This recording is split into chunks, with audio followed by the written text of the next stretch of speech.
My Life and Work, by Henry Ford and Samuel Crowther. Introduction. What is the idea? We have only started on our development of our country. We have not as yet, with all our talk of wonderful progress, done more than scratch the surface. The progress has been wonderful enough, but when we compare what we have done with what there is to do, then our past accomplishments are as nothing. When we consider that more power is used merely in plowing the soil than is used in all the industrial establishments of the country put together, an inkling comes of how much opportunity there is ahead. And now, with so many countries of the world in ferment, and with so much unrest everywhere, is an excellent time to suggest something of the things that may be done in the light of what has been done. When one speaks of increasing power, machinery, and industry, there comes up a picture of a cold, metallic sort of world in which great factories will drive away the trees, the flowers, the birds, and the green fields. And that then we shall have a world composed of metal machines and human machines. With all of that, I do not agree. I think that unless we know more about machines and their use, unless we better understand the mechanical portion of life, we cannot have the time to enjoy the trees and the birds and the flowers and the green fields. I think that we have already done too much toward banishing the pleasant things from life by thinking that there is some opposition between living and providing the means of living. We waste so much time and energy that we have little left over in which to enjoy ourselves. Power and machinery, money and goods, are useful only as they set us free to live. They are but means to an end. For instance, I do not consider the machines which bear my name simply as machines. If that was all there was to it, I would do something else. I take them as concrete evidence of the working out of a theory of business, which I hope is something more than a theory of business, a theory that looks toward making this world a better place in which to live. The fact that the commercial success of the Ford Motor Company has been most unusual is important only because it serves to demonstrate, in a way which no one can fail to understand, that the theory to date is right. Considered solely in this light, I can criticize the prevailing system of industry and the organization of money and society from the standpoint of one who has not been beaten by them. As things are now organized, I could, were I thinking only selfishly, ask for no change. If I merely want money, the present system is all right. It gives money and plenty to me. But I am thinking of service. The present system does not permit of the best service because it encourages every kind of waste. It keeps many men from getting the full return from service. And it is going nowhere. It is all a matter of better planning and adjustment. I have no quarrel with the general attitude of scoffing at new ideas. It is better to be skeptical of all new ideas and to insist upon being shown rather than to rush around in a continuous brainstorm after every new idea. Skepticism, if by that we mean cautiousness, is the balance wheel of civilization. Most of the present acute troubles of the world arise out of taking on new ideas without first carefully investigating to discover if they are good ideas. An idea is not necessarily good because it is old, or necessarily bad because it is new, but if an old idea works, then the weight of the evidence is all in its favor. Ideas are of themselves extraordinarily valuable, but an idea is just an idea. Almost anyone can think up an idea. The thing that counts is developing it into a practical product.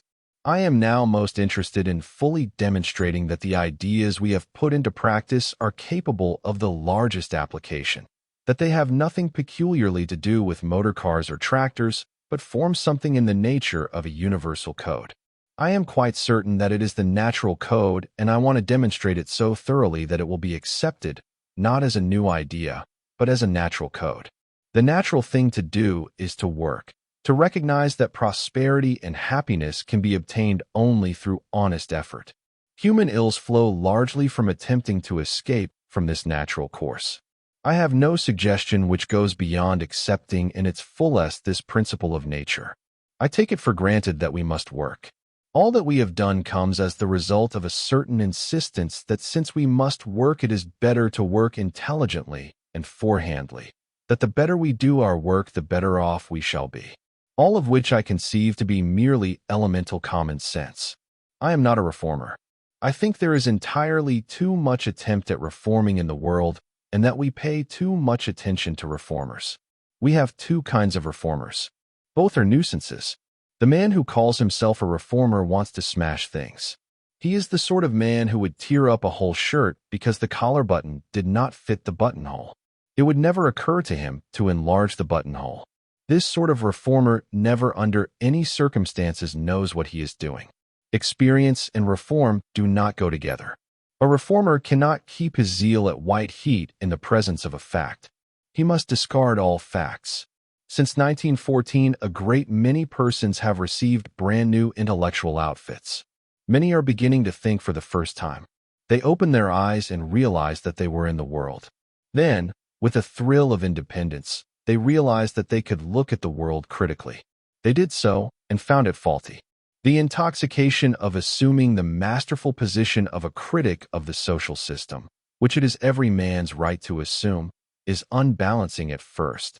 The very young critic is very much unbalanced. He is strongly in favor of wiping out the old order and starting a new one. They actually managed to start a new world in Russia. It is there that the work of the world makers can best be studied. We learn from Russia that it is the minority and not the majority who determine destructive action.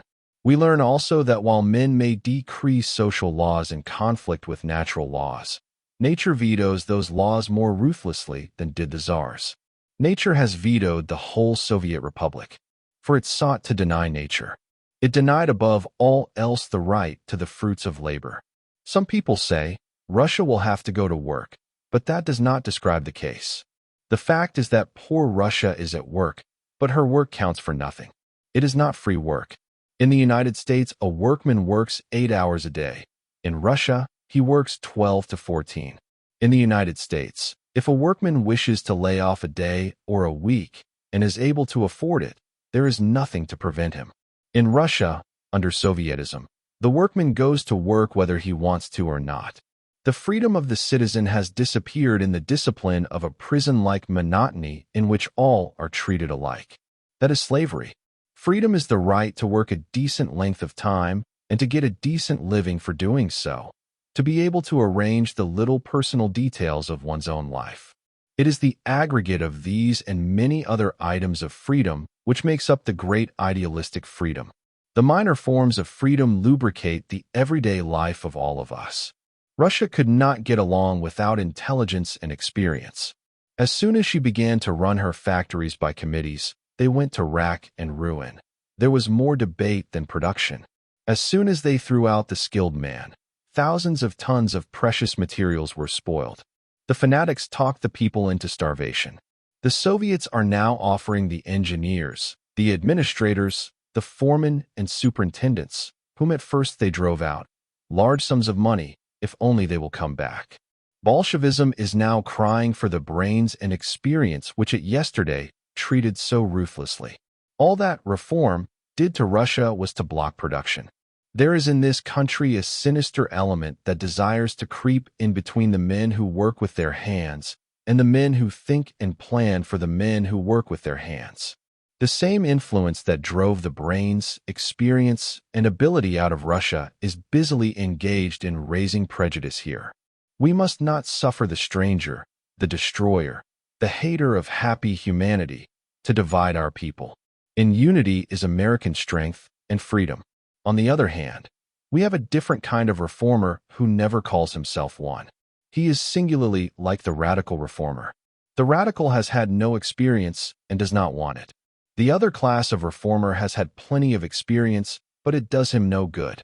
I refer to the reactionary, who will be surprised to find himself put in exactly the same class as the Bolshevist. He wants to go back to some previous condition, not because it was the best condition, but because he thinks he knows about that condition. The one crowd wants to smash up the whole world in order to make a better one. The other holds the world as so good that it might well be let stand as it is, and decay. The second notion arises, as does the first, out of not using the eyes to see with. It is perfectly possible to smash this world, but it is not possible to build a new one.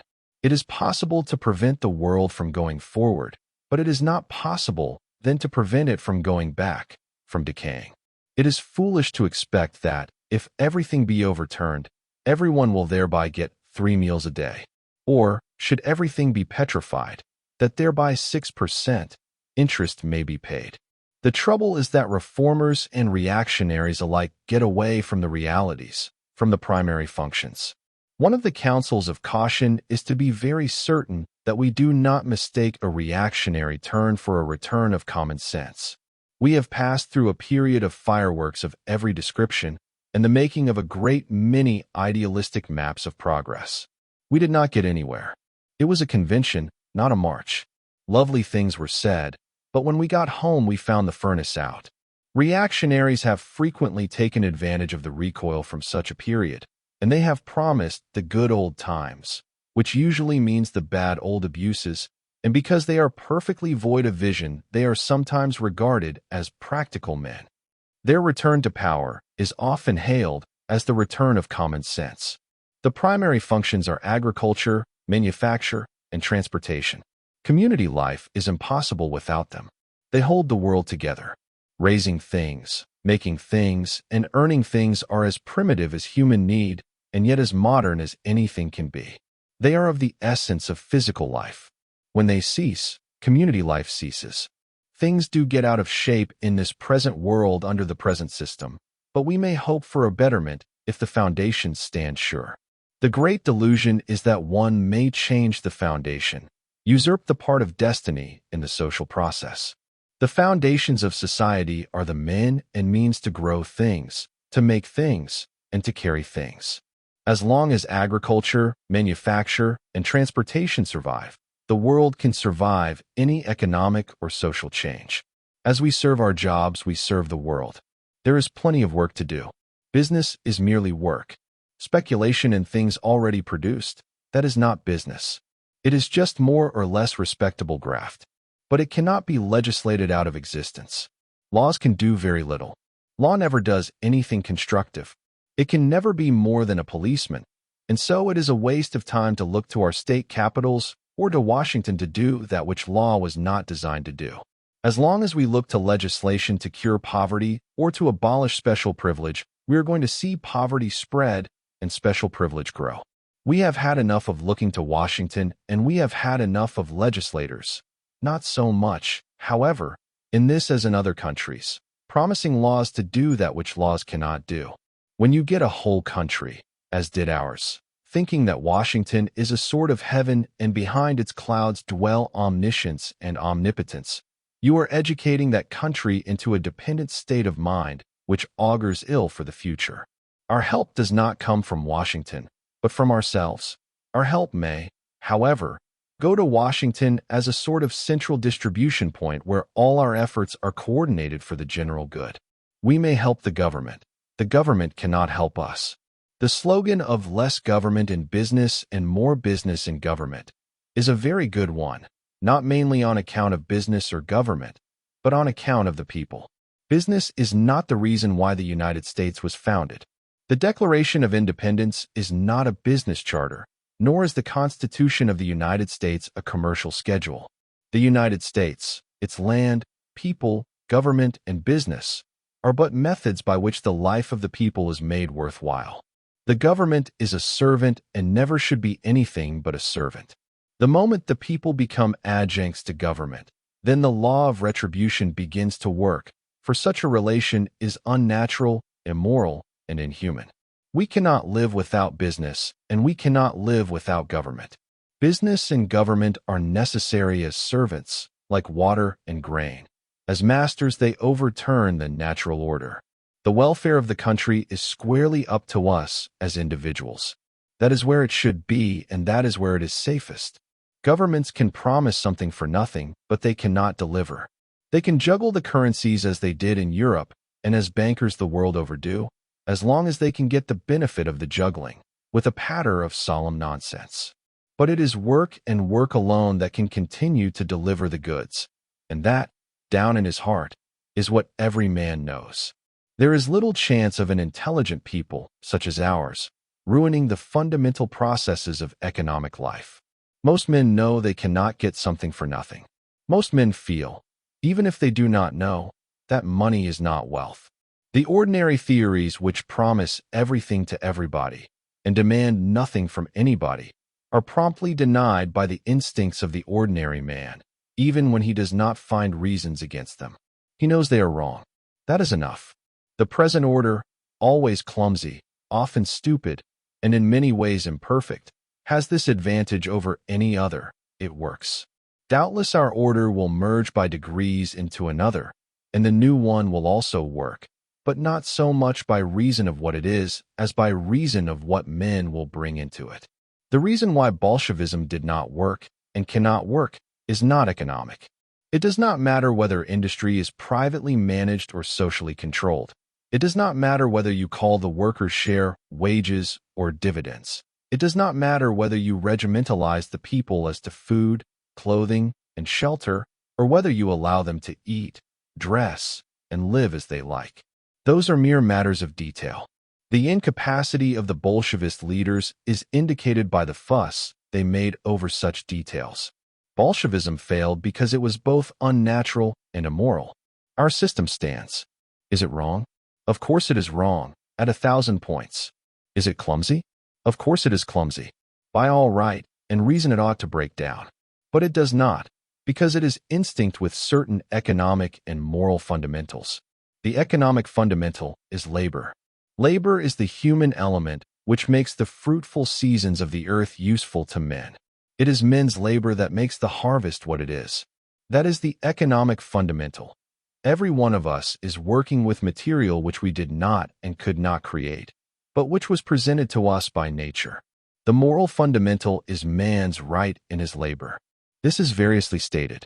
It is sometimes called the right of property. It is sometimes masked in the command, "Thou shalt not steal." It is the other man's right in his property that makes stealing a crime. When a man has earned his bread, he has a right to that bread. If another steals it, he does more than steal bread. He invades a sacred human right. If we cannot produce, we cannot have, but some say if we produce, it is only for the capitalists. Capitalists who become such because they provide better means of production are of the foundation of society. They have really nothing of their own.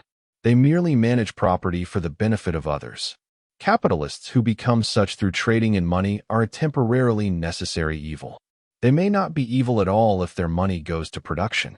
If their money goes to complicating distribution, to raising barriers between the producer and the consumer, then they are evil capitalists, and they will pass away when money is better adjusted to work, and money will become better adjusted to work when it is fully realized that through work and work alone may health, wealth, and happiness inevitably be secured. There is no reason why a man who is willing to work should not be able to work and to receive the full value of his work. There is equally no reason why a man who can but will not work should not receive the full value of his services to the community. He should most certainly be permitted to take away from the community an equivalent of what he contributes to it. If he contributes nothing, he should take away nothing. He should have the freedom of starvation.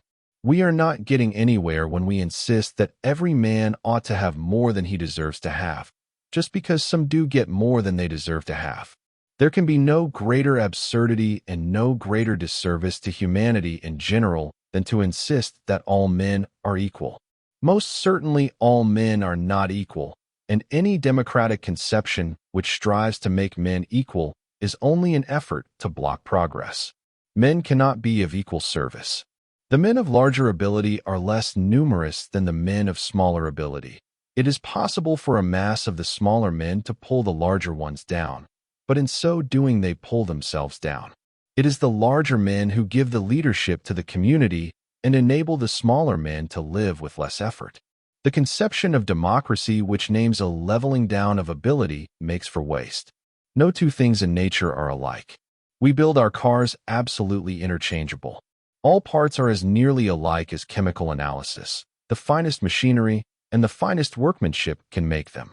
No fitting of any kind is required, and it would certainly seem that two Fords standing side by side, looking exactly alike and made so exactly alike that any part could be taken out of one and put into the other, would be alike. But they are not. They will have different road habits. We have men who have driven hundreds, and in some cases thousands of Fords, and they say that no two ever act precisely the same.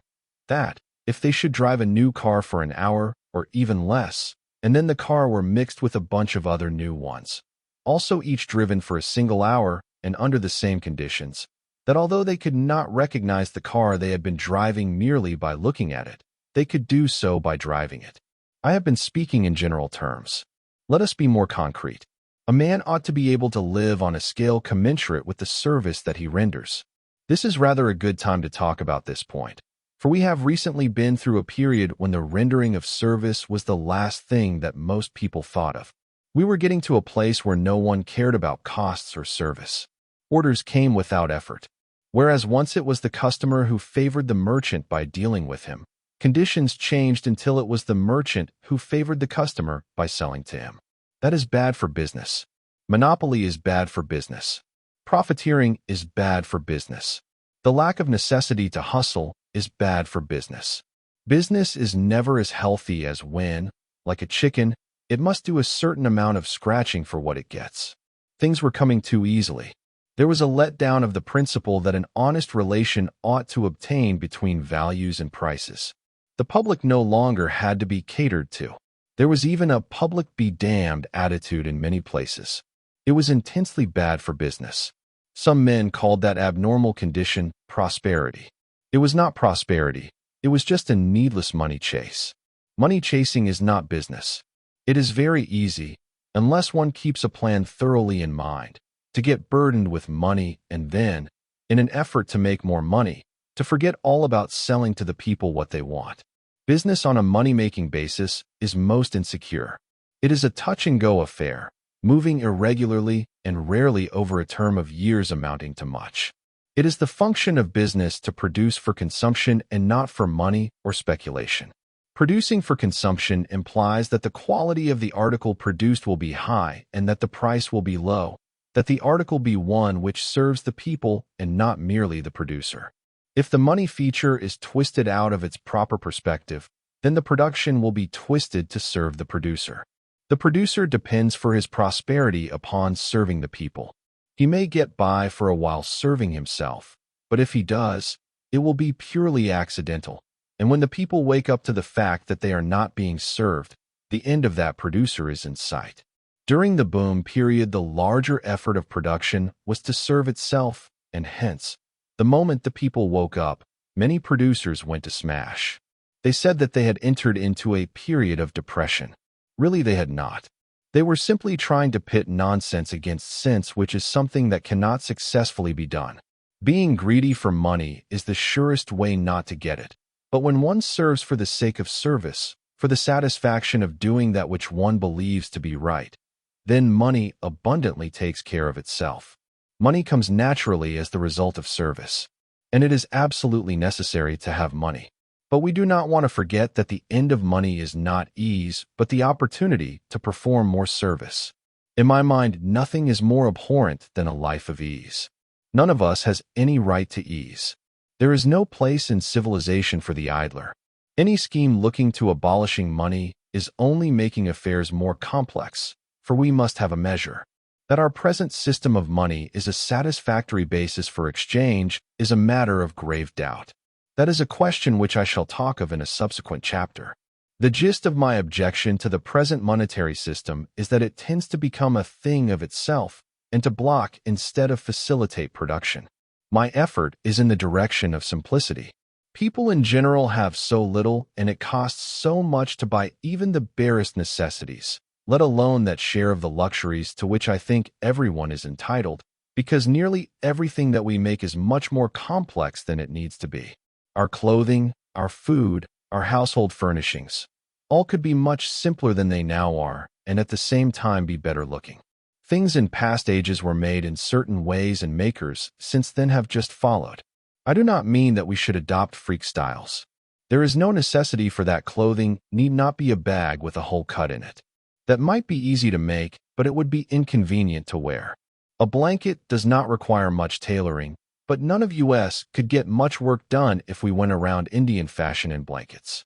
Real simplicity means that which gives the very best service and is the most convenient in use. The trouble with drastic reforms is they always insist that a man be made over in order to use certain designed articles. I think that dress reform for women, which seems to mean ugly clothes, must always originate with plain women who want to make everyone else look plain. That is not the right process. Start with an article that suits, and then study to find some way of eliminating the entirely useless parts. This applies to everything: a shoe, a dress, a house, a piece of machinery, a railroad, a steamship, an airplane. As we cut out useless parts and simplify necessary ones, we also cut down the cost of making.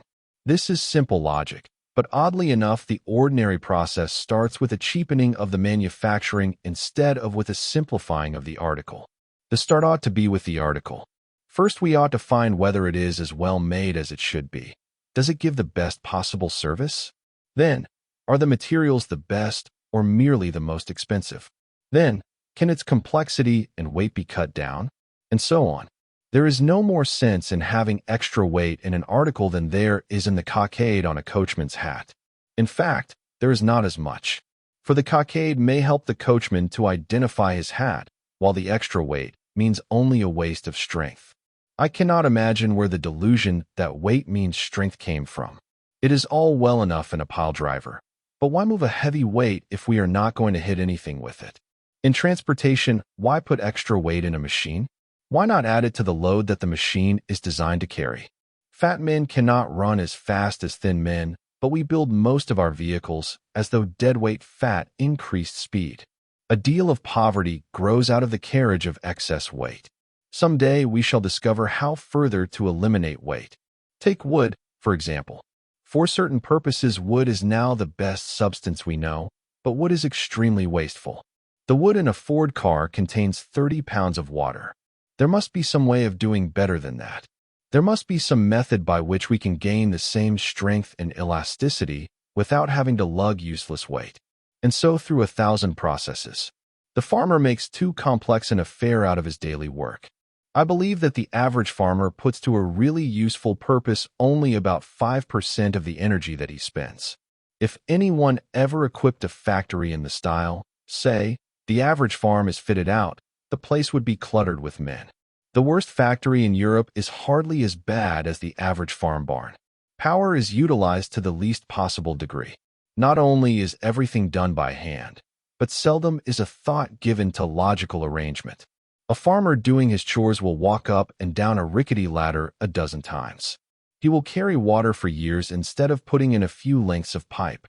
His whole idea, when there is extra work to do, is to hire extra men. He thinks of putting money into improvements as an expense. Farm products at their lowest prices are dearer than they ought to be. Farm profits at their highest are lower than they ought to be. It is waste motion, waste effort, that makes farm prices high and profits low. On my own farm at Dearborn, we do everything by machinery. We have eliminated a great number of wastes, but we have not as yet touched on real economy. We have not yet been able to put in 5 or 10 years of intense night and day study to discover what really ought to be done. We have left more undone than we have done. Yet at no time, no matter what the value of crops, have we failed to turn a first-class profit. We are not farmers. We are industrialists on the farm. The moment the farmer considers himself as an industrialist, with a horror of waste either in material or in men, then we are going to have farm products so low priced that all will have enough to eat, and the profits will be so satisfactory that farming will be considered as among the least hazardous and most profitable of occupations. Lack of knowledge of what is going on and lack of knowledge of what the job really is, and the best way of doing it, are the reasons why farming is thought not to pay. Nothing could pay the way farming is conducted. The farmer follows luck and his forefathers. He does not know how economically to produce, and he does not know how to market. A manufacturer who knew how neither to produce nor to market would not long stay in business. That the farmer can stay on shows how wonderfully profitable farming can be. The way to attain low-priced, high-volume production in the factory or on the farm, and low-priced, high-volume production means plenty for everyone, is quite simple. The trouble is that the general tendency is to complicate very simple affairs. Take, for an instance, an improvement. When we talk about improvements, usually we have in mind some change in a product. An improved product is one that has been changed. That is not my idea. I do not believe in starting to make until I have discovered the best possible thing. This, of course, does not mean that a product should never be changed, but I think that it will be found more economical in the end not even to try to produce an article until you have fully satisfied yourself that utility, design, and material are the best. If your researches do not give you that confidence, then keep right on searching until you find confidence. The place to start manufacturing is with the article. The factory, the organization, the selling, and the financial plans will shape themselves to the article. You will have a cutting edge on your business chisel, and in the end you will save time. Rushing into manufacturing without being certain of the product is the unrecognized cause of many business failures. People seem to think that the big thing is the factory or the store or the financial backing or the management. The big thing is the product, and any hurry in getting into fabrication before designs are completed is just so much waste time. I spent 12 years before I had a Model T, which is what is known today as the Ford car, that suited me. We did not attempt to go into real production until we had a real product. That product has not been essentially changed. We are constantly experimenting with new ideas. If you travel the roads in the neighborhood of Dearborn, you can find all sorts of models of Ford cars. They are experimental cars. They are not new models. I do not believe in letting any good idea get by me, but I will not quickly decide whether an idea is good or bad. If an idea seems good or seems even to have possibilities, I believe in doing whatever is necessary to test out the idea from every angle. But testing out the idea is something very different from making a change in the car. Where most manufacturers find themselves quicker to make a change in the product than in the method of manufacturing, we follow exactly the opposite course. Our big changes have been in methods of manufacturing. They never stand still. I believe that there is hardly a single operation in the making of our car that is the same as when we made our first car of the present model. That is why we make them so cheaply. The few changes that have been made in the car have been in the direction of convenience in use, or where we found that a change in design might give added strength. The materials in the car change as we learn more and more about materials. Also, we do not want to be held up in production or have the expense of production increased by any possible shortage in a particular material, so we have for most parts worked out substitute materials. Vanadium steel, for instance, is our principal steel. With it we can get the greatest strength with the least weight, but it would not be good business to let our whole future depend upon being able to get vanadium steel. We have worked out a substitute. All our steels are special, but for every one of them we have at least one, and sometimes several, fully proved and tested substitutes. And so on through all of our materials, and likewise with our parts. In the beginning we made very few of our parts and none of our motors. Now we make all our motors and most of our parts because we find it cheaper to do so. But also we aim to make some of every part so that we cannot be caught in any market emergency or be crippled by some outside manufacturer being unable to fill his orders. The prices on glass were run up outrageously high during the war. We are among the largest users of glass in the country. Now we are putting up our own glass factory. If we had devoted all of this energy to making changes in the product, we should be nowhere. But by not changing the product, we are able to give our energy to the improvement of the making. The principal part of a chisel is the cutting edge. If there is a single principle on which our business rests, it is that. It makes no difference how finely made a chisel is or what splendid steel it has in it or how well it is forged. If it has no cutting edge, it is not a chisel. It is just a piece of metal. All of which being translated means that it is what a thing does, not what it is supposed to do, that matters. What is the use of putting a tremendous force behind a blunt chisel if a light blow on a sharp chisel will do the work? The chisel is there to cut, not to be hammered. The hammering is only incidental to the job. So if we want to work, why not concentrate on the work and do it in the quickest possible fashion? The cutting edge of merchandising is the point where the product touches the consumer. An unsatisfactory product is one that has a dull cutting edge. A lot of waste effort is needed to put it through. The cutting edge of a factory is the man and the machine on the job. If the man is not right, the machine cannot be. If the machine is not right, the man cannot be. For anyone to be required to use more force than is absolutely necessary for the job in hand is waste. The essence of my idea then is that waste and greed block the delivery of true service. Both waste and greed are unnecessary. Waste is due largely to not understanding what one does or being careless in doing of it. Greed is merely a species of nearsightedness. I have striven toward manufacturing with a minimum of waste, both of materials and of human effort, and then toward distribution at a minimum of profit, depending for the total profit upon the volume of distribution. In the process of manufacturing, I want to distribute the maximum of wage, that is, the maximum of buying power. Since also this makes for a minimum cost, and we sell at a minimum profit, we can distribute a product in consonance with buying power. Thus, everyone who is connected with us, either as a manager, worker, or purchaser, is the better for our existence. The institution that we have erected is performing a service. That is the only reason I have for talking about it. The principles of that service are these. 1. An absence of fear of the future and a veneration for the past. One who fears the future, who fears failure, limits his activities. Failure is only the opportunity more intelligently to begin again. There is no disgrace in honest failure. There is disgrace in fearing to fail. What is past is useful only as it suggests ways and means for progress. 2. A disregard of competition. Whoever does a thing best ought to be the one to do it. It is criminal to try to get business away from another man. Criminal because one is then trying to lower for personal gain the condition of one's fellow man, to rule by force instead of by intelligence. 3. The putting of service before profit. Without a profit, business cannot extend. There is nothing inherently wrong about making a profit. Well-conducted business enterprise cannot fail to return a profit, but profit must and inevitably will come as a reward for good service. It cannot be the basis. It must be the result of service. For manufacturing is not buying low and selling high.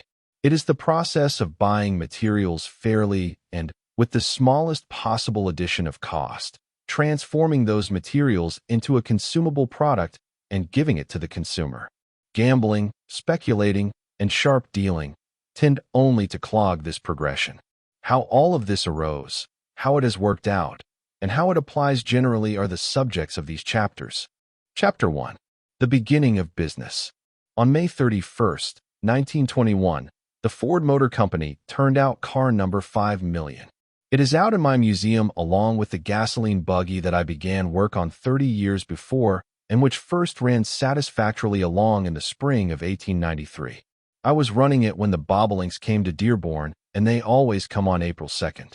There is all the difference in the world in the appearance of the two vehicles, and almost as much difference in construction and materials, but in fundamentals the two are curiously alike, except that the old buggy has on it a few wrinkles that we have not yet quite adopted in our modern car.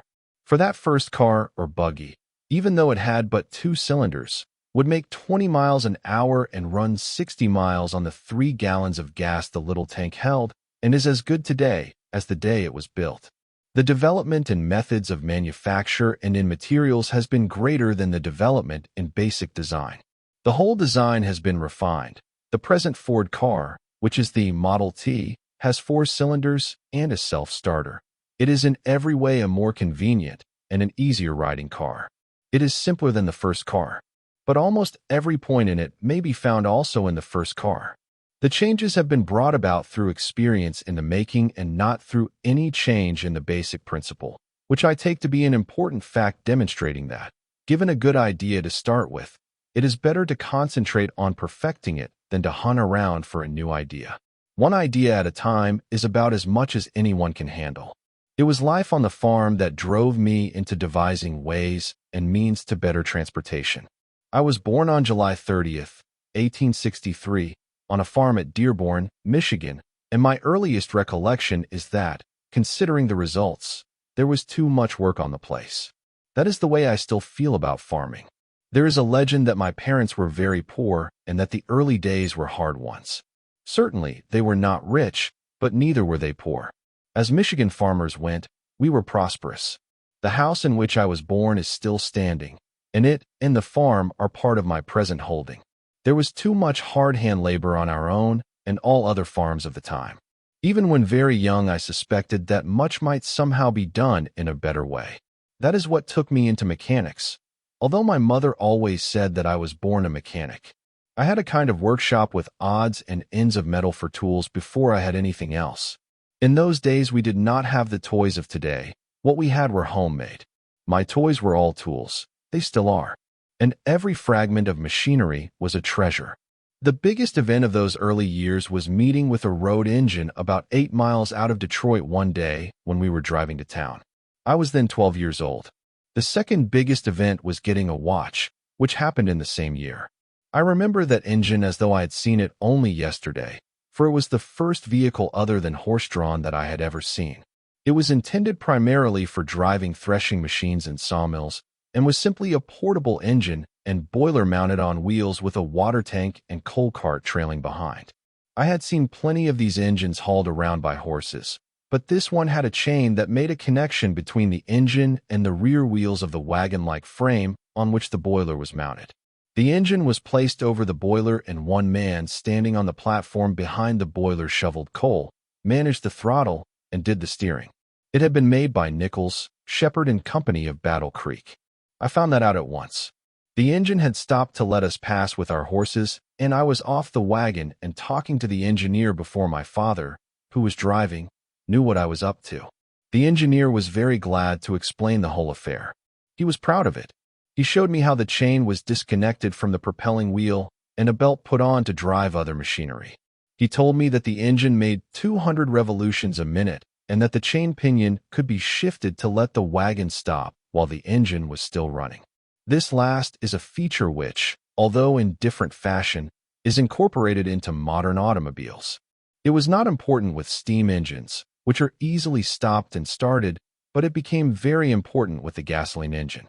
It was that engine which took me into automotive transportation. I tried to make models of it, and some years later I did make one that ran very well. But from the time I saw that road engine as a boy of 12 right forward to today, my great interest has been in making a machine that would travel the roads. Driving to town, I always had a pocket full of trinkets, nuts, washers, and odds and ends of machinery. Often I took a broken watch and tried to put it together. When I was 13, I managed for the first time to put a watch together so that it would keep time. By the time I was 15, I could do almost anything in watch repairing, although my tools were of the crudest. There is an immense amount to be learned simply by tinkering with things. It is not possible to learn from books how everything is made, and a real mechanic ought to know how nearly everything is made. Machines are to a mechanic what books are to a writer. He gets ideas from them, and if he has any brains, he will apply those ideas. From the beginning, I never could work up much interest in the labor of farming. I wanted to have something to do with machinery. My father was not entirely in sympathy with my bent toward mechanics. He thought that I ought to be a farmer. When I left school at 17, and became an apprentice in the machine shop of the Drydock Engine Works, I was all but given up for lost. I passed my apprenticeship without trouble. That is, I was qualified to be a machinist long before my 3-year term had expired. And having a liking for fine work and a leaning toward watches, I worked nights at repairing in a jewelry shop. At one period of those early days, I think that I must have had fully 300 watches. I thought that I could build a serviceable watch for around 30 cents, and nearly started in the business. But I did not, because I figured out that watches were not universal necessities, and therefore people generally would not buy them. Just how I reached that surprising conclusion, I am unable to state. I did not like the ordinary jewelry and watchmaking work, excepting where the job was hard to do. Even then, I wanted to make something in quantity. It was just about the time when the standard railroad time was being arranged. We had formerly been on sun time, and for quite a while, just as in our present daylight saving days, the railroad time differed from the local time. That bothered me a good deal, and so I succeeded in making a watch that kept both times. It had 2 dials, and it was quite a curiosity in the neighborhood. In 1879, that is, about 4 years after I first saw that Nichols Shepard machine, I managed to get a chance to run one, and when my apprenticeship was over, I worked with a local representative of the Westinghouse Company of Schenectady as an expert in the setting up and repair of their road engines. The engine they put out was much the same as the Nichols Shepard engine, excepting that the engine was up in front, the boiler in the rear, and the power was applied to the back wheels by a belt. They could make 12 miles an hour on the road, even though the self-propelling feature was only an incident of the construction. They were sometimes used as tractors to pull heavy loads, and, if the owner also happened to be in the threshing machine business, he hitched his threshing machine and other paraphernalia to the engine in moving from farm to farm. What bothered me was the weight and the cost. They weighed a couple of tons and were far too expensive to be owned by other than a farmer with a great deal of land. They were mostly employed by people who went into threshing as a business or who had sawmills or some other line that required portable power. Even before that time, I had the idea of making some kind of a light steam car that would take the place of horses, more especially, however, as a tractor to attend to the excessively hard labor of plowing. It occurred to me, as I remember somewhat vaguely, that precisely the same idea might be applied to a carriage or a wagon on the road. A horseless carriage was a common idea. People had been talking about carriages without horses for many years back. In fact, ever since the steam engine was invented. But the idea of the carriage at first did not seem so practical to me as the idea of an engine to do the harder farm work, and of all the work on the farm, plowing was the hardest. Our roads were poor, and we had not the habit of getting around. One of the most remarkable features of the automobile on the farm is the way that it has broadened the farmer's life. We simply took for granted that unless the errand were urgent, we would not go to town, and I think we rarely made more than a trip a week. In bad weather, we did not go even that often. Being a full-fledged machinist, and with a very fair workshop on the farm, it was not difficult for me to build a steam wagon or tractor. In the building of it came the idea that perhaps it might be made for road use. I felt perfectly certain that horses, considering all the bother of attending them and the expense of feeding, did not earn their keep. The obvious thing to do was to design and build a steam engine that would be light enough to run an ordinary wagon or to pull a plow. I thought it more important first to develop the tractor. To lift farm drudgery off flesh and blood and lay it on steel and motors has been my most constant ambition. It was circumstances that took me first into the actual manufacture of road cars. I found eventually that people were more interested in something that would travel on the road than in something that would do the work on the farms. In fact, I doubt that the light farm tractor could have been introduced on the farm had not the farmer had his eyes opened slowly but surely by the automobile. But that is getting ahead of the story. I thought the farmer would be more interested in the tractor. I built a steam car that ran. It had a kerosene-heated boiler, and it developed plenty of power and a neat control, which is so easy with a steam throttle. But the boiler was dangerous. To get the requisite power without too big and heavy a power plant required that the engine work under high pressure. Sitting on a high-pressure steam boiler is not altogether pleasant. To make it even reasonably safe required an excess of weight that nullified the economy of the high pressure. For 2 years, I kept experimenting with various sorts of boilers. The engine and control problems were simple enough. And then I definitely abandoned the whole idea of running a road vehicle by steam. I knew that in England they had what amounted to locomotives running on the roads hauling lines of trailers, and also there was no difficulty in designing a big steam tractor for use on a large farm. But ours were not then English roads. They would have stalled or racked to pieces the strongest and heaviest road tractor. And anyway, the manufacturing of a big tractor which only a few wealthy farmers could buy did not seem to me worthwhile. But I did not give up the idea of a horseless carriage. The work with the Westinghouse representative only served to confirm the opinion I had formed that steam was not suitable for light vehicles. That is why I stayed only a year with that company. There was nothing more that the big steam tractors and engines could teach me, and I did not want to waste time on something that would lead nowhere. A few years before, it was while I was an apprentice, I read in the World of Science, an English publication, of this silent gas engine, which was then coming out in England. I think it was the Otto engine. It ran with illuminating gas, had a single large cylinder, and the power impulses being thus intermittent required an extremely heavy flywheel. As far as weight was concerned, it gave nothing like the power per pound of metal that a steam engine gave, and the use of illuminating gas seemed to dismiss it as even a possibility for road use. It was interesting to me only as all machinery was interesting. I followed in the English and American magazines which we got in the shop the development of the engine, and most particularly the hints of the possible replacement of the illuminating gas fuel by a gas formed by the vaporization of gasoline. The idea of gas engines was by no means new, but this was the first time that a really serious effort had been made to put them on the market. They were received with interest rather than enthusiasm, and I do not recall anyone who thought that the internal combustion engine could ever have more than a limited use. All the wise people demonstrated conclusively that the engine could not compete with steam. They never thought that it might carve out a career for itself. That is the way with wise people. They are so wise and practical that they always know to a dot just why something cannot be done. They always know the limitations. That is why I never employ an expert in full bloom. If ever I wanted to kill opposition by unfair means, I would endow the opposition with experts. They would have so much good advice that I could be sure they would do little work. The gas engine interested me, and I followed its progress, but only from curiosity, until about 1885 or 1886 when, the steam engine being discarded as the motive power for the carriage that I intended someday to build, I had to look around for another sort of motive power. In 1885, I repaired an auto engine at the Eagle Iron Works in Detroit. No one in town knew anything about them. There was a rumor that I did, and, although I had never before been in contact with one, I undertook and carried through the job.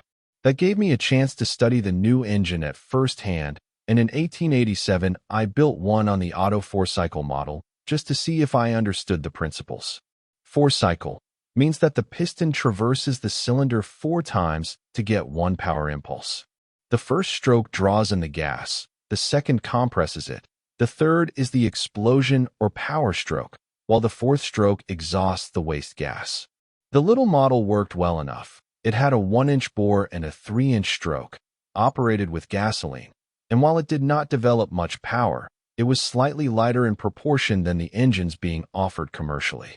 I gave it away later to a young man who wanted it for something or other and whose name I have forgotten. It was eventually destroyed. That was the beginning of the work with the internal combustion engine. I was then on the farm to which I had returned, more because I wanted to experiment than because I wanted to farm. And, now being an all-around machinist, I had a first-class workshop to replace the toy shop of earlier days. My father offered me 40 acres of timberland, provided I gave up being a machinist. I agreed in a provisional way, for cutting the timber gave me a chance to get married. I fitted out a sawmill and a portable engine and started to cut out and saw up the timber on the tract. Some of the first of that lumber went into a cottage on my new farm, and in it we began our married life. It was not a big house, 31 feet square and only a story and a half high, but it was a comfortable place. I added to it my workshop, and when I was not cutting timber, I was working on the gas engines, learning what they were and how they acted. I read everything I could find, but the greatest knowledge came from the work. A gas engine is a mysterious sort of thing. It will not always go the way it should. You can imagine how those first engines acted.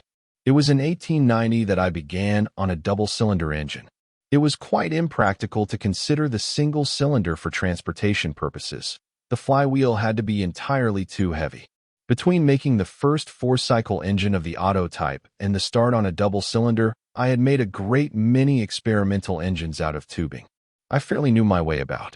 The double-cylinder I thought could be applied to a road vehicle, and my original idea was to put it on a bicycle with a direct connection to the crankshaft and allowing for the rear wheel of the bicycle to act as the balance wheel.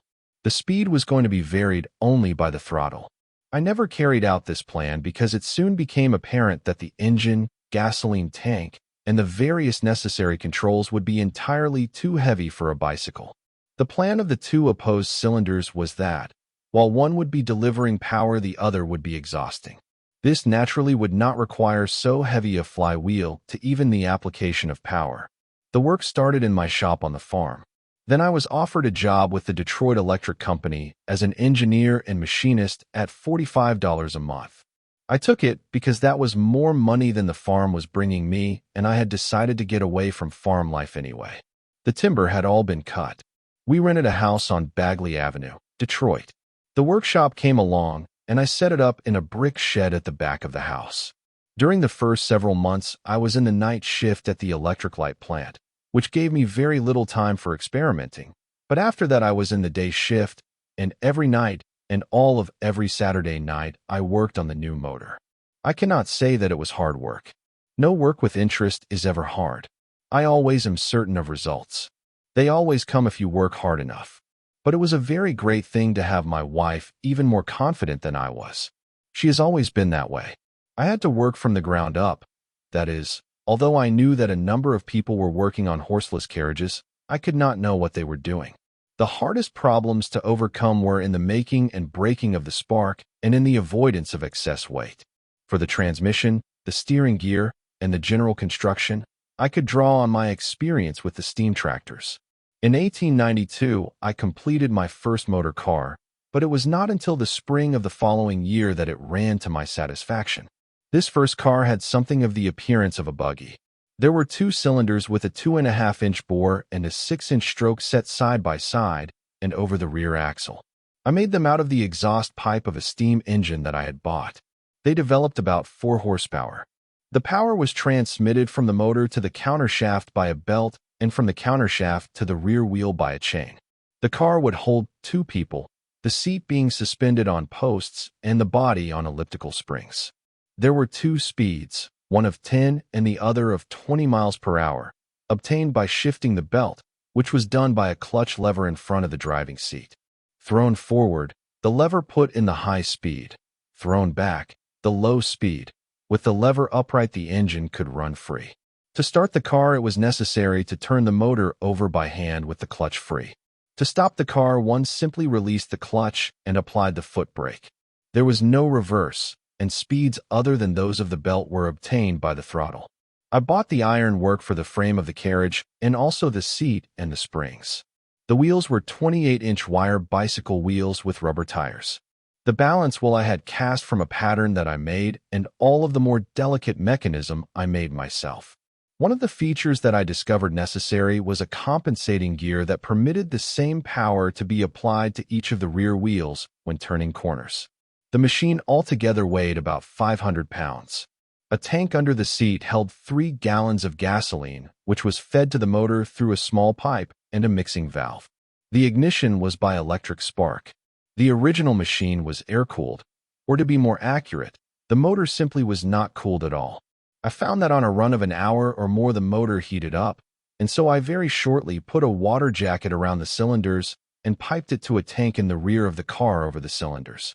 Nearly all of these various features had been planned in advance. That is the way I have always worked. I draw a plan and work out every detail on the plan before starting to build.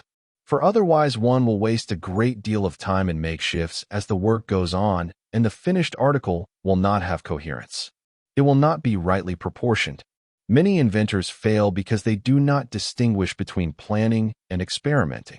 The largest building difficulties that I had were in obtaining the proper materials. The next were with tools. There had to be some adjustments and changes in details of the design, but what held me up most was that I had neither the time nor the money to search for the best material for each part. But in the spring of 1893, the machine was running to my partial satisfaction and giving an opportunity further to test out the design and material on the road. Chapter 2. What I learned about business. My gasoline buggy was the first and for a long time the only automobile in Detroit. It was considered to be something of a nuisance, for it made a racket and it scared horses. Also, it blocked traffic, for if I stopped my machine anywhere in town, a crowd was around it before I could start up again. If I left it alone, even for a minute, some inquisitive person always tried to run it. Finally, I had to carry a chain and chain it to a lamp post whenever I left it anywhere. And then there was trouble with the police. I do not know quite why, for my impression is that there were no speed limit laws in those days. Anyway, I had to get a special permit from the mayor, and thus for a time enjoyed the distinction of being the only licensed chauffeur in America. I ran that machine about 1,000 miles through 1895 and 1896, and then sold it to Charles Ainsley of Detroit for $200. That was my first sale. I had built the car not to sell, but only to experiment with. I wanted to start another car. Ainsley wanted to buy. I could use the money, and we had no trouble in agreeing upon a price. It was not at all my idea to make cars in any such petty fashion. I was looking ahead to production, but before that could come I had to have something to produce. It does not pay to hurry. I started a second car in 1896. It was much like the first but a little lighter. It also had the belt drive, which I did not give up until some time later. The belts were all right excepting in hot weather. That is why I later adopted gears. I learned a great deal from that car. Others in this country and abroad were building cars by that time. And in 1895 I heard that a Benz car from Germany was on exhibition in Macy's store in New York. I traveled down to look at it, but it had no features that seemed worthwhile. It also had the belt drive, but it was much heavier than my car. I was working for lightness. The foreign makers have never seemed to appreciate what lightweight means. I built 3 cars in all in my home shop, and all of them ran for years in Detroit. I still have the first car. I bought it back a few years later from a man to whom Mr. Ainsley had sold it. I paid $100 for it. During all this time, I kept my position with the electric company and gradually advanced to chief engineer at a salary of $125 a month. But my gas engine experiments were no more popular with the president of the company than my first mechanical leanings were with my father. It was not that my employer objected to experiments, only to experiments with a gas engine. I can still hear him say, "Electricity, yes, that's the coming thing. But gas, no." He had ample grounds for his skepticism, to use the mildest terms. Practically no one had the remotest notion of the future of the internal combustion engine, while we were just on the edge of the great electrical development. As with every comparatively new idea, electricity was expected to do much more than we even now have any indication that it can do. I did not see the use of experimenting with electricity for my purposes. A road car could not run on a trolley even if trolley wires had been less expensive. No storage battery was inside of a weight that was practical. An electrical car had of necessity to be limited in radius and to contain a large amount of motive machinery in proportion to the power exerted. That is not to say that I held or now hold electricity cheaply. We have not yet begun to use electricity. But it has its place, and the internal combustion engine has its place. Neither can substitute for the other, which is exceedingly fortunate. I have the dynamo that I first had charge of at the Detroit Edison Company. When I started our Canadian plant, I bought it from an office building to which it had been sold by the electric company, had it revamped a little, and for several years it gave excellent service in the Canadian plant.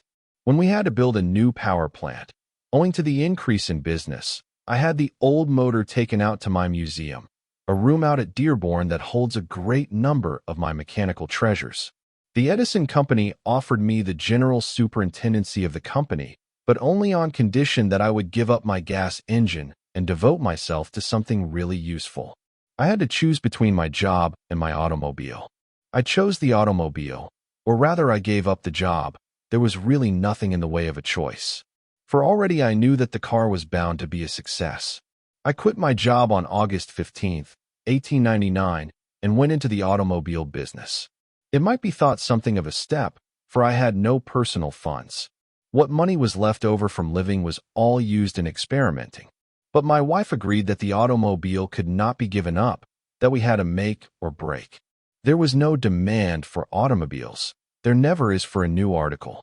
They were accepted in much the fashion as was more recently the airplane. At first, the horseless carriage was considered merely a freak notion, and many wise people explained with particularity why it could never be more than a toy. No man of money even thought of it as a commercial possibility. I cannot imagine why each new means of transportation meets with such opposition. There are even those today who shake their heads and talk about the luxury of the automobile and only grudgingly admit that perhaps the motor truck is of some use. But in the beginning there was hardly anyone who sensed that the automobile could be a large factor in industry. The most optimistic hoped only for a development akin to that of the bicycle. When it was found that an automobile really could go and several makers started to put out cars, the immediate query was as to which would go fastest. It was a curious but natural development, that racing idea. I never thought anything of racing, but the public refused to consider the automobile in any light other than as a fast toy. Therefore later we had to race. The industry was held back by this initial racing slant, for the attention of the makers was diverted to making fast rather than good cars. It was a business for speculators. A group of men of speculative turn of mind organized, as soon as I left the electric company, the Detroit Automobile Company, to exploit my car. I was the chief engineer and held a small amount of the stock. For 3 years we continued making cars more or less on the model of my first car. We sold very few of them. I could get no support at all toward making better cars to be sold to the public at large. The whole thought was to make to order and to get the largest price possible for each car. The main idea seemed to be to get the money. And being without authority other than my engineering position gave me, I found that the new company was not a vehicle for realizing my ideas, but merely a money-making concern that did not make much money. In March 1902, I resigned, determined never again to put myself under orders. The Detroit Automobile Company later became the Cadillac Company under the ownership of the Lelands, who came in subsequently. I rented a shop, a one-story brick shed, at 81 Park Place to continue my experiments and to find out what business really was. I thought that it must be something different from what it had proved to be in my first adventure. The year from 1902 until the formation of the Ford Motor Company was practically one of investigation. In my little one-room brick shop, I worked on the development of a 4-cylinder motor, and on the outside, I tried to find out what business really was and whether it needed to be quite so selfish a scramble for money as it seemed to be from my first short experience. From the period of the first car, which I have described, until the formation of my present company, I built in all about 25 cars, of which 19 or 20 were built with the Detroit Automobile Company. The automobile had passed from the initial stage where the fact that it could run at all was enough, to the stage where it had to show speed. Alexander Winton of Cleveland, the founder of the Winton car, was then the track champion of the country and willing to meet all comers. I designed a 2-cylinder enclosed engine of a more compact type than I had before used, fitted it into a skeleton chassis, found that I could make speed, and arranged a race with Winton. We met on the Grosse Pointe track at Detroit. I beat him. That was my first race, and it brought advertising of the only kind that people cared to read. The public thought nothing of a car unless it made speed, unless it beat other racing cars. My ambition to build the fastest car in the world led me to plan a 4-cylinder motor. But of that more later. The most surprising feature of business as it was conducted was the large attention given to finance and the small attention to service. That seemed to me to be reversing the natural process, which is that the money should come as the result of work and not before the work. The second feature was the general indifference to better methods of manufacture as long as whatever was done got by and took the money. In other words, an article apparently was not built with reference to how greatly it could serve the public, but with reference solely to how much money could be had for it, and that without any particular care whether the customer was satisfied. To sell him was enough. A dissatisfied customer was regarded not as a man whose trust had been violated, but either as a nuisance or as a possible source of more money in fixing up the work which ought to have been done correctly in the first place. For instance, in automobiles there was not much concern as to what happened to the car once it had been sold. How much gasoline it used per mile was of no great moment. How much service it actually gave did not matter, and if it broke down and had to have parts replaced, then that was just hard luck for the owner. It was considered good business to sell parts at the highest possible price on the theory that, since the man had already bought the car, he simply had to have the part and would be willing to pay for it. The automobile business was not on what I would call an honest basis, to say nothing of being, from a manufacturing standpoint, on a scientific basis, but it was no worse than business in general. That was the period, it may be remembered, in which many corporations were being floated and financed. The bankers, who before then had confined themselves to the railroads, got into industry. My idea was then and still is that if a man did his work well, the price he would get for that work, the profits and all financial matters, would care for themselves, and that a business ought to start small and build itself up and out of its earnings. If there are no earnings, then that is a signal to the owner that he is wasting his time and does not belong in that business. I have never found it necessary to change those ideas, But I discovered that this simple formula of doing good work and getting paid for it was supposed to be slow for modern business. The plan at that time most in favor was to start off with the largest possible capitalization and then sell all the stock and all the bonds that could be sold. Whatever money happened to be left over after all the stock and bond selling expenses and promoters, charges and all that, went grudgingly into the foundation of the business. A good business was not one that did good work and earned a fair profit. A good business was one that would give the opportunity for the floating of a large amount of stocks and bonds at high prices. It was the stocks and bonds, not the work, that mattered. I could not see how a new business or an old business could be expected to be able to charge into its product a great big bond interest and then sell the product at a fair price. I have never been able to see that. I have never been able to understand on what theory the original investment of money can be charged against a business. Those men in business who call themselves financiers say that money is worth 6% or 5% or some other percent, and that if a business has $100,000 invested in it, the man who made the investment is entitled to charge an interest payment on the money, because if instead of putting that money into the business he had put it into a savings bank or into certain securities, he could have a certain fixed return. Therefore, they say that a proper charge against the operating expenses of a business is the interest on this money. This idea is at the root of many business failures and most service failures. Money is not worth a particular amount. As money, it is not worth anything, for it will do nothing of itself.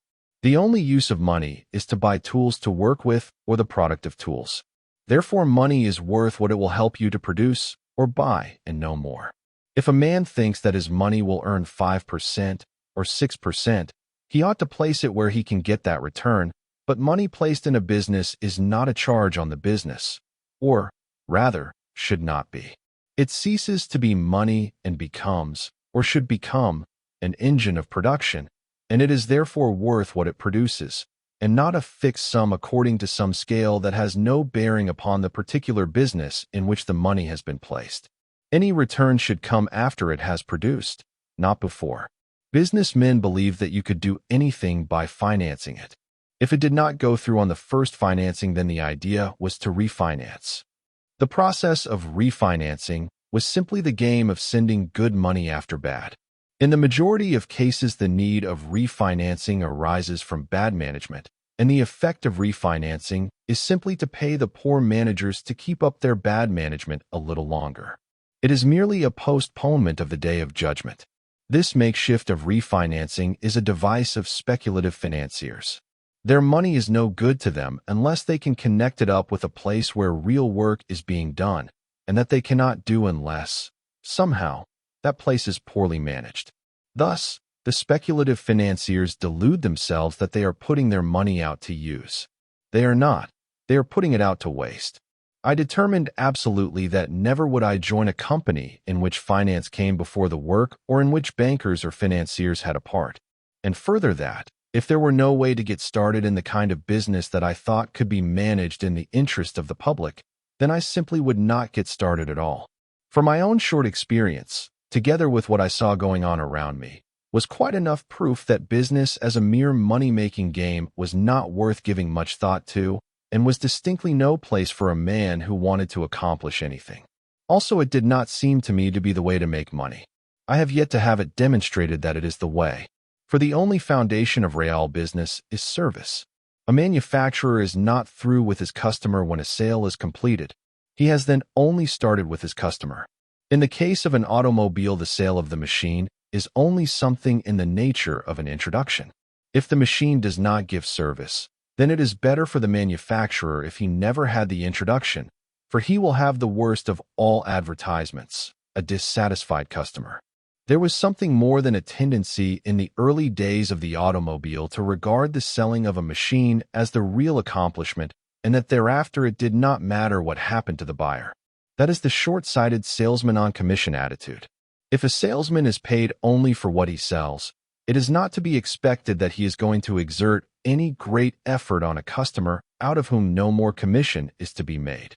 And it is right on this point that we later made the largest selling argument for the Ford. The price and the quality of the car would undoubtedly have made a market, and a large market. We went beyond that. A man who bought one of our cars was, in my opinion, entitled to continuous use of that car, and therefore if he had a breakdown of any kind, it was our duty to see that his machine was put into shape again at the earliest possible moment. In the success of the Ford car, the early provision of service was an outstanding element. Most of the expensive cars of that period were ill-provided with service stations.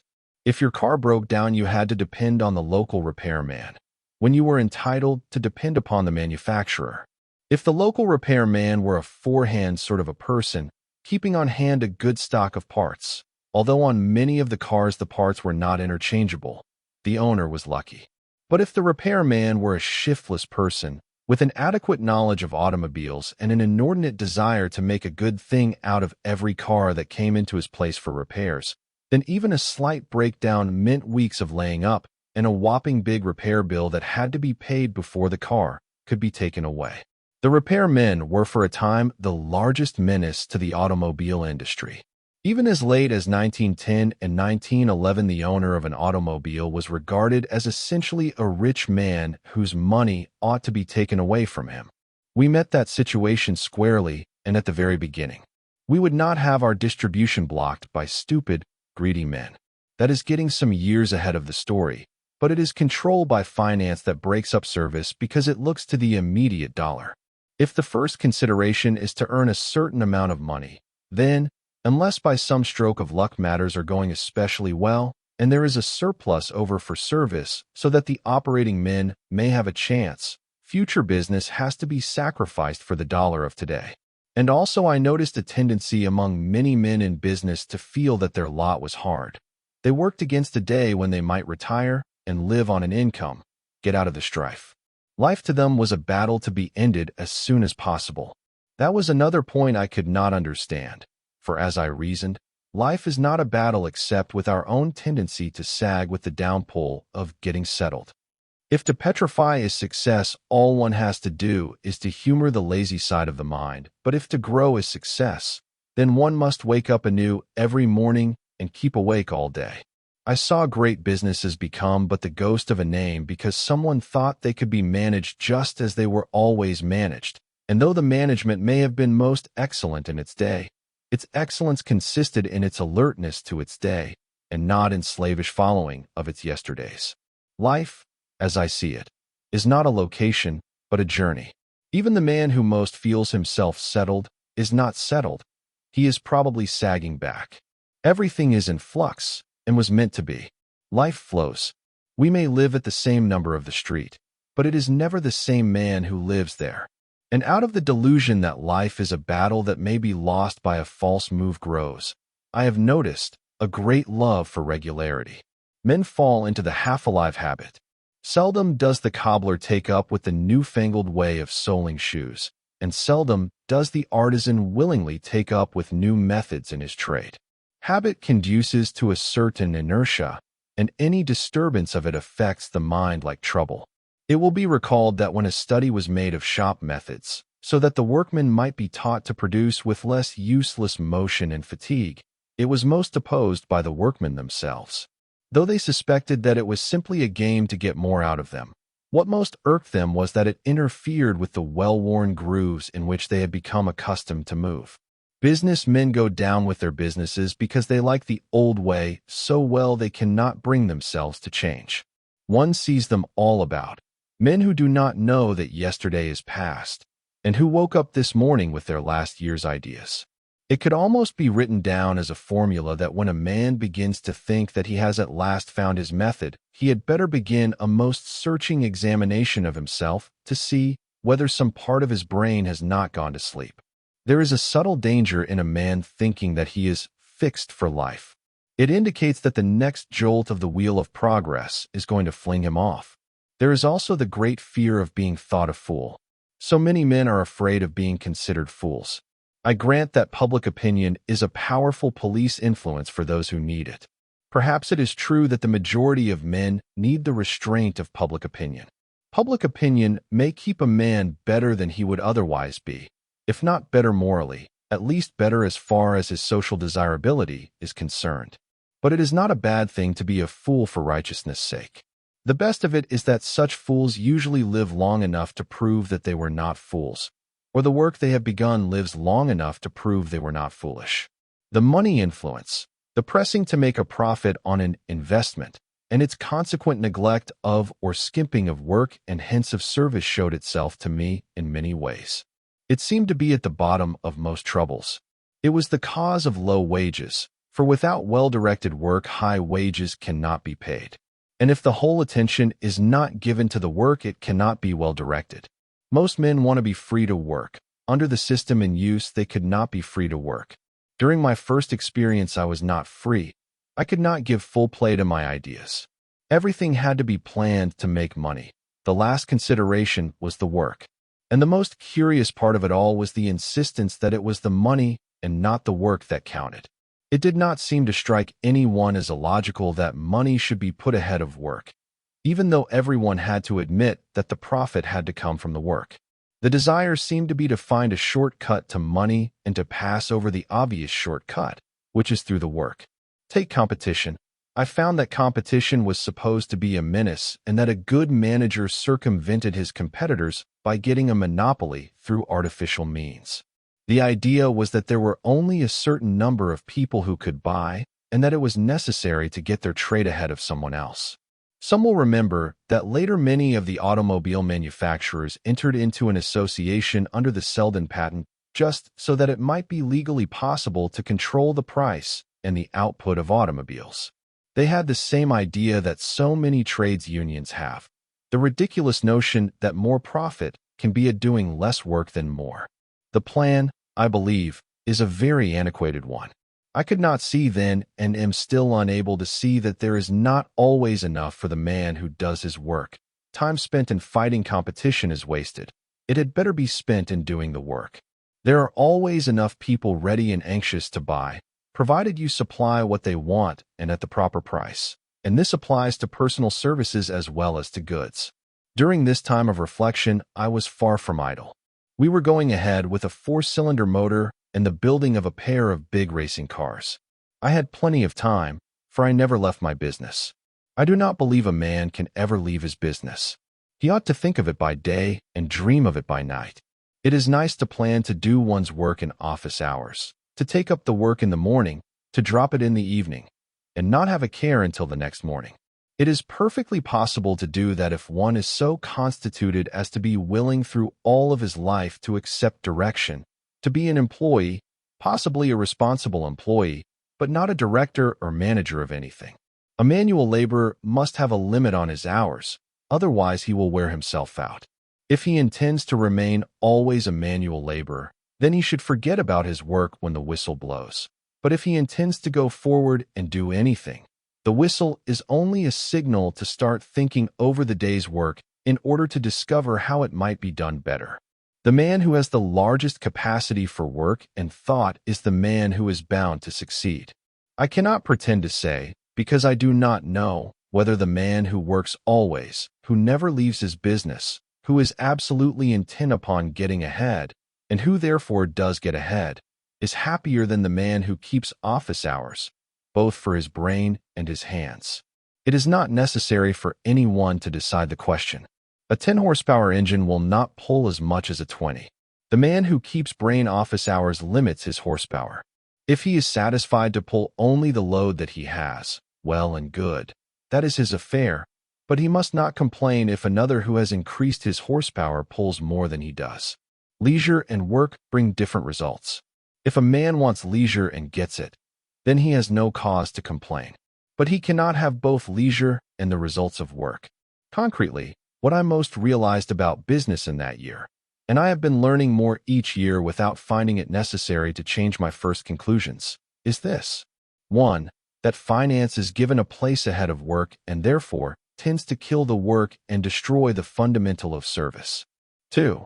That thinking first of money instead of work brings on fear of failure, and this fear blocks every avenue of business. It makes a man afraid of competition, of changing his methods, or of doing anything which might change his condition. 3. That the way is clear for anyone who thinks first of service, of doing the work in the best possible way. Chapter 3. Starting the Real Business. In the little brick shop at 81 Park Place, I had ample opportunity to work out the design and some of the methods of manufacture of a new car. Even if it were possible to organize the exact kind of corporation that I wanted, one in which doing the work well and suiting the public would be controlling factors, it became apparent that I never could produce a thoroughly good motor car that might be sold at a low price under the existing cut-and-try manufacturing methods. Everybody knows that it is always possible to do a thing better the second time. I do not know why manufacturing should not at that time have generally recognized this as a basic fact, unless it might be that the manufacturers were in such a hurry to obtain something to sell that they did not take time for adequate preparation. Making to order instead of making in volume is, I suppose, a habit, a tradition that has descended from the old handicraft days. Ask 100 people how they want a particular article made. About 80 will not know. They will leave it to you. 15 will think that they must say something, while 5 will really have preferences and reasons. The 95, made up of those who do not know and admit it, and the 15 who do not know but do not admit it, constitute the real market for any product. The 5 who want something special may or may not be able to pay the price for special work. If they have the price, they can get the work, but they constitute a special and limited market. Of the 95, perhaps 10 or 15 will pay a price for quality. Of those remaining, a number will buy solely on price and without regard to quality. Their numbers are thinning with each day. Buyers are learning how to buy. The majority will consider quality and buy the biggest dollar's worth of quality. If, therefore, you discover what will give this 95% of people the best all-round service, and then arrange to manufacture at the very highest quality and sell at the very lowest price, you will be meeting a demand which is so large that it may be called universal. This is not standardizing. The use of the word standardizing is very apt to lead one into trouble, for it implies a certain freezing of design and method, and usually works out so that the manufacturer selects whatever article he can the most easily make and sell at the highest profit. The public is not considered either in the design or in the price. The thought behind most standardization is to be able to make a larger profit. The result is that with the economies which are inevitable if you make only one thing, a larger and larger profit is continually being had by the manufacturer. His output also becomes larger, his facilities produce more, and before he knows it, his markets are overflowing with goods which will not sell. These goods would sell if the manufacturer would take a lower price for them. There is always buying power present, but that buying power will not always respond to reductions in price. If an article has been sold at too high a price and then, because of stagnant business, the price is suddenly cut, the response is sometimes most disappointing. And for a very good reason. The public is wary. It thinks that the price cut is a fake, and it sits around waiting for a real cut. We saw much of that last year. If, on the contrary, the economies of making are transferred at once to the price, and if it is well known that such is the policy of the manufacturer, the public will have confidence in him and will respond. They will trust him to give honest value. So standardization may seem bad business unless it carries with it the plan of constantly reducing the price at which the article is sold. And the price has to be reduced. This is very important, because of the manufacturing economies that have come about, and not because the falling demand by the public indicates that it is not satisfied with the price. The public should always be wondering how it is possible to give so much for the money. Standardization, to use the word as I understand it, is not just taking one's best-selling article and concentrating on it.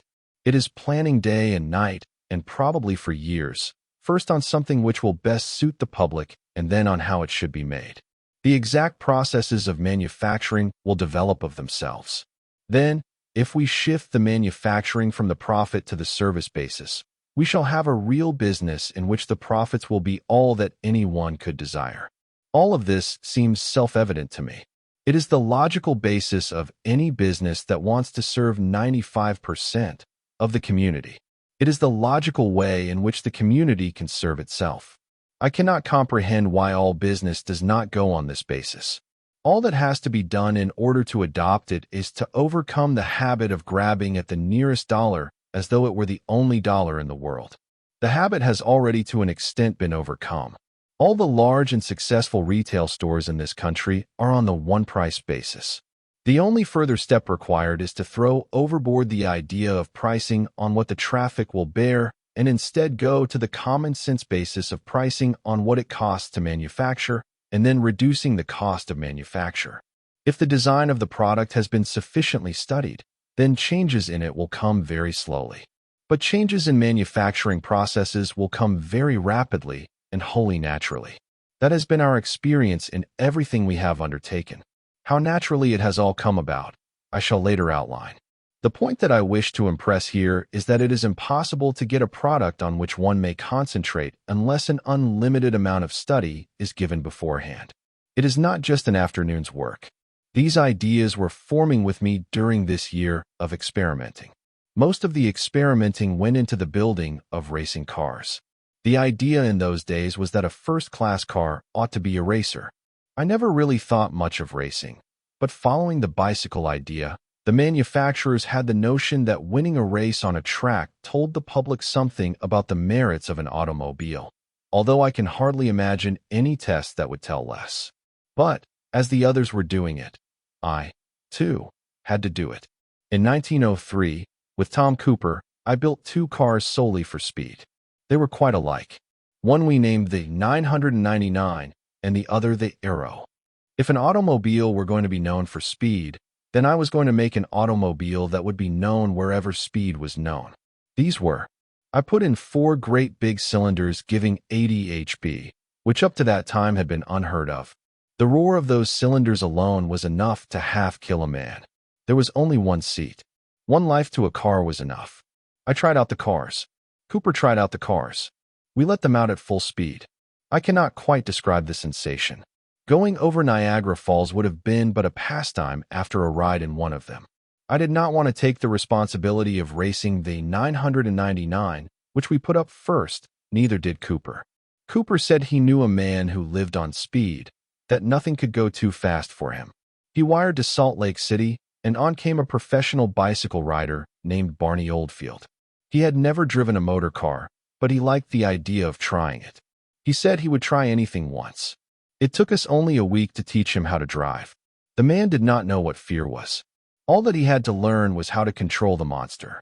Controlling the fastest car of today was nothing as compared to controlling that car.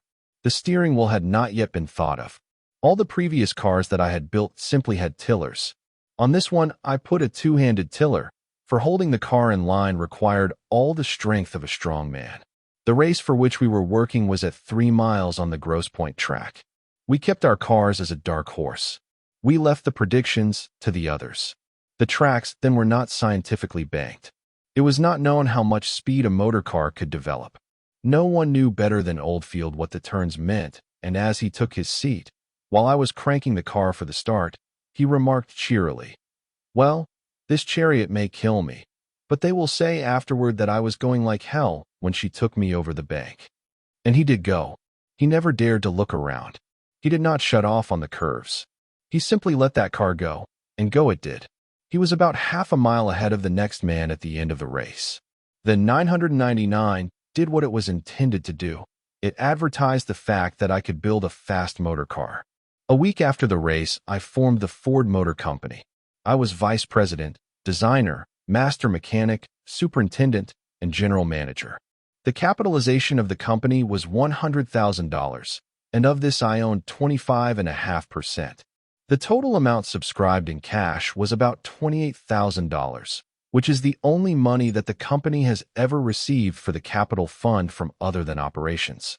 In the beginning, I thought that it was possible, notwithstanding my former experience, to go forward with a company in which I owned less than the controlling share.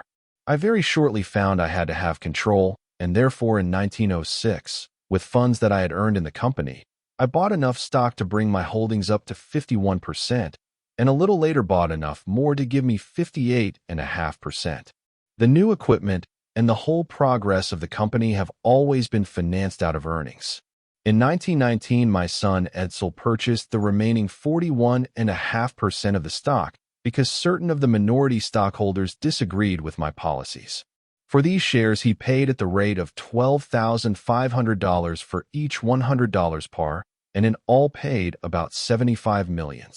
The original company and its equipment, as may be gathered, were not elaborate. We rented Strello's carpenter shop on Mack Avenue. In making my designs, I had also worked out the methods of making, but since at that time we could not afford to buy machinery, the entire car was made according to my designs, but by various manufacturers, and about all we did, even in the way of assembling, was to put on the wheels, the tires, and the body. That would really be the most economical method of manufacturing if only one could be certain that all of the various parts would be made on the manufacturing plan that I have above outlined.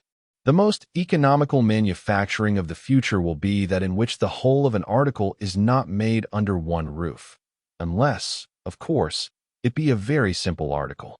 The modern, or better, the future, method is to have each part made where it may best be made, and then assemble the parts into a complete unit at the points of consumption. That is the method we are now following and expect to extend. It would make no difference whether one company or one individual owned all the factories fabricating the component parts of a single product, or whether such part were made in our independently owned factory, if only all adopted the same service methods. If we can buy as good a part as we can make ourselves, and the supply is ample and the price right, we do not attempt to make it ourselves, or, at any rate, to make more than an emergency supply. In fact, it might be better to have the ownership widely scattered. I had been experimenting principally upon the cutting down of weight. Excess weight kills any self-propelled vehicle. There are a lot of fool ideas about weight. It is queer, when you come to think of it, how some fool terms get into current use. There is the phrase heavyweight, as applied to a man's mental apparatus. What does it mean? No one wants to be fat and heavy of body. Then why of head? For some clumsy reason we have come to confuse strength with weight.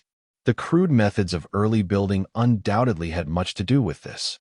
The old ox cart weighed a ton, and it had so much weight that it was weak. To carry a few tons of humanity from New York to Chicago, the railroad builds a train that weighs many hundred tons, and the result is an absolute loss of real strength and the extravagant waste of untold millions in the form of power. The law of diminishing returns begins to operate at the point where strength becomes weight. Weight may be desirable in a steamroller, but nowhere else. Strength has nothing to do with weight. The mentality of the man who does things in the world is agile, light, and strong. The most beautiful things in the world are those from which all excess weight has been eliminated. Strength is never just weight, either in men or things. Whenever anyone suggests to me that I might increase weight or add a part, I look into decreasing weight and eliminating a part. The car that I designed was lighter than any car that had yet been made. It would have been lighter if I had known how to make it so. Later I got the materials to make the lighter car. In our first year we built Model A, selling the runabout for $850 and the tonneau for $100 more. This model had a 2-cylinder opposed motor developing 8 horsepower. It had a chain drive, a 72-inch wheelbase, which was supposed to be long, and a fuel capacity of 5 gallons. We made and sold 1,708 cars in the first year. That is how well the public responded. Every one of these Model A's has a history. Take number 420. Colonel D.C. Collier of California bought it in 1904. He used it for a couple of years, sold it, and bought a new Ford. Number 420 changed hands frequently until 1907, when it was bought by one Edmund Jacobs living near Ramona in the heart of the mountains. He drove it for several years in the roughest kind of work.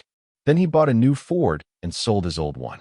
By 1915, number 420 had passed into the hands of a man named Cantello, who took out the motor, hitched it to a water pump, rigged up shafts on the chassis, and now, while the motor chugs away at the pumping of water, the chassis drawn by a burro acts as a buggy.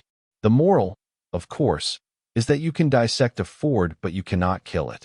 In our first advertisement we said, our purpose is to construct and market an automobile specially designed for everyday wear and tear, business, professional, and family use, An automobile which will attain to a sufficient speed to satisfy the average person without acquiring any of those breakneck velocities which are so universally condemned. A machine which will be admired by man, woman, and child alike for its compactness, its simplicity, its safety, its all-around convenience, and, last but not least, its exceedingly reasonable price, which places it within the reach of many thousands who could not think of paying the comparatively fabulous prices asked for most machines. And these are the points we emphasized. Good material. Simplicity. Most of the cars at that time required considerable skill in their management. The engine. The ignition, which was furnished by 2 sets of 6 dry cell batteries. The automatic oiling. The simplicity and the ease of control of the transmission, which was of the planetary type. The workmanship. We did not make the pleasure appeal. We never have. In its first advertising, we showed that a motor car was a utility. We said, we often hear quoted the old proverb, time is money, and yet how few business and professional men act as if they really believed its truth. Men who are constantly complaining of shortage of time and lamenting the fewness of days in the week. Men to whom every 5 minutes wasted means $1 thrown away. Men to whom 5 minutes delay sometimes means the loss of many dollars, will yet depend on the haphazard, uncomfortable, and limited means of transportation afforded by streetcars, etc., when the investment of an exceedingly moderate sum in the purchase of a perfected, efficient, high-grade automobile would cut out anxiety and unpunctuality and provide a luxurious means of travel ever at your beck and call. Always ready, always sure. Built to save you time and consequent money. Built to take you anywhere you want to go and bring you back again on time. Built to add to your reputation for punctuality, to keep your customers good-humored and in a buying mood. Built for business or pleasure, just as you say. Built also for the good of your health, to carry you jarlessly over any kind of half-decent roads, to refresh your brain with the luxury of much outdoorness and your lungs with the tonic of tonics, the right kind of atmosphere. It is your say, too, when it comes to speed.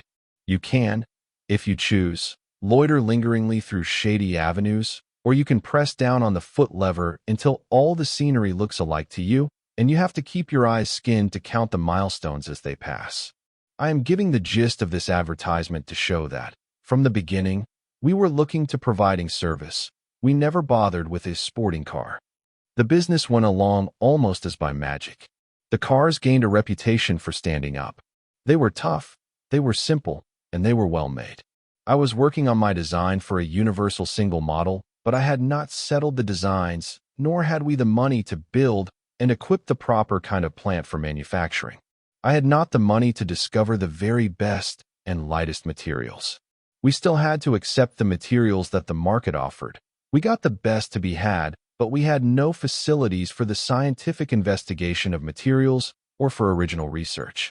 My associates were not convinced that it was possible to restrict our cars to a single model. The automobile trade was following the old bicycle trade, in which every manufacturer thought it necessary to bring out a new model each year and to make it so unlike all previous models that those who had bought the former models would want to get rid of the old and buy the new. That was supposed to be good business. It is the same idea that women submit to in their clothing and hats. That is not service. It seeks only to provide something new, not something better. It is extraordinary how firmly rooted is the notion that business, continuous selling, depends not on satisfying the customer once and for all, but on first getting his money for one article and then persuading him he ought to buy a new and different one. The plan which I then had in the back of my head, but to which we were not then sufficiently advanced to give expression, was that, when a model was settled upon, then every improvement on that model should be interchangeable with the old model, so that a car should never get out of date. It is my ambition to have every piece of machinery or other non-consumable product that I turn out so strong and so well made that no one ought ever to have to buy a second one. A good machine of any kind ought to last as long as a good watch. In the second year, we scattered our energies among 3 models. We made a 4-cylinder touring car, Model B, which sold for $2,000, Model C, which was a slightly improved Model A, and sold at $50 more than the former price, and Model F, a touring car which sold for $1,000. That is, we scattered our energy and increased prices, and therefore we sold fewer cars than in the first year. The sales were 1,695 cars. That Model B, the first four-cylinder car for general road use, had to be advertised. Winning a race or making a record was then the best kind of advertising. So I fixed up the Aero, the twin of the old 999, in fact practically remade it. And a week before the New York Automobile Show, I drove it myself over a surveyed mile straight away on the ice. I shall never forget that race. The ice seemed smooth enough, so smooth that if I had called off the trial we should have secured an immense amount of the wrong kind of advertising. But instead of being smooth, that ice was seamed with fissures which I knew were going to mean trouble the moment I got up speed.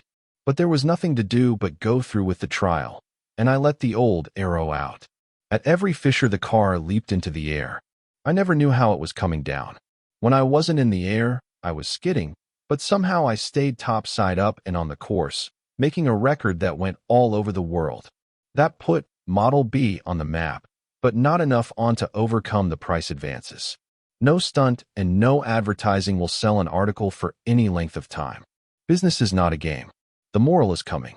Our little wooden shop had, with the business we were doing, become totally inadequate, and in 1906 we took out of our working capital sufficient funds to build a 3-story plant at the corner of Piquette and Beaubien Streets, which for the first time gave us real manufacturing facilities. We began to make and to assemble quite a number of the parts, although still we were principally an assembling shop. In 1905 to 1906 we made only 2 models. One the 4-cylinder car at $2,000 and another touring car at $1,000, both being the models of the previous year, and our sales dropped to 1,599 cars. Some said it was because we had not brought out new models. I thought it was because our cars were too expensive. They did not appeal to the 95%. I changed the policy in the next year, having first acquired stock control. For 1906 to 1907, we entirely left off making touring cars and made 3 models of runabouts and roadsters, none of which differed materially from the other in manufacturing process or in component parts, but were somewhat different in appearance. The big thing was that the cheapest car sold for $600 and the most expensive for only $750, and right there came the complete demonstration of what price meant. We sold 8,423 cars, nearly 5 times as many as in our biggest previous year. Our banner week was that of May 15th, 1908, when we assembled 311 cars in 6 working days. It almost swamped our facilities. The foreman had a tally board on which he chalked up each car as it was finished and turned over to the testers. The tally board was hardly equal to the task.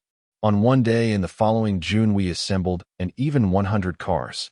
In the next year we departed from the program that had been so successful, and I designed a big car, 50 horsepower, 6-cylinder, that would burn up the roads. We continued making our small cars, but the 1907 panic and the diversion to the more expensive model cut down the sales to 6,398 cars. We had been through an experimenting period of 5 years.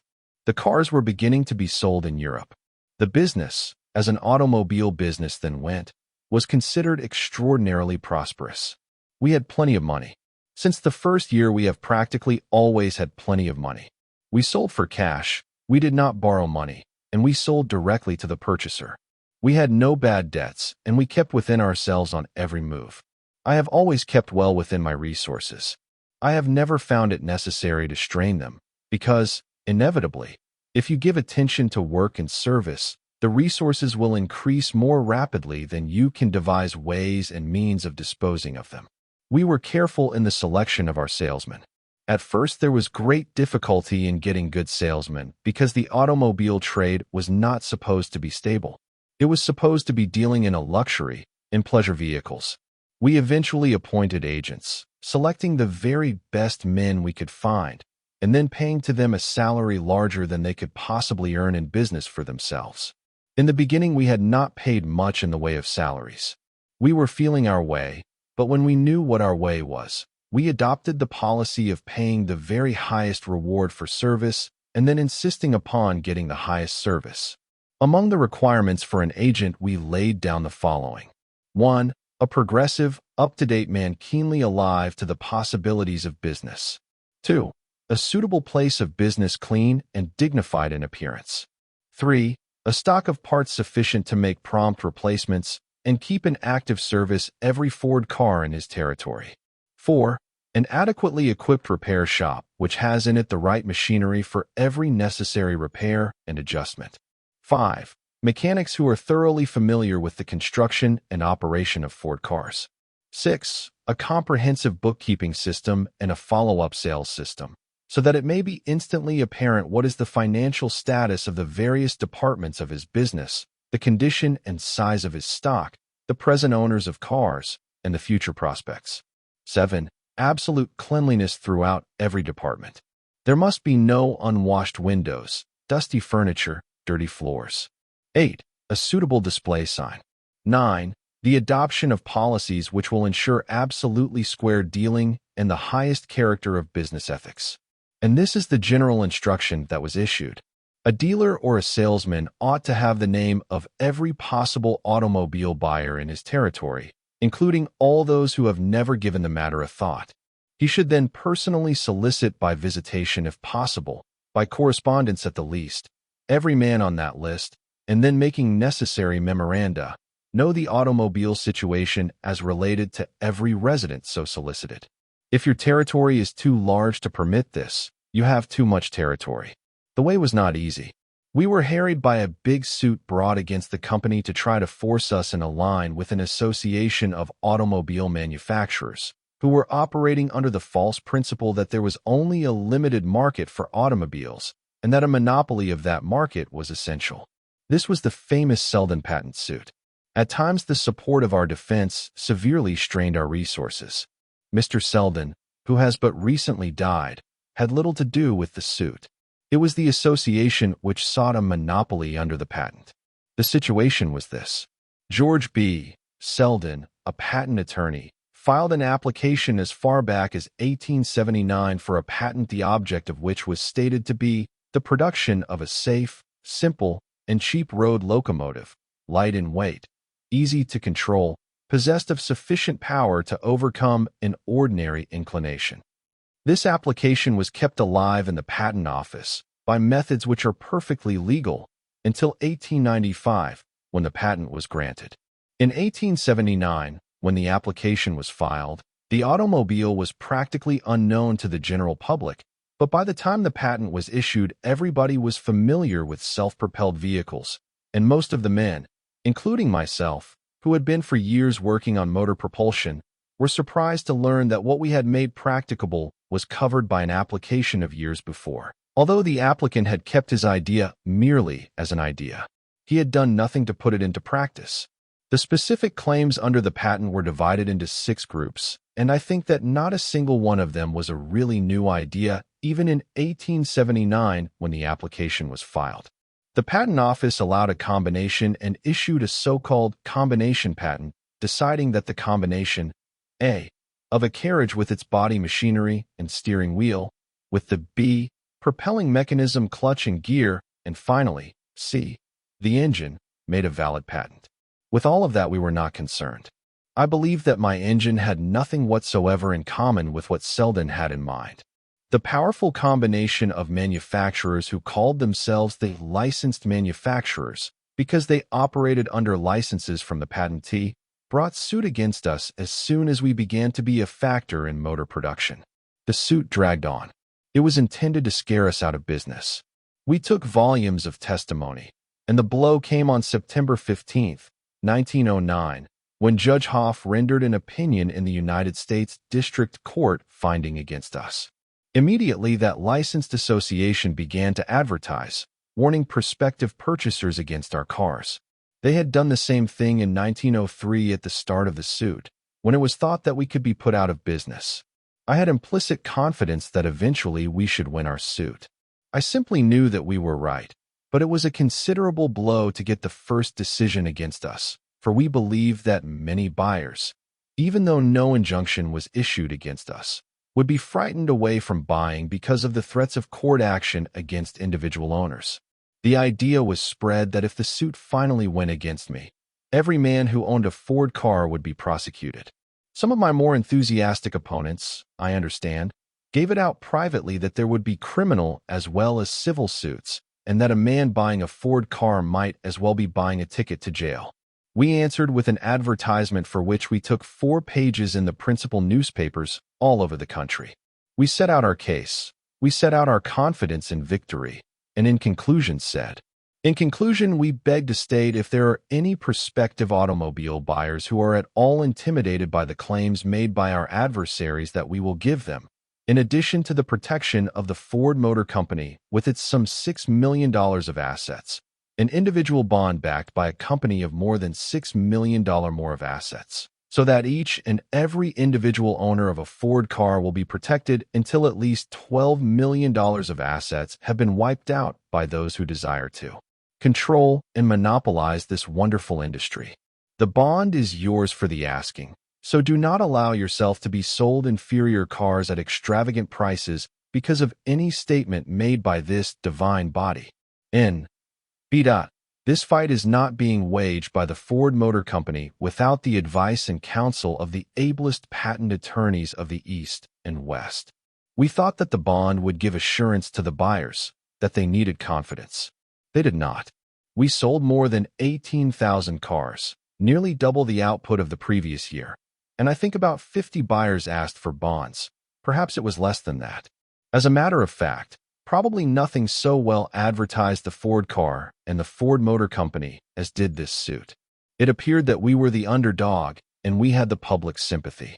The association had $70 million. We at the beginning had not half that number of thousands.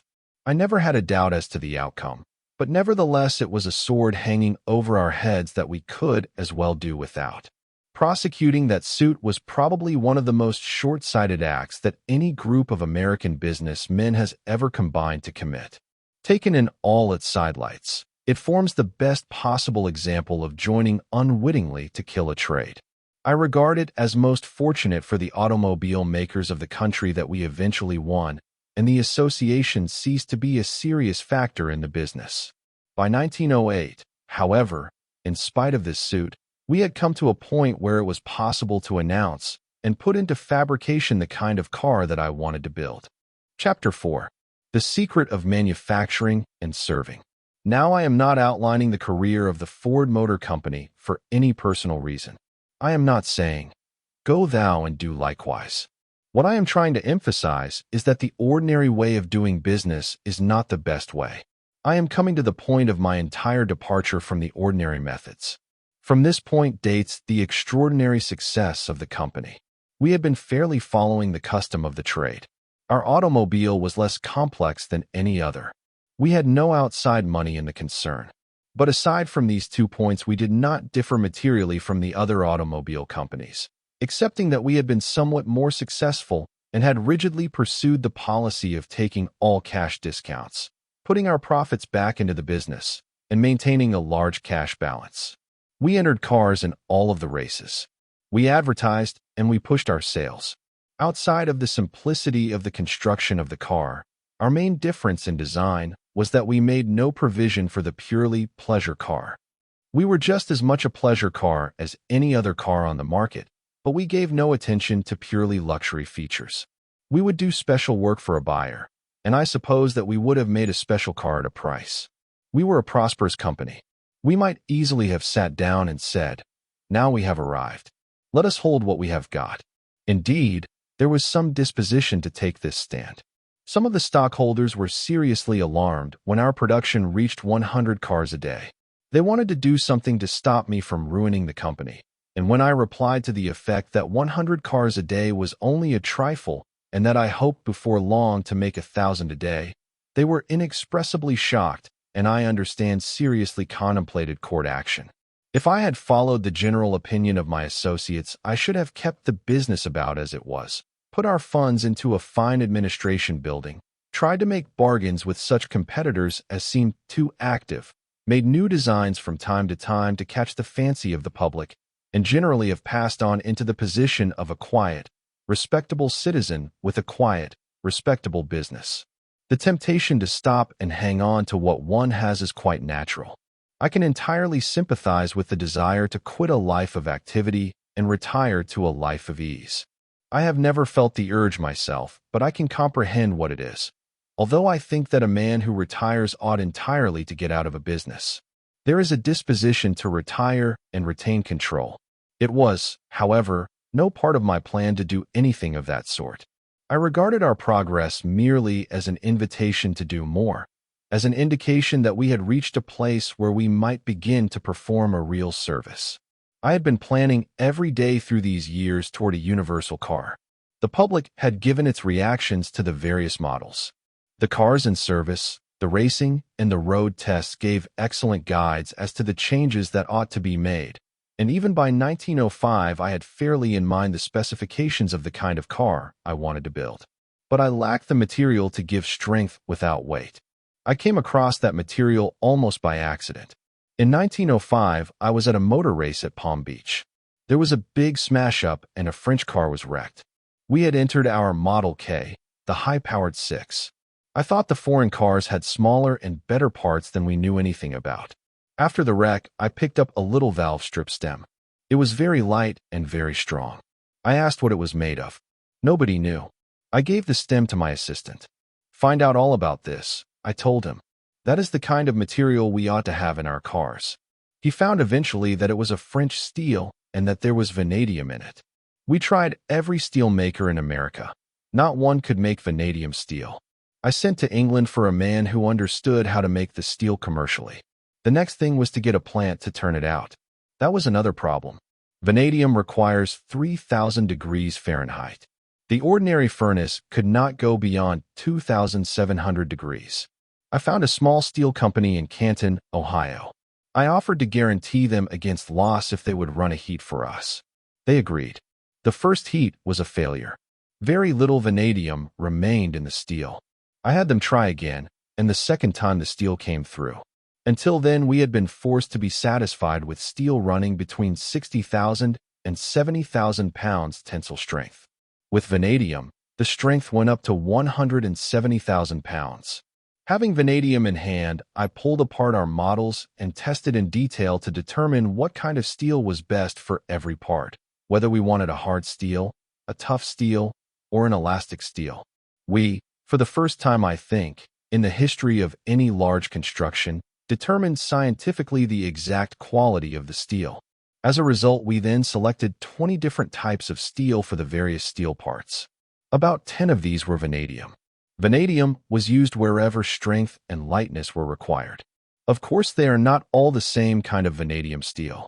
The other elements vary according to whether the part is to stand hard wear or whether it needs spring. In short, according to what it needs. Before these experiments, I believe that not more than 4 different grades of steel had ever been used in automobile construction.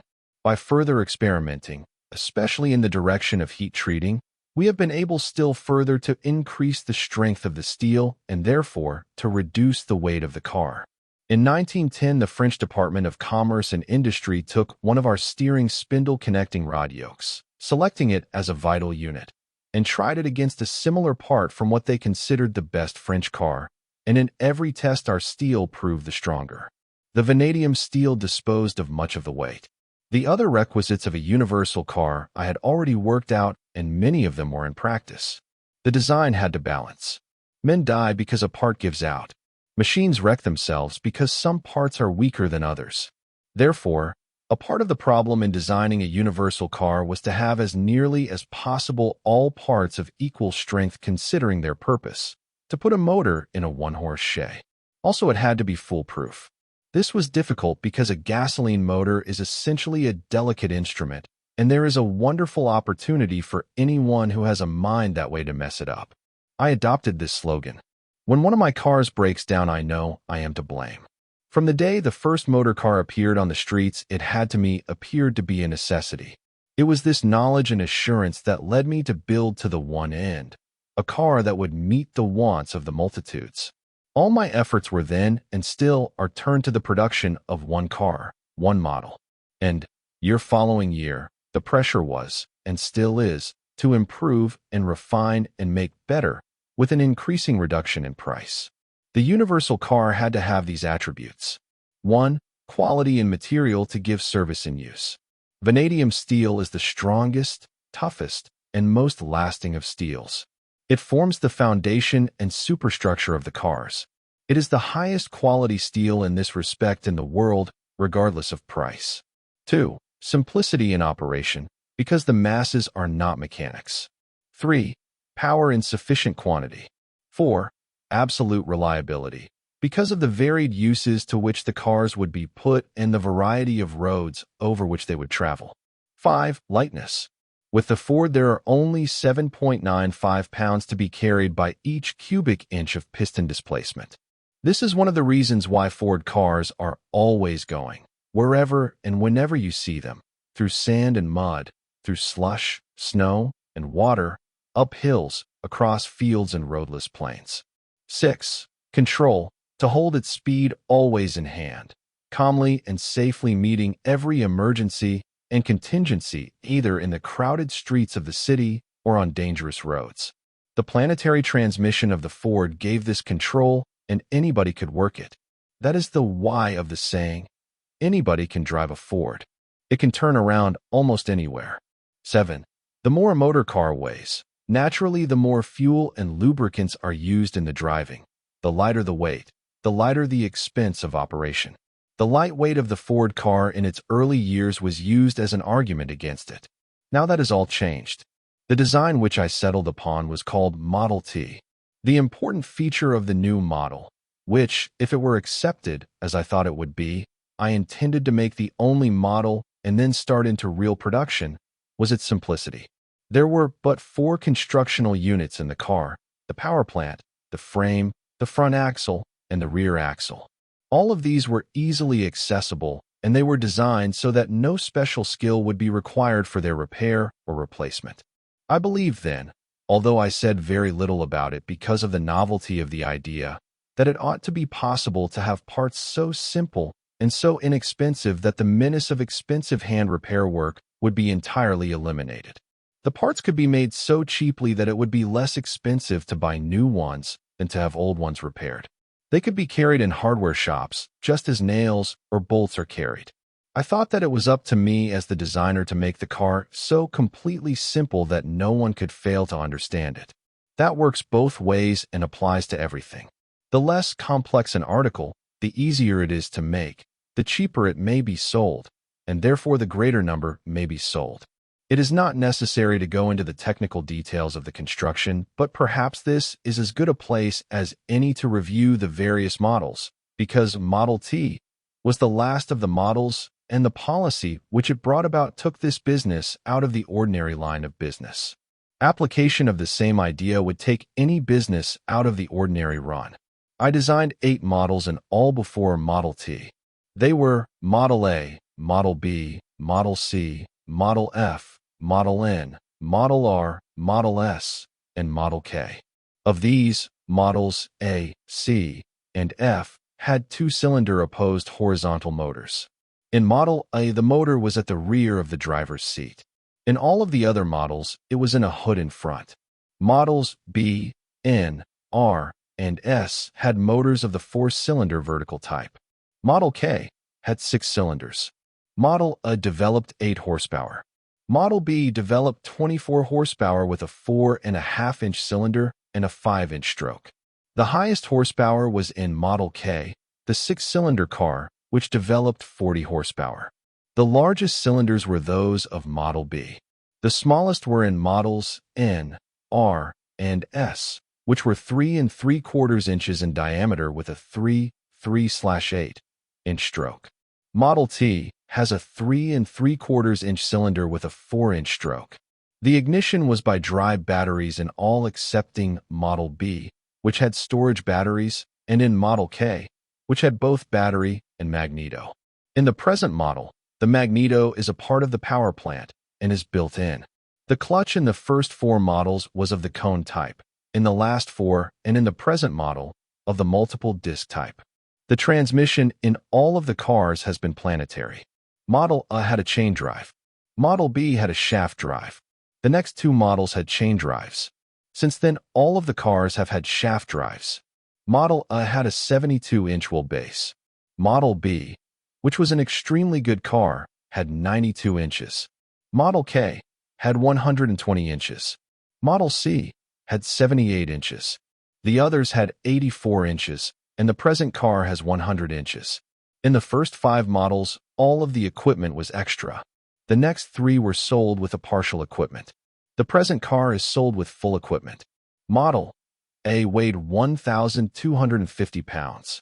The lightest cars were models N and R. They weighed 1,050 pounds, but they were both runabouts. The heaviest car was the 6-cylinder, which weighed 2,000 pounds. The present car weighs 1,200 pounds. The Model T had practically no features which were not contained in some one or other of the previous models. Every detail had been fully tested in practice. There was no guessing as to whether or not it would be a successful model. It had to be. There was no way it could escape being so, for it had not been made in a day. It contained all that I was then able to put into a motor car plus the material, which for the first time I was able to obtain. We put out Model T for the season 1908 to 1909. The company was then 5 years old. The original factory space had been 0.28 acre. We had employed an average of 311 people in the first year, built 1,708 cars, and had 1 branch house. In 1908, the factory space had increased to 2.65 acres, and we owned the building. The average number of employees had increased to 1,908. We built 6,181 cars and had 14 branch houses. It was a prosperous business. During the season 1908 to 1909, we continued to make models R and S, 4-cylinder runabouts and roadsters, the models that had previously been so successful and which sold at $700 and $750. But Model T swept them right out. We sold 10,607 cars, a larger number than any manufacturer had ever sold. The price for the touring car was $850. On the same chassis, we mounted a town car at $1,000, a roadster at $825, a coupe at $950, and a landaulet at $950. This season demonstrated conclusively to me that it was time to put the new policy in force. The salesmen, before I had announced the policy, were spurred by the great sales to think that even greater sales might be had if only we had more models. It is strange how, just as soon as an article becomes successful, somebody starts to think that it would be more successful if only it were different. There is a tendency to keep monkeying with styles and to spoil a good thing by changing it. The salesmen were insistent on increasing the line. They listened to the 5%, the special customers who could say what they wanted, and forgot all about the 95% who just bought without making any fuss. No business can improve unless it pays the closest possible attention to complaints and suggestions. If there is any defect in service, then that must be instantly and rigorously investigated. But when the suggestion is only as to style, one has to make sure whether it is not merely a personal whim that is being voiced.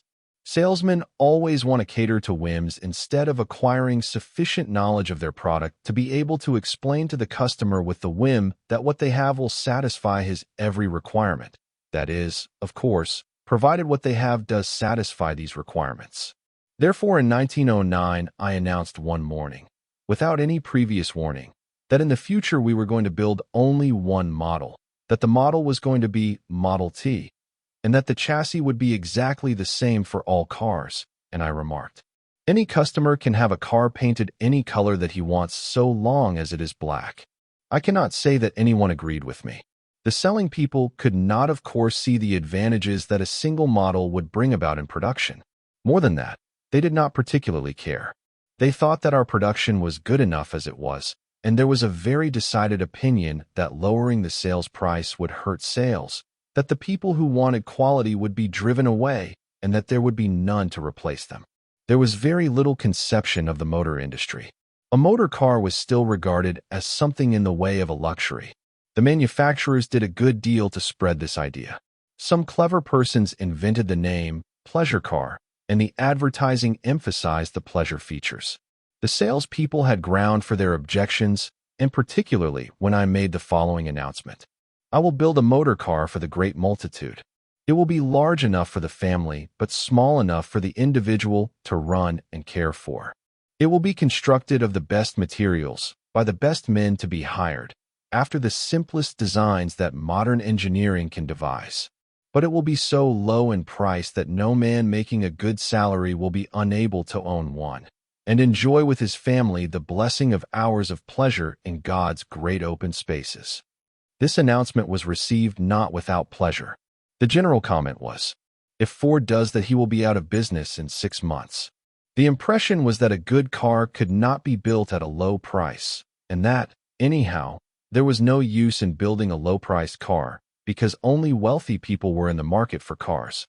The 1908 to 1909 sales of more than 10,000 cars had convinced me that we needed a new factory. We already had a big modern factory, the Piquette Street plant. It was as good as, perhaps a little better than, any automobile factory in the country. But I did not see how it was going to care for the sales and production that were inevitable. So I bought 60 acres at Highland Park, which was then considered a way out in the country from Detroit. The amount of ground bought, and the plans for a bigger factory than the world has ever seen were opposed. The question was already being asked, how soon will Ford blow up? Nobody knows how many thousand times it has been asked since.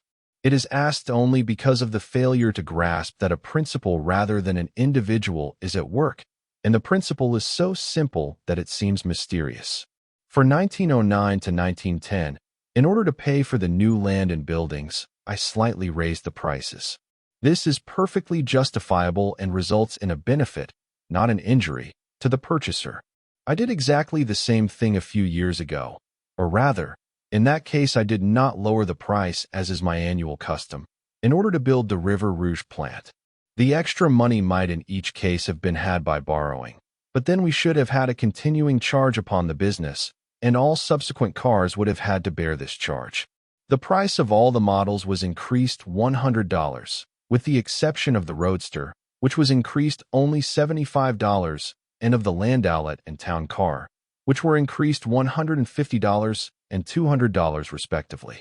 We sold 18,664 cars, and then for 1910 to 1911, with the new facilities, I cut the touring car from $950 to $780, and we sold 34,528 cars. That is the beginning of the steady reduction in the price of the cars in the face of ever-increasing cost of materials and ever higher wages. Contrast the year 1908 with the year 1911. The factory space increased from 2.65 to 32 acres.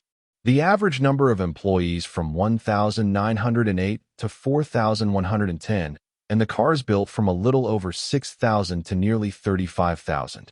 You will note that men were not employed in proportion to the output. We were, almost overnight it seems, in great production. How did all this come about? Simply through the application of an inevitable principle, by the application of intelligently directed power and machinery. In a little dark shop on a side street, an old man had labored for years making axe handles. Out of seasoned hickory he fashioned them, with the help of a draw shave, a chisel, and a supply of sandpaper. Carefully was each handle weighed and balanced. No two of them were alike. The curve must exactly fit the hand, and must conform to the grain of the wood. From dawn until dark the old man labored. His average product was 8 handles a week, for which he received $1.50 each. And often some of these were unsaleable, because the balance was not true. Today you can buy a better axe handle, made by machinery, for a few cents. And you need not worry about the balance. They are all alike, and everyone is perfect. Modern methods applied in a big way have not only brought the cost of axe handles down to a fraction of their former cost, but they have immensely improved the product. It was the application of these same methods to the making of the Ford car that at the very start lowered the price and heightened the quality. We just developed an idea. The nucleus of a business may be an idea. That is, an inventor or a thoughtful workman works out a new and better way to serve some established human need. The idea commends itself, and people want to avail themselves of it. In this way, a single individual may prove, through his idea or discovery, the nucleus of a business.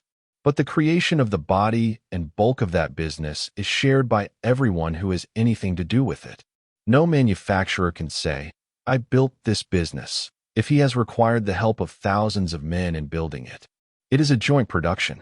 Everyone employed in it has contributed something to it.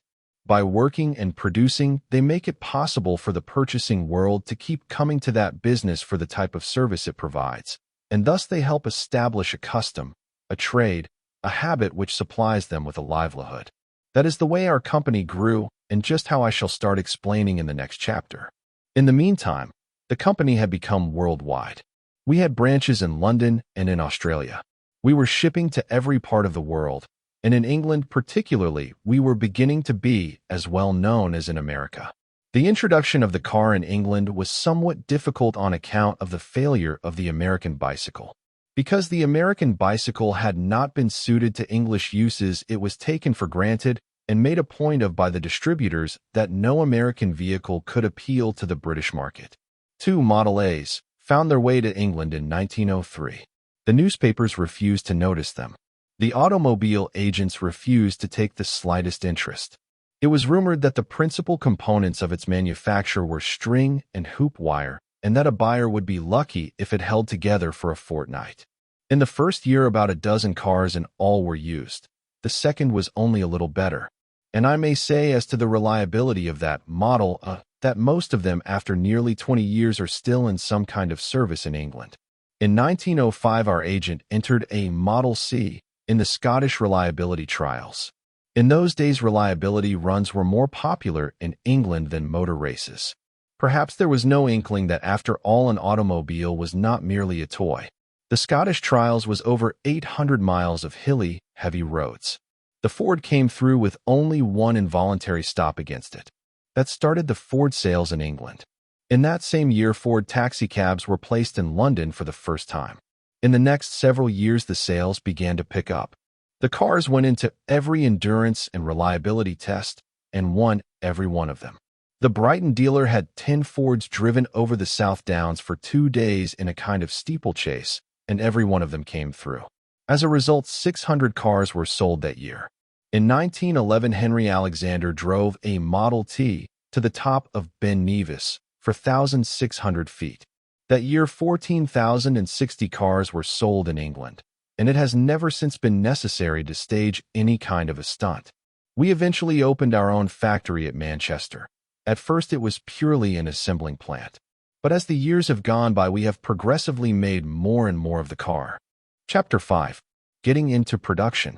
If a device would save in time just 10%, or increase results 10%, then its absence is always a 10% tax. If the time of a person is worth 50 cents an hour, a 10% saving is worth 5 cents an hour. If the owner of a skyscraper could increase his income 10%, he would willingly pay half the increase just to know how. The reason why he owns a skyscraper is that science has proved that certain materials, used in a given way, can save space and increase rental incomes. A building 30 stories high needs no more ground space than one 5 stories high. Getting along with the old-style architecture costs the 5-story man the income of 25 floors. Save 10 steps a day for each of 12,000 employees, and you will have saved 50 miles of wasted motion and misspent energy. Those are the principles on which the production of my plant was built up. They all come practically as of course. In the beginning, we tried to get machinists. As the necessity for production increased, it became apparent not only that enough machinists were not to be had, but also that skilled men were not necessary in production, and out of this grew a principle that I later want to present in full. It is self-evident that a majority of the people in the world are not mentally, even if they are physically, capable of making a good living. That is, they are not capable of furnishing with their own hands a sufficient quantity of the goods which this world needs to be able to exchange their unaided product for the goods which they need. I have heard it said, in fact I believe it is quite a current thought, that we have taken skill out of work. We have not. We have put in skill. We have put a higher skill into planning, management, and tool building, and the results of that skill are enjoyed by the man who is not skilled. This I shall later enlarge on. We have to recognize the unevenness in human mental equipments. If every job in our place required skill, the place would never have existed. Sufficiently skilled men to the number needed could not have been trained in 100 years. 1,000,000 men working by hand could not even approximate our present daily output. No one could manage 1,000,000 men. But more important than that, the product of the unaided hands of those 1,000,000 men could not be sold at a price in consonance with buying power. And even if it were possible to imagine such an aggregation and imagine its management and correlation, just think of the area that it would have to occupy. How many of the men would be engaged, not in producing, but in merely carrying from place to place what the other men had produced? I cannot see how under such conditions the men could possibly be paid more than 10 or 20 cents a day, for of course it is not the employer who pays wages. He only handles the money. It is the product that pays the wages, and it is the management that arranges the production so that the product may pay the wages. The more economical methods of production did not begin all at once. They began gradually, just as we began gradually to make our own parts. Model T was the first motor that we made ourselves. The great economies began in assembling and then extended to other sections so that, while today we have skilled mechanics in plenty, they do not produce automobiles. They make it easy for others to produce them. Our skilled men are the tool makers, the experimental workmen, the machinists, and the pattern makers. They are as good as any men in the world, so good, indeed, that they should not be wasted in doing that which the machines they contrive can do better. The rank and file of men come to us unskilled. They learn their jobs within a few hours or a few days. If they do not learn within that time, they will never be of any use to us. These men are, many of them, foreigners, and all that is required before they are taken on is that they should be potentially able to do enough work to pay the overhead charges on the floor space they occupy. They do not have to be able-bodied men. We have jobs that require great physical strength, although they are rapidly lessening. We have other jobs that require no strength whatsoever, jobs which, as far as strength is concerned, might be attended to by a child of 3. It is not possible, without going deeply into technical processes, to present the whole development of manufacturing, step by step, in the order in which each thing came about. I do not know that this could be done, because something has been happening nearly every day and nobody can keep track. Take at random a number of the changes. From them, it is possible not only to gain some idea of what will happen when this world is put on a production basis, but also to see how much more we pay for things than we ought to, and how much lower wages are than they ought to be, and what a vast field remains to be explored. The Ford Company is only a little way along on the journey. A Ford car contains about 5,000 parts, that is counting screws, nuts, and all. Some of the parts are fairly bulky and others are almost the size of watch parts. In our first assembling, we simply started to put a car together at a spot on the floor, and workmen brought to it the parts as they were needed in exactly the same way that one builds a house. When we started to make parts, it was natural to create a single department of the factory to make that part, but usually one workman performed all of the operations necessary on a small part. The rapid press of production made it necessary to devise plans of production that would avoid having the workers falling over one another.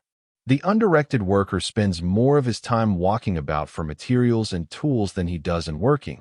He gets small pay because pedestrianism is not a highly paid line. The first step forward in assembly came when we began taking the work to the men instead of the men to the work. We now have 2 general principles in all operations: that a man shall never have to take more than one step, if possibly it can be avoided, and that no man need ever stoop over. The principles of assembly are these. 1. Place the tools and the men in the sequence of the operation so that each component part shall travel the least possible distance while in the process of finishing. 2. Use work slides or some other form of carrier so that when a workman completes his operation, he drops the part always in the same place, which place must always be the most convenient place to his hand, and if possible have gravity carry the part to the next workman for his operation. 3. Use sliding assembling lines by which the parts to be assembled are delivered at convenient distances. The net result of the application of these principles is the reduction of the necessity for thought on the part of the worker and the reduction of his movements to a minimum. He does as nearly as possible only one thing with only one movement. The assembling of the chassis is, from the point of view of the non-mechanical mind, our most interesting and perhaps best known operation, and at one time it was an exceedingly important operation. We now ship out the parts for assembly at the point of distribution. Along about April 1st, 1913, we first tried the experiment of an assembly line. We tried it on assembling the flywheel magneto. We try everything in a little way first. We will rip out anything once we discover a better way, but we have to know absolutely that the new way is going to be better than the old before we do anything drastic. I believe that this was the first moving line ever installed.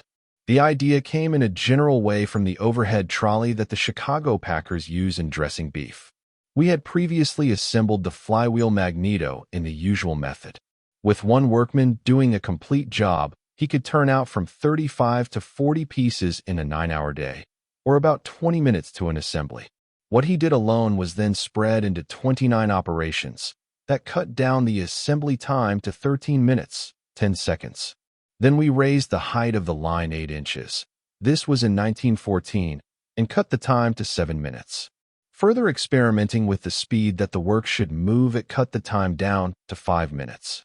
In short, the result is this. By the aid of scientific study, one man is now able to do somewhat more than 4 did only a comparatively few years ago. That line established the efficiency of the method, and we now use it everywhere. The assembling of the motor, formerly done by one man, is now divided into 84 operations. Those men do the work that 3 times their number formerly did. In a short time, we tried out the plan on the chassis. About the best we had done in stationary chassis assembling was an average of 12 hours and 28 minutes per chassis. We tried the experiment of drawing the chassis with a rope and windlass down a line 250 feet long. 6 assemblers traveled with the chassis and picked up the parts from piles placed along the line. This rough experiment reduced the time to 5 hours 50 minutes per chassis. In the early part of 1914, we elevated the assembly line. We had adopted the policy of man-high work. We had one line 26 3/4 inches and another 24 1/2 inches from the floor to suit squads of different heights. The waist-high arrangement and a further subdivision of work so that each man had fewer movements cut down the labor time per chassis to 1 hour 33 minutes. Only the chassis was then assembled in the line. The body was placed on in John R. Street, the famous street that runs through our Highland Park factories. Now the line assembles the whole car. It must not be imagined, however, that all this worked out as quickly as it sounds. The speed of the moving work had to be carefully tried out. In the flywheel magneto, we first had a speed of 60 inches per minute. That was too fast. Then we tried 18 inches per minute. That was too slow. Finally, we settled on 44 inches per minute. The idea is that a man must not be hurried in his work. He must have every second necessary, but not a single unnecessary second. We have worked out speeds for each assembly, for the success of the chassis assembly caused us gradually to overhaul our entire method of manufacturing and to put all assembling in mechanically driven lines. The chassis assembling line, for instance, goes at a pace of 6 feet per minute. The front axle assembly line goes at 189 inches per minute. In the chassis assembling are 45 separate operations or stations. The first men fasten 4 mudguard brackets to the chassis frame. The motor arrives on the 10th operation, and so on in detail. Some men do only 1 or 2 small operations, others do more. The man who places a part does not fasten it. The part may not be fully in place until after several operations later. The man who puts in a bolt does not put on the nut. The man who puts on the nut does not tighten it. On operation number 34, the budding motor gets its gasoline. It has previously received lubrication. On operation number 44, the radiator is filled with water. And on operation number 45, the car drives out onto John R. Street. Essentially, the same ideas have been applied to the assembling of the motor. In October 1913, It required 9 hours and 54 minutes of labor time to assemble one motor. 6 months later, by the moving assembly method, this time had been reduced to 5 hours and 56 minutes. Every piece of work in the shops moves. It may move on hooks on overhead chains going to assembly in the exact order in which the parts are required. It may travel on a moving platform, or it may go by gravity. But the point is that there is no lifting or trucking of anything other than materials. Materials are brought in on small trucks or trailers operated by cut-down Ford chassis, which are sufficiently mobile and quick to get in and out of any aisle where they may be required to go. No workman has anything to do with moving or lifting anything. That is all in a separate department, the Department of Transportation. We started assembling a motor car in a single factory. Then, as we began to make parts, we began to departmentalize so that each department would do only one thing. As the factory is now organized, each department makes only a single part or assembles a part. A department is a little factory in itself. The part comes into it as raw material or as a casting, goes through the sequence of machines and heat treatments, or whatever may be required, and leaves that department finished. It was only because of transport ease that the departments were grouped together when we started to manufacture. I did not know that such minute divisions would be possible, but as our production grew and departments multiplied, we actually changed from making automobiles to making parts. Then we found that we had made another new discovery, which was that by no means all of the parts had to be made in one factory. It was not really a discovery. It was something in the nature of going around in a circle to my first manufacturing when I bought the motors and probably 90% of the parts. When we began to make our own parts, we practically took for granted that they all had to be made in the one factory, that there was some special virtue in having a single roof over the manufacture of the entire car. We have now developed away from this. If we build any more large factories, it will be only because the making of a single part must be in such tremendous volume as to require a large unit. I hope that in the course of time, the big Highland Park plant will be doing only one or two things. The casting has already been taken away from it and has gone to the River Rouge plant. So now we are on our way back to where we started from, excepting that, instead of buying our parts on the outside, we are beginning to make them in our own factories on the outside. This is a development which holds exceptional consequences, for it means, as I shall enlarge in a later chapter, that highly standardized, highly subdivided industry need no longer become concentrated in large plants with all the inconveniences of transportation and housing that hamper large plants. 1,000 or 500 men ought to be enough in a single factory. Then there would be no problem of transporting them to work or away from work, and there would be no slums or any of the other unnatural ways of living incident to the overcrowding that must take place if the workmen are to live within reasonable distances of a very large plant. Highland Park now has 500 departments. Down at our Paquette plant, we had only 18 departments, and formerly at Highland Park, we had only 150 departments. This illustrates how far we are going in the manufacture of parts. Hardly a week passes without some improvement being made somewhere in machine or process, and sometimes this is made in defiance of what is called the best shop practice.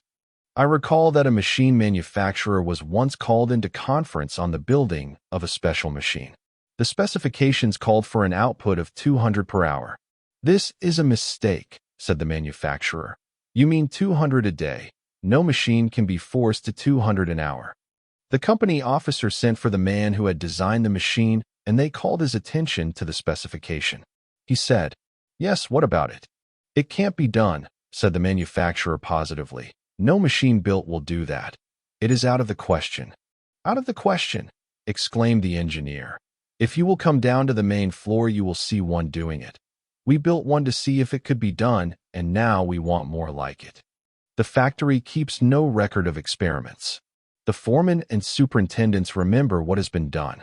If a certain method has formerly been tried and failed, somebody will remember it.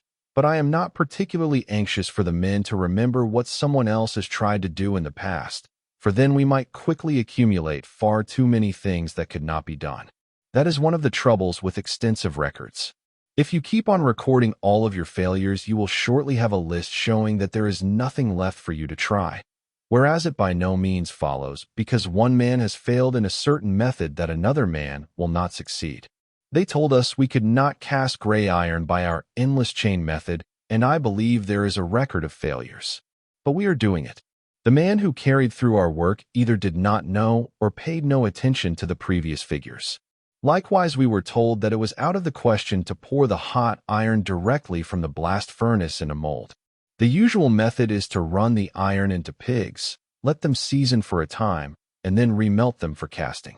But at the River Rouge plant, we are casting directly from cupolas that are filled from the blast furnaces. Then, too, a record of failures, particularly if it is a dignified and well-authenticated record, deters a young man from trying. We get some of our best results from letting fools rush in where angels fear to tread. None of our men are experts. We have most unfortunately found it necessary to get rid of a man as soon as he thinks himself an expert, because no one ever considers himself expert if he really knows his job. A man who knows a job sees so much more to be done than he has done, that he is always pressing forward and never gives up an instant of thought to how good and how efficient he is. Thinking always ahead, thinking always of trying to do more, brings a state of mind in which nothing is impossible. The moment one gets into the expert state of mind, a great number of things become impossible. I refuse to recognize that there are impossibilities. I cannot discover that anyone knows enough about anything on this earth definitely to say what is and what is not possible. The right kind of experience, the right kind of technical training, ought to enlarge the mind and reduce the number of impossibilities. It unfortunately does nothing of the kind. Most technical training and the average of that which we call experience provide a record of previous failures, and instead of these failures being taken for what they are worth, they are taken as absolute bars to progress. If some man, calling himself an authority, says that this or that cannot be done, then a horde of unthinking followers start the chorus. It can't be done. Take castings.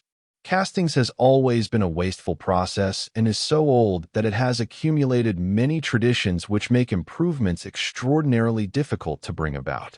I believe one authority on molding declared, before we started our experiments, that any man who said he could reduce costs within half a year wrote himself down as a fraud. Our foundry used to be much like other foundries. When we cast the first Model T cylinders in 1910, everything in the place was done by hand. Shovels and wheelbarrows abounded. The work was then either skilled or unskilled. We had molders and we had laborers.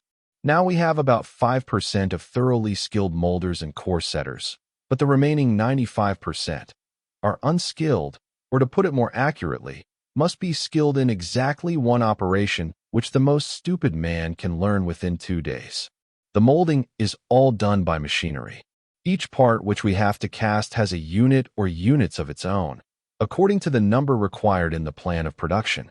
The machinery of the unit is adapted to the single casting. Thus the men in the unit each perform a single operation that is always the same. A unit consists of an overhead railway to which at intervals are hung little platforms for the molds. Without going into technical details, let me say the making of the molds and the cores and the packing of the cores are done with the work in motion on the platforms. The metal is poured at another point as the work moves, and by the time the mold in which the metal has been poured reaches the terminal, it is cool enough to start on its automatic way to cleaning, machining, and assembling. And the platform is moving around for a new load. Take the development of the piston rod assembly. Even under the old plan, this operation took only 3 minutes and did not seem to be one to bother about. There were 2 benches and 28 men in all. They assembled 175 pistons and rods in a 9-hour day, which means just 5 seconds over 3 minutes each. There was no inspection, and many of the piston and rod assemblies came back from the motor assembling line as defective. It is a very simple operation. The workmen pushed the pin out of the piston, oiled the pin, slipped the rod in place, put the pin through the rod and piston, tightened one screw, and opened another screw. That was the whole operation. The foreman, examining the operation, could not discover why it should take as much as 3 minutes. He analyzed the motions with a stopwatch. He found that 4 hours out of a 9-hour day were spent in walking. The assembler did not go off anywhere, but he had to shift his feet to gather in his materials and to push away his finished piece. In the whole task, each man performed 6 operations. The foreman devised a new plan. He split the operation into 3 divisions, put a slide on the bench and 3 men on each side of it, and an inspector at the end. Instead of one man performing the whole operation, one man then performed only 1/3 of the operation. He performed only as much as he could do without shifting his feet. They cut down the squad from 28 to 14 men. The former record for 28 men was 175 assemblies a day. Now 7 men turn out 2,600 assemblies in 8 hours. It is not necessary to calculate the savings there. Painting the rear axle assembly once gave some trouble. It used to be dipped by hand into a tank of enamel. This required several handlings and the services of 2 men. Now 1 man takes care of it all on a special machine, designed and built in the factory. The man now merely hangs the assembly on a moving chain, which carries it up over the enamel tank. 2 levers then thrust thimbles over the ends of the ladle shaft. The paint tank rises 6 feet, immerses the axle, returns to position, and the axle goes on to the drying oven. The whole cycle of operations now takes just 13 seconds. The radiator is a complex affair, and soldering it used to be a matter of skill. There are 95 tubes in a radiator. Fitting and soldering these tubes in place is by hand a long operation, requiring both skill and patience. Now it is all done by a machine, which will make 1,200 radiator cores in 8 hours. Then they are soldered in place by being carried through a furnace by a conveyor. No tinsmith work and so no skill are required. We used to rivet the crankcase arms to the crankcase, using pneumatic hammers which were supposed to be the latest development. It took 6 men to hold the hammers and 6 men to hold the casings, and the din was terrific. Now an automatic press operated by 1 man, who does nothing else, gets through 5 times as much work in a day as those 12 men did. In the Piquet plant, the cylinder casting traveled 4,000 feet in the course of finishing. Now it travels only slightly over 300 feet. There is no manual handling of material.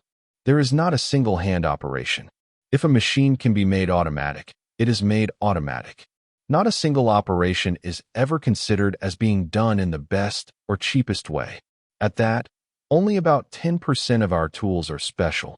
The others are regular machines adjusted to the particular job, and they are placed almost side by side. We put more machinery per square foot of floor space than any other factory in the world. Every foot of space not used carries an overhead expense. We want none of that waste. Yet there is all the room needed. No man has too much room, and no man has too little room. Dividing and subdividing operations, keeping the work in motion, those are the keynotes of production. But also it is to be remembered that all the parts are designed so that they can be most easily made. And the saving? Although the comparison is not quite fair, it is startling. If at our present rate of production we employed the same number of men per car that we did when we began in 1903, and those men were only for assembly, we should today require a force of more than 200,000. We have less than 50,000 men on automobile production at our highest point of around 4,000 cars a day. Chapter 6. Machines and Men. That which one has to fight hardest against in bringing together a large number of people to do work is excess organization and consequent red tape. To my mind, there is no bent of mind more dangerous than that which is sometimes described as the genius for organization. This usually results in the birth of a great big chart showing, after the fashion of a family tree, how authority ramifies. The tree is heavy with nice round berries, each of which bears the name of a man or of an office. Every man has a title and certain duties which are strictly limited by the circumference of his berry. If a straw boss wants to say something to the general superintendent, his message has to go through the subforeman, the department head, and all the assistant superintendents before, in the course of time, it reaches the general superintendent. Probably by that time what he wanted to talk about is already history. It takes about 6 weeks for the message of a man living in a berry on the lower left-hand corner of the chart to reach the president or chairman of the board, and if it ever does reach one of these august officials, it has by that time gathered to itself about a pound of criticisms, suggestions, and comments. Very few things are ever taken under official consideration until long after the time when they actually ought to have been done. The buck is passed to and fro, and all responsibility is dodged by individuals, following the lazy notion that 2 heads are better than 1. Now, a business, in my way of thinking, is not a machine. It is a collection of people who are brought together to do work and not to write letters to one another. It is not necessary for any one department to know what any other department is doing.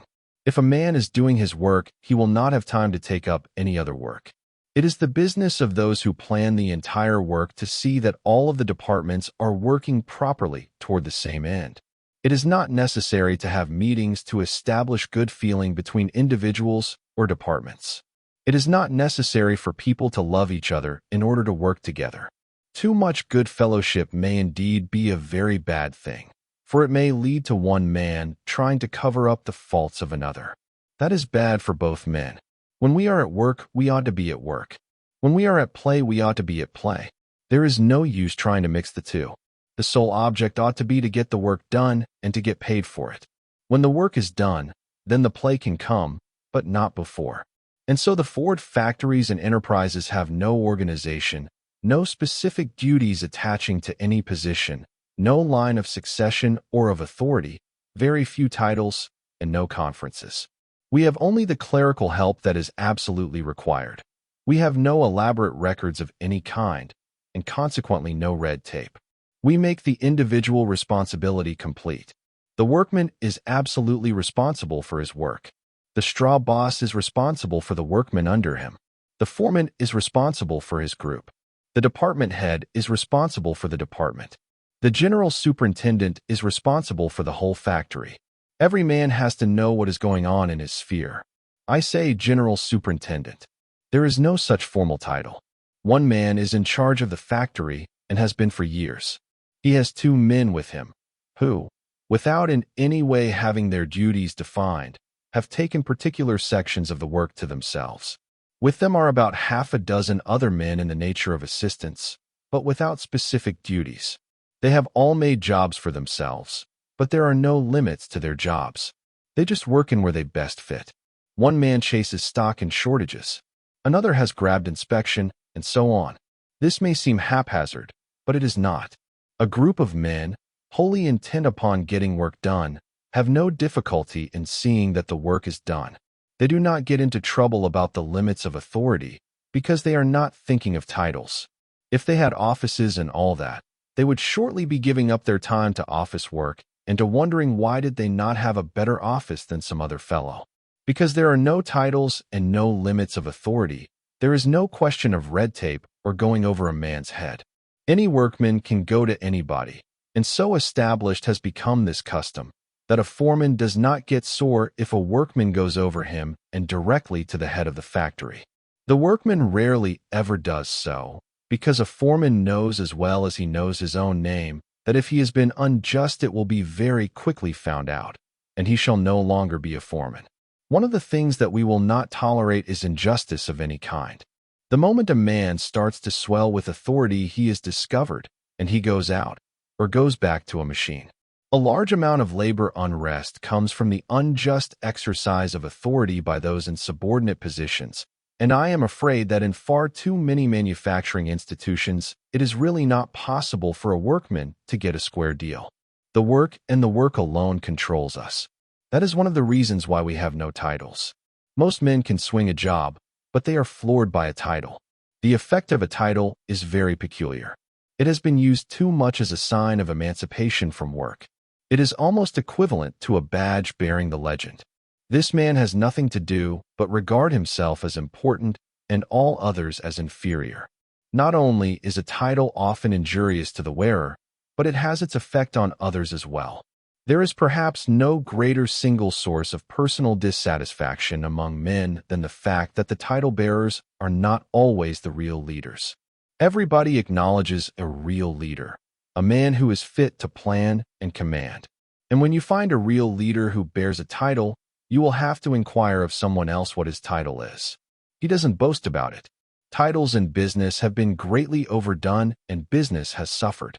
One of the bad features is the division of responsibility according to titles, which goes so far as to amount to a removal altogether of responsibility. Where responsibility is broken up into many small bits and divided among many departments, each department under its own titular head, who in turn is surrounded by a group bearing their nice subtitles, it is difficult to find anyone who really feels responsible. Everyone knows what passing the buck means. The game must have originated in industrial organizations where the departments simply shove responsibility along. The health of every organization depends on every member, whatever his place, feeling that everything that happens to come to his notice relating to the welfare of the business is his own job. Railroads have gone to the devil under the eyes of departments that say, "Oh, that doesn't come under our department. Department X, 100 miles away, has that in charge." There used to be a lot of advice given to officials not to hide behind their titles. The very necessity for the advice showed a condition that needed more than advice to correct it. And the correction is just this: abolish the titles. A few may be legally necessary. A few may be useful in directing the public how to do business with the concern, but for the rest the best rule is simple: get rid of them. As a matter of fact, the record of business in general just now is such as to detract very much from the value of titles. No one would boast of being president of a bankrupt bank. Business on the whole has not been so skillfully steered as to leave much margin for pride in the steersmen. The men who bear titles now and are worth anything are forgetting their titles and are down in the foundation of business looking for the weak spots. They are back again in the places from which they rose, trying to reconstruct from the bottom up. And when a man is really at work, he needs no title. His work honors him. All of our people come into the factory or the offices through the employment departments. As I have said, we do not hire experts. Neither do we hire men on past experiences or for any position other than the lowest. Since we do not take a man on his past history, we do not refuse him because of his past history. I never met a man who was thoroughly bad. There is always some good in him, if he gets a chance. That is the reason we do not care in the least about a man's antecedents. We do not hire a man's history, we hire the man. If he has been in jail, that is no reason to say that he will be in jail again.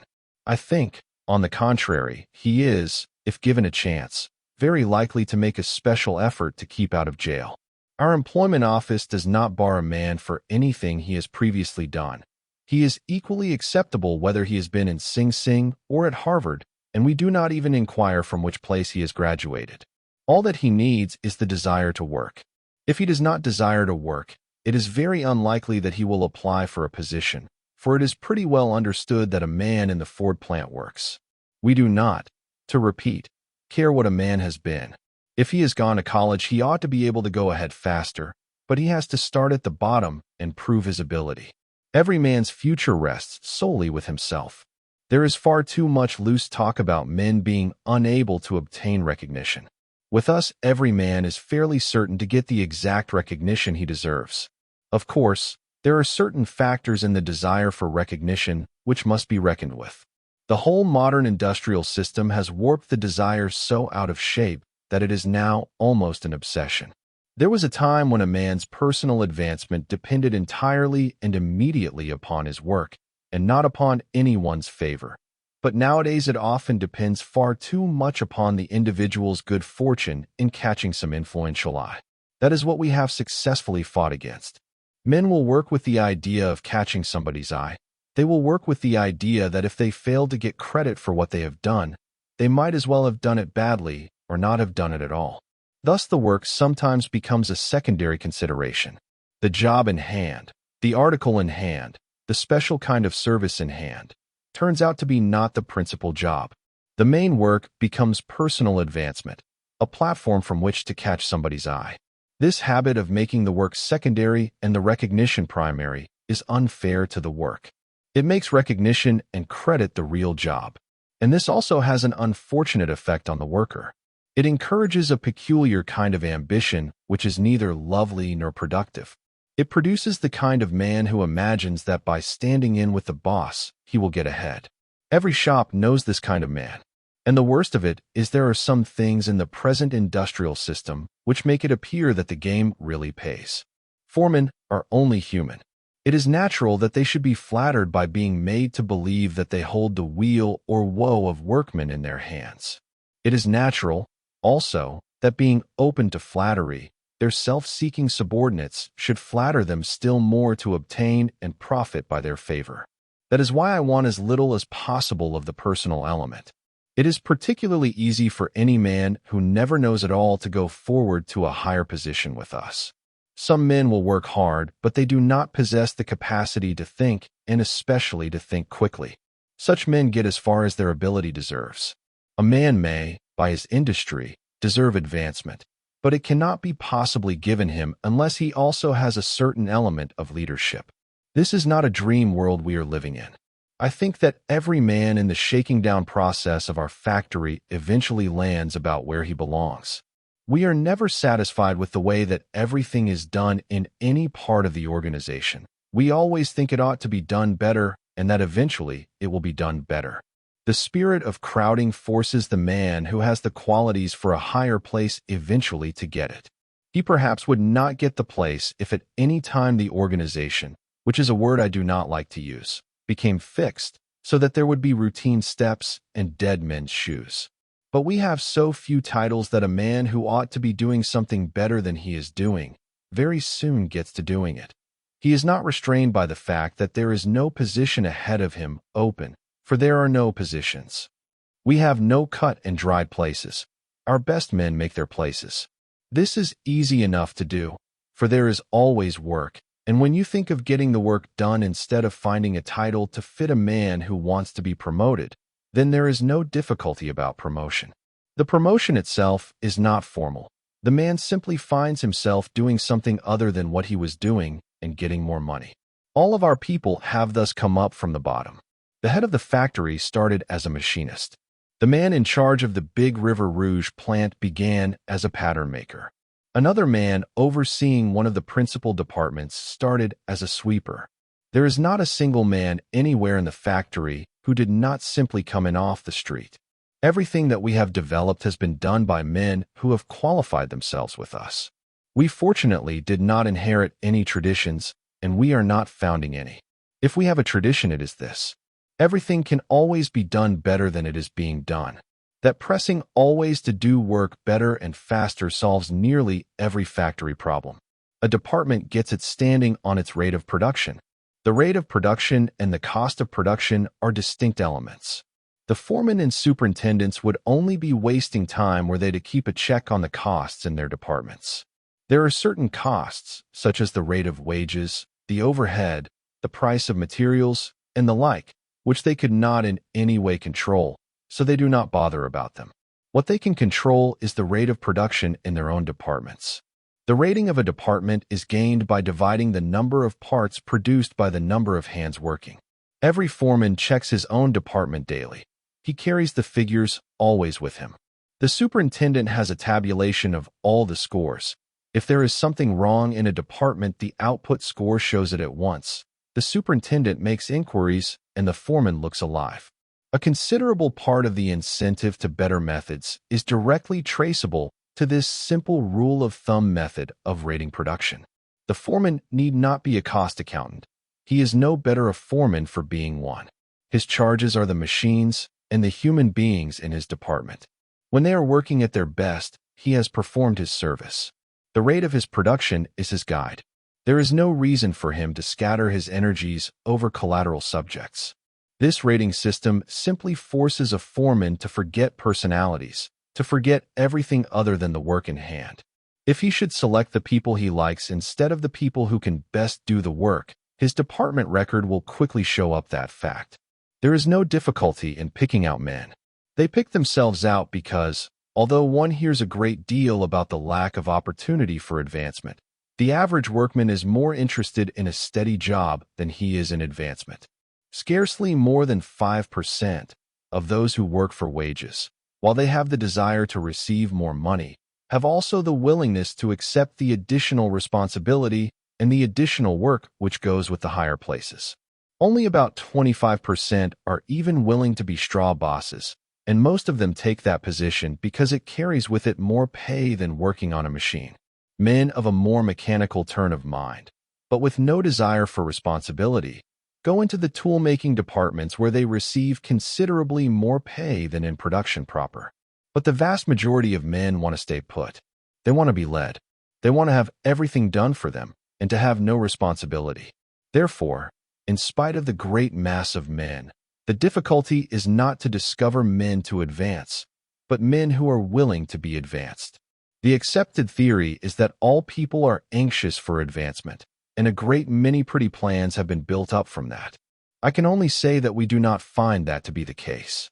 The Americans in our employ do want to go ahead, but they by no means do always want to go clear through to the top. The foreigners, generally speaking, are content to stay as straw bosses. Why all of this is, I do not know. I am giving the facts. As I have said, everyone in the place reserves an open mind as to the way in which every job is being done. If there is any fixed theory, any fixed rule, it is that no job is being done well enough. The whole factory management is always open to suggestion, and we have an informal suggestion system by which any workman can communicate any idea that comes to him and get action on it. The saving of a cent per piece may be distinctly worthwhile. A saving of 1 cent on a part at our present rate of production represents $12,000 a year. 1 cent saved on each part would amount to millions a year. Therefore, in comparing savings, the calculations are carried out to the thousandth part of a cent. If the new way suggested shows a saving and the cost of making the change will pay for itself within a reasonable time, say within 3 months, the change is made practically as of course. These changes are by no means limited to improvements which will increase production or decrease cost. A great many, perhaps most of them, are in the line of making the work easier. We do not want any hard, man-killing work about the place, and there is now very little of it. And usually it so works out that adopting the way which is easier on the men also decreases the cost. There is most intimate connection between decency and good business. We also investigate down to the last decimal whether it is cheaper to make or to buy a part. The suggestions come from everywhere. The Polish workmen seem to be the cleverest of all of the foreigners in making them. One, who could not speak English, indicated that if the tool in his machine were set at a different angle it might wear longer, as it lasted only 4 or 5 cuts. He was right, and a lot of money was saved in grinding. Another Pole, running a drill press, rigged up a little fixture to save handling the part after drilling. That was adopted generally, and a considerable saving resulted. The men often try out little attachments of their own because, concentrating on one thing, they can, if they have a mind that way, usually devise some improvement. The cleanliness of a man's machine also, although cleaning a machine is no part of his duty, is usually an indication of his intelligence. Here are some of the suggestions. A proposal that castings be taken from the foundry to the machine shop on an overhead conveyor saved 70 men in the transport division. There used to be 17 men, and this was when production was smaller, taking the burrs off gears, and it was a hard, nasty job. A man roughly sketched a special machine. His idea was worked out, and the machine built. Now 4 men have several times the output of the 17 men, and have no hard work at all to do.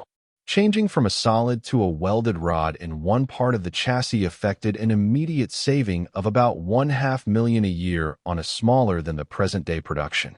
Making certain tubes out of flat sheets instead of drawing them in the usual way affected another enormous saving. The old method of making a certain gear comprised 4 operations, and 12% of the steel went into scrap.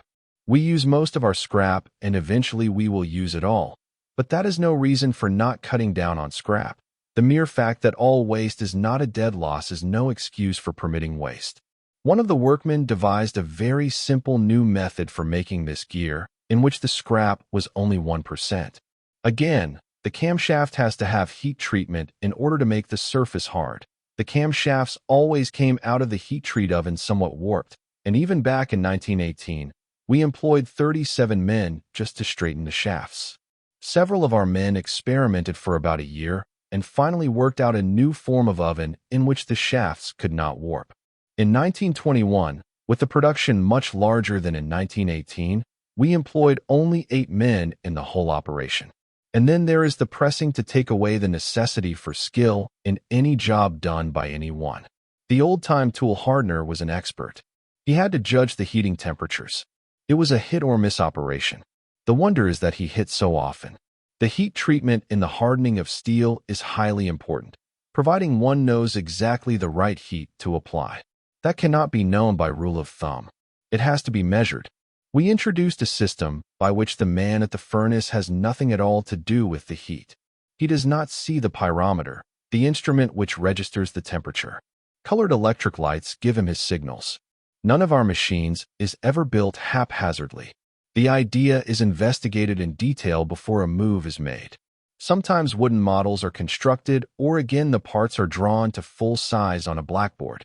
We are not bound by precedent, but we leave nothing to luck, and we have yet to build a machine that will not do the work for which it was designed.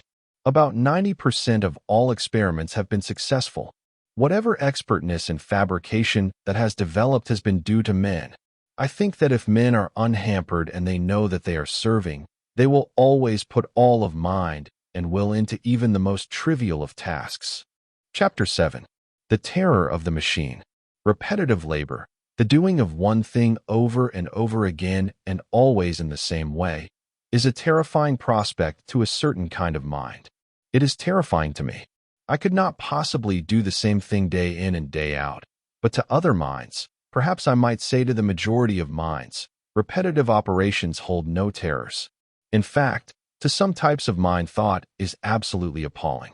To them, the ideal job is one where the creative instinct need not be expressed. The jobs where it is necessary to put in mind as well as muscle have very few takers. We always need men who like a job because it is difficult. The average worker, I am sorry to say, wants a job in which he does not have to put forth much physical exertion. Above all, he wants a job in which he does not have to think.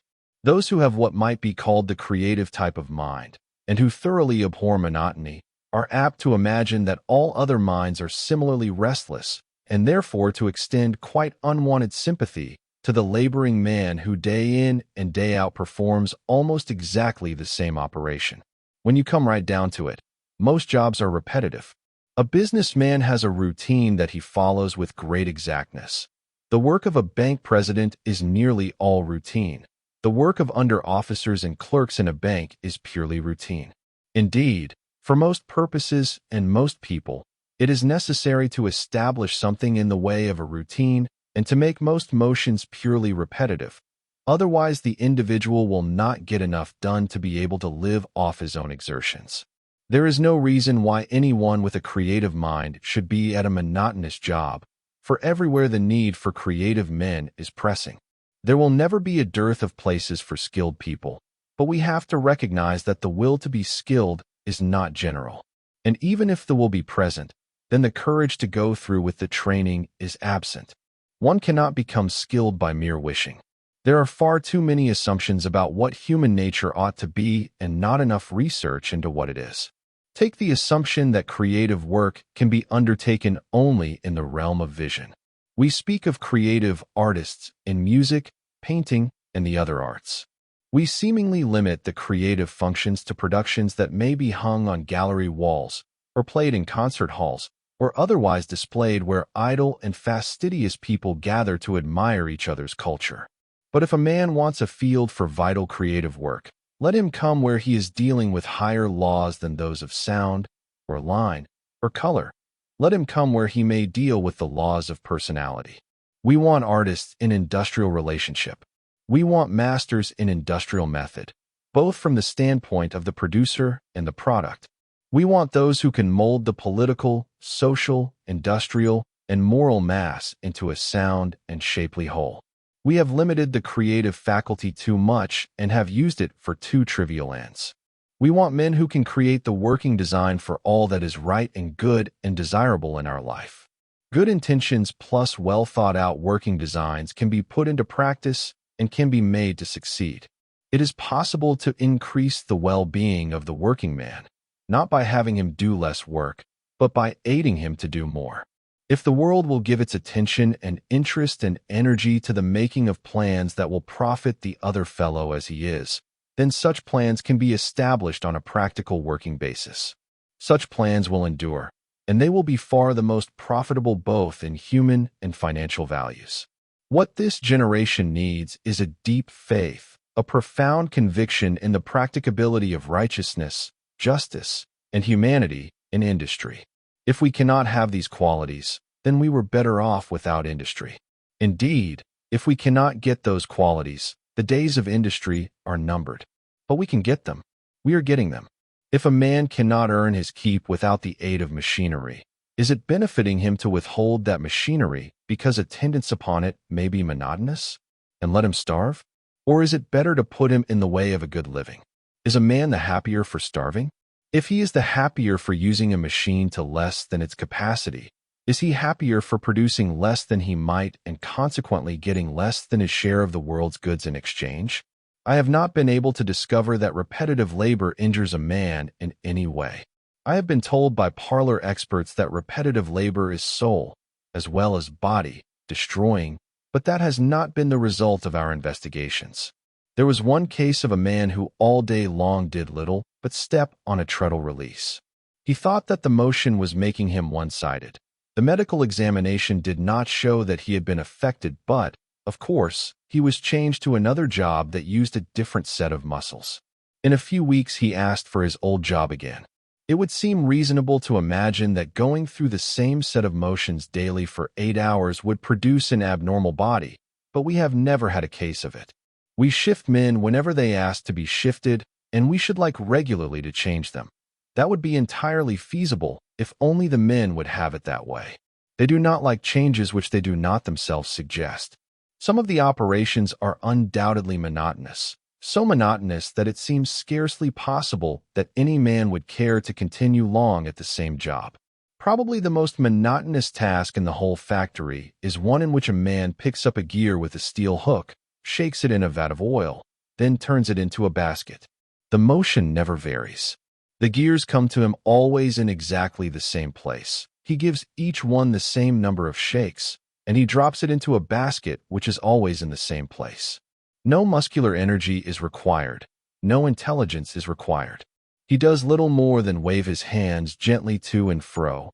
The steel rod is so light. Yet the man on that job has been doing it for 8 solid years.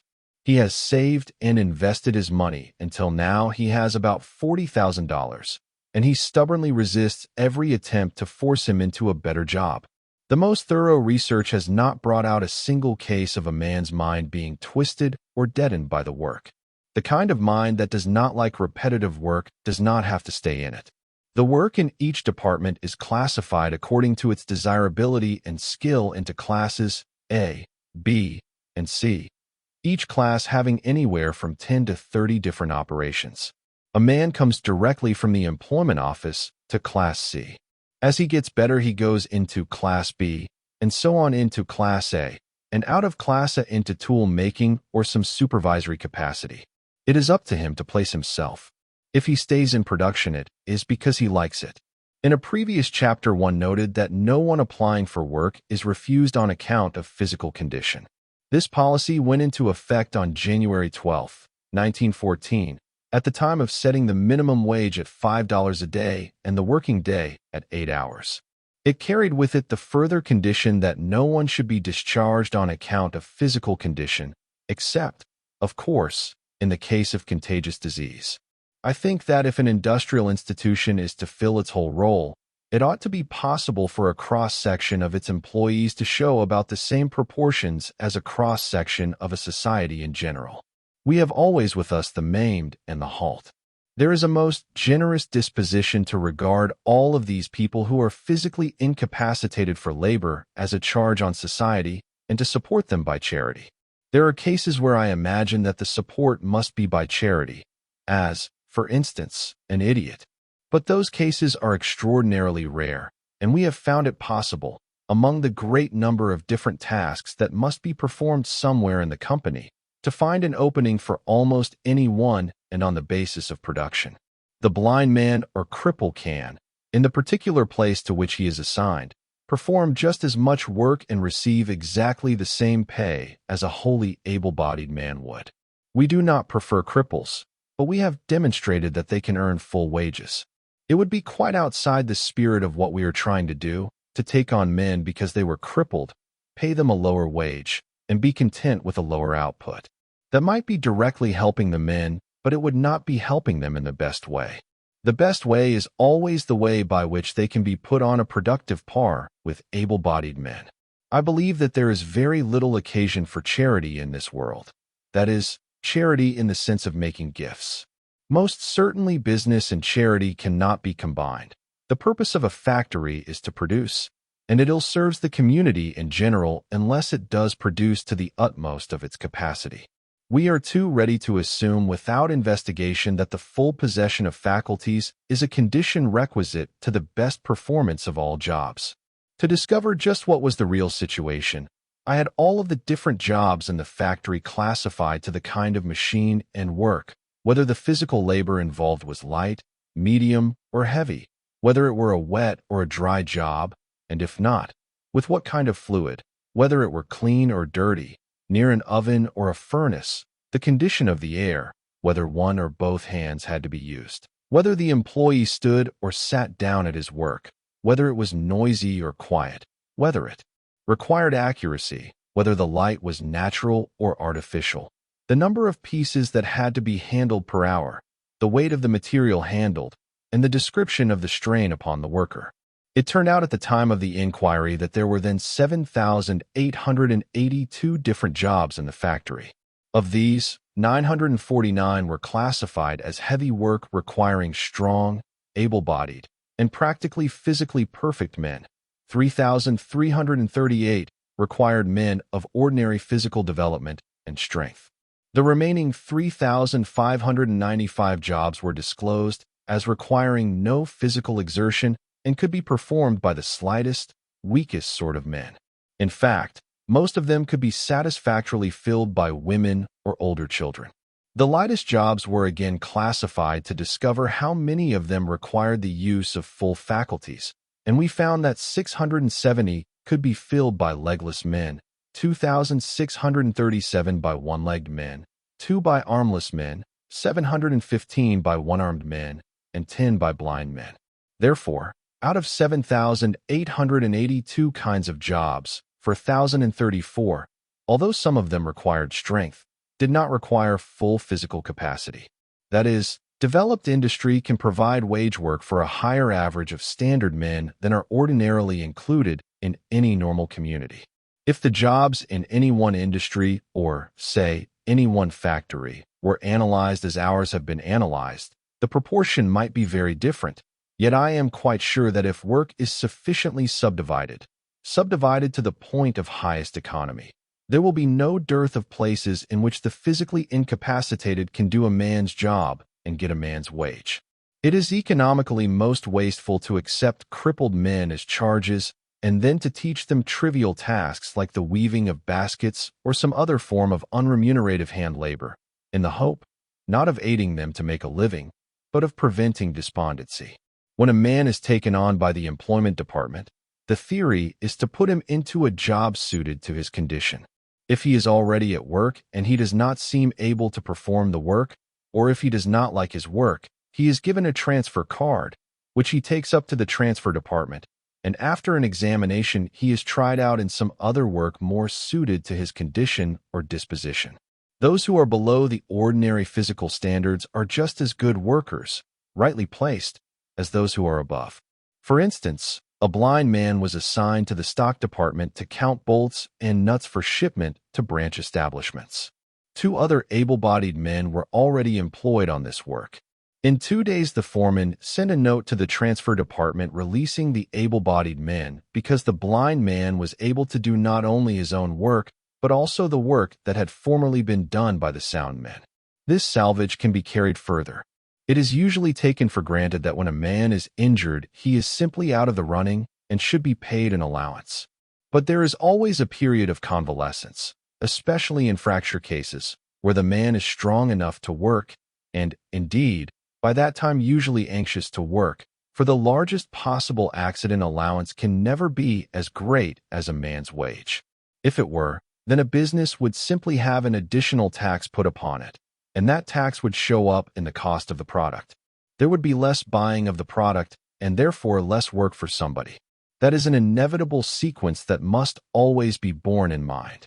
We have experimented with bedridden men, men who were able to sit up.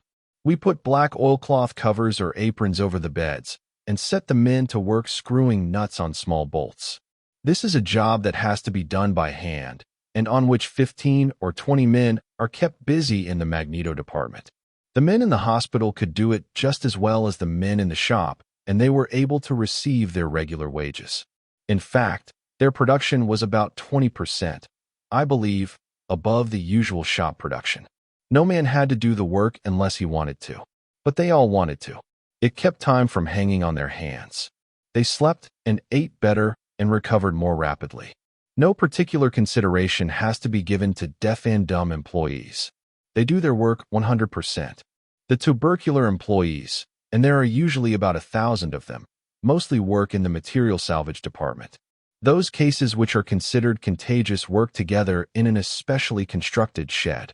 The work of all of them is largely out of doors. At the time of the last analysis of employed, there were 9,563 substandard men. Of these, 123 had crippled or amputated arms, forearms, or hands. One had both hands off. There were 4 totally blind men, 207 blind in one eye, 253 with one eye nearly blind, 37 deaf and dumb, 60 epileptics, for with both legs or feet missing, 234 with one foot or leg missing. The others had minor impediments. The length of time required to become proficient in the various occupations is about as follows. 43% of all the jobs require not over 1 day of training. 36% require from 1 day to 1 week. 6% require from 1 to 2 weeks. 14% require from 1 month to 1 year. 1% require from 1 to 6 years. The last jobs require great skill, as in tool making and die sinking. The discipline throughout the plant is rigid. There are no petty rules, and no rules the justice of which can reasonably be disputed. The injustice of arbitrary discharge is avoided by confining the right of discharge to the employment manager, and he rarely exercises it. The year 1919 is the last on which statistics were kept. In that year, 30,155 changes occurred. Of those, 10,334 were absent more than 10 days without notice and therefore dropped. Because they refused the job assigned or, without giving cause, demanded a transfer, 3,702 were let go. A refusal to learn English in the school provided accounted for 38 more, 108 enlisted, about 3,000 were transferred to other plants. Going home, going into farming or business accounted for about the same number. 82 women were discharged because their husbands were working. We do not employ married women whose husbands have jobs. Out of the whole lot, only 80 were flatly discharged, and the causes were misrepresentation, 56, by order of Educational Department, 20, and undesirable, 4. We expect the men to do what they are told. The organization is so highly specialized, and one part is so dependent upon another that we could not for a moment consider allowing men to have their own way. Without the most rigid discipline, we would have the utmost confusion. I think it should not be otherwise in industry. The men are there to get the greatest possible amount of work done and to receive the highest possible pay. If each man were permitted to act in his own way, production would suffer, and therefore pay would suffer. Anyone who does not like to work in our way may always leave. The company's conduct toward the men is meant to be exact and impartial. It is naturally to the interest both of the foreman and of the department heads that the releases from their departments should be few. The workman has a full chance to tell his story if he has been unjustly treated. He has full recourse. Of course, it is inevitable that injustices occur. Men are not always fair with their fellow workmen. Defective human nature obstructs our good intentions now and then. The foreman does not always get the idea, or misapplies it. But the company's intentions are as I have stated, and we use every means to have them understood. It is necessary to be most insistent in the matter of absences. A man may not come or go as he pleases. He may always apply for leave to the foreman.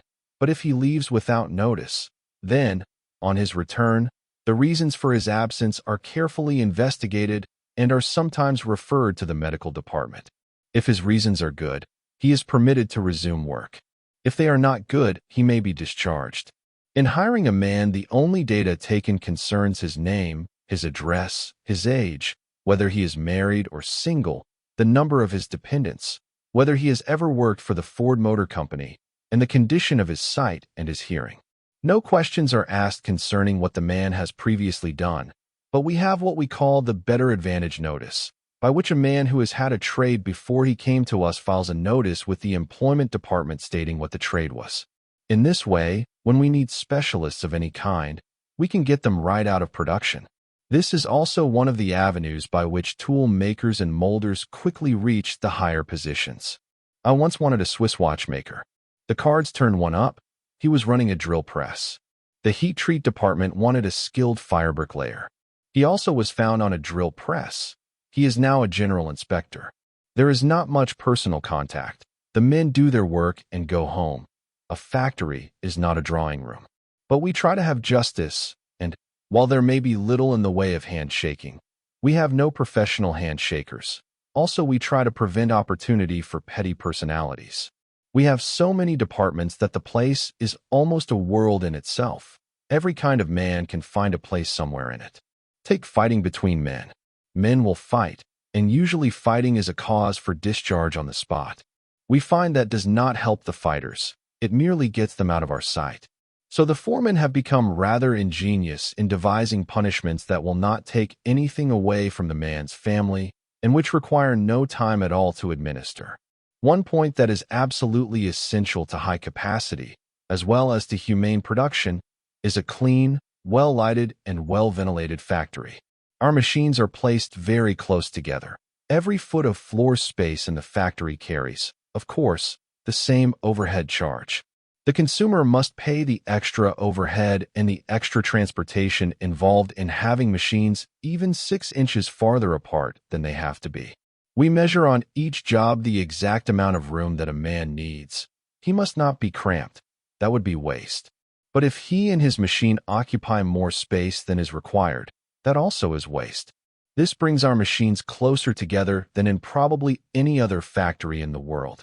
To a stranger, they may seem piled right on top of one another, but they are scientifically arranged, not only in the sequence of operations, but to give every man and every machine every square inch that he requires, and, if possible, not a square inch, and certainly not a square foot, more than he requires.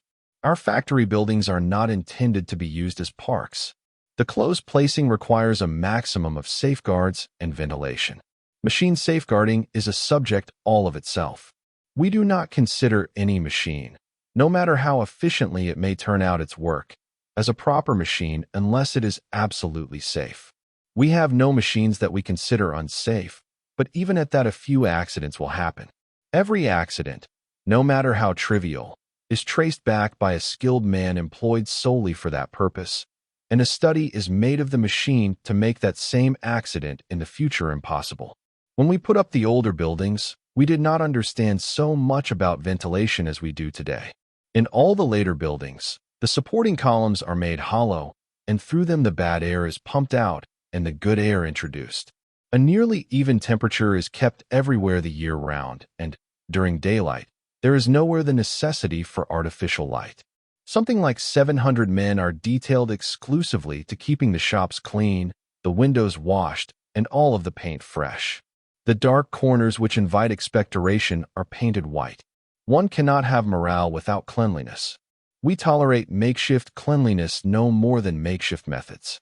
No reason exists why factory work should be dangerous. If a man has worked too hard or through too long hours, he gets into a mental state that invites accidents. Part of the work of preventing accidents is to avoid this mental state. Part is to prevent carelessness, and part is to make machinery absolutely foolproof.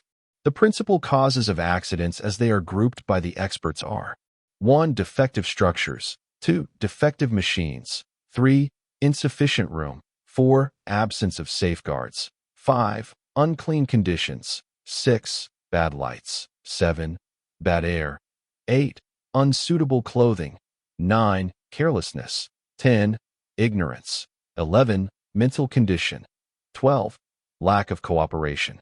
The questions of defective structures, defective machinery, insufficient room, unclean conditions, bad light, bad air, the wrong mental condition, and the lack of cooperation are easily disposed of. None of the men work too hard.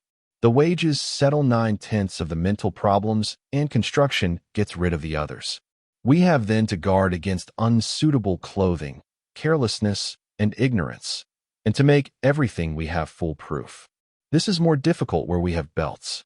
In all of our new construction, each machine has its individual electric motor, but in the older construction, we had to use belts. Every belt is guarded. Over the automatic conveyors are placed bridges so that no man has to cross at a dangerous point. Wherever there is a possibility of flying metal, the workman is required to wear goggles, and the chances are further reduced by surrounding the machine with netting. Around hot furnaces, we have railings. There is nowhere an open part of a machine in which clothing can be caught. All the aisles are kept clear. The starting switches of draw presses are protected by big red tags which have to be removed before the switch can be turned. This prevents the machine being started thoughtlessly. Workmen will wear unsuitable clothing, ties that may be caught in a pulley, flowing sleeves, and all manner of unsuitable articles. The bosses have to watch for that, and they catch most of the offenders. New machines are tested in every way before they are permitted to be installed. As a result, we have practically no serious accidents. Industry needs not exact a human toll. Chapter 8. Wages. There is nothing to running a business by custom, to saying, I pay the going rate of wages. The same man would not so easily say, I have nothing better or cheaper to sell than anyone has. No manufacturer in his right mind would contend that buying only the cheapest materials is the way to make certain of manufacturing the best article. Then why do we hear so much talk about the liquidation of labor and the benefits that will flow to the country from cutting wages, which means only the cutting of buying power and the curtailing of the home market? What good is industry if it be so unskillfully managed as not to return a living to everyone concerned? No question is more important than that of wages. Most of the people of the country live on wages. The scale of their living, the rate of their wages, determines the prosperity of the country. Throughout all the Ford industries, we now have a minimum wage of $6 a day. We used to have a minimum of $5. Before that, we paid whatever it was necessary to pay. It would be bad morals to go back to the old market rate of paying, but also it would be the worst sort of bad business. First, get at the relationships. It is not usual to speak of an employee as a partner, and yet what else is he? Whenever a man finds the management of a business too much for his own time or strength, he calls an assistant to share the management with him. Why, then, if a man finds the production part of a business too much for his own two hands, should he deny the title of partner to those who come in and help him produce? Every business that employs more than one man is a kind of partnership. The moment a man calls for assistance in his business, even though the assistant be but a boy, that moment he has taken a partner.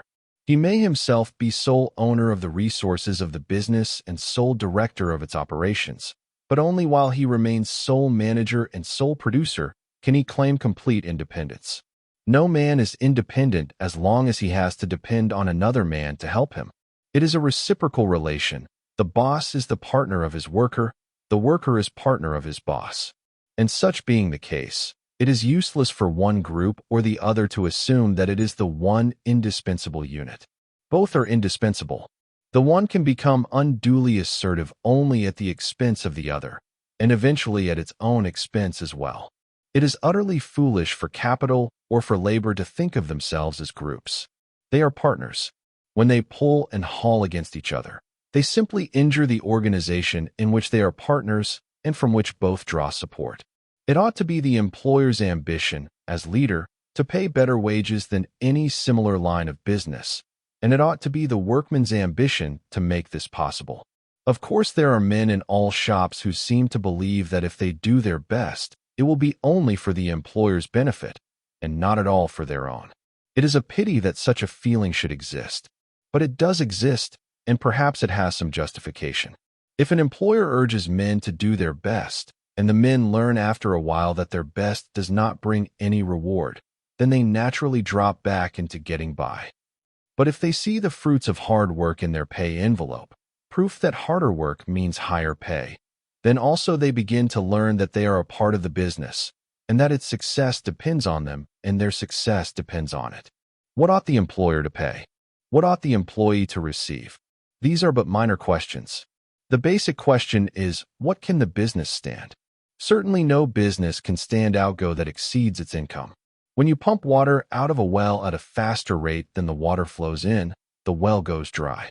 And when the well runs dry, those who depend on it go thirsty. And if, perchance, they imagine they can pump one well dry and then jump to some other well, it is only a matter of time when all the wells will be dry. There is now a widespread demand for more justly divided rewards, but it must be recognized that there are limits to rewards. The business itself sets the limits. You cannot distribute $150,000 out of a business that brings in only $100,000. The business limits the wages, but does anything limit the business? The business limits itself by following bad precedents. If men, instead of saying, the employer ought to do thus and so, would say, the business ought to be so stimulated and managed that it can do thus and so, they would get somewhere. Because only the business can pay wages. Certainly the employer cannot, unless the business warrants. But if that business does warrant higher wages and the employer refuses, what is to be done? As a rule, a business means the livelihood of too many men to be tampered with. It is criminal to assassinate a business to which large numbers of men have given their labors and to which they have learned to look as their field of usefulness and their source of livelihood. Killing the business by a strike or a lockout does not help. The employer can gain nothing by looking over the employees and asking himself, how little can I get them to take? Nor the employee by glaring back and asking, how much can I force him to give? Eventually, both will have to turn to the business and ask, how can this industry be made safe and profitable so that it will be able to provide a sure and comfortable living for all of us? But by no means all employers or all employees will think straight. The habit of acting short-sightedly is a hard one to break. What can be done? Nothing. No rules or laws will affect the changes.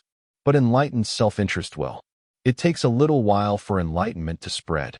But spread it must, for the concern in which both employer and employees work to the same end of service is bound to forge ahead in business. What do we mean by high wages, anyway? We mean a higher wage than was paid 10 months or 10 years ago. We do not mean a higher wage than ought to be paid. Our high wages of today may be low wages 10 years from now. If it is right for the manager of a business to try to make it pay larger dividends, it is quite as right that he should try to make it pay higher wages. But it is not the manager of the business who pays the high wages. Of course, if he can and will not, then the blame is on him. But he alone can never make high wages possible. High wages cannot be paid unless the workmen earn them. Their labor is the productive factor. It is not the only productive factor. Poor management can waste labor and material and nullify the efforts of labor. Labor can nullify the results of good management. But in a partnership of skilled management and honest labor, it is the workman who makes high wages possible. He invests his energy and skill, and if he makes an honest, wholehearted investment, high wages ought to be his reward. Not only has he earned them, but he has had a big part in creating them. It ought to be clear, however, that the high wage begins down in the shop. If it is not created there, it cannot get into pay envelopes. There will never be a system invented which will do away with the necessity of work. Nature has seen to that. Idle hands and minds were never intended for any one of us. Work is our sanity, our self-respect, our salvation. So far from being a curse, work is the greatest blessing. Exact social justice flows only out of honest work. The man who contributes much should take away much. Therefore, no element of charity is present in the paying of wages. The kind of workman who gives the business the best that is in him is the best kind of workman a business can have. And he cannot be expected to do this indefinitely without proper recognition of his contribution. The man who comes to the day's job feeling that no matter how much he may give, it will not yield him enough of a return to keep him beyond want, is not in shape to do his day's work. He is anxious and worried, and it all reacts to the detriment of his work. But if a man feels that his day's work is not only supplying his basic need, but is also giving him a margin of comfort and enabling him to give his boys and girls their opportunity and his wife some pleasure in life, then his job looks good to him, and he is free to give it of his best. This is a good thing for him and a good thing for the business. The man who does not get a certain satisfaction out of his day's work is losing the best part of his pay. For the day's work is a great thing, a very great thing. It is at the very foundation of the world. It is the basis of our self-respect. And the employer ought constantly to put in a harder day's work than any of his men. The employer who is seriously trying to do his duty in the world must be a hard worker. He cannot say, "I have so many thousand men working for me." The fact of the matter is that so many thousand men have him working for them, and the better they work, the busier they keep him disposing of their products. Wages and salaries are in fixed amounts, and this must be so in order to have a basis to figure on. Wages and salaries are a sort of profit-sharing fixed in advance, but it often happens that when the business of the year is closed, it is discovered that more can be paid, and then more ought to be paid. When we are all in the business working together, we all ought to have some share in the profits, by way of a good wage, or salary, or added compensation. And that is beginning now quite generally to be recognized. There is now a definite demand that the human side of business be elevated to a position of equal importance with the material side. And that is going to come about. It is just a question whether it is going to be brought about wisely, in a way that will conserve the material side which now sustains us, or unwisely, and in such a way as shall take from us all the benefit of the work of the past years. Business represents our national livelihood. It reflects our economic progress, and gives us our place among other nations. We do not want to jeopardize that. What we want is a better recognition of the human element in business. And surely it can be achieved without dislocation, without loss to anyone, indeed with an increase of benefit to every human being. And the secret of it all is in a recognition of human partnership. Until each man is absolutely sufficient unto himself, needing the services of no other human being in any capacity whatever, we shall never get beyond the need of partnership. Such are the fundamental truths of wages. They are partnership distributions. When can a wage be considered adequate? How much of a living is reasonably to be expected from work? Have you ever considered what a wage does or ought to do? To say that it should pay the cost of living is to say almost nothing. The cost of living depends largely upon the efficiency of production and transportation, and the efficiency of these is the sum of the efficiencies of the management and the workers. Good work, well managed, ought to result in high wages and low living costs. If we attempt to regulate wages on living costs, we get nowhere. The cost of living is a result, and we cannot expect to keep a result constant if we keep altering the factors which produce the result. When we try to regulate wages according to the cost of living, we are imitating a dog chasing his tail. And, anyhow, who is competent to say just what kind of living we shall base the costs on? Let us broaden our view and see what a wage is to the workman and what it ought to be. The wage carries all the worker's obligations outside the shop. It carries all that is necessary in the way of service and management inside the shop. The day's productive work is the most valuable mine of wealth that has ever been opened. Certainly, it ought to bear not less than all the worker's outside obligations. And certainly it ought to be made to take care of the worker's sunset days when labor is no longer possible to him, and should be no longer necessary. And if it is made to do even these, industry will have to be adjusted to a schedule of production, distribution, and reward, which will stop the leaks into the pockets of men who do not assist in production. In order to create a system which shall be as independent of the good will of benevolent employers as of the ill will of selfish ones, We shall have to find a basis in the actual facts of life itself. It costs just as much physical strength to turn out a day's work when wheat is $1 a bushel as when wheat is $2.50 a bushel. Eggs may be 12 cents a dozen or 90 cents a dozen. What difference does it make in the units of energy a man uses in a productive day's work? If only the man himself were concerned, the cost of his maintenance and the profit he ought to have would be a simple matter. But he is not just an individual. He is a citizen, contributing to the welfare of the nation. He is a householder. He is perhaps a father with children who must be reared to usefulness on what he is able to earn. We must reckon with all these facts. How are you going to figure the contribution of the home to the day's work? You pay the man for his work, but how much does that work owe to his home? How much to his position as a citizen? How much to his position as a father? The man does the work in the shop, but his wife does the work in the home. The shop must pay them both. On what system of figuring is the home going to find its place on the cost sheets of the day's work? Is the man's own livelihood to be regarded as the cost? And is his ability to have a home and family the profit? Is the profit on a day's work to be computed on a cash basis only, measured by the amount a man has left over after his own and his family's wants are all supplied? Or are all these relationships to be considered strictly under head of cost, and the profit to be computed entirely outside of them? That is, after having supported himself and family, clothed them, housed them, educated them, given them the privileges incident to their standard of living, ought there to be provision made for still something more in the way of savings profit? And are all properly chargeable to the day's work? I think they are. Otherwise, we have the hideous prospect of little children and their mothers being forced out to work. These are questions which call for accurate observation and computation. Perhaps there is no one item connected with our economic life that would surprise us more than a knowledge of just what burdens the day's work. It is perhaps possible accurately to determine, albeit with considerable interference with the day's work itself, how much energy the day's work takes out of a man.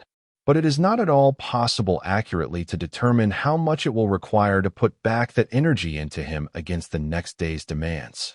Nor is it possible to determine how much of that expended energy he will never be able to get back at all. Economics has never yet devised a sinking fund for the replacement of the strength of a worker.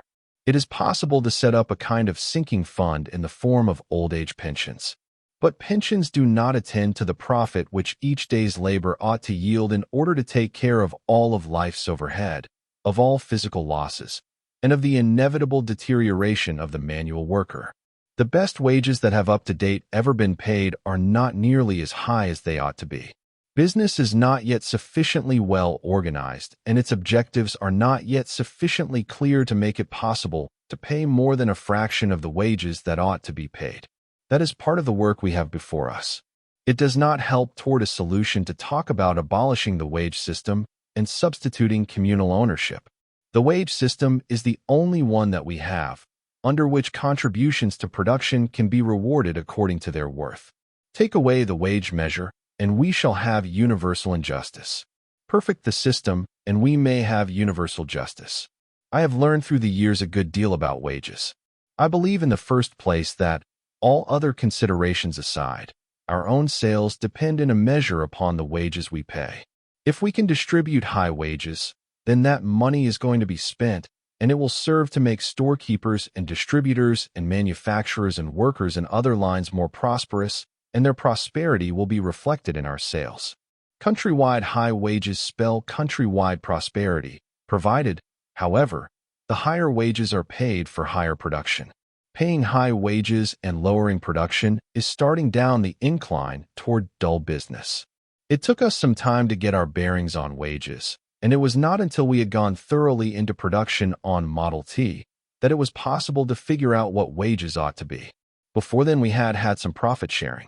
We had at the end of each year, for some years past, divided a percentage of our earnings with the employees.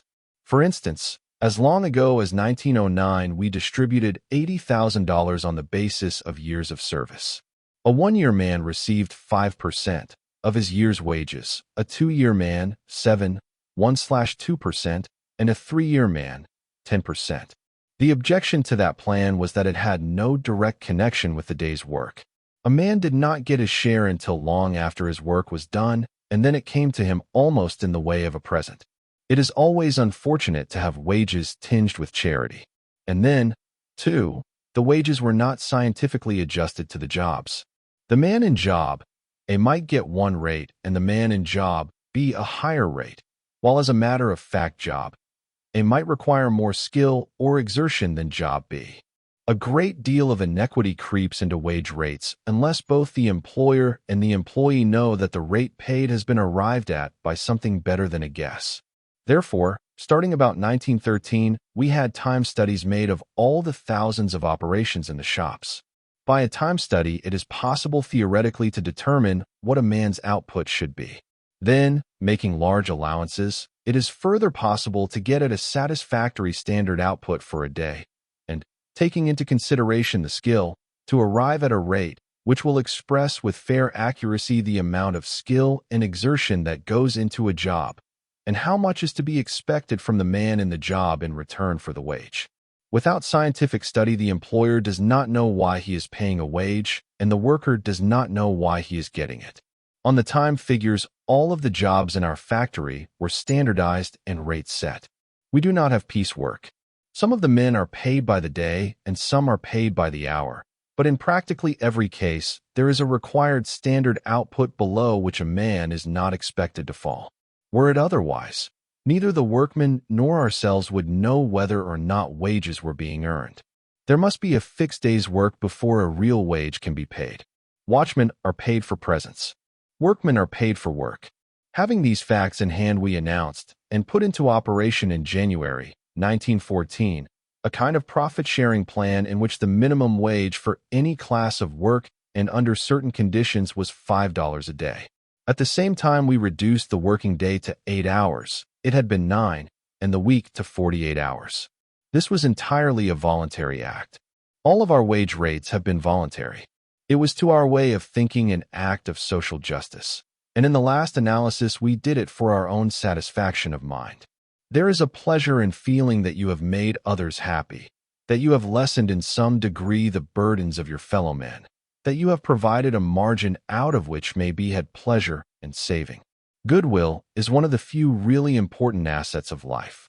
A determined man can win almost anything that he goes after, but unless, in his getting, he gains goodwill, he has not profited much. There was, however, no charity in any way involved. That was not generally understood. Many employers thought we were just making the announcement because we were prosperous and wanted advertising, and they condemned us because we were upsetting standards, violating the custom of paying a man the smallest amount he would take. There is nothing to such standards and customs. They have to be wiped out. Some day they will be. Otherwise, we cannot abolish poverty. We made the change not merely because we wanted to pay higher wages and thought we could pay them. We wanted to pay these wages so that the business would be on a lasting foundation. We were not distributing anything. We were building for the future. A low-wage business is always insecure. Probably few industrial announcements have created a more worldwide comment than did this one, and hardly anyone got the facts quite right.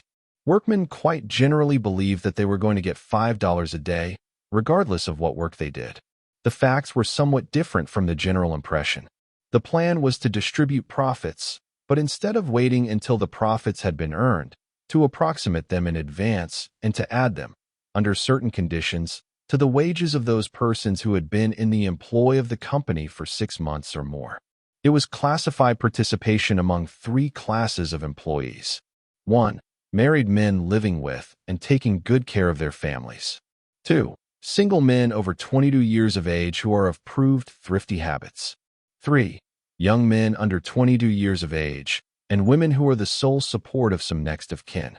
A man was first to be paid his just wages, which were then on an average of about 15% above the usual market wage. He was then eligible to a certain profit. His wages plus his profit were calculated to give a minimum daily income of $5. The profit-sharing rate was divided on an hour basis and was credited to the hourly wage rate, so as to give those receiving the lowest hourly rate the largest proportion of profits. It was paid every 2 weeks with the wages. For example, a man who received 34 cents an hour had a profit rate of 28.5 cents an hour, which would give him a daily income of $5. A man receiving 54 cents an hour would have a profit rate of 21 cents an hour, which would give him a daily income of $6. It was a sort of prosperity sharing plan, but on conditions. The man in his home had to come up to certain standards of cleanliness and citizenship. Nothing paternal was intended. A certain amount of paternalism did develop, and that is one reason why the whole plan and the social welfare department were readjusted. But in the beginning, the idea was that there should be a very definite incentive to better living, and that the very best incentive was a money premium on proper living. A man who is living aright will do his work aright. And then, too, we wanted to avoid the possibility of lowering the standard of work through an increased wage. It was demonstrated in wartime that too quickly increasing a man's pay sometimes increases only his cupidity and therefore decreases his earning power. If, in the beginning, we had simply put the increase in the pay envelopes, then very likely the work standards would have broken down. The pay of about half the men was doubled in the new plan. It might have been taken as easy money.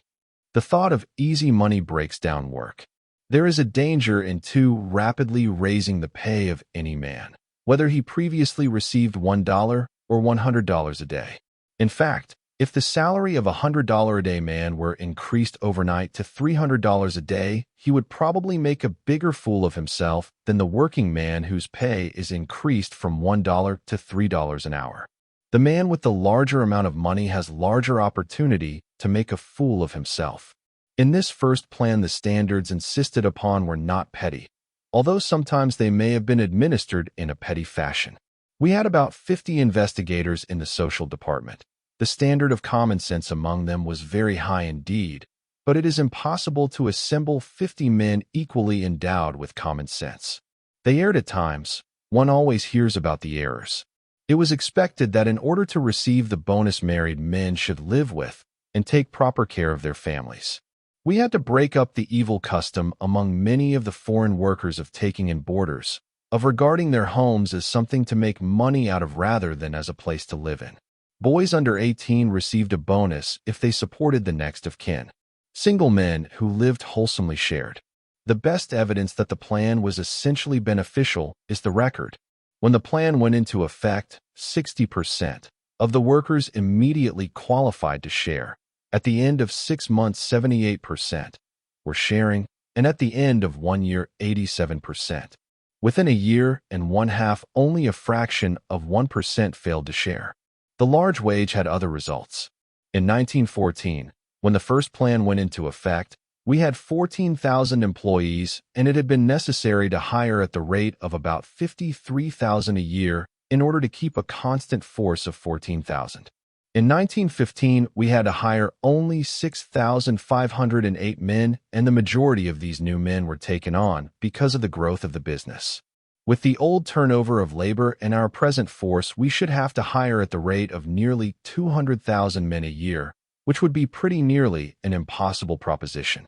Even with the minimum of instruction that is required to master almost any job in our place, we cannot take on a new staff each morning or each week or each month.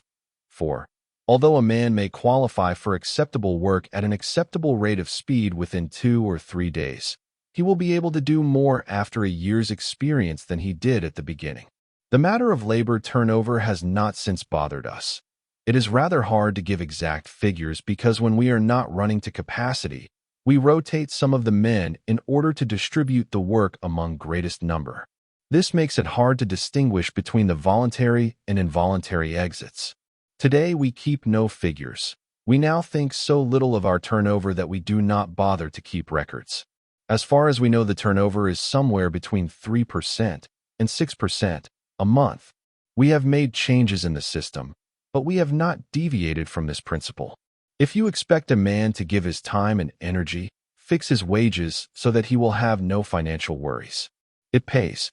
Our profits, after paying good wages and a bonus, which bonus used to run around 10 million a year before we changed the system, show that paying good wages is the most profitable way of doing business.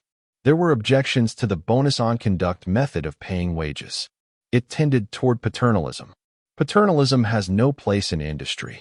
Welfare work that consists in prying into employees' private concerns is out of date. Men need counsel and men need help, oftentimes special help, and all this ought to be rendered for decency's sake. But the broad workable plan of investment and participation will do more to solidify industry and strengthen organization than will any social work on the outside. Without changing the principle, we have changed the method of payment. Chapter 9. Why not always have good business? The employer has to live by the year. The workman has to live by the year. But both of them, as a rule, work by the week. They get an order or a job when they can and at the price they can. During what is called a prosperous time, orders and jobs are plentiful.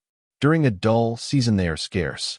Business is always either feasting or fasting, and is always either good or bad.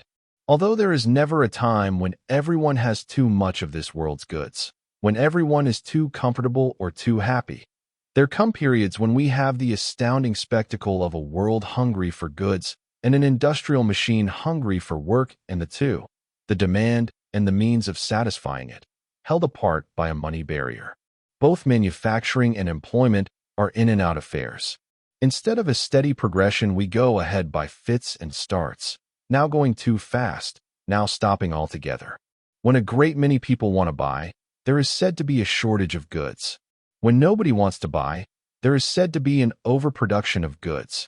I know that we have always had a shortage of goods, but I do not believe we have ever had an overproduction.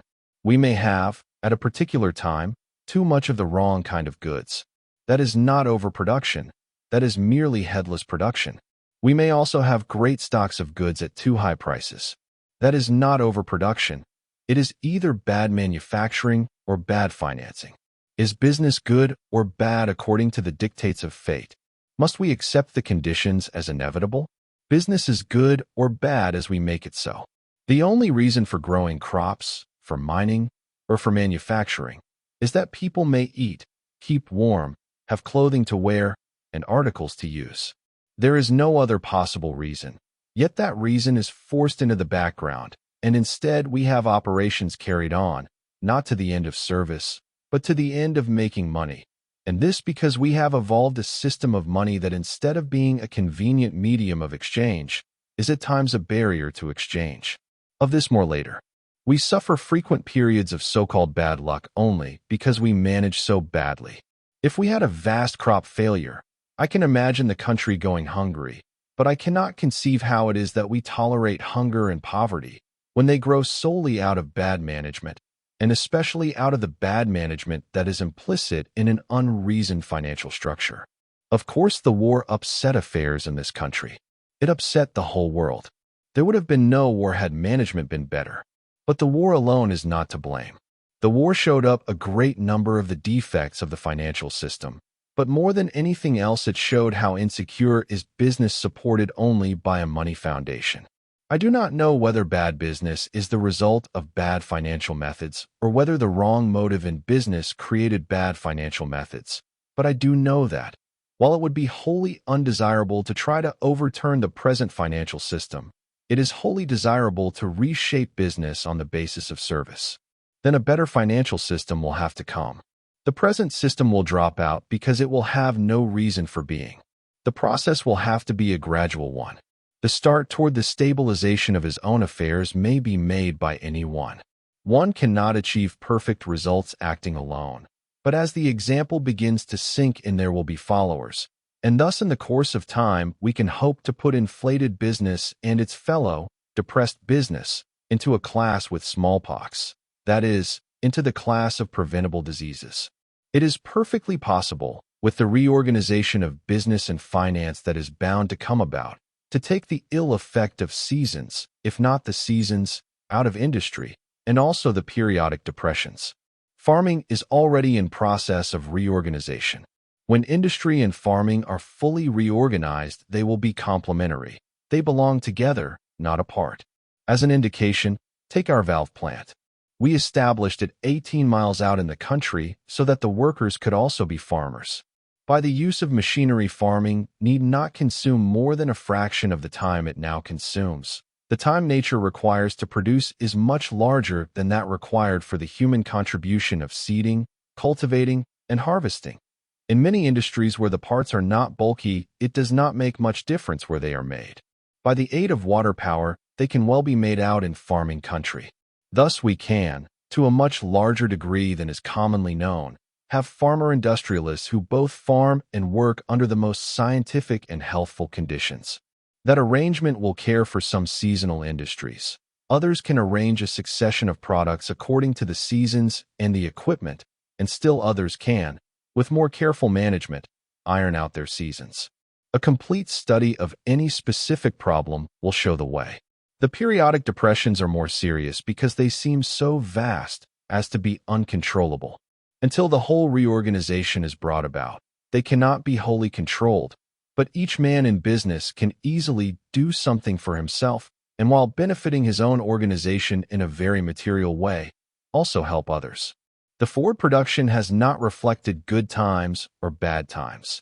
It has kept right on regardless of conditions, excepting from 1917 to 1919, when the factory was turned over to war work. The year 1912 to 1913 was supposed to be a dull one, although now some call it normal. We all but doubled our sales. 1913 to 1914 was dull. We increased our sales by more than a third. The year 1920 to 1921 is supposed to have been one of the most depressed in history. We sold 1.25 million cars, or about 5 times as many as in 1913 to 1914, the normal year. There is no particular secret in it. It is, as is everything else in our business, the inevitable result of the application of a principle which can be applied to any business. We now have a minimum wage of $6 a day paid without reservation. The people are sufficiently used to high wages to make supervision unnecessary. The minimum wage is paid just as soon as a worker has qualified in his production, which is a matter that depends upon his own desire to work. We have put our estimate of profits into the wage and are now paying higher wages than during the boom times after the war. But we are, as always, paying them on the basis of work. And that the men do work is evidenced by the fact that although $6 a day is the minimum wage, about 60% of the workers receive above the minimum. The $6 is not a flat, but a minimum wage. Consider first the fundamentals of prosperity. Progress is not made by pulling off a series of stunts. Each step has to be regulated. A man cannot expect to progress without thinking. Take prosperity. A truly prosperous time is when the largest number of people are getting all they can legitimately eat and wear, and are in every sense of the word comfortable. It is the degree of the comfort of the people at large, not the size of the manufacturer's bank balance, that evidences prosperity. The function of the manufacturer is to contribute to this comfort. He is an instrument of society, and he can serve society only as he manages his enterprises so as to turn over to the public an increasingly better product at an ever-decreasing price, and at the same time to pay to all those who have a hand in his business an ever-increasing wage based upon the work they do. In this way, and in this way alone, can a manufacturer or anyone in business justify his existence. We are not much concerned with the statistics and the theories of the economists on the recurring cycles of prosperity and depression. They call the periods when prices are high prosperous. A really prosperous period is not to be judged on the prices that manufacturers are quoting for articles. We are not concerned with combinations of words. If the prices of goods are above the incomes of the people, then get the prices down to the incomes. Ordinarily, business is conceived as starting with a manufacturing process and ending with a consumer. If that consumer does not want to buy what the manufacturer has to sell him and has not the money to buy it, then the manufacturer blames the consumer and says that business is bad, and thus, hitching the cart before the horse, he goes on his way lamenting.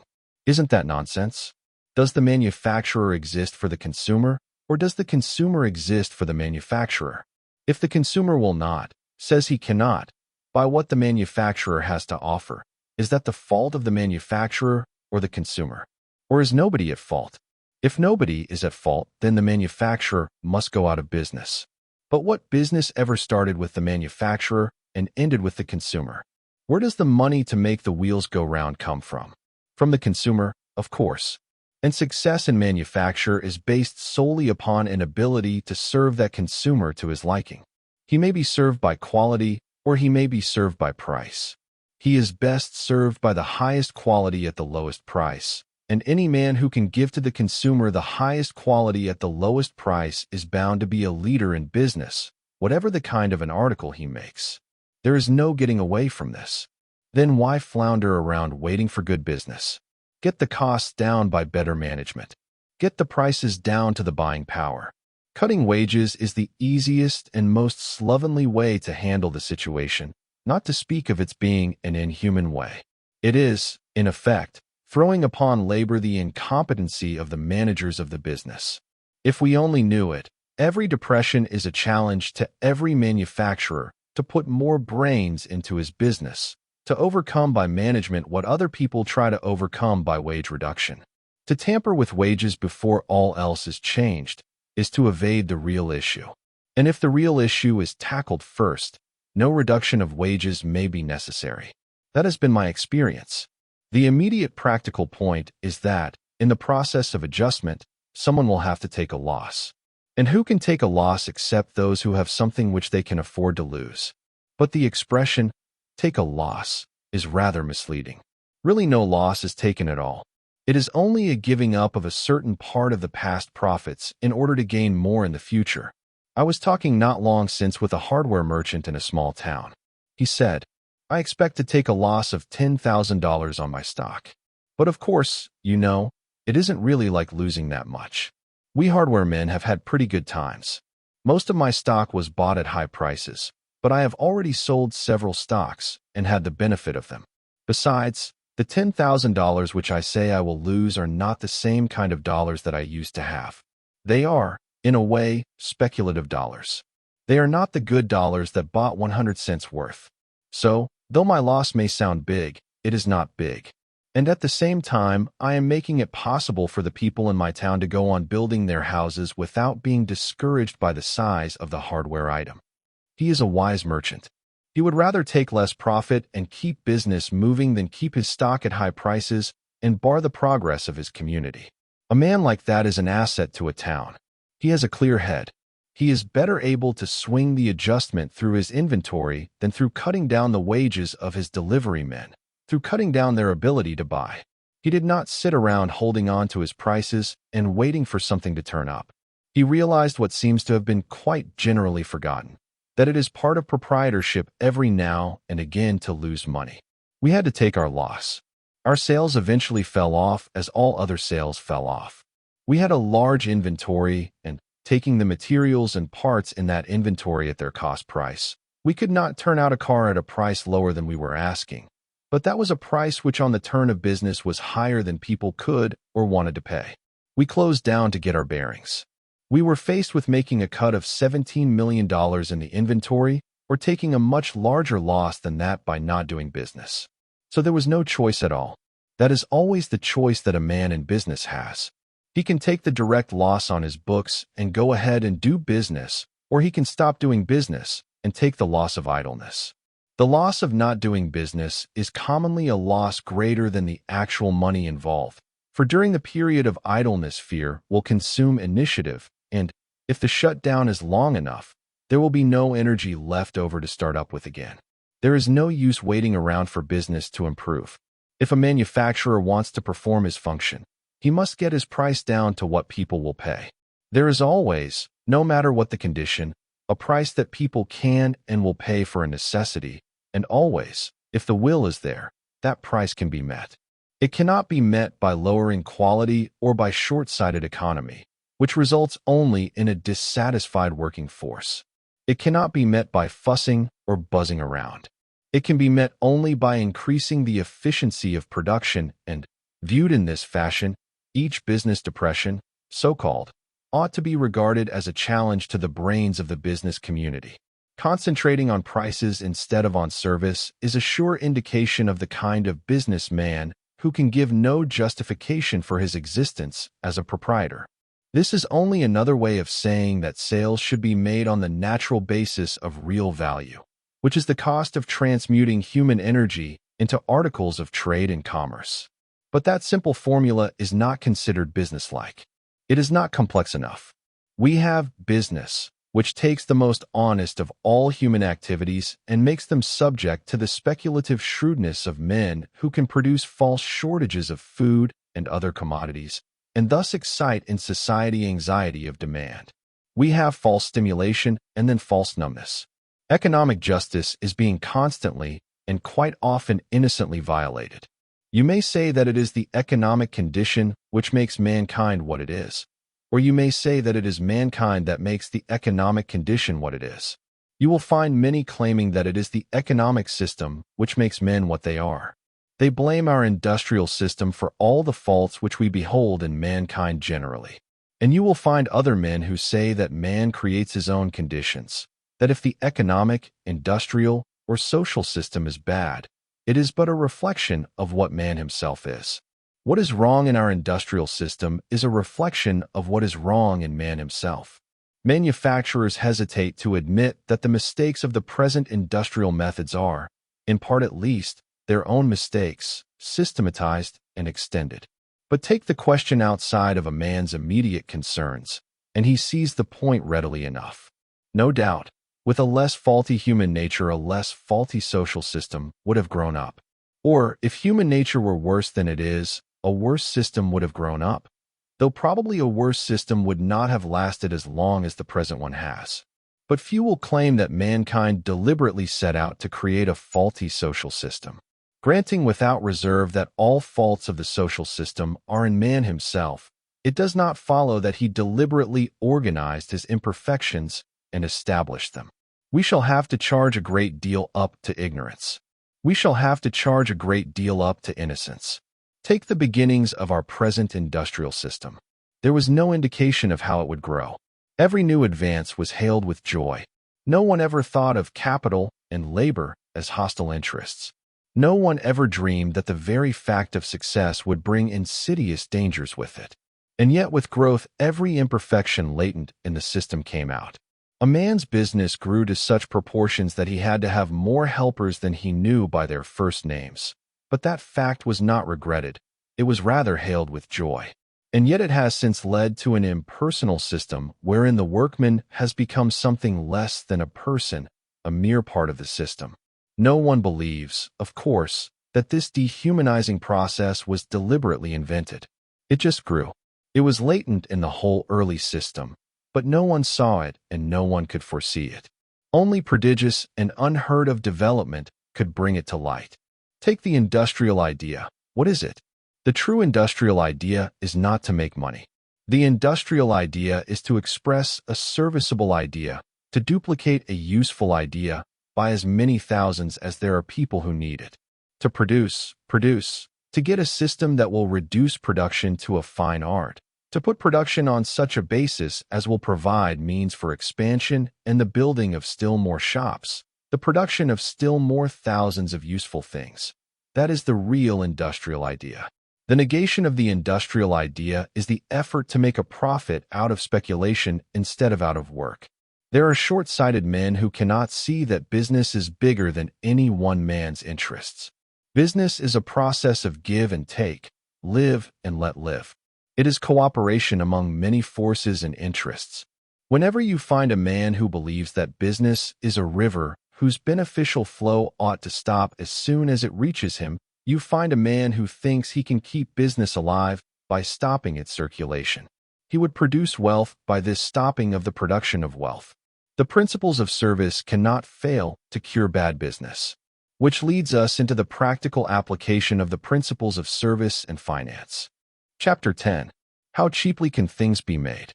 No one will deny that if prices are sufficiently low, buyers will always be found, no matter what are supposed to be the business conditions. That is one of the elemental facts of business. Sometimes raw materials will not move, no matter how low the price. We have seen something of that during the last year, but that is because the manufacturers and the distributors were trying to dispose of high-cost stocks before making new engagements. The markets were stagnant, but not saturated with goods. What is called a saturated market is only one in which the prices are above the purchasing power. Unduly high prices are always a sign of unsound business, because they are always due to some abnormal condition. A healthy patient has a normal temperature. A healthy market has normal prices. High prices come about commonly by reason of speculation following the report of a shortage. Although there is never a shortage in everything, a shortage in just a few important commodities, or even in one, serves to start speculation. Or again, goods may not be short at all. An inflation of currency or credit will cause a quick bulge in apparent buying power and the consequent opportunity to speculate. There may be a combination of actual shortages and a currency inflation, as frequently happens during war. But in any condition of unduly high prices, no matter what the real cause, the people pay the high prices because they think there is going to be a shortage. They may buy bread ahead of their own needs, so as not to be left later in the lurch, or they may buy in the hope of reselling at a profit. When there was talk of a sugar shortage, housewives who had never in their lives bought more than 10 pounds of sugar at once tried to get stocks of 100 or 200 pounds, and while they were doing this, speculators were buying sugar to store in warehouses. Nearly all our war shortages were caused by speculation or buying ahead of need. No matter how short the supply of an article is supposed to be, no matter if the government takes control and seizes every ounce of that article, a man who is willing to pay the money can always get whatever supply he is willing to pay for. No one ever knows actually how great or how small is the national stock of any commodity. The very best figures are not more than guesses. Estimates of the world's stock of a commodity are still wilder. We may think we know how much of a commodity is produced on a certain day or in a certain month, but that does not tell us how much will be produced the next day or the next month. Likewise, we do not know how much is consumed. By spending a great deal of money, we might, in the course of time, get at fairly accurate figures on how much of a particular commodity was consumed over a period, but by the time those figures were compiled, they would be utterly useless except for historical purposes, because in the next period the consumption might be double or half as much. People do not stay put. That is the trouble with all the framers of socialistic and communistic, and of all other plans for the ideal regulation of society. They all presume that people will stay put. The reactionary has the same idea. He insists that everyone ought to stay put. Nobody does, and for that I am thankful. Consumption varies according to the price and the quality, and nobody knows or can figure out what future consumption will amount to, because every time a price is lowered, a new stratum of buying power is reached. Everyone knows that, but many refuse to recognize it by their acts. When a storekeeper buys goods at a wrong price and finds they will not move, he reduces the price by degrees until they do move. If he is wise, instead of nibbling at the price and encouraging in his customers the hope of even lower prices, he takes a great big bite out of the price and gets the stuff out of his place. Everyone takes a loss on some proposition of sales. The common hope is that after the loss there may be a big profit to make up for the loss. That is usually a delusion. The profit out of which the loss has to be taken must be found in the business preceding the cut. Anyone who was foolish enough to regard the high profits of the boom period as permanent profits got into financial trouble when the drop came. However, there is a belief, and a very strong one, that business consists of a series of profits and losses, and good business is one in which the profits exceed the losses. Therefore, some men reason that the best price to sell at is the highest price which may be had. That is supposed to be good business practice. Is it? We have not found it so. We have found in buying materials that it is not worthwhile to buy for other than immediate needs. We buy only enough to fit into the plan of production, taking into consideration the state of transportation at the time. If transportation were perfect and an even flow of materials could be assured, it would not be necessary to carry any stock whatsoever. The carloads of raw materials would arrive on schedule and in the planned order and amounts, and go from the railway cars into production. That would save a great deal of money, for it would give a very rapid turnover and thus decrease the amount of money tied up in materials. With bad transportation, one has to carry larger stocks. At the time of revaluing the inventory in 1921, the stock was unduly high because transportation had been so bad. But we learned long ago never to buy ahead for speculative purposes. When prices are going up, it is considered good business to buy far ahead, and when prices are up, to buy as little as possible. It needs no argument to demonstrate that. If you buy materials at 10 cents a pound and the material goes later to 20 cents a pound, you will have a distinct advantage over the man who is compelled to buy at 20 cents. But we have found that thus buying ahead does not pay. It is entering into a guessing contest. It is not business. If a man buys a large stock at 10 cents, he is in a fine position as long as the other man is paying 20 cents. Then he later gets a chance to buy more of the material at 20 cents, and it seems to be a good buy because everything points to the price going to 30 cents. Having great satisfaction in his previous judgment, on which he made money, he of course makes the new purchase. Then the price drops, and he is just where he started. We have carefully figured, over the years, that buying ahead of requirements does not pay, that the gains on one purchase will be offset by the losses on another, and in the end we have gone to a great deal of trouble without any corresponding benefit. Therefore, in our buying, we simply get the best price we can for the quantity that we require. We do not buy less if the price be high, and we do not buy more if the price be low. We carefully avoid bargain lots in excess of requirements. It was not easy to reach that decision, but in the end, speculation will kill any manufacturer. Give him a couple of good purchases on which he makes money, and before long, he will be thinking more about making money out of buying and selling than out of his legitimate business, and he will smash. The only way to keep out of trouble is to buy what one needs, no more and no less. That course removes one hazard from business. This buying experience is given at length because it explains our selling policy. Instead of giving attention to competitors or to demand, our prices are based on an estimate of what the largest possible number of people will want to pay, or can pay, for what we have to sell. And what has resulted from that policy is best evidenced by comparing the price of the touring car and the production. Year price production 1909 to $10,950, 18,664 cars 1910 to $11,780, 34,528, 1911 to $12,690, 78,440, 1912 to $13,600, 168,220, 1913 to $14,550, 248,307, 1914 to $15,490, 308,213, 1915 to $16,440, 533,921. 1916 to $17,360, 785,432. 1917 to $18,450, 706,584. 1918 to $19,525, 533,706. The above 2 years were war years, and the factory was in war work. 1919 to $2,575 to $440, 996,660. 1920 to $21,440 to $355, 1,250,000. The high prices of 1921 were, considering the financial inflation, not really high. At the time of writing, the price is $497. These prices are actually lower than they appear to be because improvements in quality are being steadily made. We study every car in order to discover if it has features that might be developed and adapted. If anyone has anything better than we have, we want to know it. And for that reason, we buy one of every new car that comes out. Usually the car is used for a while, put through a road test, taken apart, and studied as to how and of what everything is made.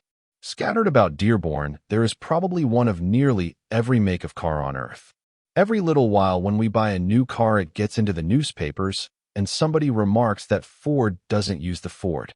Last year, we ordered a big Lanchester, which is supposed to be the best car in England. It lay in our Long Island factory for several months, and then I decided to drive it to Detroit. There were several of us, and we had a little caravan, the Lanchester, a Packard, and a Ford or two. I happened to be riding in the Lancaster passing through a New York town, and when the reporters came up, they wanted to know right away why I was not riding in a Ford. Well, you see, it is this way, I answered. I am on a vacation now. I am in no hurry. We do not care much when we get home. That is the reason I am not in the Ford. You know, we also have a line of Ford stories. Our policy is to reduce the price, extend the operations, and improve the article. You will notice that the reduction of price comes first. We have never considered any costs as fixed. Therefore, we first reduce the price to a point where we believe more sales will result. Then we go ahead and try to make the price. We do not bother about the costs. The new price forces the costs down. The more usual way is to take the costs and then determine the price. And although that method may be scientific in the narrow sense, it is not scientific in the broad sense. Because what earthly use is it to know the cost if it tells you you cannot manufacture at a price at which the article can be sold? But more to the point is the fact that, although one may calculate what a cost is, and of course all of our costs are carefully calculated, no one knows what a cost ought to be. One of the ways of discovering what a cost ought to be is to name a price so low as to force everybody in the place to the highest point of efficiency. The low price makes everybody dig for profits. We make more discoveries concerning manufacturing and selling under this forced method than by any method of leisurely investigation. The payment of high wages fortunately contributes to the low costs because the men become steadily more efficient on account of being relieved of outside worries. The payment of $5 a day for an 8-hour day was one of the finest cost-cutting moves we ever made, and the $6 day wage is cheaper than the $5. How far this will go, we do not know. We have always made a profit at the prices we have fixed, and, just as we have no idea how high wages will go, we also have no idea how low prices will go, but there is no particular use in bothering on that point. The tractor, for instance, was first sold for $750, then at $850, then at $625, and the other day we cut it 37% to $395. The tractor is not made in connection with the automobiles. No plant is large enough to make two articles. A shop has to be devoted to exactly one product in order to get the real economies. For most purposes, a man with a machine is better than a man without a machine. By the ordering of design of product and of manufacturing process, we are able to provide that kind of a machine which most multiplies the power of the hand, and therefore we give to that man a larger role of service, which means that he is entitled to a larger share of comfort. Keeping that principle in mind, we can attack waste with a definite objective. We will not put into our establishment anything that is useless. We will not put up elaborate buildings as monuments to our success. The interest on the investment and the cost of their upkeep only serve to add uselessly to the cost of what is produced. So these monuments of success are apt to end as tombs. A great administration building may be necessary. In me, it arouses a suspicion that perhaps there is too much administration. We have never found a need for elaborate administration and would prefer to be advertised by our product than by where we make our product. The standardization that affects large economies for the consumer results in profits of such gross magnitude to the producer that he can scarcely know what to do with his money. But his effort must be sincere, painstaking, and fearless. Cutting out a half a dozen models is not standardizing. It may be, and usually is, only the limiting of business, for if one is selling on the ordinary basis of profit, that is, on the basis of taking as much money away from the consumer as he will give up, then surely the consumer ought to have a wide range of choice. Standardization, then, is the final stage of the process. We start with consumer, work back through the design, and finally arrive at manufacturing. The manufacturing becomes a means to the end of service. It is important to bear this order in mind. As yet, the order is not thoroughly understood. The price relation is not understood. The notion persists that prices ought to be kept up. On the contrary, good business, large consumption, depends on their going down. And here is another point. The service must be the best you can give. It is considered good manufacturing practice, and not bad ethics, occasionally to change designs so that old models will become obsolete and new ones will have to be bought either because repair parts for the old cannot be had, or because the new model offers a new sales argument which can be used to persuade a consumer to scrap what he has and buy something new. We have been told that this is good business, that it is clever business, that the object of business ought to be to get people to buy frequently, and that it is bad business to try to make anything that will last forever, because when once a man is sold, he will not buy again. Our principle of business is precisely to the contrary. We cannot conceive how to serve the consumer unless we make for him something that, as far as we can provide, will last forever. We want to construct some kind of a machine that will last forever. It does not please us to have a buyer's car wear out or become obsolete. We want the man who buys one of our products never to have to buy another. We never make an improvement that renders any previous model obsolete. The parts of a specific model are not only interchangeable with all other cars of that model, but they are interchangeable with similar parts on all the cars that we have turned out. You can take a car of 10 years ago and, buying today's parts, make it with very little expense into a car of today. Having these objectives, the costs always come down under pressure. And since we have the firm policy of steady price reduction, there is always pressure. Sometimes it is just harder. Take a few more instances of saving. The sweepings net $600,000 a year. Experiments are constantly going on in the utilization of scrap. In one of the stamping operations, 6-inch circles of sheet metal are cut out. These formerly went into scrap. The waste worried the men. They worked to find uses for the discs. They found that the plates were just the right size and shape to stamp into radiator caps, but the metal was not thick enough. They tried a double thickness of plates, with the result that they made a cap which tests proved to be stronger than one made out of a single sheet of metal. We get 150,000 of those discs a day. We have now found a use for about 20,000 a day and expect to find further uses for the remainder. We saved about $10 each by making transmissions instead of buying them.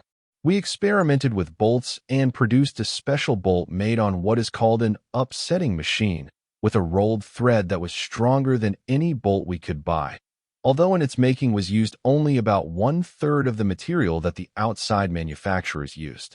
The saving on one style of bolt alone amounted to $500,000 a year. We used to assemble our cars at Detroit, and although by special packing we managed to get 5 or 6 into a freight car, we needed many hundreds of freight cars a day. Trains were moving in and out all the time. Once 1,000 freight cars were packed in a single day, a certain amount of congestion was inevitable. It is very expensive to knock down machines and crate them so that they cannot be injured in transit, to say nothing of the transportation charges. Now, we assemble only 300 or 400 cars a day at Detroit, just enough for local needs. We now ship the parts to our assembling stations all over the United States, and in fact pretty much all over the world, and the machines are put together there.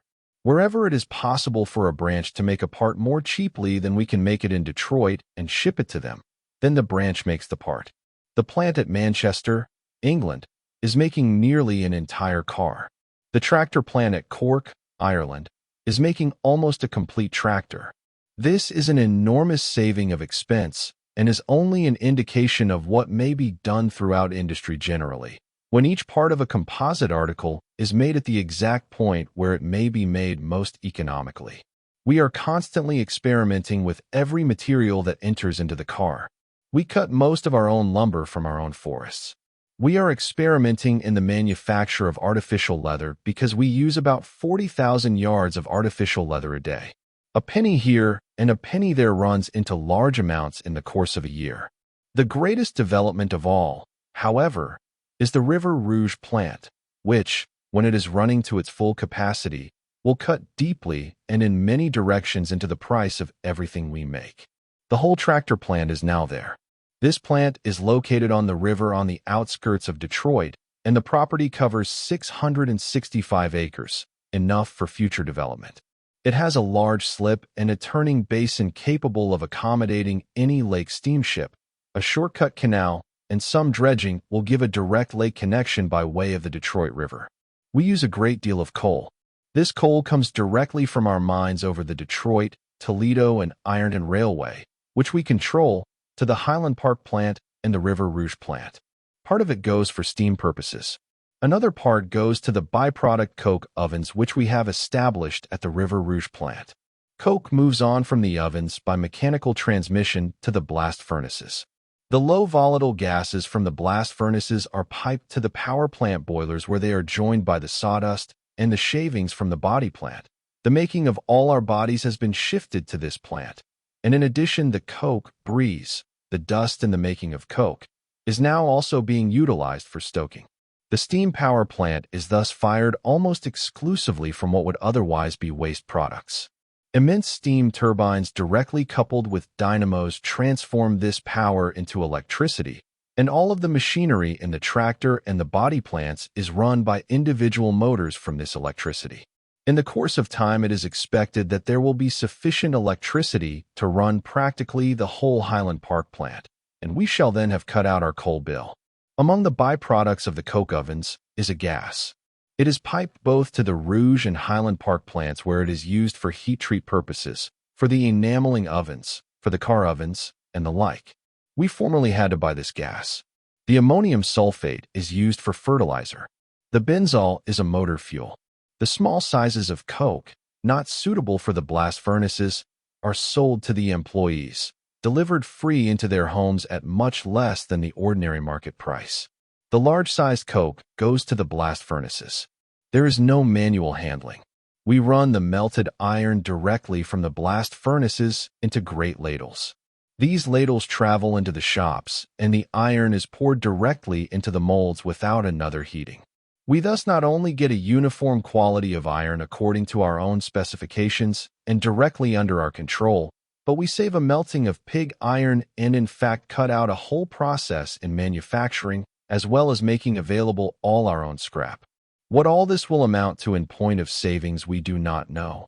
That is, we do not know how great will be the saving, because the plant has not been running long enough to give more than an indication of what is ahead, and we save in so many directions, in transportation, in the generation of our power, in the generation of gas, in the expense in casting, and then over and above that is the revenue from the byproducts and from the smaller sizes of coke.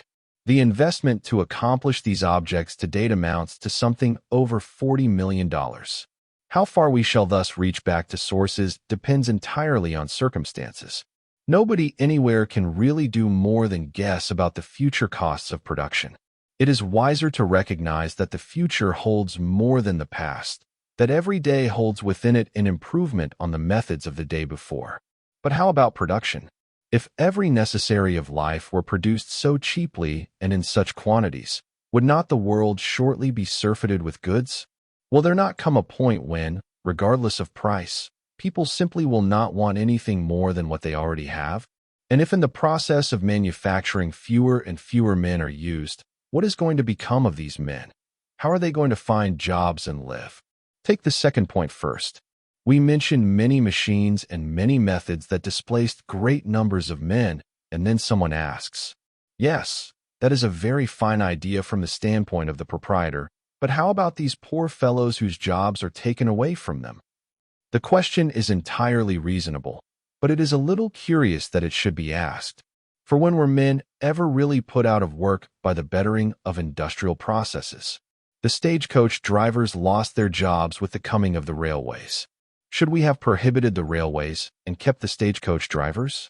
Were there more men working with the stagecoaches than are working on the railways? Should we have prevented the taxicab because its coming took the bread out of the mouths of the horse cab drivers? How does the number of taxicabs compare with the number of horse cabs when the latter were in their prime? The coming of shoe machinery closed most of the shops of those who made shoes by hand. When shoes were made by hand, only the very well-to-do could own more than a single pair of shoes, and most working people went barefooted in summer. Now, hardly anyone has only one pair of shoes, and shoe-making is a great industry. No, every time you can so arrange that one man will do the work of two, you so add to the wealth of the country that there will be a new and better job for the man who is displaced. If whole industries changed overnight, then disposing of the surplus men would be a problem, but these changes do not occur as rapidly as that. They come gradually. In our own experience, a new place always opens for a man as soon as better processes have taken his old job. And what happens in my shops happens everywhere in industry. There are many times more men today employed in the steel industries than there were in the days when every operation was by hand. It has to be so. It always is so, and always will be so. And if any man cannot see it, it is because he will not look beyond his own nose. Now as to saturation. We are continually asked, when will you get to the point of overproduction? When will there be more cars than people to use them? We believe it is possible someday to reach the point where all goods are produced so cheaply and in such quantities that overproduction will be a reality. But as far as we are concerned, we do not look forward to that condition with fear. We look forward to it with great satisfaction. Nothing could be more splendid than a world in which everybody has all that he wants. Our fear is that this condition will be too long postponed. As to our own products, that condition is very far away. We do not know how many motor cars a family will desire to use of the particular kind that we make. We know that, as the prices come down, the farmer, who at first used one car, and it must be remembered that it is not so very long ago that the farm market for motor cars was absolutely unknown. The limit of sales was at that time fixed by all the wise statistical sharps at somewhere near the number of millionaires in the country. Now often uses too, and also he buys a truck. Perhaps, instead of sending workmen out to scattered jobs in a single car, it will be cheaper to send each worker out in a car of his own. That is happening with salesmen. The public finds its own consumptive needs with unerring accuracy, and since we no longer make motor cars or tractors, but merely the parts which when assembled become motor cars and tractors, the facilities as now provided would hardly be sufficient to provide replacements for 10 million cars. And it would be quite the same with any business. We do not have to bother about overproduction for some years to come, provided the prices are right. It is the refusal of people to buy on account of price that really stimulates real business. Then if we want to do business, we have to get the prices down without hurting the quality. Thus, price reduction forces us to learn improved and less wasteful methods of production. One big part of the discovery of what is normal in industry depends on managerial genius discovering better ways of doing things. If a man reduces his selling price to a point where he is making no profit or incurring a loss, then he simply is forced to discover how to make as good an article by a better method, making his new method produce the profit, and not producing a profit out of reduced wages or increased prices to the public. It is not good management to take profits out of the workers or the buyers. Make management produce the profits. Don't cheapen the product. Don't cheapen the wage. Don't overcharge the public. Put brains into the method, and more brains, and still more brains. Do things better than ever before, and by this means all parties to business are served and benefited. And all of this can always be done. Chapter 11. Money and Goods. The primary object of a manufacturing business is to produce, and if that objective is always kept, finance becomes a wholly secondary matter that has largely to do with bookkeeping. My own financial operations have been very simple. I started with the policy of buying and selling for cash, keeping a large fund of cash always on hand, taking full advantage of all discounts, and collecting interest on bank balances. I regard a bank principally as a place in which it is safe and convenient to keep money. The minutes we spend on a competitor's business, we lose on our own. The minutes we spend in becoming expert in finance, we lose in production. The place to finance a manufacturing business is the shop and not the bank. I would not say that a man in business needs to know nothing at all about finance, but he is better off knowing too little than too much. For if he becomes too expert, he will get into the way of thinking that he can borrow money instead of earning it, and then he will borrow more money to pay back what he has borrowed. And instead of being a businessman, he will be a note juggler, trying to keep in the air a regular flock of bonds and notes. If he is a really expert juggler, he may keep going quite a long time in this fashion, but someday he is bound to make a miss, and the whole collection will come tumbling down around him. Manufacturing is not to be confused with banking, and I think that there is a tendency for too many businessmen to mix up in banking and for too many bankers to mix up in business. The tendency is to distort the true purposes of both business and banking, and that hurts both of them. The money has to come out of the shop, not out of the bank, and I have found that the shop will answer every possible requirement. And in one case, when it was believed that the company was rather seriously in need of funds, the shop, when called on, raised a larger sum than any bank in this country could loan. We have been thrown into finance mostly in the way of denial. Some years back, we had to keep standing a denial that the Ford Motor Company was owned by the Standard Oil Company, and with that denial, for convenience's sake, we coupled a denial that we were connected with any other concern or that we intended to sell cars by mail. Last year, the best-liked rumor was that we were down in Wall Street hunting for money. I did not bother to deny that. It takes too much time to deny everything. Instead, we demonstrated that we did not need any money. Since then, I have heard nothing more about being financed by Wall Street. We are not against borrowing money, and we are not against bankers. We are against trying to make borrowed money take the place of work. We are against the kind of banker who regards a business as a melon to be cut. The thing is to keep money and borrowing and finance generally in their proper place. And in order to do that, one has to consider exactly for what the money is needed and how it is going to be paid off. Money is only a tool in business. It is just a part of the machinery. You might as well borrow 100,000 lathes as $100,000 if the trouble is inside your business. More lathes will not cure it, neither will more money. Only heavier doses of brains and thought and wise courage can cure. A business that misuses what it has will continue to misuse what it can get. The point is, cure the misuse. When that is done, the business will begin to make its own money, just as a repaired human body begins to make sufficient pure blood. Borrowing may easily become an excuse for not boring into the trouble. Borrowing may easily become a sop for laziness and pride. Some businessmen are too lazy to get into overalls and go down to see what is the matter, or they are too proud to permit the thought that anything they have originated could go wrong. But the laws of business are like the law of gravity, and the man who opposes them feels their power. Borrowing for expansion is one thing. Borrowing to make up for mismanagement and waste is quite another. You do not want money for the latter, for the reason that money cannot do the job. Waste is corrected by economy. Mismanagement is corrected by brains. Neither of these correctives has anything to do with money. Indeed, money under certain circumstances is their enemy. And many a businessman thanks his stars for the pinch which showed him that his best capital was in his own brains and not in bank loans. Borrowing under certain circumstances is just like a drunkard taking another drink to cure the effect of the last one. It does not do what it is expected to do. It simply increases the difficulty. Tightening up the loose places in a business is much more profitable than any amount of new capital at 7%. The internal ailments of business are the ones that require most attention. Business, in the sense of trading with the people, is largely a matter of filling the wants of the people.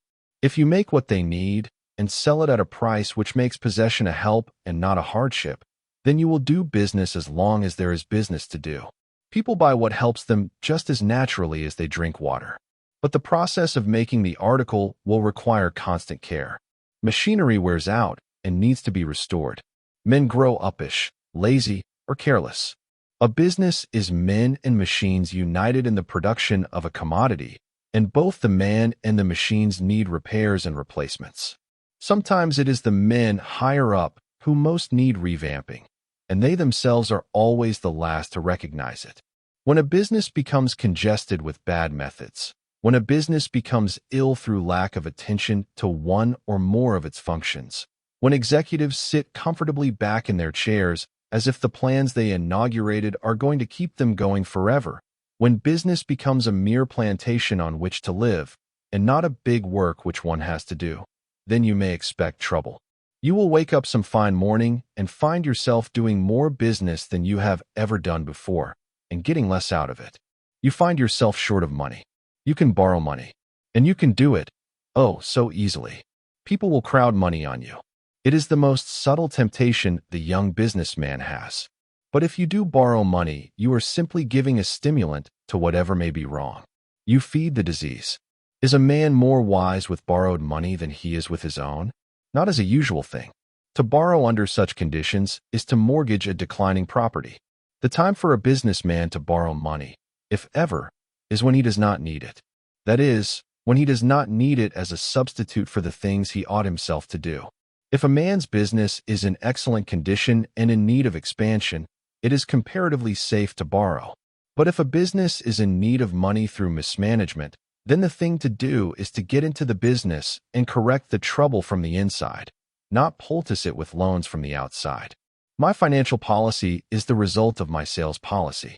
I hold that it is better to sell a large number of articles at a small profit than to sell a few at a large profit. This enables a larger number of people to buy, and it gives a larger number of men employment at good wages. It permits the planning of production, the elimination of dull seasons, and the waste of carrying an idle plant.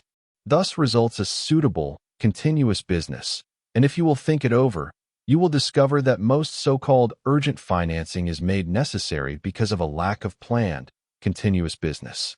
Reducing prices is taken by the short-sighted to be the same as reducing the income of a business.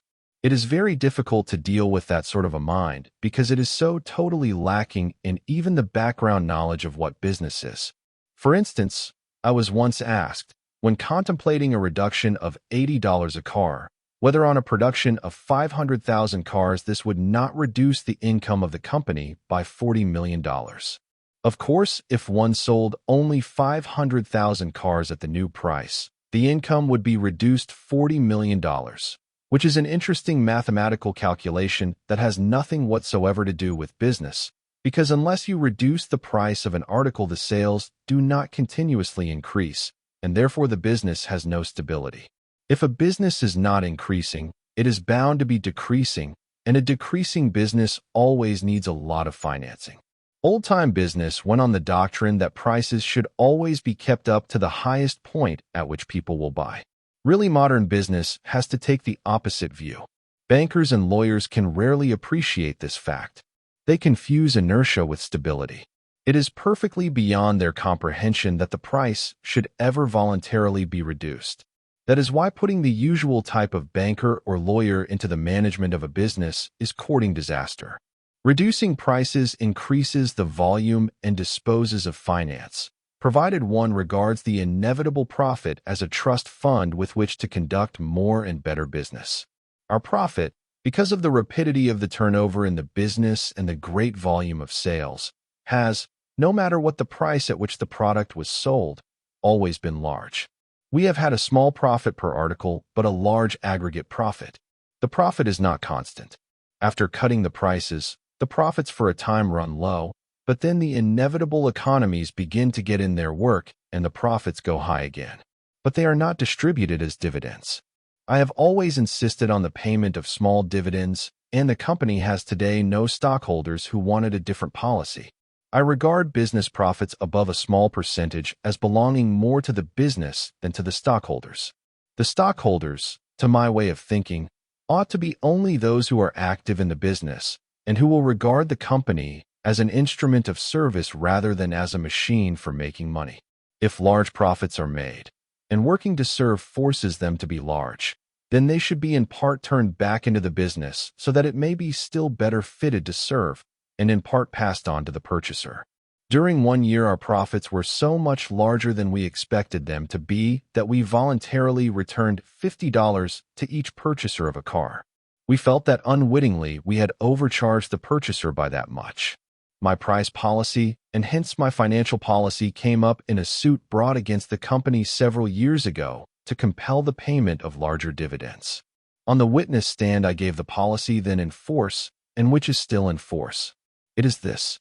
In the first place, I hold that it is better to sell a large number of cars at a reasonably small margin than to sell fewer cars at a large margin of profit. I hold this because it enables a large number of people to buy and enjoy the use of a car, and because it gives a larger number of men employment at good wages. Those are aims I have in life. But I would not be counted a success. I would be, in fact, a flat failure if I could not accomplish that, and at the same time make a fair amount of profit for myself and the men associated with me in business. This policy I hold is good business policy because it works, because with each succeeding year we have been able to put our car within the reach of greater and greater numbers, give employment to more and more men, and, at the same time, through the volume of business, increase our own profits beyond anything we had hoped for or even dreamed of when we started. Bear in mind, every time you reduce the price of the car without reducing the quality, you increase the possible number of purchasers. There are many men who will pay $360 for a car who would not pay $440. We had in round numbers 500,000 buyers of cars on the $440 basis, and I figure that on the $360 basis, we can increase the sales to possibly 800,000 cars for the year. Less profit on each car, but more cars, more employment of labor, and in the end we shall get all the total profit we ought to make. And let me say right here that I do not believe that we should make such an awful profit on our cars. A reasonable profit is right, but not too much. So it has been my policy to force the price of the car down as fast as production would permit and give the benefits to users and laborers, with resulting surprisingly enormous benefits to ourselves. This policy does not agree with the general opinion that a business is to be managed to the end that the stockholders can take out the largest possible amount of cash.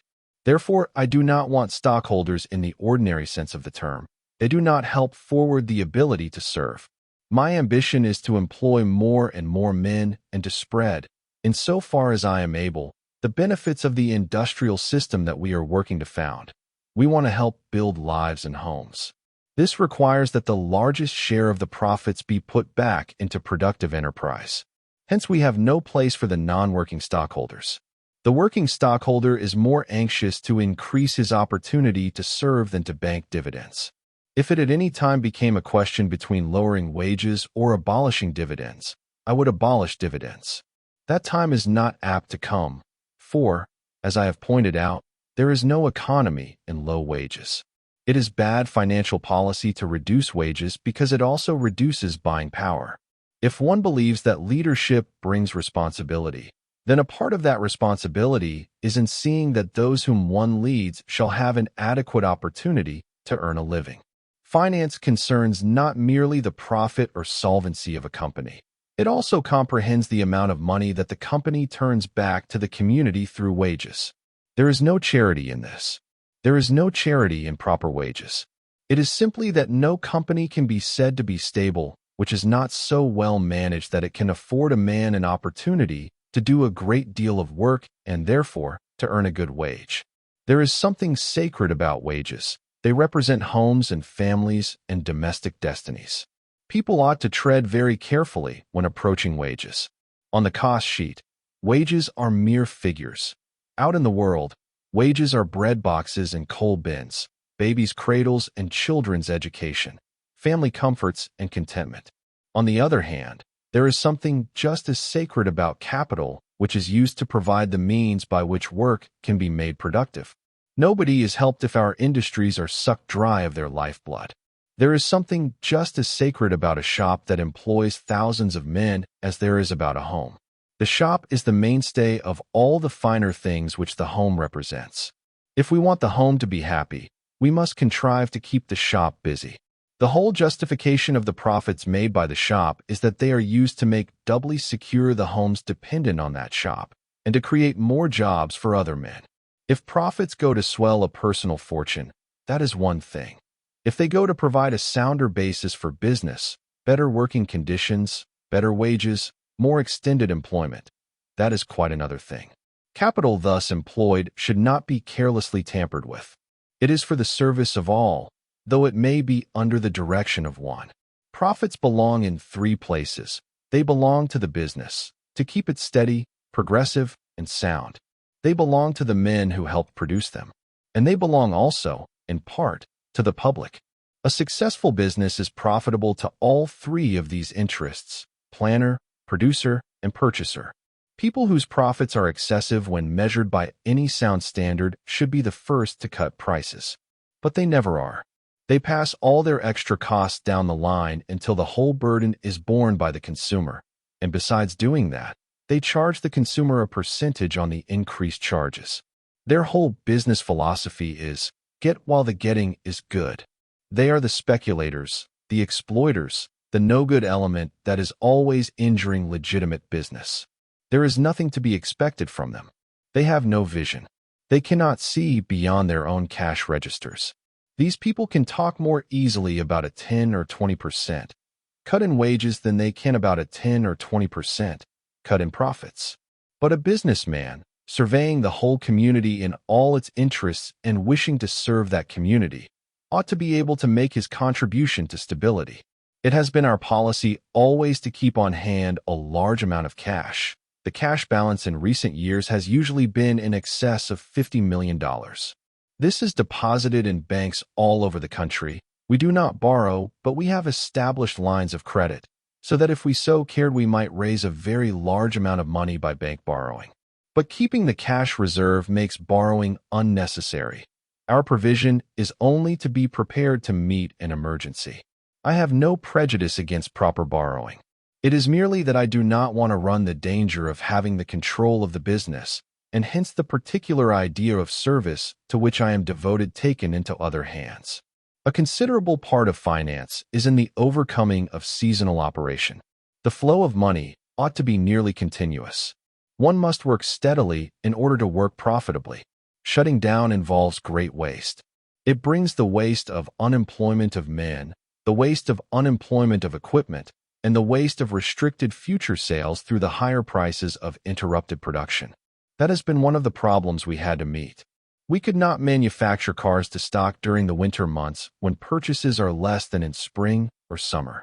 Where or how could anyone store 500,000 cars? And if stored, how could they be shipped in the rush season? And who would find the money to carry such a stock of cars even if they could be stored? Seasonal work is hard on the working force. Good mechanics will not accept jobs that are good for only part of the year. To work in full force 12 months of the year guarantees workmen of ability, builds up a permanent manufacturing organization, and continually improves the product. The men in the factory, through uninterrupted service, become more familiar with the operations. The factory must build, the sales department must sell, and the dealer must buy cars all the year through, if each would enjoy the maximum profit to be derived from the business. If the retail buyer will not consider purchasing except in seasons, a campaign of education needs to be waged, proving the all-the-year-round value of a car rather than the limited season value.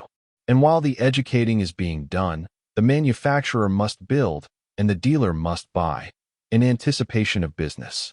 We were the first to meet the problem in the automobile business. The selling of Ford cars is a merchandising proposition. In the days when every car was built to order and 50 cars a month a big output, it was reasonable to wait for the sale before ordering. The manufacturer waited for the order before building. We very shortly found that we could not do business on order. The factory could not be built large enough, even were it desirable, to make between March and August all the cars that were ordered during those months. Therefore, years ago began the campaign of education to demonstrate that a Ford was not a summer luxury, but a year-round necessity. Coupled with that came the education of the dealer into the knowledge that even if he could not sell so many cars in winter as in summer, it would pay him to stock in winter for the summer and thus be able to make instant delivery. Both plans have worked out. In most parts of the country, cars are used almost as much in winter as in summer. It has been found that they will run in snow, ice, or mud, in anything. Hence the winter sales are constantly growing larger, and the seasonal demand is in part lifted from the dealer, and he finds it profitable to buy ahead in anticipation of needs. Thus we have no seasons in the plant. The production, up until the last couple of years, has been continuous excepting for the annual shutdowns for inventory. We have had an interruption during the period of extreme depression, but it was an interruption made necessary in the process of readjusting ourselves to the market conditions. In order to attain continuous production, and hence a continuous turning over of money, we have had to plan our operations with extreme care. The plan of production is worked out very carefully each month between the sales and production departments, with the object of producing enough cars so that those in transit will take care of the orders in hand. Formerly, when we assembled and shipped cars, this was of the highest importance because we had no place in which to store finished cars. Now we ship parts instead of cars and assemble only those required for the Detroit district. That makes the planning no less important. For if the production stream and the order stream are not approximately equal, we should be either jammed with unsold parts or behind in our orders. When you are turning out the parts to make 4,000 cars a day, just a very little carelessness in overestimating orders will pile up a finished inventory running into the millions. That makes the balancing of operations an exceedingly delicate matter. In order to earn the proper profit on our narrow margin, we must have a rapid turnover. We make cars to sell, not to store, and a month's unsold production would turn into a sum the interest on which alone would be enormous. The production is planned a year ahead, and the number of cars to be made in each month of the year is scheduled, for of course it is a big problem to have the raw materials and such parts as we still buy from the outside flowing in consonance with production. We can no more afford to carry large stocks of finished than we can of raw material. Everything has to move in and move out. And we have had some narrow escapes. Some years ago, the plant of the diamond manufacturing company burned down. They were making radiator parts for us and the brass parts, tubings and castings. We had to move quickly or take a big loss. We got together the heads of all our departments, the pattern makers and the draftsmen. They worked from 24 to 48 hours on a stretch. They made new patterns. The diamond company leased a plant and got some machinery in by express. We furnished the other equipment for them, and in 20 days they were shipping again. We had enough stock on hand to carry us over, say, for 7 or 8 days, but that fire prevented us shipping cars for 10 or 15 days. Except for our having stock ahead, it would have held us up for 20 days, and our expenses would have gone right on. To repeat, the place in which to finance is the shop. It has never failed us, and once, when it was thought that we were hard up for money, it served rather conclusively to demonstrate how much better finance can be conducted from the inside than from the outside. Chapter 12. Money, Master or Servant. In December 1920, business the country over was marking time. More automobile plants were closed than were open, and quite a number of those which were closed were completely in the charge of bankers. Rumors of bad financial condition were afloat concerning nearly every industrial company, and I became interested when the reports persisted that the Ford Motor Company not only needed money, but could not get it. I have become accustomed to all kinds of rumors about our company, so much so that nowadays I rarely deny any sort of rumor. But these reports differed from all previous ones. They were so exact and circumstantial. I learned that I had overcome my prejudice against borrowing and that I might be found almost any day down in Wall Street, hat in hand, asking for money. And rumor went even further and said that no one would give me money and that I might have to break up and go out of business. It is true that we did have a problem. In 1919, we had borrowed $70 million on notes to buy the full stock interest in the Ford Motor Company. On this, we had $33 million left to pay.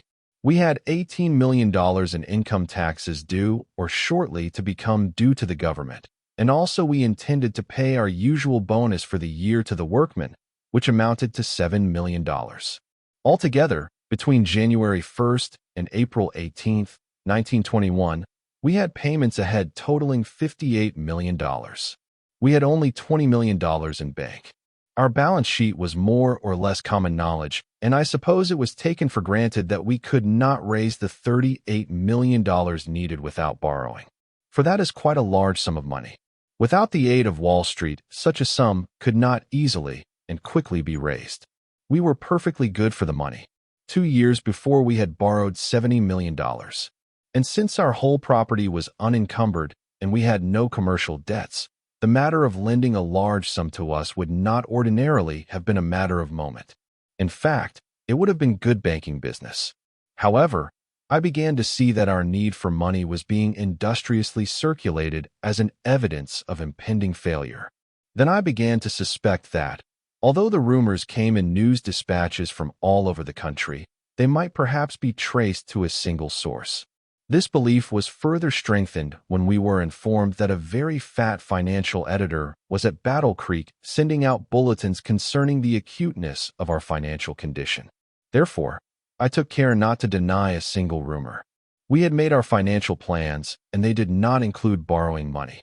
I cannot too greatly emphasize that the very worst time to borrow money is when the banking people think that you need money. In the last chapter, one outlined our financial principles. We simply applied those principles. We planned a thorough house cleaning. Go back a bit and see what the conditions were.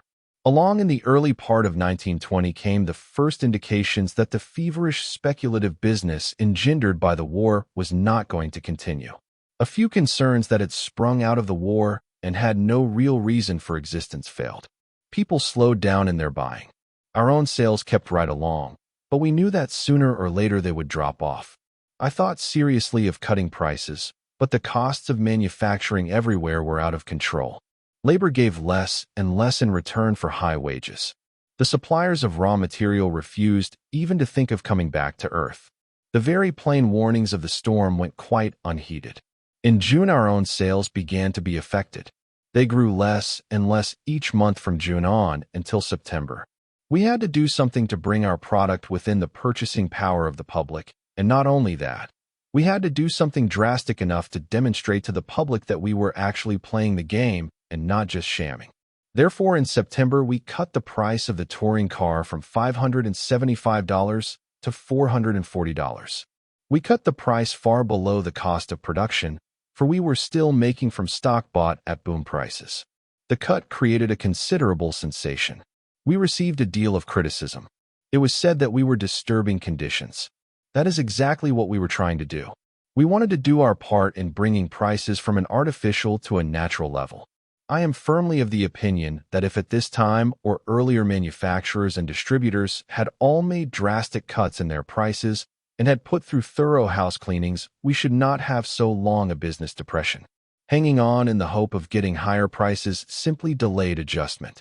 Nobody got the higher prices they hoped for, and if the losses had been taken all at once, not only would the productive and the buying powers of the country have become harmonized, but we should have been saved this long period of general idleness.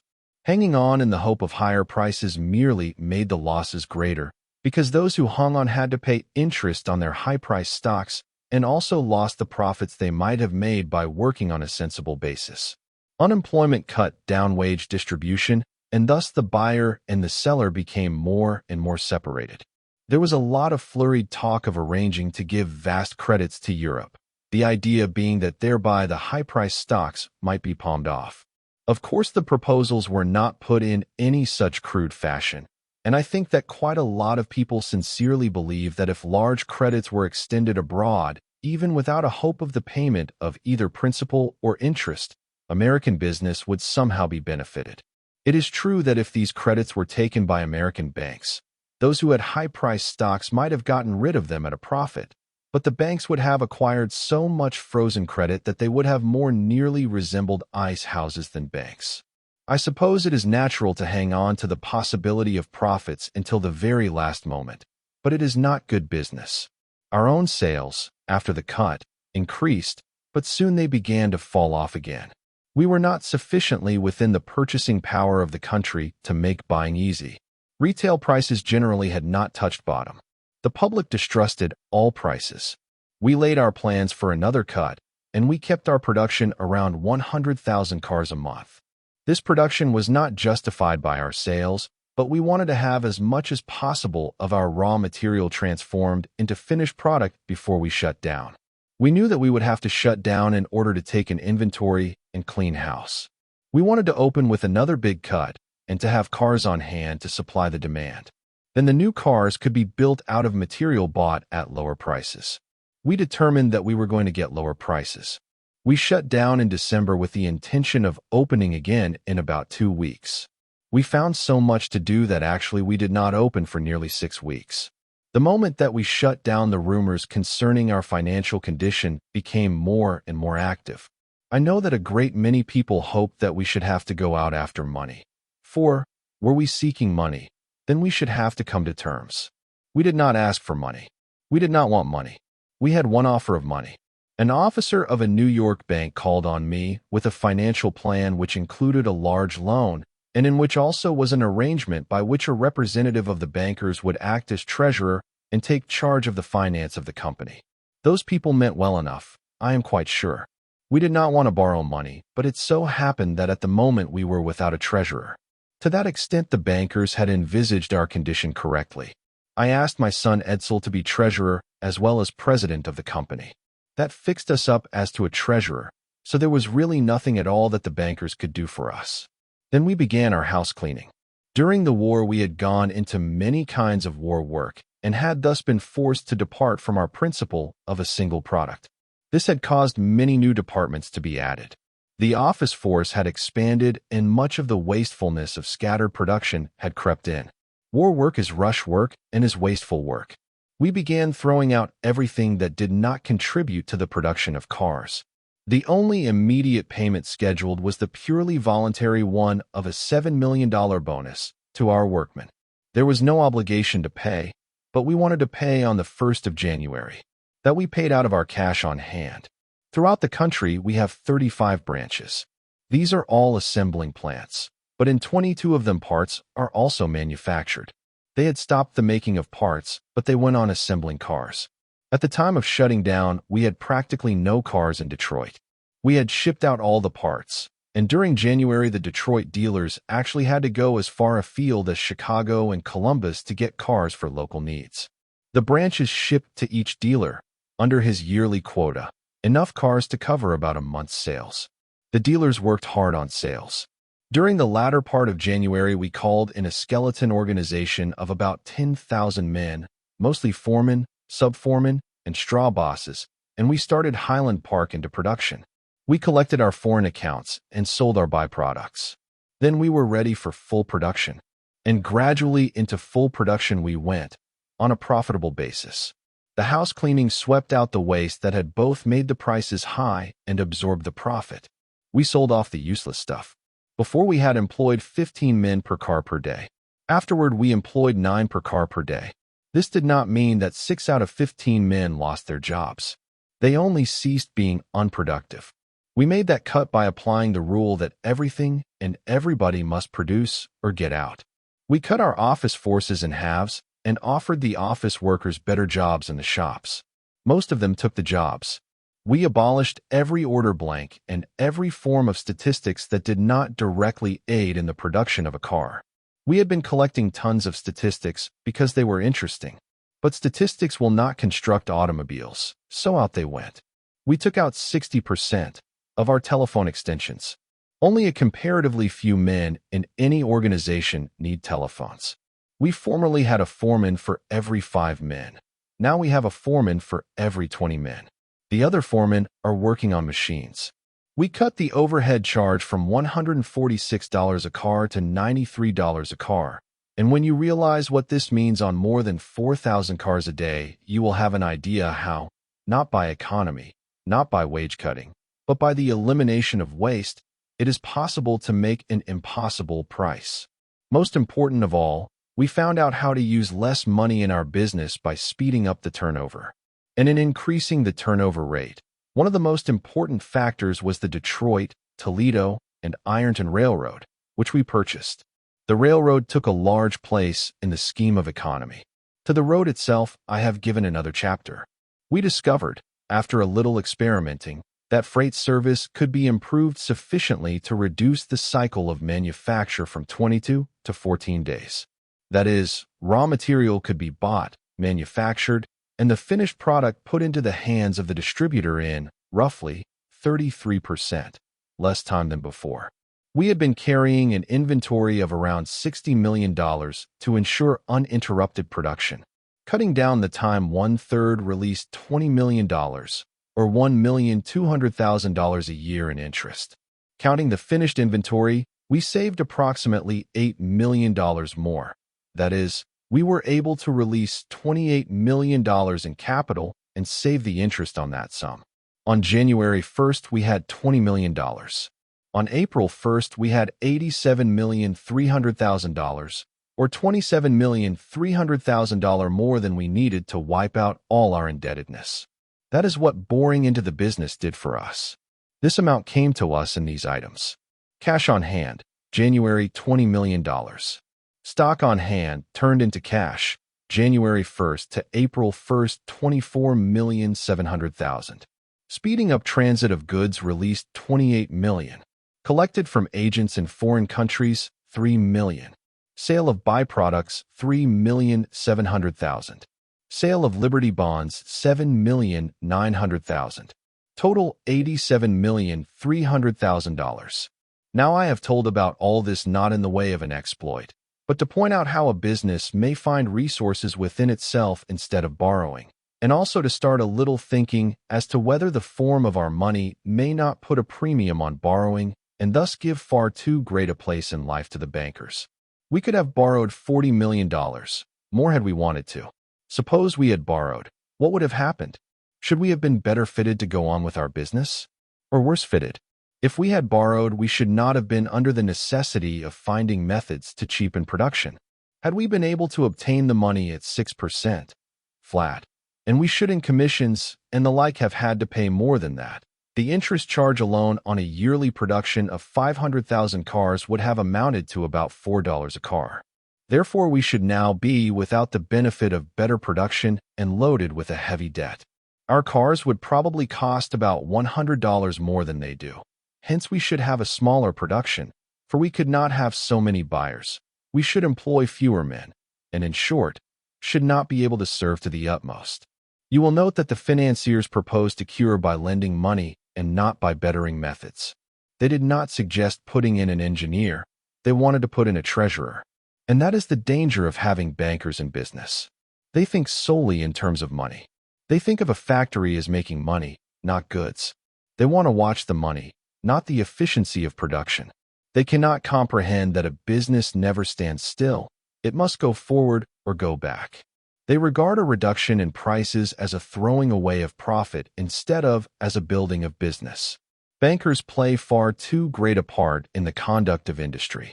Most businessmen will privately admit that fact. They will seldom publicly admit it because they are afraid of their bankers. It required less skill to make a fortune dealing in money than dealing in production.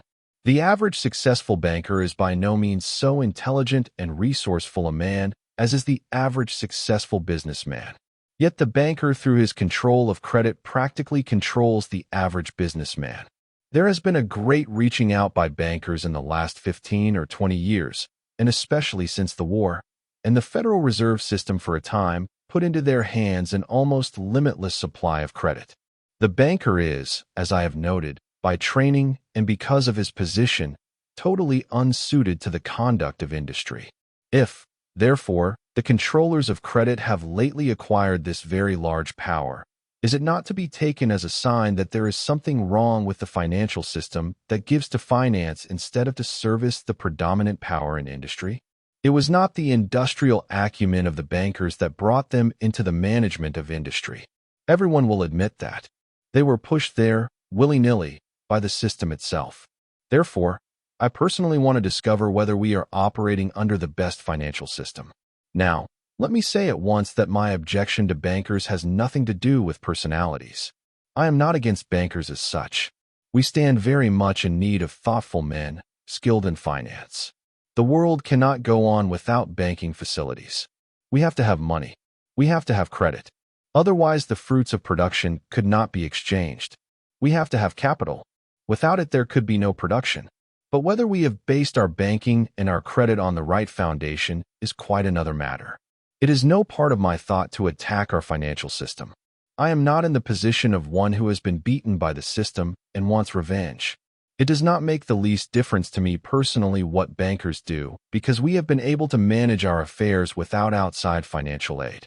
My inquiry is prompted by no personal motive whatsoever. I only want to know whether the greatest good is being rendered to the greatest number. No financial system is good which favors one class of producers over another. We want to discover whether it is not possible to take away power which is not based on wealth creation. Any sort of class legislation is pernicious. I think that the country's production has become so changed in its methods that gold is not the best medium with which it may be measured, and that the gold standard as a control of credit gives, as it is now, and I believe inevitably, administered, class advantage.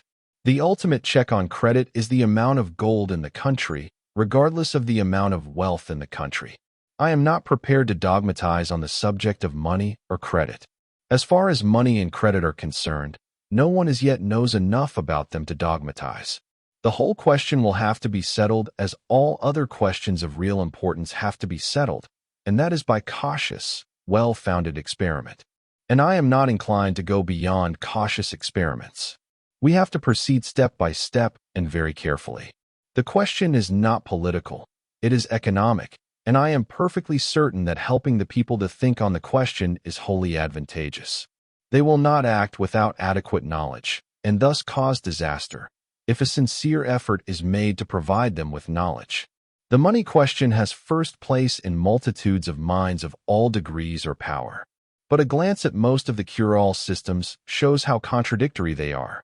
The majority of them make the assumption of honesty among mankind, to begin with, and that, of course, is a prime defect. Even our present system would work splendidly if all men were honest. As a matter of fact, the whole money question is 95% human nature, and your successful system must check human nature, not depend upon it. The people are thinking about the money question, and if the money masters have any information which they think the people ought to have to prevent them going astray, now is the time to give it.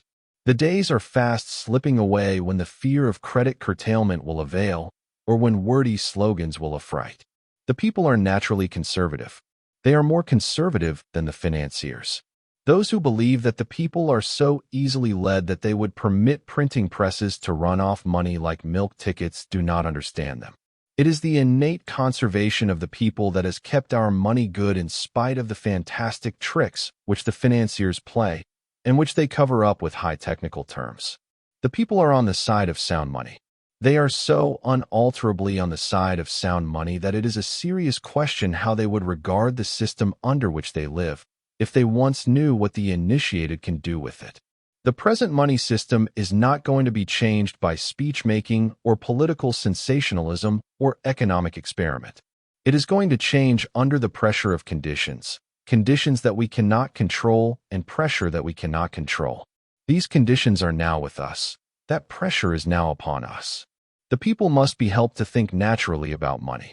They must be told what it is and what makes it money, and what are the possible tricks of the present system which put nations and peoples under control of the few. Money, after all, is extremely simple. It is a part of our transportation system. It is a simple and direct method of conveying goods from one person to another. Money is in itself most admirable. It is essential. It is not intrinsically evil. It is one of the most useful devices in social life. And when it does what it was intended to do, it is all help and no hindrance. But money should always be money.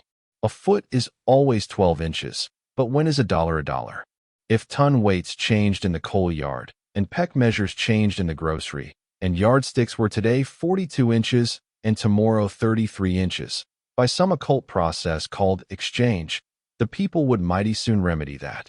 When a dollar is not always a dollar, when the 100-cent dollar becomes the 65-cent dollar, and then the 50-cent dollar, and then the 47-cent dollar, as the good old American gold and silver dollars did, what is the use of yelling about cheap money, depreciated money? A dollar that stays 100 cents is as necessary as a pound that stays 16 ounces and a yard that stays 36 inches. The bankers who do straight banking should regard themselves as naturally the first men to probe and understand our monetary system, instead of being content with the mastery of local banking house methods. And if they would deprive the gamblers and bank balances of the name of banker and oust them once for all from the place of influence which that name gives them, banking would be restored and established as the public service it ought to be, and the iniquities of the present monetary system and financial devices would be lifted from the shoulders of the people. There is an if here, of course, but it is not insurmountable. Affairs are coming to a jam as it is, and if those who possess technical facility do not engage to remedy the case, those who lack that facility may attempt it. Nothing is more foolish than for any class to assume that progress is an attack upon it. Progress is only a call made upon it to lend its experience for the general advancement. It is only those who are unwise who will attempt to obstruct progress and thereby become its victims. All of us are here together. All of us must go forward together. It is perfectly silly for any man or class to take umbrage at the stirring of progress. If financiers feel that progress is only the restlessness of weak-minded persons, if they regard all suggestions of betterment as a personal slap, then they are taking the part which proves more than anything else could their unfitness to continue in their leadership. If the present faulty system is more profitable to a financier than a more perfect system would be, and if that financier values his few remaining years of personal profits more highly than he would value the honor of making a contribution to the life of the world by helping to erect a better system, then there is no way of preventing a clash of interests. But it is fair to say to the selfish financial interests that, if their fight is waged to perpetuate a system just because it profits them, then their fight is already lost. Why should finance fear? The world will still be here. Men will do business with one another. There will be money, and there will be need of masters of the mechanism of money. Nothing is going to depart but the knots and tangles. There will be some readjustments, of course. Banks will no longer be the masters of industry. They will be the servants of industry. Business will control money instead of money controlling business. The ruinous interest system will be greatly modified. Banking will not be a risk, but a service. Banks will begin to do much more for the people than they do now, and instead of being the most expensive businesses in the world to manage and the most highly profitable in the matter of dividends, they will become less costly, and the profits of their operation will go to the community which they serve. Two facts of the old order are fundamental. First, that within the nation itself the tendency of financial control is toward its largest centralized banking institutions, either a government bank or a closely allied group of private financiers. There is always in every nation a definite control of credit by private or semi-public interests. Second, in the world as a whole the same centralizing tendency is operative. An American credit is under control of New York interests, as before the war world credit was controlled in London. The British pound sterling was the standard of exchange for the world's trade. Two methods of reform are open to us, one beginning at the bottom and one beginning at the top. The latter is the more orderly way, the former is being tried in Russia. If our reform should begin at the top, it will require a social vision and an altruistic fervor of a sincerity and intensity which is wholly inconsistent with selfish shrewdness. The wealth of the world neither consists in nor is adequately represented by the money of the world. Gold itself is not a valuable commodity. It is no more wealth than hat checks or hats, but it can be so manipulated as the sign of wealth, as to give its owners or controllers the whip hand over the credit which producers of real wealth require. Dealing in money, the commodity of exchange, is a very lucrative business. When money itself becomes an article of commerce to be bought and sold before real wealth can be moved or exchanged, the usurers and speculators are thereby permitted to lay a tax on production. The hold which controllers of money are able to maintain on productive forces is seen to be more powerful when it is remembered that, although money is supposed to represent the real wealth of the world, there is always much more wealth than there is money, and real wealth is often compelled to wait upon money, thus leading to that most paradoxical situation, a world filled with wealth but suffering want. These facts are not merely fiscal, to be cast into figures and left there. They are instinct with human destiny, and they bleed. The poverty of the world is seldom caused by lack of goods, but by a money stringency.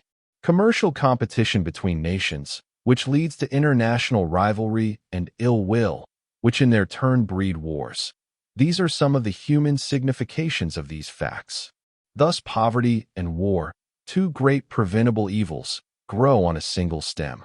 Let us see if a beginning toward a better method cannot be made. Chapter 13. Why be poor? Poverty springs from a number of sources, the more important of which are controllable.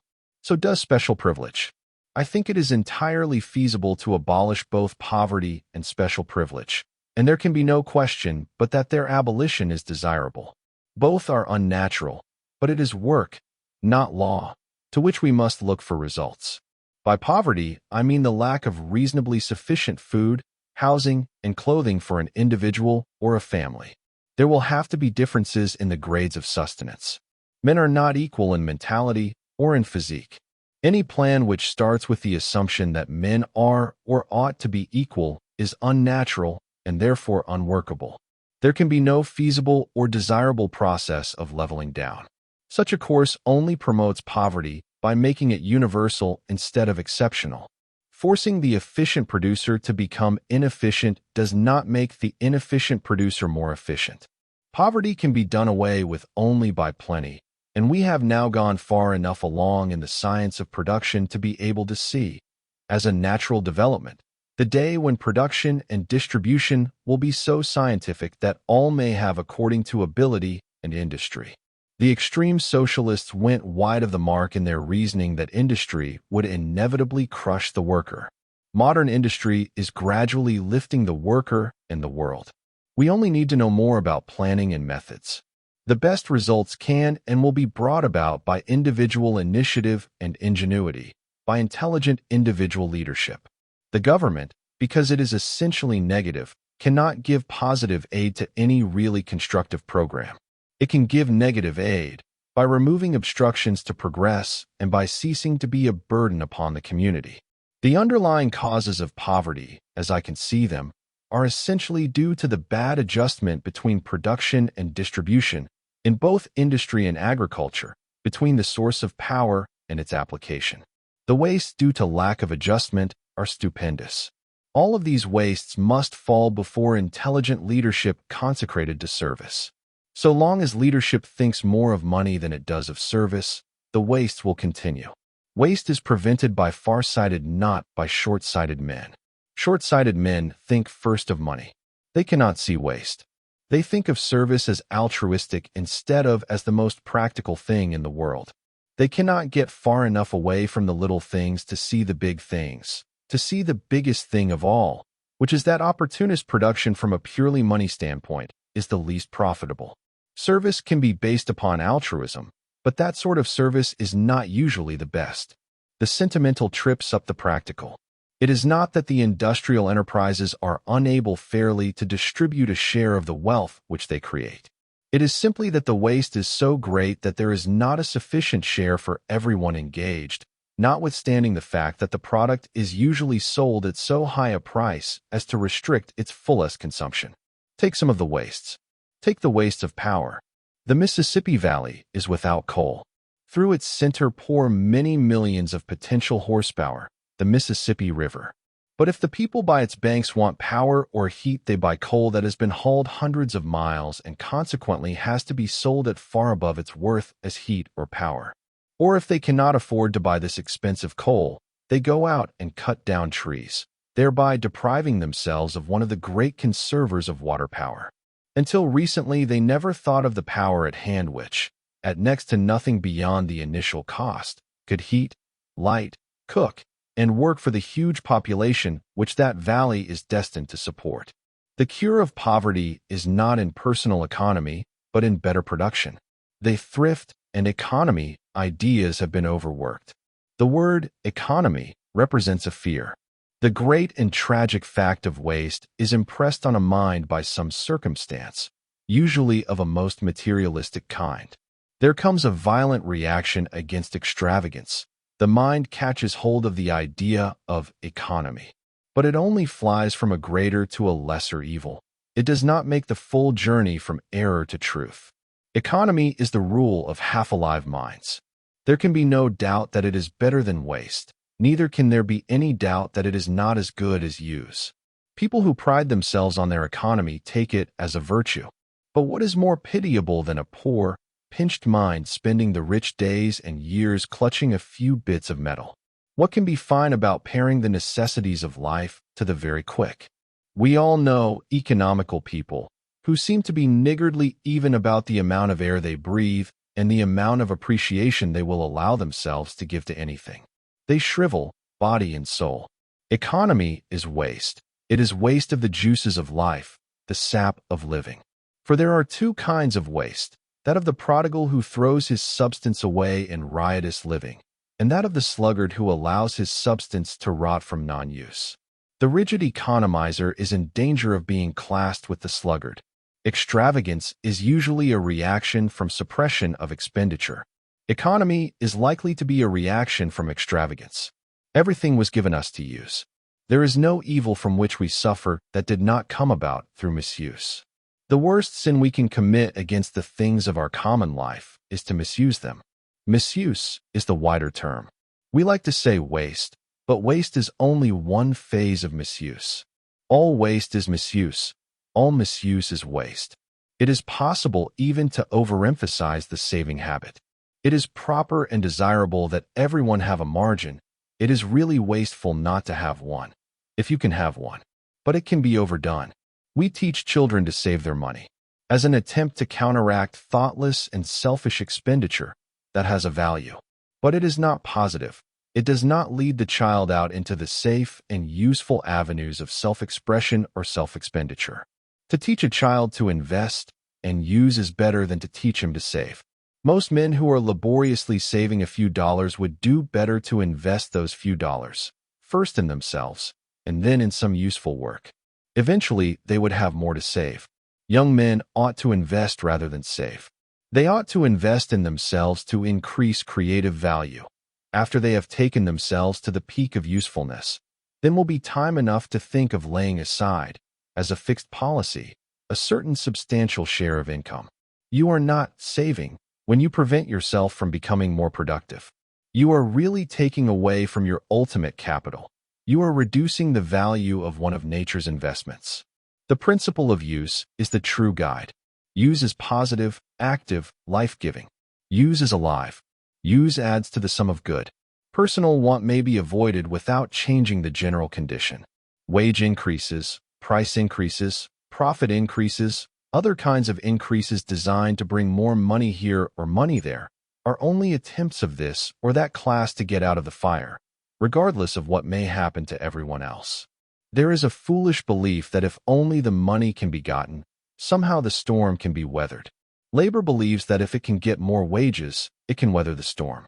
Capital thinks that if it can get more profits, it can weather the storm. There is a pathetic faith in what money can do. Money is very useful in normal times, but money has no more value than the people put into it by production, and it can be so misused. It can be so superstitiously worshipped as a substitute for real wealth as to destroy its value altogether. The idea persists that there exists an essential conflict between industry and the farm. There is no such conflict. It is nonsense to say that because the cities are overcrowded, everybody ought to go back to the farm. If everybody did so, farming would soon decline as a satisfactory occupation. It is not more sensible for everyone to flock to the manufacturing towns. If the farms be deserted, of what use are manufacturers? A reciprocity can exist between farming and manufacturing. The manufacturer can give the farmer what he needs to be a good farmer, and the farmer and other producers of raw materials can give the manufacturer what he needs to be a good manufacturer. Then, with transportation as a messenger, we shall have a stable and a sound system built on service. If we live in smaller communities where the tension of living is not so high, and where the products of the fields and gardens can be had without the interference of so many profiteers, there will be little poverty or unrest. Look at this whole matter of seasonal work. Take building as an example of a seasonal trade. What a waste of power it is to allow builders to hibernate through the winter, waiting for the building season to come around. And what an equal waste of skill it is to force experienced artisans who have gone into factories to escape the loss of the winter season to stay in the factory jobs through the building season, because they are afraid they may not get their factory places back in the winter. What a waste this all-year system has been. If the farmer could get away from the shop to till his farm in the planting, growing, and harvesting seasons, they are only a small part of the year, after all. And if the builder could get away from the shop to ply his useful trade in its season, how much better they would be, and how much more smoothly the world would proceed. Suppose we all moved outdoors every spring and summer and lived the wholesome life of the outdoors for 3 or 4 months. We could not have slack times. The farm has its dull season. That is the time for the farmer to come into the factory and help produce the things he needs to till the farm. The factory also has its dull season. That is the time for the workmen to go out to the land to help produce food. Thus we might take the slack out of work and restore the balance between the artificial and the natural. But not the least benefit would be the more balanced view of life. we should thus obtain. The mixing of the arts is not only beneficial in a material way, but it makes for breadth of mind and fairness of judgment. A great deal of our unrest today is the result of narrow, prejudiced judgment. If our work were more diversified, if we saw more sides of life, if we saw how necessary was one factor to another, we should be more balanced. Every man is better for a period of work under the open sky. It is not at all impossible. What is desirable and right is never impossible. It would only mean a little teamwork, a little less attention to greedy ambition, and a little more attention to life. Those who are rich find it desirable to go away for 3 or 4 months a year and dawdle in idleness around some fancy winter or summer resort. The rank and file of the American people would not waste their time that way even if they could. But they would provide the teamwork necessary for an outdoor, seasonal employment. It is hardly possible to doubt that much of the unrest we see about us is the result of unnatural modes of life. Men who do the same thing continuously the year around and are shut away from the health of the sun and the spaciousness of the great out-of-doors are hardly to be blamed if they see matters in a distorted light. And that applies equally to the capitalist and the worker. What is there in life that should hamper normal and wholesome modes of living? And what is there in industry incompatible with all the arts receiving in their turn the attention of those qualified to serve in them? It may be objected that if the forces of industry were withdrawn from the shops every summer, it would impede production. But we must look at the matter from a universal point of view. We must consider the increased energy of the industrial forces after 3 or 4 months in outdoor work. We must also consider the effect on the cost of living which would result from a general return to the fields. We have, as I indicated in a previous chapter, been working toward this combination of farm and factory and with entirely satisfactory results. At Northville, not far from Detroit, we have a little factory making valves. It is a little factory, but it makes a great many valves. Both the management and the mechanism of the plant are comparatively simple because it makes but one thing. We do not have to search for skilled employees. The skill is in the machine. The people of the countryside can work in the plant part of the time and on the farm part of the time, for mechanical farming is not very laborious. The plant power is derived from water. Another plant on a somewhat larger scale is in building at Flat Rock, about 15 miles from Detroit. We have dammed the river. The dam also serves as a bridge for the Detroit, Toledo, and Ironton Railway, which was in need of a new bridge at that point, and a road for the public, all in one construction. We're going to make our glass at this point. The damming of the river gives sufficient water for the floating to us of most of our raw material. It also gives us our power through a hydroelectric plant. And, being well out in the midst of the farming country, there can be no possibility of crowding or any of the ills incident to too great a concentration of population. The men will have plots of ground or farms as well as their jobs in the factory, and these can be scattered over 15 or 20 miles surrounding. For of course nowadays the working man can come to the shop in an automobile. There we shall have the combination of agriculture and industrialism and the entire absence of all the evils of concentration. The belief that an industrial country has to concentrate its industries is not, in my opinion, well-founded. That is only a stage in industrial development.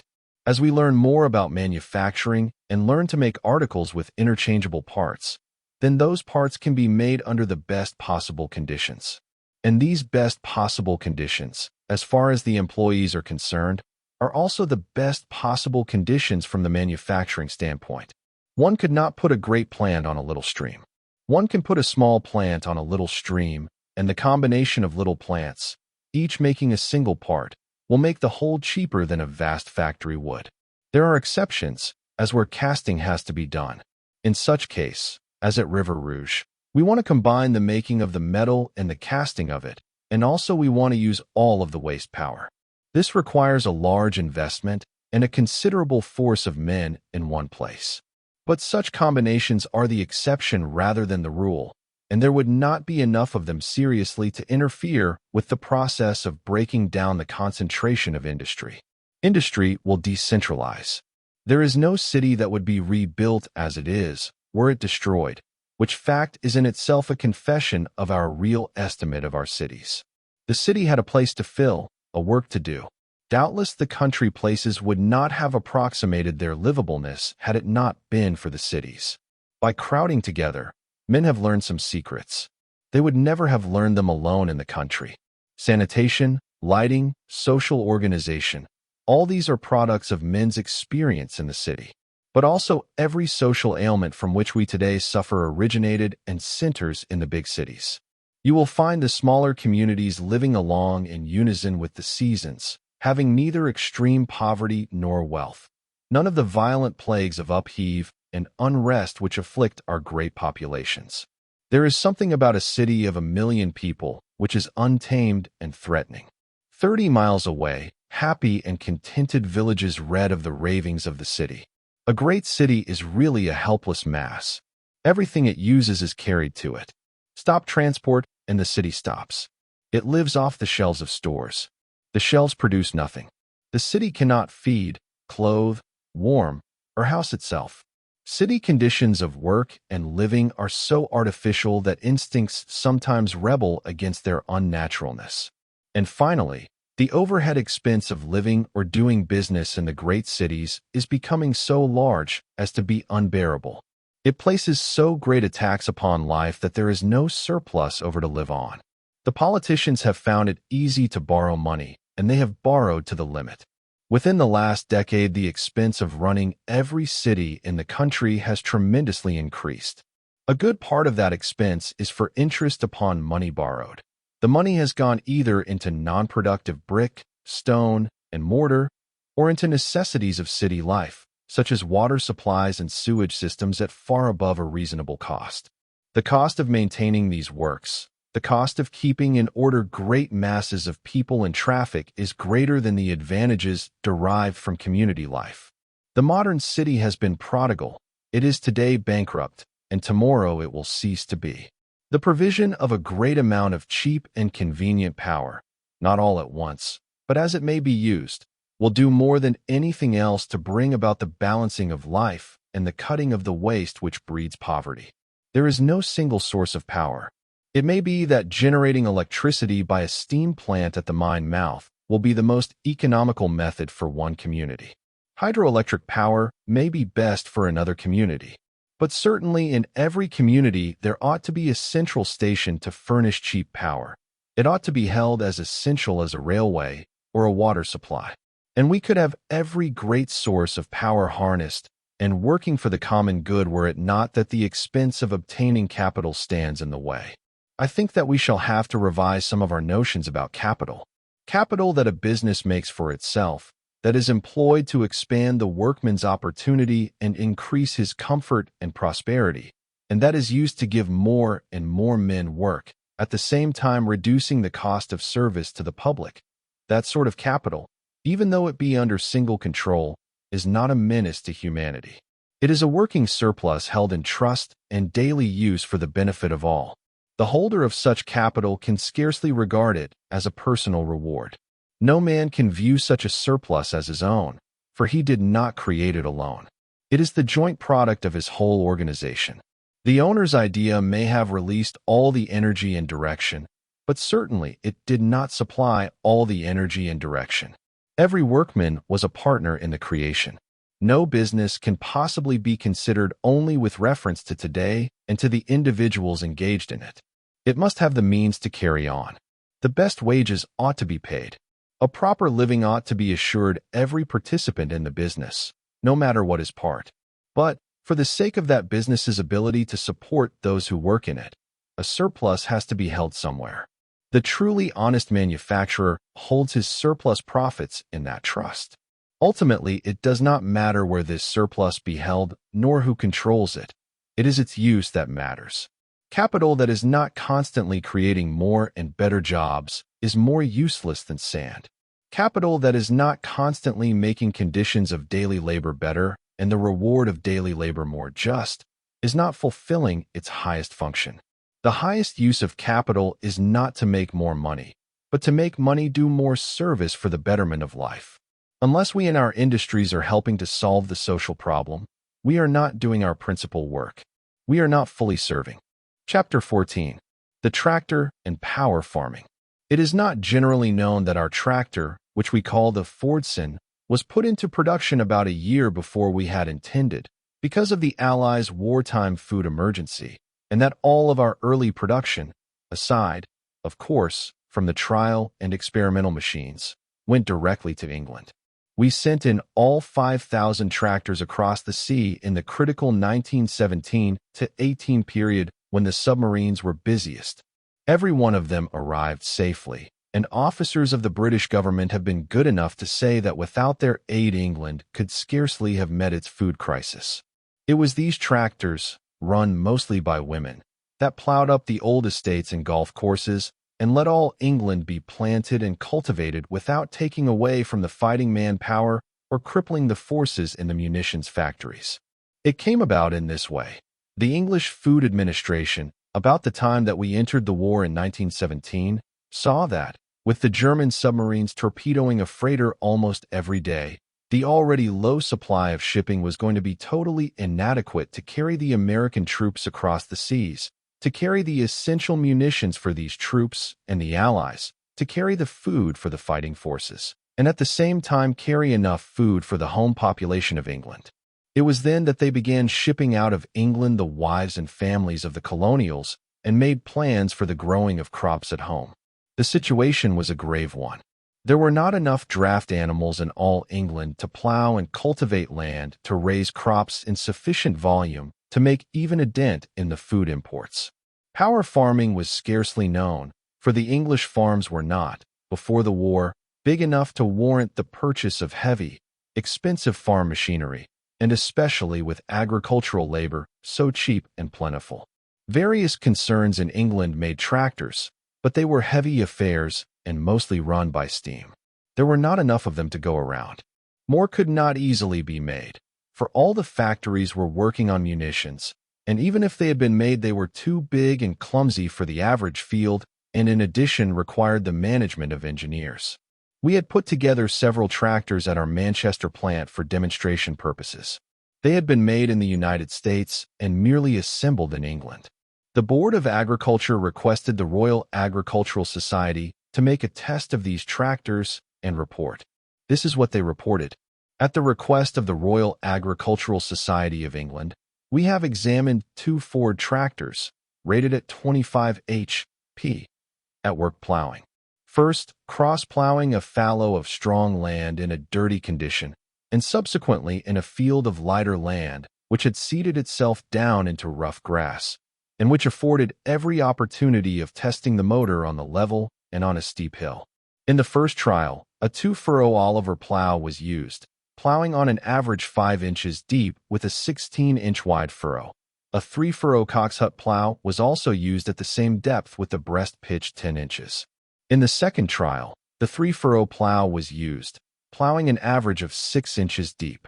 In both cases, the motor did its work with ease, and on a measured acre the time occupied was 1 hour 30 minutes, with a consumption of 2 gallons of paraffin per acre.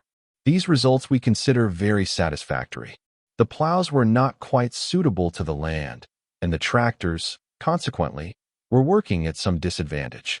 The total weight of the tractor fully loaded with fuel and water, as weighed by us, was 23 1/4 cwts. The tractor is light for its power, and, consequently, light on the land, is easily handled, turns in a small circle, and leaves a very narrow headland. The motor is quickly started up from cold on a small supply of petrol. After these trials, we proceeded to Messrs. Ford's works at Trafford Park, Manchester, where one of the motors had been sent to be dismantled and inspected in detail. We find the design of ample strength and the work of first-rate quality. We consider the driving wheels rather light, and we understand that a new and stronger pattern is to be supplied in future. The tractor is designed purely for working on the land, and the wheels, which are fitted with spuds, should be provided with some protection to enable them to travel on the road when moving from farm to farm. Bearing the above points in mind, we recommend, under existing circumstances, that steps be taken to construct immediately as many of these tractors as possible. The report was signed by Professor W. E. Dalby and F. S. Courtney, Engineering, R. N. Greaves, Engineering and Agriculture, Robert W. Hobbs and Henry Overman, Agriculture, Gilbert Greenall, Honorary Directors, and John E. Cross, Steward. Almost immediately after the filing of that report, we received the following wire. Have not received anything definite concerning shipment necessary steel and plant for cork factory.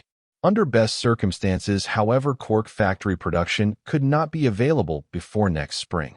The need for food production in England is imperative, and large quantity of tractors must be available at earliest possible date for purpose breaking up existing grassland and plowing for fall wheat. AM requested by high authorities to appeal to Mr. Ford for help. Would you be willing to send Sorensen and others with drawings of everything necessary, loaning them to British government, so that parts can be manufactured over here and assembled in government factories under Sorensen's guidance? Can assure you positively this suggestion is made in national interest, and if carried out will be done by the government for the people with no manufacturing or capitalist interest invested and no profit being made by any interests whatever. The matter is very urgent. Impossible to ship anything adequate from America because many thousand tractors must be provided. Ford tractor considered best and only suitable design. Consequently, national necessity entirely dependent Mr. Ford's design. My work prevents me coming America to present the proposal personally. Urge favorable consideration and immediate decision because every day is of vital importance. You may rely on manufacturing facility for production here under strictest, impartial government control. Would welcome Sorensen and any and every other assistance and guidance you can furnish from America. Cable reply, Perry, care of Harding Prodome, London. Prodome, I understand that its sending was directed by the British Cabinet. We at once cabled our entire willingness to lend the drawings, the benefit of what experience we had to date, and whatever men might be necessary to get production underway, and on the next ship sent Charles E. Sorensen with full drawings. Mr. Sorensen had opened the Manchester plant and was familiar with English conditions. He was in charge of the manufacture of tractors in this country. Mr. Sorensen started at work with the British officials to the end of having the parts made and assembled in England. Many of the materials which we used were special and could not be obtained in England. All of their factories equipped for doing casting and machine work were filled with munition orders. It proved to be exceedingly difficult for the ministry to get tenders of any kind. Then came June and a series of destructive air raids on London. There was a crisis. Something had to be done, and finally, after passing to and fro among half the factories of England, our men succeeded in getting the tenders lodged with the ministry. Lord Milner exhibited these tenders to Mr. Sorensen. Taking the best of them, the price per tractor came to about $1,500 without any guarantee of delivery. That price is out of all reason, said Mr. Sorensen. These should not cost more than $700 apiece. Can you make 5,000 at that price? Asked Lord Milner. Yes, answered Mr. Sorensen. How long will it take you to deliver them? We will start shipping within 60 days. They signed a contract on the spot, which, among other things, provided for an advance payment of 25% of the total sum. Mr. Sorensen cabled us what he had done and took the next boat home. The 25% payment was, by the way, not touched by us until after the entire contract was completed. We deposited it in a kind of trust fund. The tractor works was not ready to go into production. The Highland Park plant might have been adapted, but every machine in it was going day and night on essential war work. There was only one thing to do. We ran up an emergency extension to our plant at Dearborn, equipped it with machinery that was ordered by telegraph and mostly came by express, and in less than 60 days the first tractors were on the docks in New York in the hands of the British authorities. They delayed in getting cargo space, but on December 6, 1917, we received this cable. London, December 5, 1917. Sorensen, Fordson, F. R. Dearborn. First tractors arrived. When will Smith and others leave? Cable. Perry. The entire shipment of 5,000 tractors went through within 3 months, and that is why the tractors were being used in England long before they were really known in the United States. The planning of the tractor really antedated that of the motor car. Out on the farm, my first experiments were with tractors, and it will be remembered that I was employed for some time by a manufacturer of steam tractors, the big heavy road and thresher engines. But I did not see any future for the large tractors. They were too expensive for the small farm, required too much skill to operate, and were much too heavy as compared with the pull they exerted. And anyway, the public was more interested in being carried than in being pulled. The horseless carriage made a greater appeal to the imagination. And so it was that I practically dropped work upon a tractor until the automobile was in production. With the automobile on the farms, the tractor became a necessity. For then the farmers had been introduced to power. The farmer does not stand so much in need of new tools as of power to run the tools that he has. I have followed many a weary mile behind a plow, and I know all the drudgery of it. What a waste it is for a human being to spend hours and days behind a slowly moving team of horses when in the same time a tractor could do 6 times as much work. It is no wonder that, doing everything slowly and by hand, the average farmer has not been able to earn more than a bare living, while farm products are never as plentiful and cheap as they ought to be. As in the automobile, we wanted power, not weight. The weight idea was firmly fixed in the minds of tractor makers. It was thought that excess weight meant excess pulling power, that the machine could not grip unless it were heavy. And this in spite of the fact that a cat has not much weight and is a pretty good climber. I have already set out my ideas on weight. The only kind of tractor that I thought worth working on was one that would be light, strong, and so simple that anyone could run it. Also, it had to be so cheap that anyone could buy it.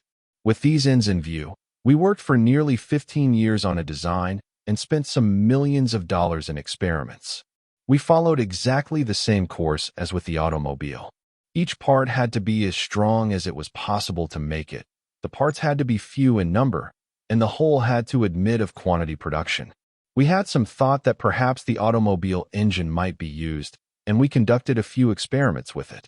But finally, we became convinced that the kind of tractor we wanted and the automobile had practically nothing in common.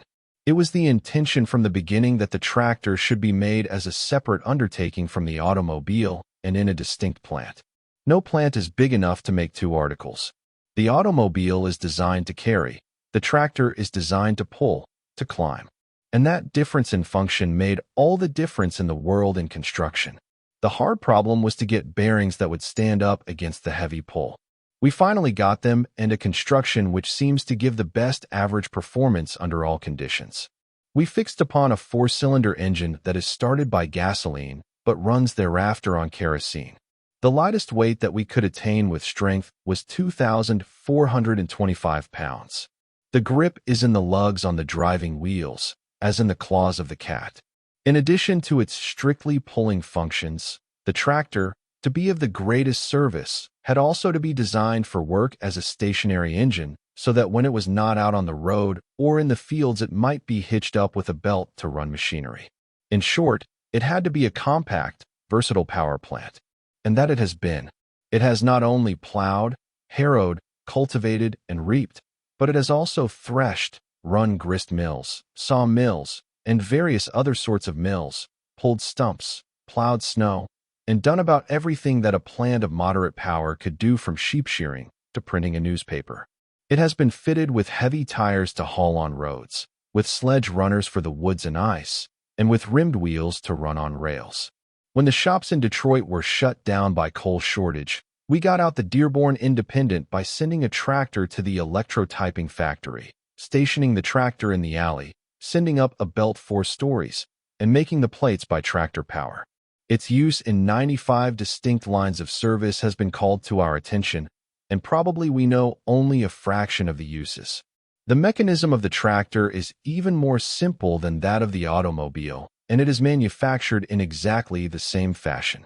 Until the present year, the production has been held back by the lack of a suitable factory. The first tractors had been made in the plant at Dearborn, which is now used as an experimental station. That was not large enough to affect the economies of large-scale production, and it could not well be enlarged because the design was to make the tractors at the River Rouge plant, and that, until this year, was not in full operation. Now that plant is completed for the making of tractors. The work flows exactly as with the automobiles. Each part is a separate departmental undertaking, and each part, as it is finished, joins the conveyor system, which leads it to its proper initial assembly and eventually into the final assembly. Everything moves, and there is no skilled work. The capacity of the present plant is 1 million tractors a year. That is the number we expect to make, for the world needs inexpensive, general utility power plants more now than ever before, and also it now knows enough about machinery to want such plants. The first tractors, as I have said, went to England. They were first offered in the United States in 1918 at $750. In the next year, with the higher costs, the price had to be made $885. In the middle of the year, it was possible again to make the introductory price of $750. In 1920, we charged $790. In the next year, we were sufficiently familiar with the production to begin cutting. The price came down to $625, and then in 1922, with the River Rouge plant functioning, we were able to cut to $395. All of which shows what getting into scientific production will do to a price. Just as I have no idea how cheaply the Ford automobile can eventually be made, I have no idea how cheaply the tractor can eventually be made. It is important that it shall be cheap. Otherwise, power will not go to all the farms. And they must all of them have power. Within a few years, a farm depending solely on horse and hand power will be as much of a curiosity as a factory run by a treadmill. The farmer must either take up power or go out of business. The cost figures make this inevitable. During the war, the government made a test of a Fordson tractor to see how its costs compared with doing the work with horses. The figures on the tractor were taken at the high price plus freight. The depreciation and repair items are not so great as the report sets them forth, and even if they were, the prices are cut in halves, which would therefore cut the depreciation and repair charge in halves. These are the figures. Cost: Fordson, $880. Wearing life, for 1,800 hours at 4/5 acres per hour, 3,840 acres. 3,840 acres at $880. Depreciation per acre .221. Repairs for 3,840 acres, $100 per acre .026. Fuel cost: kerosene at 19 cents, 2 gallons. Per acre .38. 1 gallon. Oil per 8 acres, per acre .075. Driver, $2 per day, 8 acres, per acre .25. Cost of plowing with Fordson, per acre, .95. 8 horses cost, $1,200. Working life, 5,000 hours at April 5th acre per hour, for 1,000 acres. 4,000 acres at $1,200. Depreciation of horses, per acre. 30 feed per horse, 40 cents, 100 working days, per acre. 40 feed per horse, 10 cents a day, 265 idle days, per acre. 2.652 drivers, 2 gang plows, at $2 each per day, per acre. 50. Cost of plowing with horses, per acre. 1.46. At present costs, an acre would run about 40 cents, only 2 cents representing depreciation and repairs. But this does not take account of the time element. The plowing is done in about 1/4 the time, with only the physical energy used to steer the tractor. Plowing has become a matter of motoring across a field. Farming in the old style is rapidly fading into a picturesque memory. This does not mean that work is going to remove from the farm. Work cannot be removed from any life that is productive. But power farming does mean this. Drudgery is going to be removed from the farm. Power farming is simply taking the burden from flesh and blood and putting it on steel. We are in the opening years of power farming. The motor car wrought a revolution in modern farm life, not because it was a vehicle, but because it had power. Farming ought to be something more than a rural occupation. It ought to be the business of raising food. And when it does become a business, the actual work of farming, the average sort of farm, can be done in 24 days a year. The other days can be given over to other kinds of business. Farming is too seasonal an occupation to engage all of a man's time. As a food business, Farming will justify itself as a business if it raises food in sufficient quantity and distributes it under such conditions as will enable every family to have enough food for its reasonable needs. There could not be a food trust if we were to raise such overwhelming quantities of all kinds of food as to make manipulation and exploitation impossible. The farmer who limits his planting plays into the hands of the speculators. And then, perhaps, we shall witness a revival of the small flour milling business. It was an evil day when the village flour mill disappeared. Cooperative farming will become so developed that we shall see associations of farmers with their own packing houses in which their own hogs will be turned into ham and bacon, and with their own flour mills in which their grain will be turned into commercial foodstuffs. Why a steer raised in Texas should be brought to Chicago and then served in Boston is a question that cannot be answered as long as all the steers the city needs could be raised near Boston. The centralization of food manufacturing industries, entailing enormous costs for transportation and organization, is too wasteful long to continue in a developed community. We shall have as great a development in farming during the next 20 years as we have had in manufacturing during the last 20. Chapter 15. Why charity? Why should there be any necessity for almsgiving in a civilized community? It is not the charitable mind to which I object. Heaven forbid that we should ever grow cold toward a fellow creature in need. Human sympathy is too fine for the cool, calculating attitude to take its place. One can name very few great advances that did not have human sympathy behind them. It is in order to help people that every notable service is undertaken. The trouble is that we have been using this great, fine motive force for ends too small. If human sympathy prompts us to feed the hungry, why should it not give the larger desire, to make hunger in our midst impossible? If we have sympathy enough for people to help them out of their troubles, surely we ought to have sympathy enough to keep them out. It is easy to give. It is harder to make giving unnecessary. To make the giving unnecessary, we must look beyond the individual to the cause of his misery, not hesitating, of course, to relieve him in the meantime, but not stopping with mere temporary relief. The difficulty seems to be in getting to look beyond to the causes. More people can be moved to help a poor family than can be moved to give their minds toward the removal of poverty altogether. I have no patience with professional charity or with any sort of commercialized humanitarianism. The moment human helpfulness is systematized, organized, commercialized, and professionalized, the heart of it is extinguished, and it becomes a cold and clammy thing. Real human helpfulness is never card-cataloged or advertised. There are more orphan children being cared for in the private homes of people who love them than in the institutions. There are more old people being sheltered by friends than you can find in the old people's homes. There is more aid by loans from family to family than by the loan societies. That is, human society on a humane basis looks out for itself. It is a grave question how far we ought to countenance the commercialization of the natural instinct of charity. Professional charity is not only cold, but it hurts more than it helps. It degrades the recipients and drugs their self-respect. Akin to it is sentimental idealism. The idea went abroad not so many years ago that service was something that we should expect to have done for us. Untold numbers of people became the recipients of well-meant social service. Whole sections of our population were coddled into a state of expectant, childlike helplessness. There grew up a regular profession of doing things for people, which gave an outlet for a laudable desire for service, but which contributed nothing whatever to the self-reliance of the people, nor to the correction of the conditions out of which the supposed need for such service grew.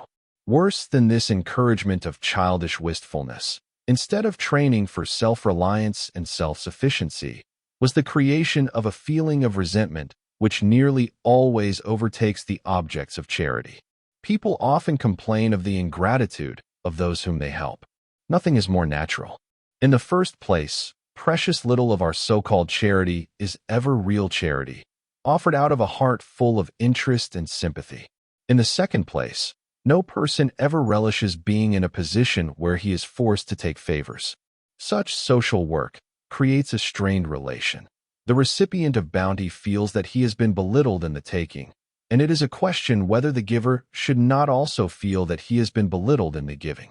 Charity never led to a settled state of affairs. The charitable system that does not aim to make itself unnecessary is not performing service. It is simply making a job for itself and is an added item to the record of non-production.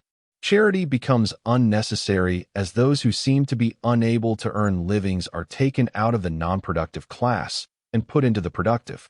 In a previous chapter, I have set out how experiments in our shops have demonstrated that in sufficiently subdivided industry, there are places which can be filled by the maimed, the halt, and the blind. Scientific industry need not be a monster devouring all who come near it. When it is, then it is not fulfilling its place in life. In and out of industry, there must be jobs that take the full strength of a powerful man. There are other jobs, and plenty of them, that require more skill than the artisans of the Middle Ages ever had. The minute subdivision of industry permits a strong man or a skilled man always to use his strength or skill. In the old hand industry, a skilled man spent a good part of his time at unskilled work. That was a waste. But since in those days every task required both skilled and unskilled labor to be performed by the one man, there was little room for either the man who was too stupid ever to be skilled or the man who did not have the opportunity to learn a trade. No mechanic working with only his hands can earn more than a bare sustenance. He cannot have a surplus.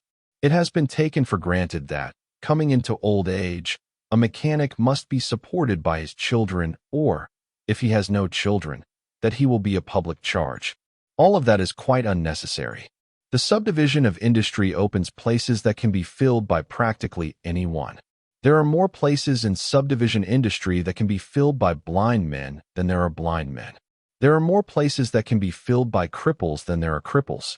And in each of these places, the man who short-sightedly might be considered as an object of charity can earn just as adequate a living as the keenest and most able-bodied. It is waste to put an able-bodied man in a job that might be just as well cared for by a cripple. It is a frightful waste to put the blind at weaving baskets. It is waste to have convicts breaking stone or picking hemp or doing any sort of petty, useless task. A well-conducted jail should not only be self-supporting, but a man in jail ought to be able to support his family, or, if he has no family, he should be able to accumulate a sum of money sufficient to put him on his feet when he gets out of jail. I am not advocating convict labor or the farming out of men practically as slaves. Such a plan is too detestable for words. We have greatly overdone the prison business. Anyway, we begin at the wrong end. But as long as we have prisons, they can be fitted into the general scheme of production so neatly that a prison may become a productive unit working for the relief of the public and the benefit of the prisoners. I know that there are laws, foolish laws passed by unthinking men, that restrict the industrial activities of prisons. Those laws were passed mostly at the behest of what is called labor. They are not for the benefit of the working man. Increasing the charges upon a community does not benefit anyone in the community. If the idea of service be kept in mind, then there is always in every community more work to do than there are men who can do it. Industry organized for service removes the need for philanthropy.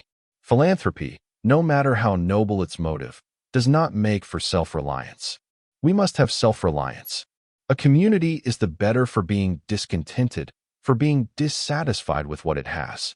I do not mean the petty, daily, nagging, gnawing sort of discontent, but a broad, courageous sort of discontent which believes that everything which is done can and ought to be eventually done better.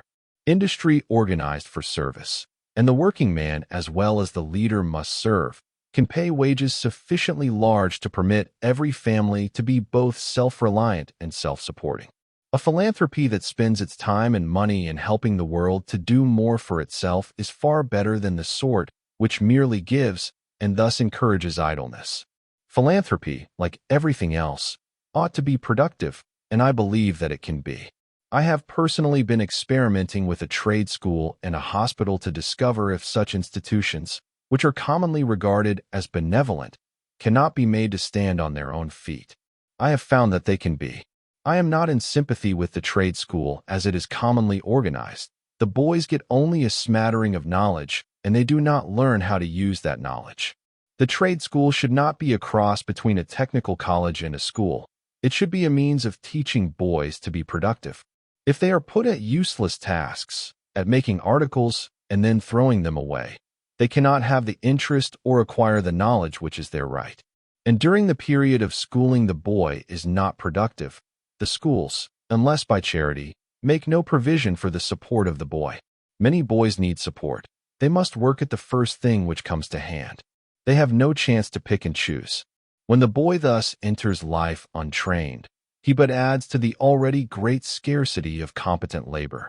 Modern industry requires a degree of ability and skill which neither early quitting of school nor long continuance at school provides.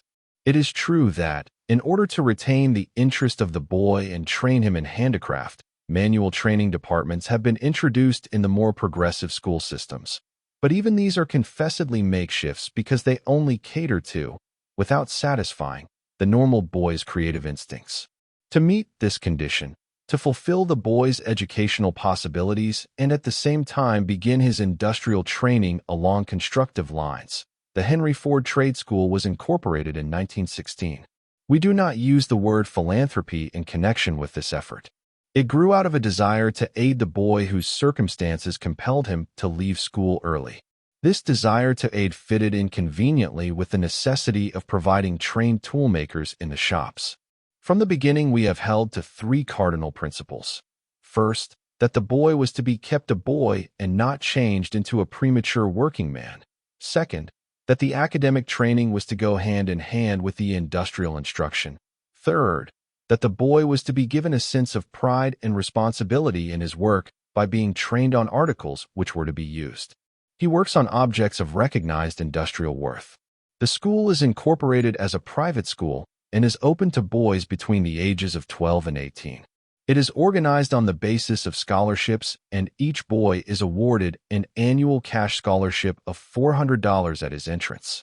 This is gradually increased to a maximum of $600 if his record is satisfactory. A record of the class and shop work is kept, and also of the industry the boy displays in each. It is the marks in industry which are used in making subsequent adjustments of his scholarship. In addition to his scholarship, each boy is given a small amount each month, which must be deposited in his savings account. This thrift fund must be left in the bank as long as the boy remains in the school, unless he is given permission by the authorities to use it for an emergency. One by one, the problems of managing the school are being solved, and better ways of accomplishing its objects are being discovered. At the beginning, it was the custom to give the boy 1/3 of the day in class work and 2/3 in shop work. This daily adjustment was found to be a hindrance to progress, and now the boy takes his training in blocks of weeks, 1 week in the class and 2 weeks in the shop. Classes are continuous, the various groups taking their weeks in turn. The best instructors obtainable are on the staff, and the textbook is the Ford plant. It offers more resources for practical education than most universities. The arithmetic lessons come in concrete shop problems. No longer is the boy's mind tortured with the mysterious A who can row 4 miles while B is rowing 2. The actual processes and actual conditions are exhibited to him. He is taught to observe. Cities are no longer black specks on maps, and continents are not just pages of a book. The shop shipments to Singapore, the shop receipts of material from Africa and South America are shown to him, and the world becomes an inhabited planet instead of a colored globe on the teacher's desk. In physics and chemistry, the industrial plant provides a laboratory in which theory becomes practice and the lesson becomes actual experience. Suppose the action of a pump is being taught. The teacher explains the parts and their functions, answers questions, and then they all troop away to the engine rooms to see a great pump. The school has a regular factory workshop with the finest equipment. The boys work up from one machine to the next. They work solely on parts or articles needed by the company, but our needs are so vast that this list comprehends nearly everything. The inspected work is purchased by the Ford Motor Company, and, of course, the work that does not pass inspection is a loss to the school. The boys who have progressed furthest do fine micrometer work, and they do every operation with a clear understanding of the purposes and principles involved. They repair their own machines. They learn how to take care of themselves around machinery. They study pattern making, and in clean, well-lighted rooms with their instructors, they lay the foundation for successful careers. When they graduate, places are always open for them in the shops at good wages. The social and moral well-being of the boys is given an unobtrusive care. The supervision is not of authority, but of friendly interest. The home conditions of every boy are pretty well known, and his tendencies are observed. And no attempt is made to coddle him. No attempt is made to render him namby-pamby. One day when two boys came to the point of a fight, they were not lectured on the wickedness of fighting. They were counseled to make up their differences in a better way. But when, boylike, they preferred the more primitive mode of settlement, they were given gloves and made to fight it out in a corner of the shop. The only prohibition laid upon them was that they were to finish it there and not to be caught fighting outside the shop. The result was a short encounter and friendship. They are handled as boys. Their better boyish instincts are encouraged, and when one sees them in the shops and classes, one cannot easily miss the light of dawning mastery in their eyes. They have a sense of belonging. They feel they are doing something worthwhile. They learn readily and eagerly because they are learning the things which every active boy wants to learn and about which he is constantly asking questions that none of his home folks can answer. Beginning with 6 boys, the school now has 200 and is possessed of so practical a system that it may expand to 700. It began with a deficit, but as it is one of my basic ideas that anything worthwhile in itself can be made self-sustaining, it has so developed its processes that it is now paying its way. We have been able to let the boy have his boyhood. These boys learn to be workmen, but they do not forget how to be boys. That is of the first importance. They earn from 19 to 35 cents an hour, which is more than they could earn as boys in the sort of job open to a youngster. They can better help support their families by staying in school than by going out to work. When they are through, they have a good general education, the beginning of a technical education, and they are so skilled as workmen that they can earn wages which will give them the liberty to continue their education if they like. If they do not want more education, they have at least the skill to command high wages anywhere. They do not have to go into our factories. Most of them do because they do not know where better jobs are to be had. We want all our jobs to be good for the men who take them. But there is no string tied to the boys. They have earned their own way and are under obligations to no one. There is no charity. The place pays for itself. The Ford Hospital is being worked out on somewhat similar lines, but because of the interruption of the war, when it was given to the government and became General Hospital No. 36, housing some 1,500 patients, the work has not yet advanced to the point of absolutely definite results. I did not deliberately set out to build this hospital. It began in 1914 as the Detroit General Hospital and was designed to be erected by popular subscription. With others, I made a subscription and the building began. Long before the first buildings were done, the funds became exhausted and I was asked to make another subscription. I refused because I thought that the managers should have known how much the building was going to cost before they started. And that sort of a beginning did not give great confidence as to how the place would be managed after it was finished. However, I did offer to take the whole hospital, paying back all the subscriptions that had been made. This was accomplished, and we were going forward with the work when, on August 1st, 1918, the whole institution was turned over to the government. It was returned to us in October 1919, and on the 10th day of November of the same year the first private patient was admitted. The hospital is on West Grand Boulevard in Detroit, and the plot embraces 20 acres, so that there will be ample room for expansion. It is our thought to extend the facilities as they justify themselves.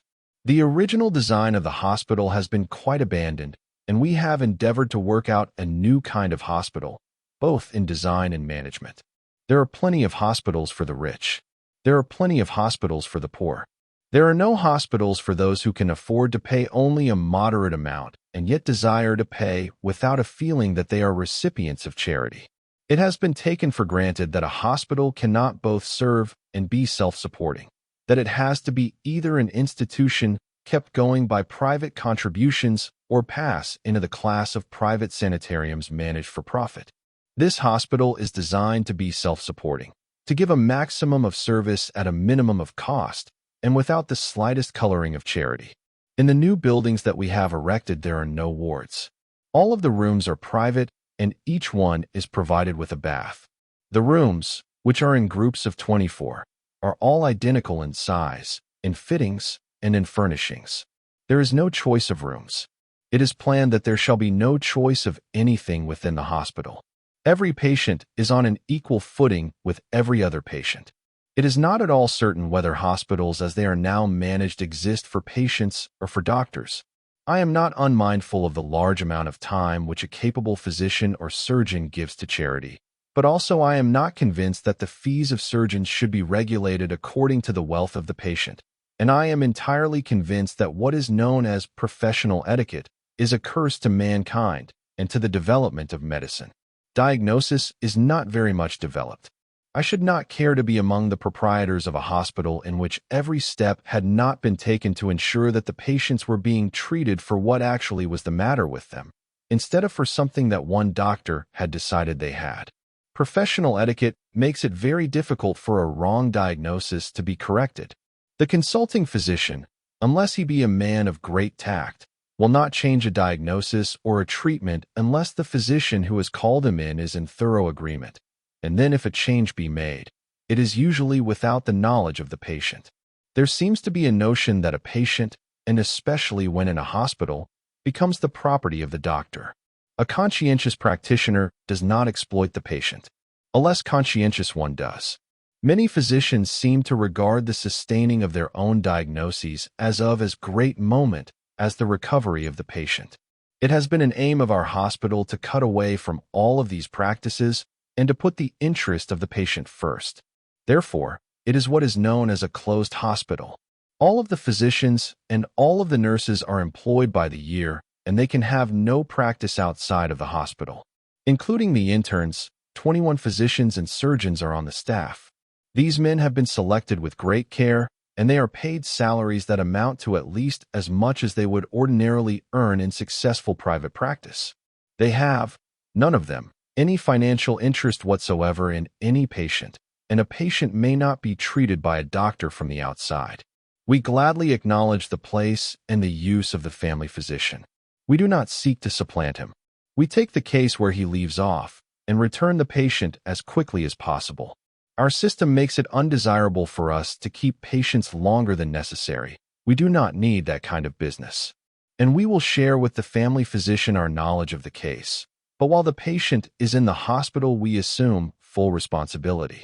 It is closed to outside physicians' practice, though it is not closed to our cooperation with any family physician who desires it. The admission of a patient is interesting. The incoming patient is first examined by the senior physician and then is routed for examination through 3, 4, or whatever number of doctors seems necessary. This routing takes place regardless of what the patient came to the hospital for, because, as we are gradually learning, it is the complete health rather than a single ailment which is important.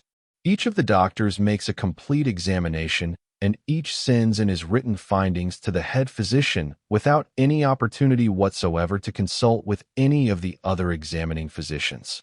At least 3, and sometimes 6 or 7, absolutely complete and absolutely independent diagnoses are thus in the hands of the head of the hospital. They constitute a complete record of the case. These precautions are taken in order to ensure, within the limits of present-day knowledge, a correct diagnosis. At the present time, there are about 600 beds available. Every patient pays according to a fixed schedule that includes the hospital room, board, medical and surgical attendants, and nursing. There are no extras. There are no private nurses. If a case requires more attention than the nurses assigned to the wing can give, then another nurse is put on, but without any additional expense to the patient. This, however, is rarely necessary because the patients are grouped according to the amount of nursing that they will need.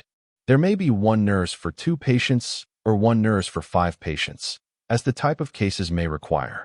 No one nurse ever has more than 7 patients to care for, and because of the arrangements, it is easily possible for a nurse to care for 7 patients who are not desperately ill. In the ordinary hospital, the nurses must make many useless steps. More of their time is spent in walking than in caring for the patient. This hospital is designed to save steps. Each floor is complete in itself, and just as in the factories we have tried to eliminate the necessity for waste motion, so have we also tried to eliminate waste motion in the hospital. The charge to patients for a room, nursing, and medical attendance is $4.50 a day. This will be lowered as the size of the hospital increases. The charge for a major operation is $125. The charge for minor operations is according to a fixed scale. All of the charges are tentative. The hospital has a cost system just like a factory. The charges will be regulated to make ends just meet. There seems to be no good reason why the experiment should not be successful. Its success is purely a matter of management and mathematics. The same kind of management which permits a factory to give the fullest service will permit a hospital to give the fullest service, and at a price so low as to be within the reach of everyone. The only difference between hospital and factory accounting is that I do not expect the hospital to return a profit. We do expect it to cover depreciation. The investment in this hospital to date is about $9 million. If we can get away from charity, the funds that now go into charitable enterprises can be turned to furthering production, to making goods cheaply and in great plenty. And then we shall not only be removing the burden of taxes from the community and freeing men, but also we can be adding to the general wealth. We leave for private interest too many things we ought to do for ourselves as a collective interest. We need more constructive thinking in public service. We need a kind of universal training in economic facts. The overreaching ambitions of speculative capital, as well as the unreasonable demands of irresponsible labor, are due to ignorance of the economic basis of life. Nobody can get more out of life than life can produce, yet nearly everybody thinks he can. Speculative capital wants more, labor wants more, the source of raw material wants more, and the purchasing public wants more. A family knows that it cannot live beyond its income. Even the children know that. But the public never seems to learn that it cannot live beyond its income, have more than it produces. In clearing out the need for charity, we must keep in mind not only the economic facts of existence, but also that lack of knowledge of these facts encourages fear. Banish fear, and we can have self-reliance. Charity is not present where self-reliance dwells. Fear is the offspring of a reliance placed on something outside, on a foreman's goodwill, perhaps, on a shop's prosperity, on a market's steadiness. That is just another way of saying that fear is the portion of the man who acknowledges his career to be in the keeping of earthly circumstances. Fear is the result of the body assuming ascendancy over the soul. The habit of failure is purely mental and is the mother of fear. This habit gets itself fixed on men because they lack vision. They start out to do something that reaches from A to Z. At A they fail, at B they stumble, and at C they meet with what seems to be an insuperable difficulty. They then cry beaten and throw the whole task down. They have not even given themselves a chance really to fail. They have not given their vision a chance to be proved or disproved. They have simply let themselves be beaten by the natural difficulties that attend every kind of effort. More men are beaten than fail. It is not wisdom they need, or money, or brilliance, or pull, but just plain gristle and bone. This rude, simple, primitive power which we call stick-to-itiveness is the uncrowned king of the world of endeavor. People are utterly wrong in their slant upon things. They see the successes that men have made, and somehow they appear to be easy. But that is a world away from the facts. It is failure that is easy. Success is always hard. A man can fail in ease. He can succeed only by paying out all that he has and is. It is this which makes success so pitiable a thing if it be in lines that are not useful and uplifting. If a man is in constant fear of the industrial situation, he ought to change his life so as not to be dependent upon it. There is always the land, and fewer people are on the land now than ever before. If a man lives in fear of an employer's favor changing toward him, he ought to extricate himself from dependence on any employer. He can become his own boss. It may be that he will be a poorer boss than the one he leaves, and that his returns will be much less, but at least he will have rid himself of the shadow of his pet fear, and that is worth a great deal in money and position. Better still is for the man to come through himself and exceed himself by getting rid of his fears in the midst of the circumstances where his daily lot is cast. Become a freeman in the place where you first surrendered your freedom. Win your battle where you lost it. And you will come to see that, although there was much outside of you that was not right, there was more inside of you that was not right. Thus you will learn that the wrong inside of you spoils even the right that is outside of you. A man is still the superior being of the earth. Whatever happens, he is still a man. Business may slacken tomorrow. He is still a man. He goes through the changes of circumstances, as he goes through the variations of temperature, still a man. If he can only get this thought reborn in him, it opens new wells and mines in his own being. There is no security outside of himself. There is no wealth outside of himself. The elimination of fear is the bringing in of security and supply. Let every American become steeled against coddling. Americans ought to resent coddling. It is a drug. Stand up and stand out. Let weaklings take charity. Chapter 16. The Railroads. Nothing in this country furnishes a better example of how a business may be turned from its function of service than do the railroads. We have a railroad problem, and much learned thought and discussion have been devoted to the solution of that problem. Everyone is dissatisfied with the railways. The public is dissatisfied because both the passenger and freight rates are too high. The railroad employees are dissatisfied because they say their wages are too low and their hours too long. The owners of the railways are dissatisfied because it is claimed that no adequate return is realized upon the money invested. All of the contacts of a properly managed undertaking ought to be satisfactory. If the public, the employees, and the owners do not find themselves better off because of the undertaking, then there must be something very wrong indeed with the manner in which the undertaking is carried through. I am entirely without any disposition to pose as a railroad authority.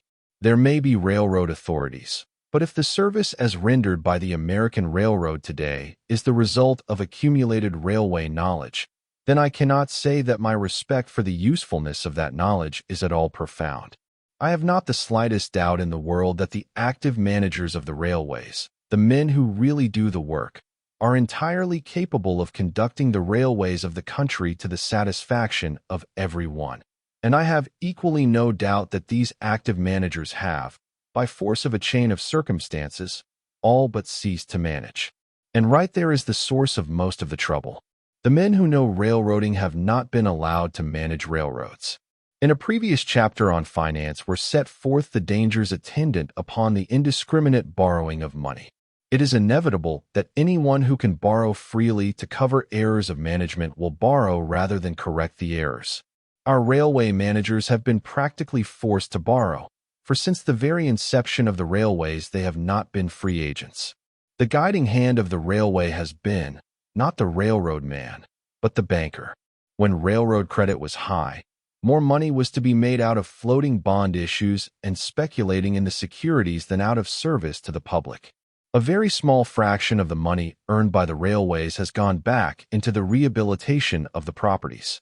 When by skilled management the net revenue became large enough to pay a considerable dividend upon the stock, then that dividend was used first by the speculators on the inside, and controlling the railroad fiscal policy to boom the stock and unload their holdings, and then to float a bond issue on the strength of the credit gained through the earnings. When the earnings dropped or were artificially depressed, then the speculators bought back the stock and in the course of time staged another advance and unloading. There is scarcely a railroad in the United States that has not been through one or more receiverships, due to the fact that the financial interests piled on load after load of securities until the structures grew top-heavy and fell over. Then they got in on the receiverships, made money at the expense of gullible security holders, and started the same old pyramiding game all over again. The natural ally of the banker is the lawyer. Such games as have been played on the railroads have needed expert legal advice. Lawyers, like bankers, know absolutely nothing about business. They imagine that a business is properly conducted if it keeps within the law or if the law can be altered or interpreted to suit the purpose in hand. They live on rules. The bankers took finance out of the hands of the managers. They put in lawyers to see that the railroads violated the law only in legal fashion, and thus grew up immense legal departments. Instead of operating under the rules of common sense and according to circumstances, every railroad had to operate on the advice of counsel. Rules spread through every part of the organization. Then came the avalanche of state and federal regulations. Until today, we find the railways hogtied in a mass of rules and regulations. With the lawyers and the financiers on the inside and various state commissions on the outside, the railway manager has little chance. That is the trouble with the railways. Business cannot be conducted by law. We have had the opportunity of demonstrating to ourselves what a freedom from the banker legal mortmain means in our experience with the Detroit, Toledo, and Iron and Railway. We bought the railway because its right-of-way interfered with some of our improvements on the River Rouge. We did not buy it as an investment or as an adjunct to our industries, or because of its strategic position. The extraordinarily good situation of the railway seems to have become universally apparent only since we bought it. That, however, is beside the point. We bought the railway because it interfered with our plans. Then we had to do something with it. The only thing to do was to run it as a productive enterprise, applying to it exactly the same principles as are applied in every department of our industries. We have as yet made no special efforts of any kind, and the railway has not been set up as a demonstration of how every railway should be run. It is true that applying the rule of maximum service at minimum cost has caused the income of the road to exceed the outgo, which, for that road, represents a most unusual condition. It has been represented that the changes we have made, and remember they have been made simply as part of the day's work, are peculiarly revolutionary and quite without application to railway management in general. Personally, it would seem to me that our little line does not differ much from the big lines. In our own work, we have always found that, if our principles were right, the area over which they were applied did not matter. The principles that we use in the big Highland Park plant seem to work equally well in every plant that we establish. It has never made any difference with us whether we multiplied what we were doing by 5 or 500. Size is only a matter of the multiplication table. Anyway, the Detroit, Toledo, and Iron Railway was organized some 20-odd years ago and has been reorganized every few years since then. The last reorganization was in 1914. The war and the federal control of the railways interrupted the cycle of reorganization. The road owns 343 miles of track, has 52 miles of branches, and 45 miles of trackage rights over other roads. It goes from Detroit almost due south to Ironton on the Ohio River, thus tapping the West Virginia coal deposits. It crosses most of the large trunk lines, and it is a road which, from a general business standpoint, ought to pay. It has paid. It seems to have paid the bankers. In 1913, the net capitalization per mile of road was $105,000. In the next receivership, this was cut down to $47,000 per mile. I do not know how much money in all has been raised on the strength of the road. I do know that in the reorganization of 1914, the bondholders were assessed and forced to turn into the Treasury nearly $5 million, which is the amount that we paid for the entire road. We paid 60 cents on the dollar for the outstanding mortgage bonds, although the ruling price just before the time of purchase was between 30 and 40 cents on the dollar.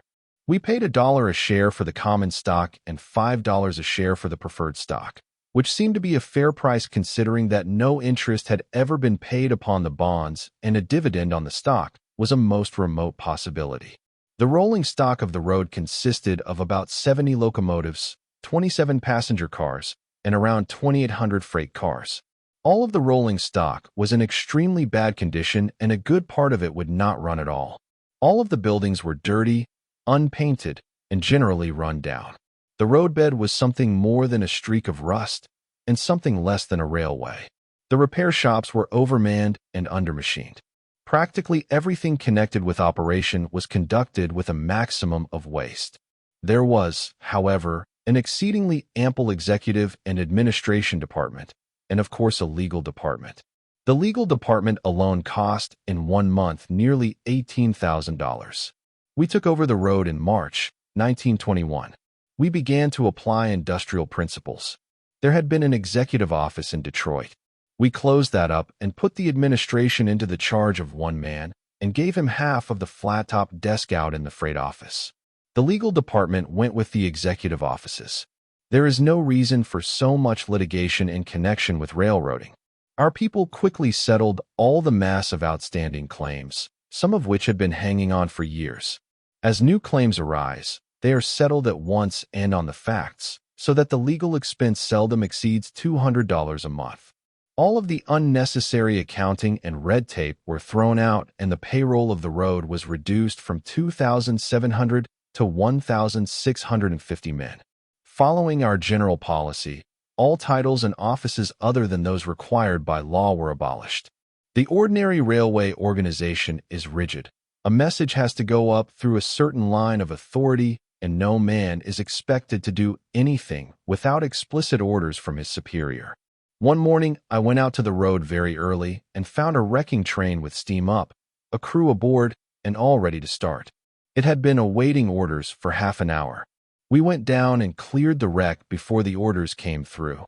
That was before the idea of personal responsibility had soaked in. It was a little hard to break the orders habit. The men at first were afraid to take responsibility. But as we went on, they seemed to like the plan more, and now no man limits his duties. A man is paid for a day's work of 8 hours, and he is expected to work during those 8 hours. If he is an engineer and finishes a run in 4 hours, then he works at whatever else may be in demand for the next 4 hours. If a man works more than 8 hours, he is not paid for overtime. He deducts his overtime from the next working day, or saves it up and gets a whole day off with pay.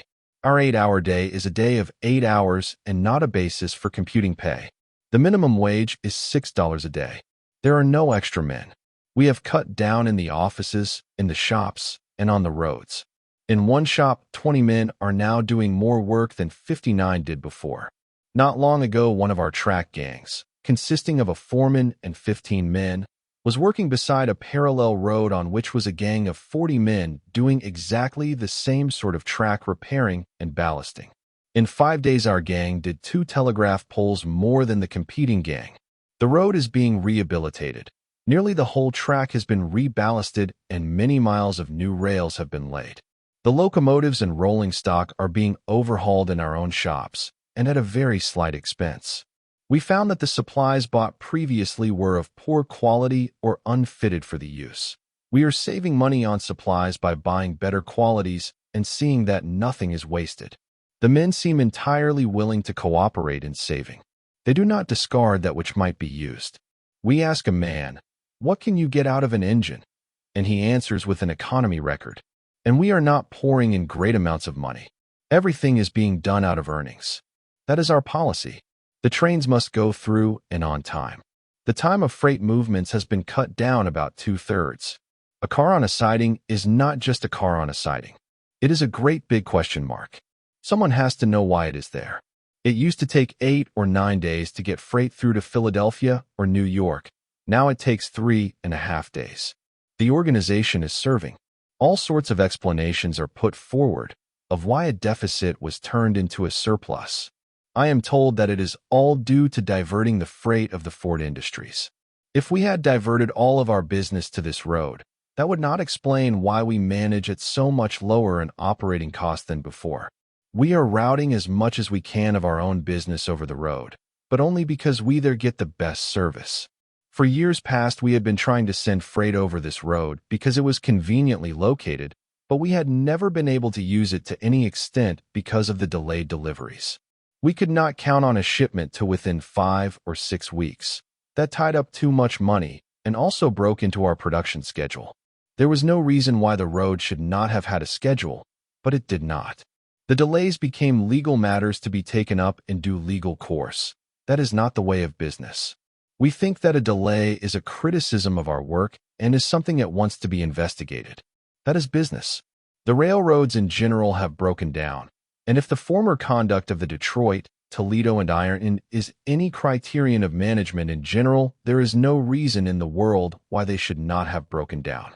Too many railroads are run, not from the offices of practical men, but from banking offices, and the principles of procedure, the whole outlook, are financial. not transportational, but financial. There has been a breakdown simply because more attention has been paid to railroads as factors in the stock market than as servants of the people. Outworn ideas have been retained, development has been practically stopped, and railroad men with vision have not been set free to grow. Will $1 billion solve that sort of trouble? No, $1 billion will only make the difficulty $1 billion worse. The purpose of the billion is simply to continue the present methods of railroad management, and it is because of the present methods that we have any railroad difficulties at all. The mistaken and foolish things we did years ago are just overtaking us. At the beginning of railway transportation in the United States, the people had to be taught its use, just as they had to be taught the use of the telephone. Also, the new railroads had to make business in order to keep themselves solvent. And because railway financing began in one of the rottenest periods of our business history, a number of practices were established as precedents which have influenced railway work ever since. One of the first things the railways did was to throttle all other methods of transportation. There was the beginning of a splendid canal system in this country, and a great movement for canalization was at its height. The railroad companies bought out the canal companies and let the canals fill up and choke with weeds and refuse. All over the eastern and in parts of the middle western states are the remains of this network of internal waterways. They are being restored now as rapidly as possible. They are being linked together. Various commissions, public and private, have seen the vision of a complete system of waterways serving all parts of the country, and thanks to their efforts, persistence, and faith, progress is being made. But there was another. This was the system of making the haul as long as possible. Anyone who is familiar with the exposures which resulted in the formation of the Interstate Commerce Commission knows what is meant by this. There was a period when rail transport was not regarded as the servant of the traveling, manufacturing, and commercial publics.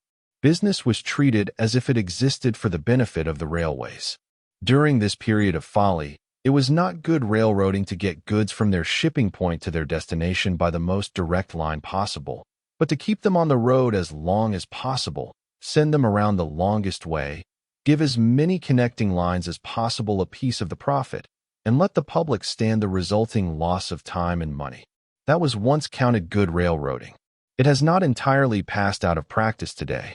One of the great changes in our economic life to which this railroad policy contributed was the centralization of certain activities, not because centralization was necessary, nor because it contributed to the well-being of the people, but because, among other things, it made double business for the railroads. Take two staples, meat and grain.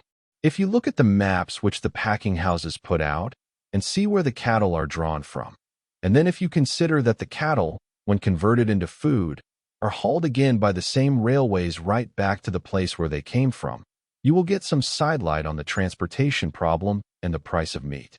Take also grain. Every reader of advertisements knows where the great flour mills of the country are located. And they probably know also that these great mills are not located in the sections where the grain of the United States is raised. There are staggering quantities of grain, thousands of trainloads, hauled uselessly long distances, and then in the form of flour hauled back again long distances to the states and sections where the grain was raised, a burdening of the railroads which is of no benefit to the communities where the grain originated, nor to anyone else except the monopolistic mills and the railroads. The railroads can always do a big business without helping the business of the country at all. They can always be engaged in just such useless hauling. On meat and grain, and perhaps on cotton, too, the transportation burden could be reduced by more than half by the preparation of the product for use before it is shipped. If a coal community mined coal in Pennsylvania and then sent it by railway to Michigan or Wisconsin to be screened, and then hauled it back again to Pennsylvania for use, it would not be much sillier than the hauling of Texas beef alive to Chicago, there to be killed, and then shipped back dead to Texas, or the hauling of Kansas grain to Minnesota, there to be ground in the mills and hauled back again as flour. It is good business for the railroads, but it is bad business for business. One angle of the transportation problem to which too few men are paying attention is this useless hauling of material. If the problem were tackled from the point of ridding the railroads of their useless hauls, we might discover that we are in better shape than we think to take care of the legitimate transportation business of the country. In commodities like coal, it is necessary that they be hauled from where they are to where they are needed. The same is true of the raw materials of industry. They must be hauled from the place where nature has stored them to the place where there are people ready to work them. And as these raw materials are not often found assembled in one section, a considerable amount of transportation to a central assembling place is necessary. The coal comes from one section, the copper from another, the iron from another, the wood from another. They must all be brought together. But wherever it is possible, a policy of decentralization ought to be adopted. We need, instead of mammoth flour mills, a multitude of smaller mills distributed through all the sections where grain is grown. Wherever it is possible, the section that produces the raw material ought to produce also the finished product. Grain should be ground to flour where it is grown. A hog-growing country should not export hogs, but pork, hams, and bacon. The cotton mills ought to be near the cotton fields. This is not a revolutionary idea. In a sense, it is a reactionary one. It does not suggest anything new. It suggests something that is very old. This is the way the country did things before we fell into the habit of carting everything around a few thousand miles and adding the cartage to the consumer's bill. Our communities ought to be more complete in themselves. They ought not to be unnecessarily dependent on railway transportation. Out of what they produce, they should supply their own needs and ship the surplus. And how can they do this unless they have the means of taking their raw materials, like grain and cattle, and changing them into finished products? If private enterprise does not yield these means, the cooperation of farmers can.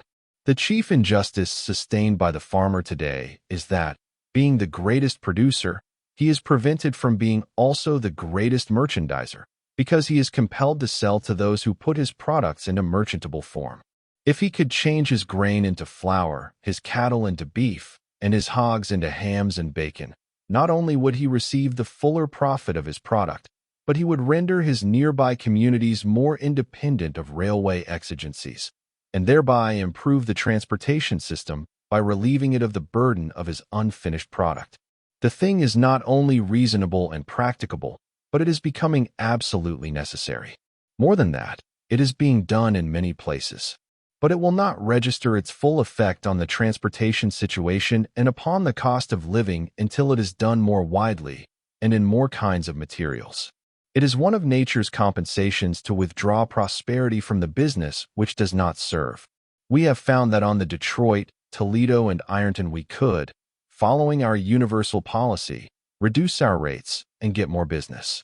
We made some cuts, but the Interstate Commerce Commission refused to allow them. Under such conditions, why discuss the railroads as a business or as a service? Chapter 17. Things in General. No man exceeds Thomas A. Edison in broad vision and understanding. I met him first many years ago when I was with the Detroit Edison Company, probably about 1887 or thereabouts. The electrical men held a convention at Atlantic City, and Edison, as the leader in electrical science, made an address. I was then working on my gasoline engine, and most people, including all of my associates in the electrical company, had taken pains to tell me that time spent on a gasoline engine was time wasted, that the power of the future was to be electricity. These criticisms had not made any impression on me. I was working ahead with all my might. But being in the same room with Edison suggested to me that it would be a good idea to find out if the master of electricity thought it was going to be the only power in the future. So, after Mr. Edison had finished his address, I managed to catch him alone for a moment. I told him what I was working on. At once he was interested. He is interested in every search for new knowledge. And then I asked him if he thought that there was a future for the internal combustion engine. He answered something in this fashion. Yes, there is a big future for any lightweight engine that can develop a high horsepower and be self-contained. No one kind of motive power is ever going to do all the work of the country. We do not know what electricity can do, but I take for granted that it cannot do everything. Keep on with your engine. If you can get what you are after, I can see a great future. That is characteristic of Edison. He was the central figure in the electrical industry, which was then young and enthusiastic.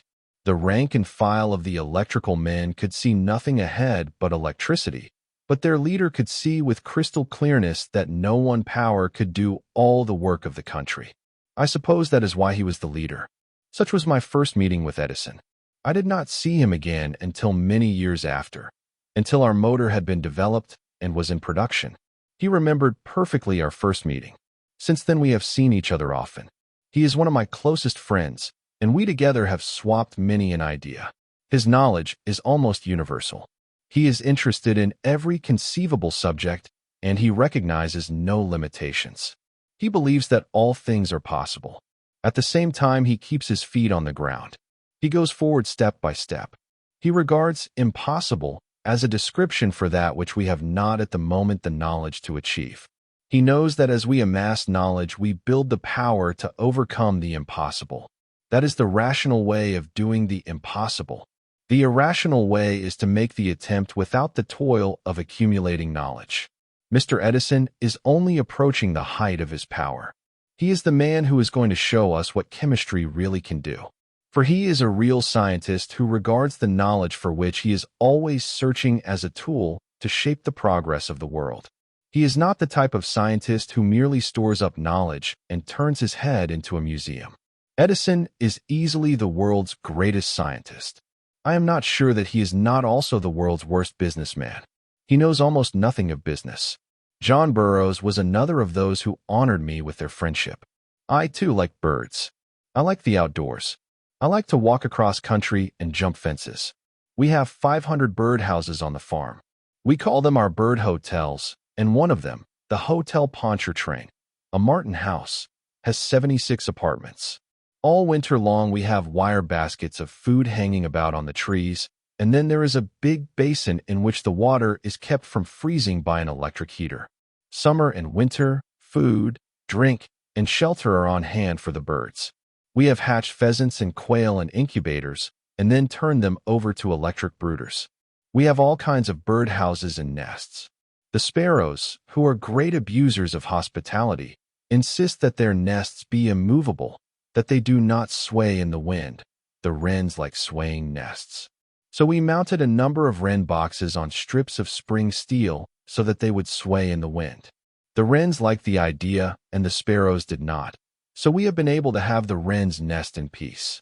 In summer we leave cherries on the trees and strawberries open in the beds, and I think that we have not only more, but also more different kinds of bird callers than anywhere else in the northern states. John Burroughs said he thought we had, and one day when he was staying at our place, he came across a bird that he had never seen before. About 10 years ago, we imported a great number of birds from abroad: yellow hammers, chaffinches, green finches, red pales, twites, bullfinches, jays, linnets, larks, some 500 of them. They stayed around a while, but where they are now I do not know. I shall not import any more.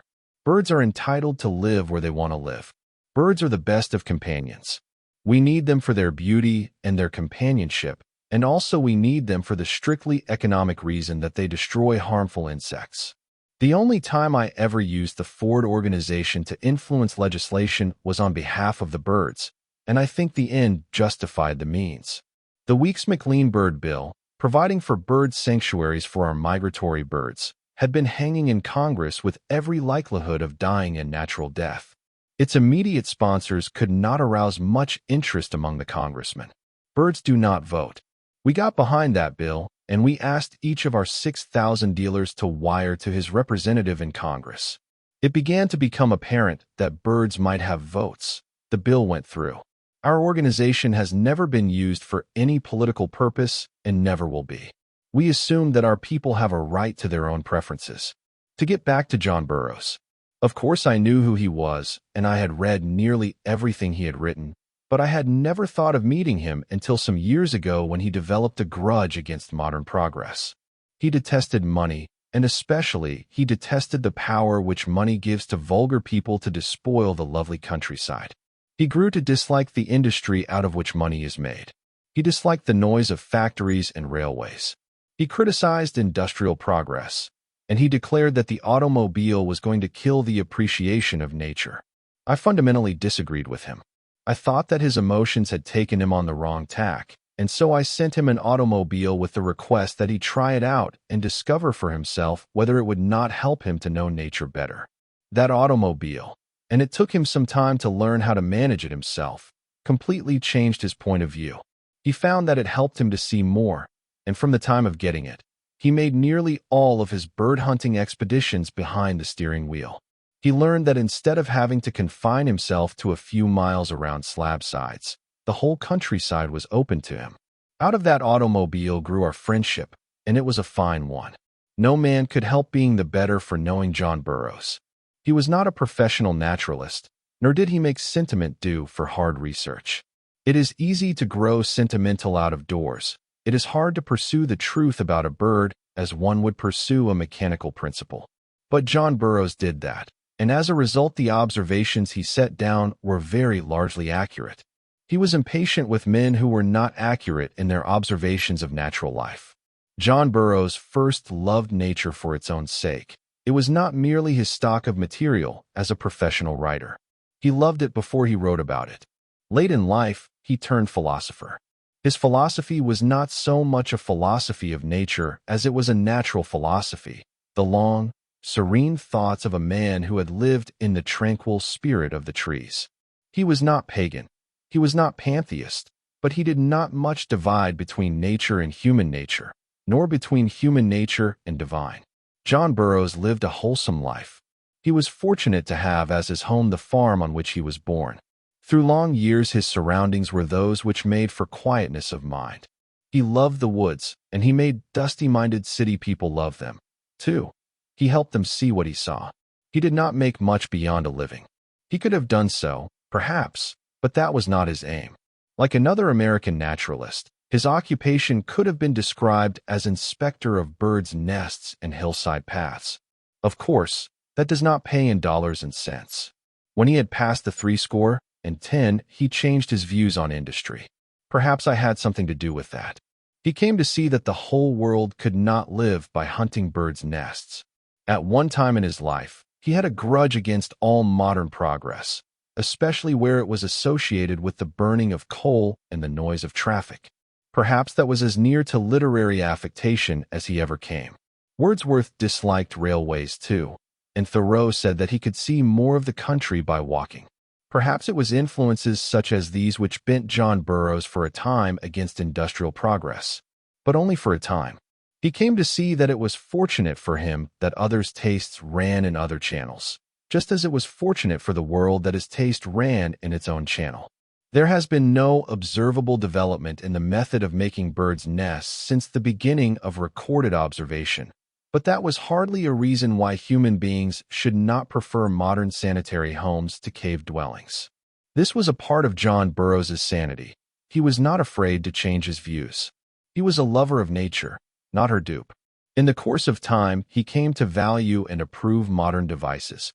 And though this by itself is an interesting fact, it is not so interesting as the fact that he made this change after he was 70 years old. John Burroughs was never too old to change. He kept growing to the last. The man who is too set to change is dead already. The funeral is a mere detail. If he talked more of one person than another, it was Emerson. Not only did he know Emerson by heart as an author, but he knew him by heart as a spirit. He taught me to know Emerson. He had so saturated himself with Emerson that at one time he thought as he did and even fell into his mode of expression. But afterward he found his own way, which for him was better. There was no sadness in John Burroughs' death. When the grain lies brown and ripe under the harvest sun, and the harvesters are busy binding it into sheaves, there is no sadness for the grain. It has ripened and has fulfilled its term, and so had John Burroughs. With him it was full ripeness and harvest, not decay. He worked almost to the end. His plans ran beyond the end. They buried him amid the scenes he loved, and it was his 84th birthday. Those scenes will be preserved as he loved them. John Burroughs, Edison, and I with Harvey S. Firestone made several vagabond trips together. We went in motor caravans and slept under canvas. Once we gypsied through the Adirondacks and again through the Alleghenies, heading southward. The trips were good fun, except that they began to attract too much attention. Today I am more opposed to war than ever I was, and I think the people of the world know, even if the politicians do not, that war never settles anything. It was war that made the orderly and profitable processes of the world what they are today, a loose, disjointed mass. Of course, some men get rich out of war, others get poor. But the men who get rich are not those who fought or who really helped behind the lines. No patriot makes money out of war. No man with true patriotism could make money out of war, out of the sacrifice of other men's lives. Until the soldier makes money by fighting, until mothers make money by giving their sons to death. Not until then should any citizen make money out of providing his country with the means to preserve its life. If wars are to continue, it will be harder and harder for the upright businessman to regard war as a legitimate means of high and speedy profits. War fortunes are losing caste every day. Even greed will someday hesitate before the overwhelming unpopularity and opposition which will meet the war profiteer. Business should be on the side of peace, because peace is business's best asset. And, by the way, was inventive genius ever so sterile as it was during the war? An impartial investigation of the last war, of what preceded it, and what has come out of it, would show beyond a doubt that there is in the world a group of men with vast powers of control that prefers to remain unknown, that does not seek office or any of the tokens of power, that belongs to no nation whatever, but is international, a force that uses every government, every widespread business organization, every agency of publicity, every resource of national psychology to throw the world into a panic for the sake of getting still more power over the world.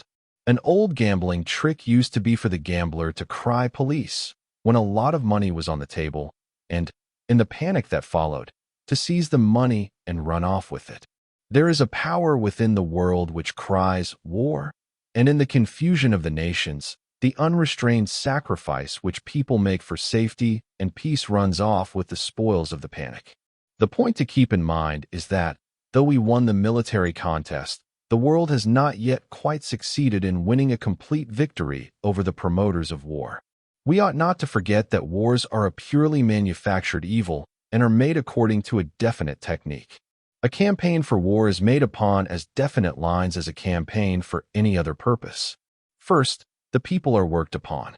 By clever tales, the people's suspicions are aroused toward the nation against whom war is desired. Make the nation suspicious, make the other nation suspicious. All you need for this is a few agents with some cleverness and no conscience, and a press whose interest is locked up with the interests that will be benefited by war. Then the overt act will soon appear. It is no trick at all to get an overt act, once you work the hatred of two nations up to the proper pitch. There were men in every country who were glad to see the World War begin and sorry to see it stop. Hundreds of American fortunes date from the Civil War. Thousands of new fortunes date from the World War. Nobody can deny that war is a profitable business for those who like that kind of money. War is an orgy of money, just as it is an orgy of blood. And we should not so easily be led into war if we considered what it is that makes a nation really great. It is not the amount of trade that makes a nation great. The creation of private fortunes, like the creation of an autocracy, does not make any country great. Nor does the mere change of an agricultural population into a factory population. A country becomes great when, by the wise development of its resources and the skill of its people, property is widely and fairly distributed. Foreign trade is full of delusions. We ought to wish for every nation as large a degree of self-support as possible. Instead of wishing to keep them dependent on us for what we manufacture, we should wish them to learn to manufacture themselves and build up a solidly founded civilization. When every nation learns to produce the things which it can produce, we shall be able to get down to a basis of serving each other along those special lines in which there can be no competition. The North Temperate Zone will never be able to compete with the tropics in the special products of the tropics. Our country will never be a competitor with the Orient in the production of tea, nor with the South in the production of rubber. A large proportion of our foreign trade is based on the backwardness of our foreign customers. Selfishness is a motive that would preserve that backwardness. Humanity is a motive that would help the backward nations to a self-supporting basis. Take Mexico, for example. We have heard a great deal about the development of Mexico. Exploitation is the word that ought instead to be used. When its rich natural resources are exploited for the increase of the private fortunes of foreign capitalists, that is not development, it is ravishment. You can never develop Mexico until you develop the Mexican. And yet how much of the development of Mexico by foreign exploiters ever took account of the development of its people? The Mexican peon has been regarded as mere fuel for the foreign moneymakers. Foreign trade has been his degradation. Short-sighted people are afraid of such counsel. They say, what would become of our foreign trade? When the natives of Africa begin raising their own cotton and the natives of Russia begin making their own farming implements and the natives of China begin supplying their own wants, it will make a difference, to be sure, but does any thoughtful man imagine that the world can long continue on the present basis of a few nations supplying the needs of the world? We must think in terms of what the world will be when civilization becomes general, when all the peoples have learned to help themselves. When a country goes mad about foreign trade, it usually depends on other countries for its raw material, turns its population into factory fodder, creates a private rich class, and lets its own immediate interest lie neglected. Here in the United States, we have enough work to do developing our own country to relieve us of the necessity of looking for foreign trade for a long time. We have agriculture enough to feed us while we are doing it, and money enough to carry the job through. Is there anything more stupid than the United States standing idle because Japan or France or any other country has not sent us an order when there is a 100-year job awaiting us in developing our own country? Commerce began in service. Men carried off their surplus to people who had none. The country that raised corn carried it to the country that could raise no corn. The lumber country brought wood to the treeless plain. The vine country brought fruit to cold northern climes. The pasture country brought meat to the grassless region. It was all service. When all the peoples of the world become developed in the art of self-support, commerce will get back to that basis. Business will once more become service. There will be no competition, because the basis of competition will have vanished. The varied peoples will develop skills which will be in the nature of monopolies and not competitive. From the beginning, the races have exhibited distinct strains of genius. This one for government, another for colonization, another for the sea, another for art and music, another for agriculture, another for business, and so on. Lincoln said that this nation could not survive half slave and half free. The human race cannot forever exist half exploiter and half exploited.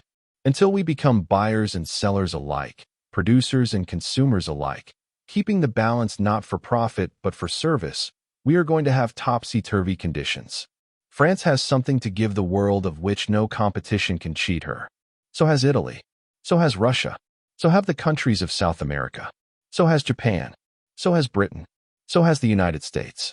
The sooner we get back to a basis of natural specialties and drop this free-for-all system of grab, the sooner we shall be sure of international self-respect and international peace. Trying to take the trade of the world can promote war. It cannot promote prosperity. Someday, even the international bankers will learn this. I have never been able to discover any honorable reasons for the beginning of the World War. It seems to have grown out of a very complicated situation created largely by those who thought they could profit by war. I believed, on the information that was given to me in 1916, that some of the nations were anxious for peace and would welcome a demonstration for peace. It was in the hope that this was true that I financed the expedition to Stockholm in what has since been called the Peace Ship. I do not regret the attempt. The mere fact that it failed is not, to me, conclusive proof that it was not worth trying. We learn more from our failures than from our successes. What I learned on that trip was worth the time and the money expended. I do not now know whether the information as conveyed to me was true or false. I do not care. But I think everyone will agree that if it had been possible to end the war in 1916, the world would be better off than it is today. For the victors wasted themselves in winning, and the vanquished in resisting. Nobody got an advantage, honorable or dishonorable, out of that war. I had hoped, finally, when the United States entered the war, that it might be a war to end wars. But now I know that wars do not end wars any more than an extraordinarily large conflagration does away with the fire hazard. When our country entered the war, it became the duty of every citizen to do his utmost towards seeing through to the end that which we had undertaken. I believe that it is the duty of the man who opposes war to oppose going to war up until the time of its actual declaration. My opposition to war is not based upon pacifist or non-resistant principles. It may be that the present state of civilization is such that certain international questions cannot be discussed. It may be that they have to be fought out. But the fighting never settles the question. It only gets the participants around to a frame of mind where they will agree to discuss what they were fighting about. Once we were in the war, every facility of the Ford Industries was put at the disposal of the government. We had, up to the time of the declaration of war, absolutely refused to take war orders from the foreign belligerents. It is entirely out of keeping with the principles of our business to disturb the routine of our production unless in an emergency. It is at variance with our human principles to aid either side in a war in which our country was not involved.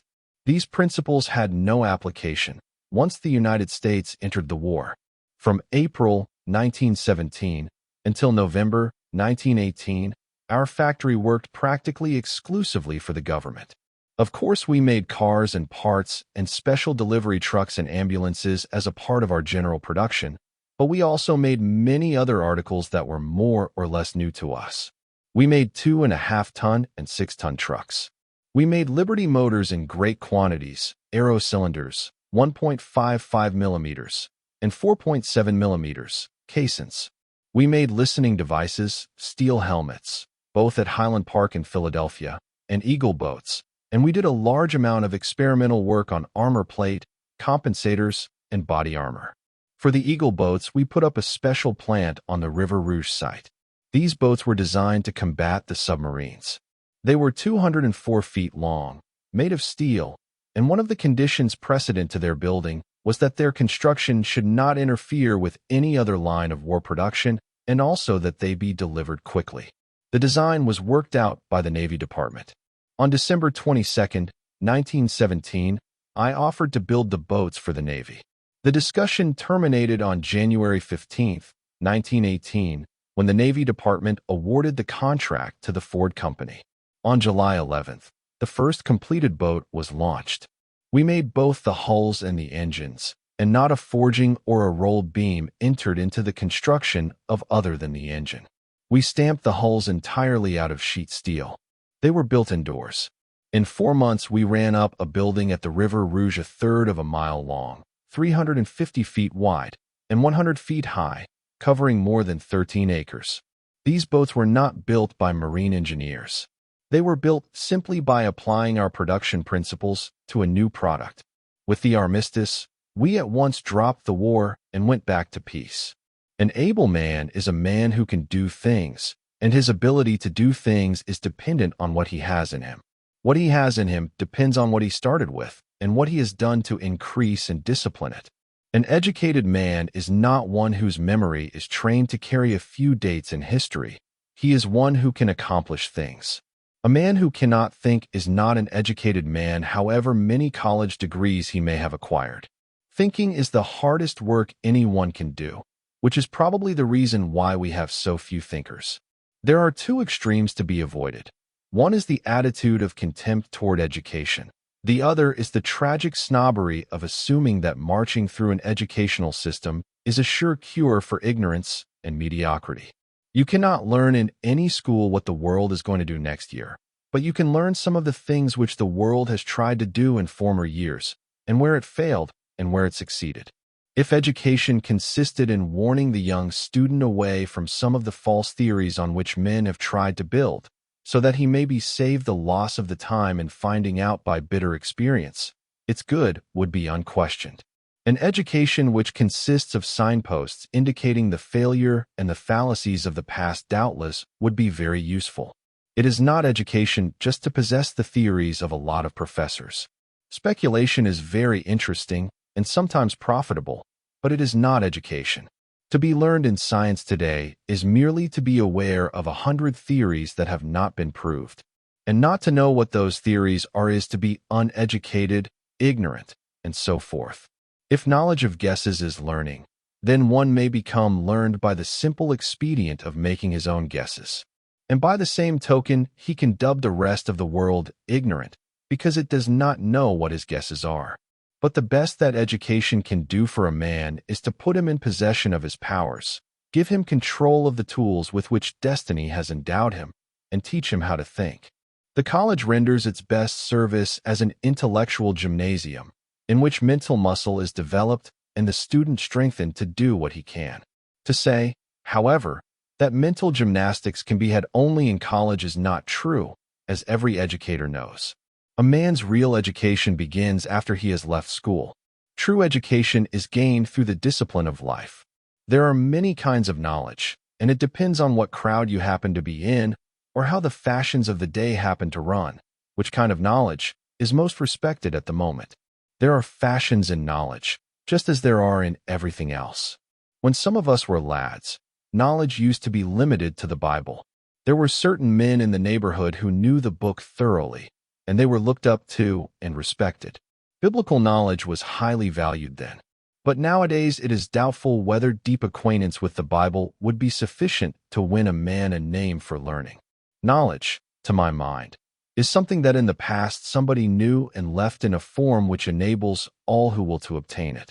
If a man is born with normal human faculties, if he is equipped with enough ability to use the tools which we call letters in reading or writing, there is no knowledge within the possession of the race that he cannot have, if he wants it.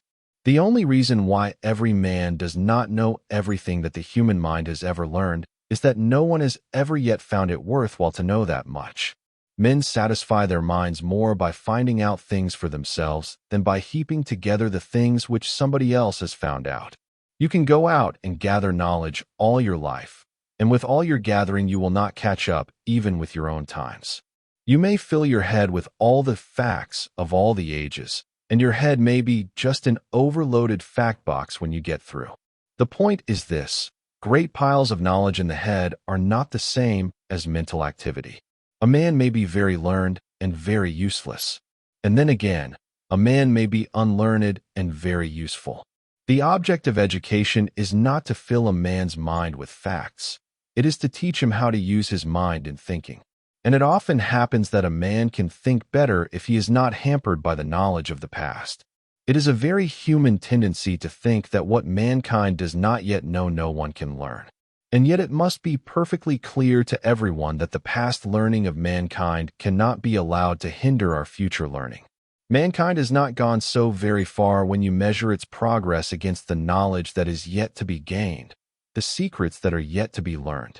One good way to hinder progress is to fill a man's head with all the learning of the past. It makes him feel that because his head is full, there is nothing more to learn. Merely gathering knowledge may become the most useless work a man can do. What can you do to help and heal the world? That is the educational test. If a man can hold up his own end, he counts for one. If he can help 10 or 100 or 1,000 other men hold up their ends, he counts for more. He may be quite rusty on many things that inhabit the realm of print, but he is a learned man just the same. When a man is master of his own sphere, whatever it may be, he has won his degree. He has entered the realm of wisdom.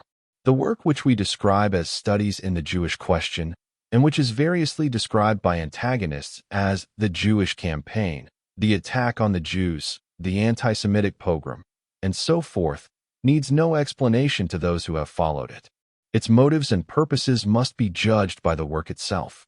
It is offered as a contribution to a question which deeply affects the country, a question which is racial at its source, and which concerns influences and ideals rather than persons.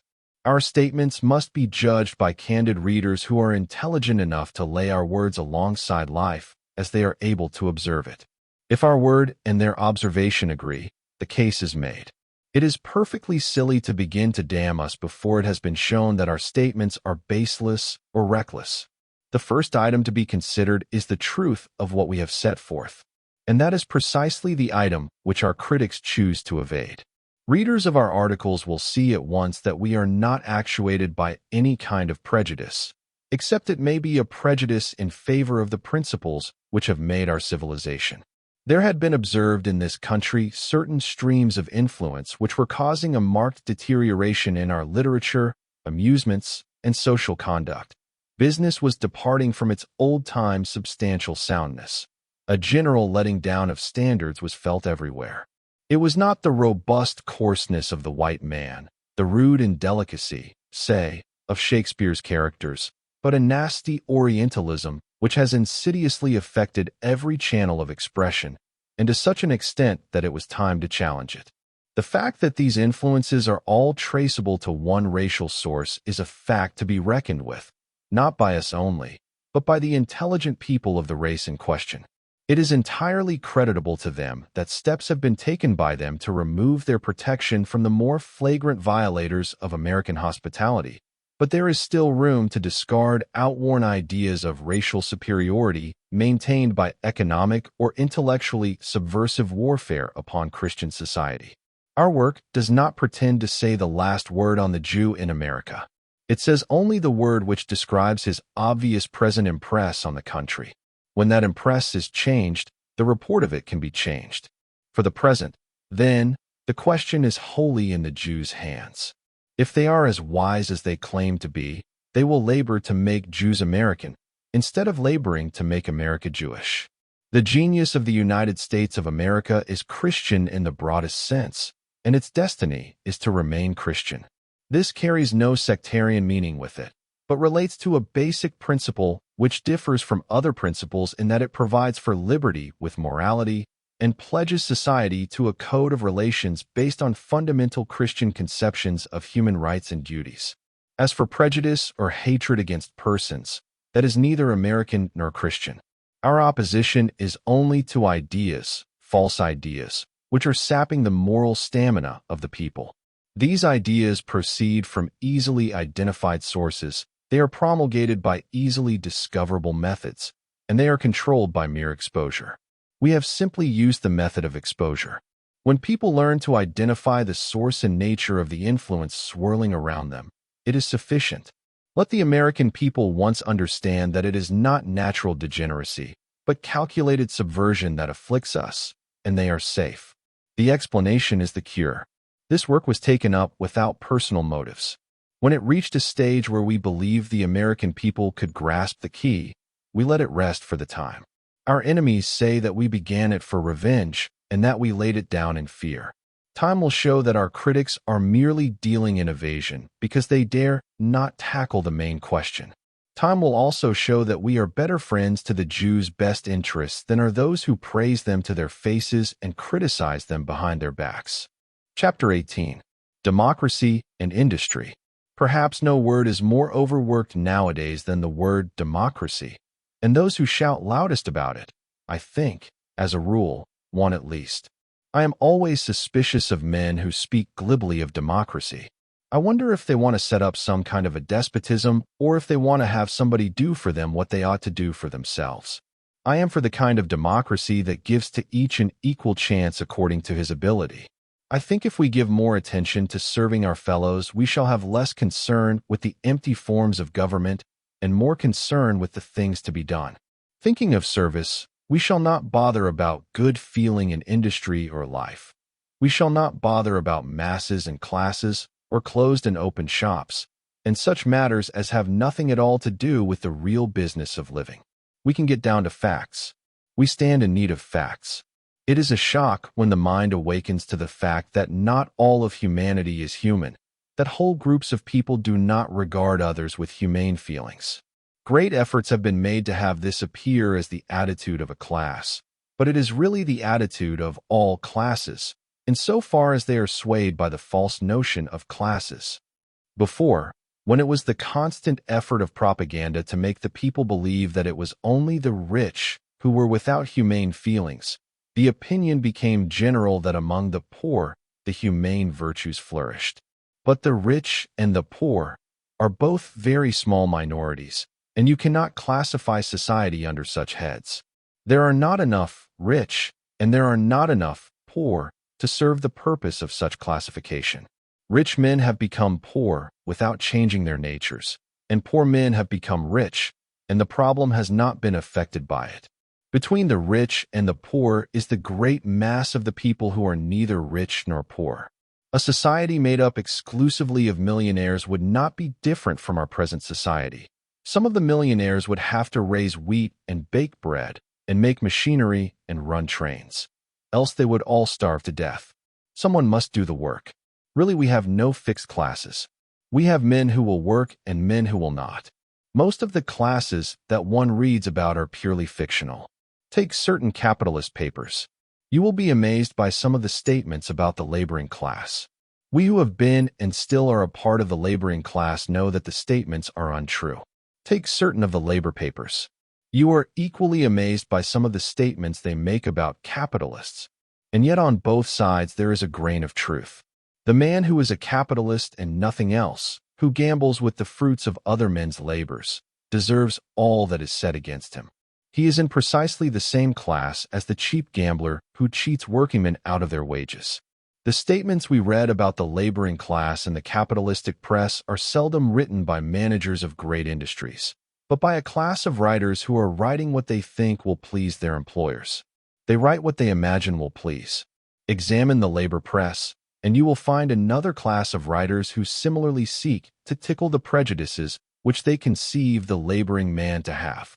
Both kinds of writers are mere propagandists, and propaganda that does not spread facts is self-destructive, and it should be. You cannot preach patriotism to men for the purpose of getting them to stand still while you rob them, and get away with that kind of preaching very long. You cannot preach the duty of working hard and producing plentifully, and make that a screen for an additional profit to yourself. And neither can the worker conceal the lack of a day's work by a phrase. Undoubtedly, the employing class possesses facts which the employed ought to have in order to construct sound opinions and pass fair judgments. Undoubtedly, the employed possess facts which are equally important to the employer. It is extremely doubtful, however, if either side has all the facts. And this is where propaganda, even if it were possible for it to be entirely successful, is defective. It is not desirable that one set of ideas be put over on a class holding another set of ideas. What we really need is to get all the ideas together and construct from them. Take, for instance, this whole matter of union labor and the right to strike. The only strong group of union men in the country is the group that draws salaries from the unions. Some of them are very rich. Some of them are interested in influencing the affairs of our large institutions of finance. Others are so extreme in their so-called socialism that they border on Bolshevism and anarchism, their union salaries liberating them from the necessity of work so that they can devote their energies to subversive propaganda. All of them enjoy a certain prestige and power which, in the natural course of competition, they could not otherwise have won. If the official personnel of the labor unions were as strong, as honest, as decent, and as plainly wise as the bulk of the men who make up the membership, the whole movement would have taken on a different complexion these last few years.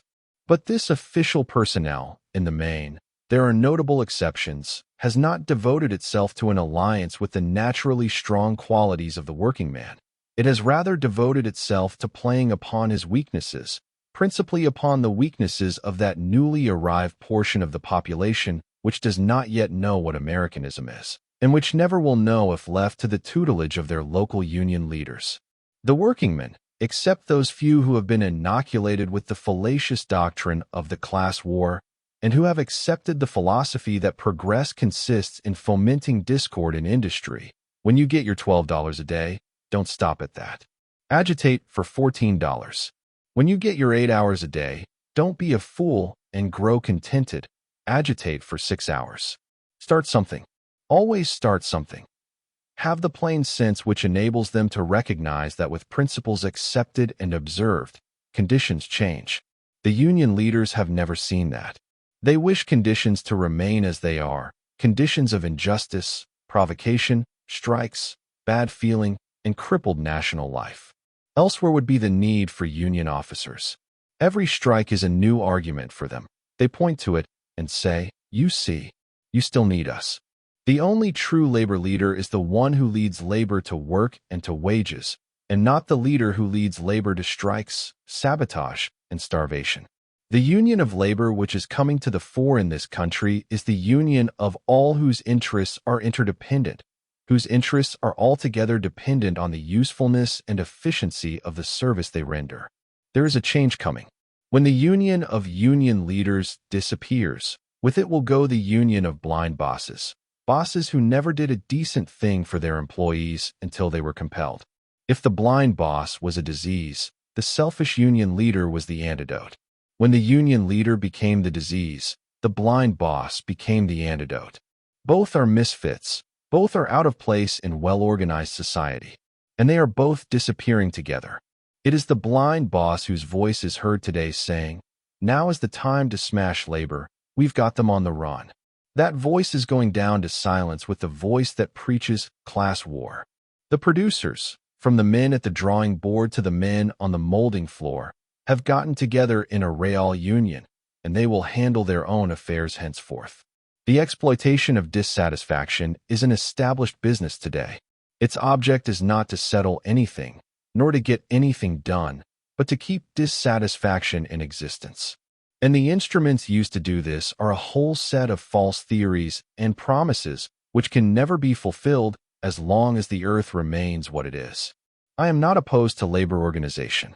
I am not opposed to any sort of organization that makes for progress. It is organizing to limit production, whether by employers or by workers, that matters. The working man himself must be on guard against some very dangerous notions, dangerous to himself and to the welfare of the country. It is sometimes said that the less a worker does, the more jobs he creates for other men. This fallacy assumes that idleness is creative. Idleness never created a job. It creates only burdens. The industrious man never runs his fellow worker out of a job. Indeed, it is the industrious man who is the partner of the industrious manager, who creates more and more business, and therefore more and more jobs. It is a great pity that the idea should ever have gone abroad among sensible men that by soldiering on the job they help someone else. A moment's thought will show the weakness of such an idea. The healthy business, the business that is always making more and more opportunities for men to earn an honorable and ample living, is the business in which every man does a day's work of which he is proud. And the country that stands most securely is the country in which men work honestly and do not play tricks with the means of production. We cannot play fast and loose with economic laws, because if we do, they handle us in very hard ways. The fact that a piece of work is now being done by 9 men, which used to be done by 10 men, does not mean that the 10th man is unemployed. He is merely not employed on that work, and the public is not carrying the burden of his support by paying more than it ought on that work, for after all, it is the public that pays. An industrial concern which is wide enough awake to reorganize for efficiency and honest enough with the public to charge it necessary costs and no more, is usually such an enterprising concern that it has plenty of jobs at which to employ the 10th man. It is bound to grow, and growth means jobs. A well-managed concern is always seeking to lower the labor cost to the public, and it is certain to employ more men than the concern which loafs along and makes the public pay the cost of its mismanagement. The 10th man was an unnecessary cost. The ultimate consumer was paying him. But the fact that he was unnecessary on that particular job does not mean that he is unnecessary in the work of the world, or even in the work of his particular shop. The public pays for all mismanagement. More than half the trouble with the world today is the soldiering and dilution and cheapness and inefficiency for which the people are paying their good money. Wherever 2 men are being paid for what one can do, the people are paying double what they ought. And it is a fact that only a little while ago in the United States, man for man, we were not producing what we did for several years previous to the war. A day's work means more than merely being on duty at the shop for the required number of hours. It means giving an equivalent in service for the wage drawn. And when that equivalent is tampered with either way, when the man gives more than he receives or receives more than he gives, it is not long before serious dislocation will be manifest. Extend that condition throughout the country, and you have a complete upset of business. All that industrial difficulty means is the destruction of basic equivalence in the shop. Management must share the blame with labor. Management has been lazy, too. Management has found it easier to hire an additional 500 men than to so improve its methods that 100 men of the old force could be released to other work. The public was paying, and business was booming, and management didn't care a pin. It was no different in the office from what it was in the shop. The law of equivalence was broken just as much by managers as by workmen. Practically nothing of importance is secured by mere demand. That is why strikes always fail, even though they may seem to succeed. A strike which brings higher wages or shorter hours and passes on the burden to the community is really unsuccessful. It only makes the industry less able to serve and decreases the number of jobs that it can support. This is not to say that no strike is justified. It may draw attention to an evil. Men can strike with justice. That they will thereby get justice is another question. The strike for proper conditions and just rewards is justifiable. The pity is that men should be compelled to use the strike to get what is theirs by right. No American ought to be compelled to strike for his rights. He ought to receive them naturally, easily, as a matter of course. These justifiable strikes are usually the employer's fault. Some employers are not fit for their jobs. The employment of men, the direction of their energies, the arranging of their rewards in honest ratio to their production and to the prosperity of the business, is no small job. An employer may be unfit for his job, just as a man at the lathe may be unfit. Justifiable strikes are a sign that the boss needs another job, one that he can handle. The unfit employer causes more trouble than the unfit employee. You can change the latter to another more suitable job, but the former must usually be left to the law of compensation. The justified strike, then, is one that need never have been called if the employer had done his work. There is a second kind of strike, the strike with a concealed design. In this kind of strike, the workingmen are made the tools of some manipulator who seeks his own ends through them. To illustrate, here is a great industry whose success is due to having met a public need with efficient and skillful production. It has a record for justice.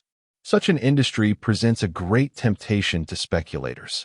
If they can only gain control of it, they can reap rich benefit from all the honest effort that has been put into it.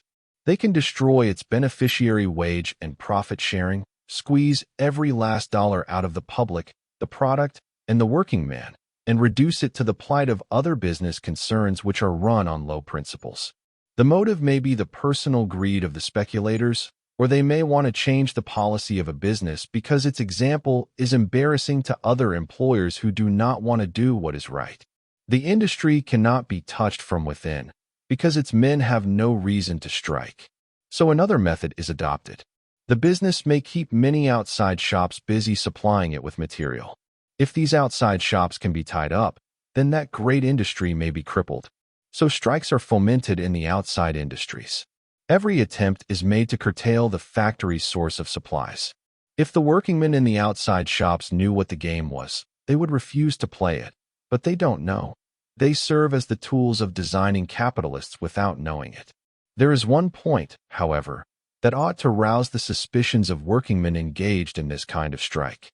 If the strike cannot get itself settled, no matter what either side offers to do, it is almost positive proof that there is a third party interested in having the strike continue. That hidden influence does not want a settlement on any terms. If such a strike is won by the strikers, is the lot of the working man improved? After throwing the industry into the hands of outside speculators, are the workmen given any better treatment or wages? There is a third kind of strike, the strike that is provoked by the money interests for the purpose of giving labor a bad name. The American workman has always had a reputation for sound judgment. He has not allowed himself to be led away by every shouter who promised to create the millennium out of thin air. He has had a mind of his own and has used it. He has always recognized the fundamental truth that the absence of reason was never made good by the presence of violence.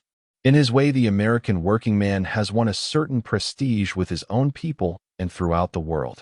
Public opinion has been inclined to regard with respect his opinions and desires. But there seems to be a determined effort to fasten the Bolshevik stain on American labor by inciting it to such impossible attitudes and such wholly unheard of actions as shall change public sentiment from respect to criticism. Merely avoiding strikes, however, does not promote industry. We may say to the working man, "You have a grievance, but the strike is no remedy. It only makes the situation worse whether you win or lose." Then the working man may admit this to be true and refrain from striking. Does that settle anything? No. If the worker abandons strikes as an unworthy means of bringing about desirable conditions, it simply means that employers must get busy on their own initiative and correct defective conditions. The experience of the Ford Industries with the working man has been entirely satisfactory, both in the United States and abroad. We have no antagonism to unions, but we participate in no arrangements with either employee or employer organizations. The wages paid are always higher than any reasonable union could think of demanding, and the hours of work are always shorter. There is nothing that a union membership could do for our people. Some of them may belong to unions, probably the majority do not. We do not know and make no attempt to find out, for it is a matter of not the slightest concern to us. We respect the unions, sympathize with their good aims, and denounce their bad ones. In turn, I think that they give us respect, for there has never been any authoritative attempt to come between the men and the management in our plants. Of course, radical agitators have tried to stir up trouble now and again, but the men have mostly regarded them simply as human oddities, and their interest in them has been the same sort of interest that they would have in a four-legged man.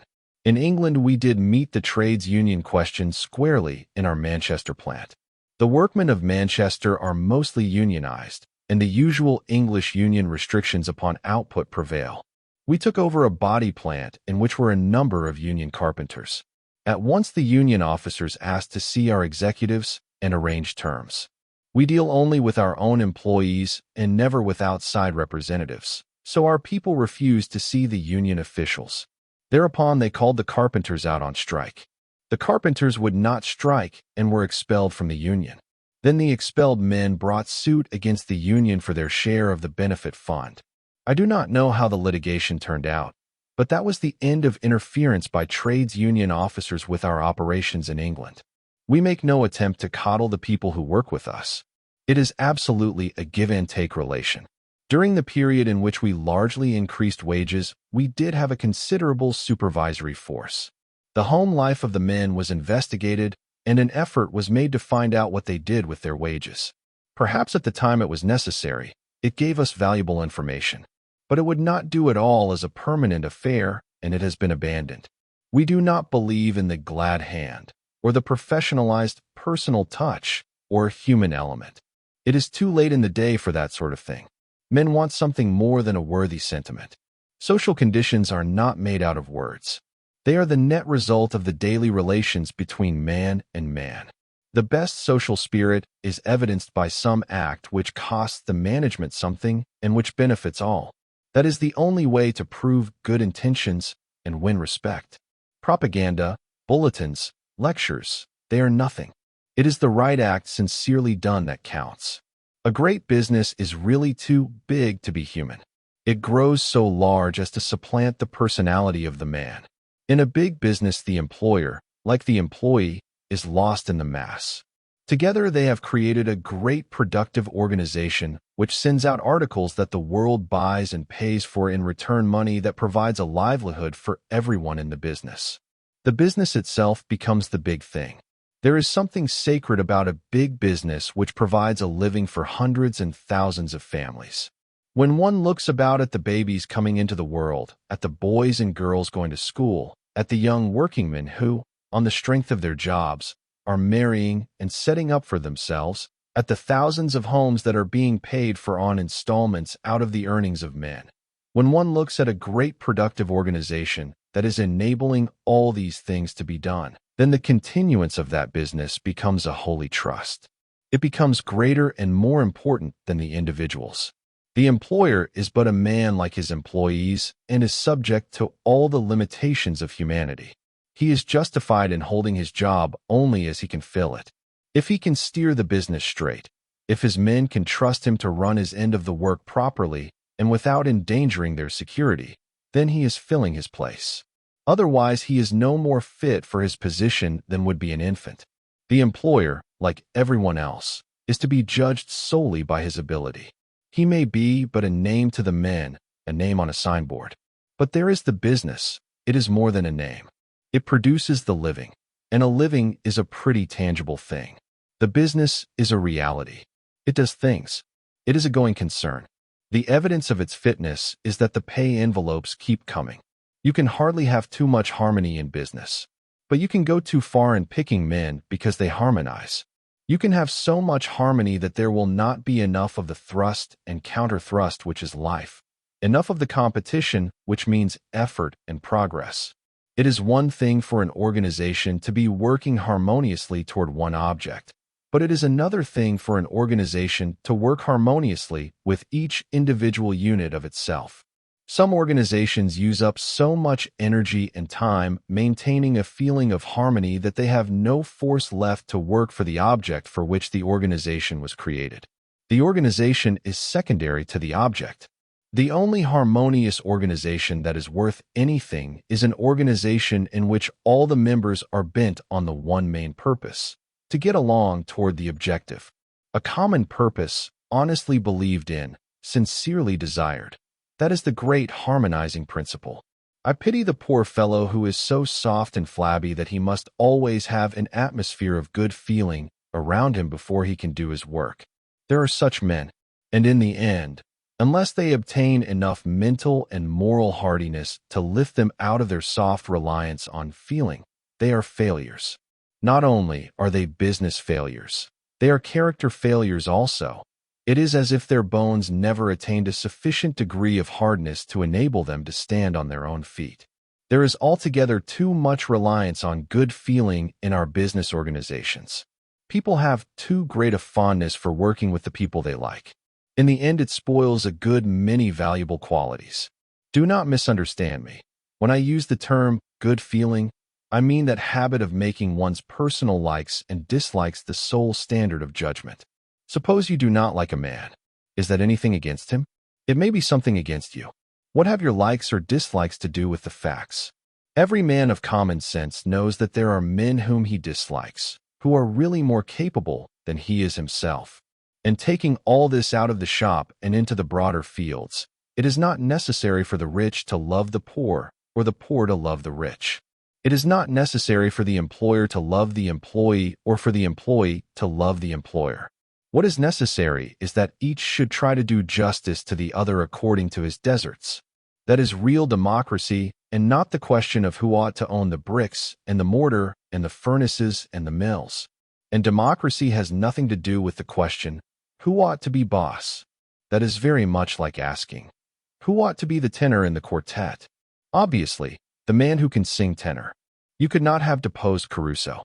Suppose some theory of musical democracy had consigned Caruso to the musical proletariat. Would that have reared another tenor to take his place? Or would Caruso's gifts have still remained his own? Chapter 19. What we may expect. We are, unless I do not read the signs aright, in the midst of a change. It is going on all about us, slowly and scarcely observed, but with a firm surety. We are gradually learning to relate cause and effect. A great deal of that which we call disturbance, a great deal of the upset in what have seemed to be established institutions, is really but the surface indication of something approaching a regeneration. The public point of view is changing, and we really need only a somewhat different point of view to make the very bad system of the past into a very good system of the future. We are displacing that peculiar virtue which used to be admired as hard-headedness, and which was really only wooden-headedness, with intelligence, and also we are getting rid of mushy sentimentalism. The first confused hardness with progress, the second confused softness with progress. We are getting a better view of the realities and are beginning to know that we have already in the world all things needful for the fullest kind of a life, and that we shall use them better once we learn what they are and what they mean. Whatever is wrong, and we all know that much is wrong, can be righted by a clear definition of the wrongness. We have been looking so much at one another, at what one has and another lacks, that we have made a personal affair out of something that is too big for personalities.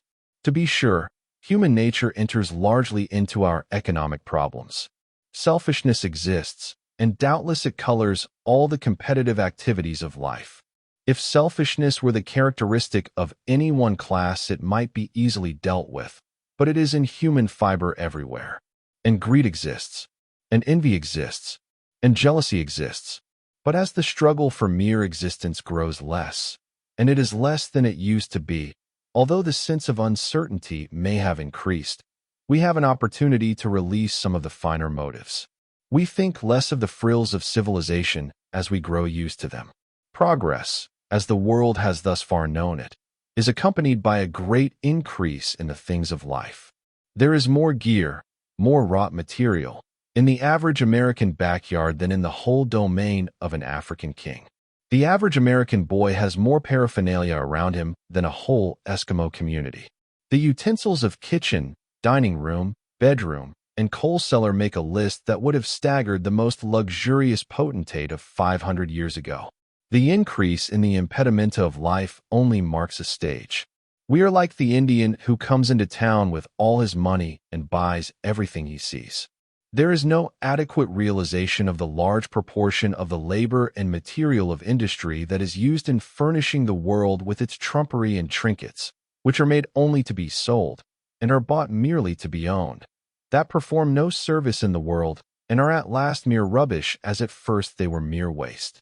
Humanity is advancing out of its trinket-making stage, and industry is coming down to meet the world's needs, and thus we may expect further advancement toward that life which many now see, but which the present good enough stage hinders our attaining. And we are growing out of this worship of material possessions. It is no longer a distinction to be rich. As a matter of fact, to be rich is no longer a common ambition. People do not care for money as they once did. Certainly, they do not stand in awe of it, nor of him who possesses it. What we accumulate by way of useless surplus does us no honor. It takes only a moment's thought to see that as far as individual personal advantage is concerned, vast accumulations of money mean nothing. A human being is a human being and is nourished by the same amount and quality of food, is warmed by the same weight of clothing, whether he be rich or poor, and no one can inhabit more than one room at a time. But if one has visions of service, if one has vast plans which no ordinary resources could possibly realize, if one has a life ambition to make the industrial desert bloom like the rose, and the workaday life suddenly blossom into fresh and enthusiastic human motives of higher character and efficiency, then one sees in large sums of money what the farmer sees in his seed corn, the beginning of new and richer harvests whose benefits can no more be selfishly confined than can the sun's rays. There are two fools in this world. One is the millionaire who thinks that by hoarding money he can somehow accumulate real power, and the other is the penniless reformer who thinks that if only he can take the money from one class and give it to another, all the world's ills will be cured. They are both on the wrong track. They might as well try to corner all the checkers or all the dominoes of the world under the delusion that they are thereby cornering great quantities of skill. Some of the most successful moneymakers of our times have never added one pennyworth to the wealth of men. Does a card player add to the wealth of the world? If we all created wealth up to the limits, the easy limits, of our creative capacity, then it would simply be a case of there being enough for everybody, and everybody getting enough. Any real scarcity of the necessaries of life in the world, not a fictitious scarcity caused by the lack of clinking metallic discs in one's purse, is due only to lack of production. And lack of production is due only too often to lack of knowledge of how and what to produce. This much we must believe as a starting point, that the earth produces, or is capable of producing, enough to give decent sustenance to everyone, not of food alone, but of everything else we need. For everything is produced from the earth, that it is possible for labor, production, distribution, and reward to be so organized as to make certain that those who contribute shall receive shares determined by an exact justice. That regardless of the frailties of human nature, our economic system can be so adjusted that selfishness, although perhaps not abolished, can be robbed of power to work serious economic injustice. The business of life is easy or hard according to the skill or the lack of skill displayed in production and distribution. It has been thought that business existed for profit. That is wrong. Business exists for service. It is a profession and must have recognized professional ethics, to violate which déclasses a man. Business needs more of the professional spirit. The professional spirit seeks professional integrity from pride, not from compulsion. The professional spirit detects its own violations and penalizes them. Business will someday become clean. A machine that stops every little while is an imperfect machine, and its imperfection is within itself. A body that falls sick every little while is a diseased body, and its disease is within itself. So with business, its faults, many of them purely the faults of the moral constitution of business, clog its progress and make it sick every little while. Someday the ethics of business will be universally recognized, and in that day business will be seen to be the oldest and most useful of all the professions. All that the Ford Industries have done, all that I have done, is to endeavor to evidence by works that service comes before profit, and that the sort of business which makes the world better for its presence is a noble profession. Often it has come to me that what is regarded as the somewhat remarkable progression of our enterprises, I will not say success, for that word is an epitaph, and we are just starting, is due to some accident, and that the methods which we have used, while well enough in their way, fit only the making of our particular products and would not do at all in any other line of business or indeed for any products or personalities other than our own. It used to be taken for granted that our theories and our methods were fundamentally unsound. That is because they were not understood. Events have killed that kind of comment, but there remains a wholly sincere belief that what we have done could not be done by any other company, that we have been touched by a wand, that neither we nor anyone else could make shoes, or hats, or sewing machines, or watches, or typewriters, or any other necessity after the manner in which we make automobiles and tractors, and that if only we ventured into other fields we should right quickly discover our errors. I do not agree with any of this. Nothing has come out of the air. The foregoing pages should prove that. We have nothing that others might not have. We have had no good fortune except that which always attends any one who puts his best into his work. There was nothing that could be called favorable about our beginning. We began with almost nothing. What we have, we earned, and we earned it by unremitting labor and faith in a principle. We took what was a luxury and turned it into a necessity, and without trick or subterfuge. When we began to make our present motor car, the country had few good roads, gasoline was scarce, and the idea was firmly implanted in the public mind that an automobile was at the best a rich man's toy. Our only advantage was lack of precedent. We began to manufacture according to a creed which was at that time unknown in business. The new is always thought odd, and some of us are so constituted that we can never get over thinking that anything which is new must be odd and probably queer. The mechanical working out of our creed is constantly changing. We are continually finding new and better ways of putting it into practice, but we have not found it necessary to alter the principles, and I cannot imagine how it might ever be necessary to alter them, because I hold that they are absolutely universal and must lead to a better and wider life for all. If I did not think so, I would not keep working, for the money that I make is inconsequent. Money is useful only as it serves to forward by practical example the principle that business is justified only as it serves, that it must always give more to the community than it takes away, and that unless everybody benefits by the existence of a business, then that business should not exist. I have proved this with automobiles and tractors. I intend to prove it with railways and public service corporations, not for my personal satisfaction and not for the money that may be earned. It is perfectly impossible, applying these principles, to avoid making a much larger profit than if profit were the main object. I want to prove it so that all of us may have more, and that all of us may live better by increasing the service rendered by all businesses. Poverty cannot be abolished by formula. It can be abolished only by hard and intelligent work. We are, in effect, an experimental station to prove a principle. That we do make money is only further proof that we are right. For that is a species of argument that establishes itself without words. In the first chapter was set forth the creed. Let me repeat it in the light of the work that has been done under it, for it is at the basis of all our work. 1. An absence of fear of the future or of veneration for the past. One who fears the future, who fears failure, limits his activities. Failure is only the opportunity more intelligently to begin again. There is no disgrace in honest failure. There is disgrace in fearing to fail. What is past is useful only as it suggests ways and means for progress. 2. A disregard of competition. Whoever does a thing best ought to be the one to do it. It is criminal to try to get business away from another man. Criminal because one is then trying to lower for personal gain the condition of one's fellow men, to rule by force instead of by intelligence. 3. The putting of service before profit. Without a profit, business cannot extend. There is nothing inherently wrong about making a profit. Well-conducted business enterprises cannot fail to return a profit, but profit must and inevitably will come as a reward for good service. It cannot be the basis. It must be the result of service. 4. Manufacturing is not buying low and selling high.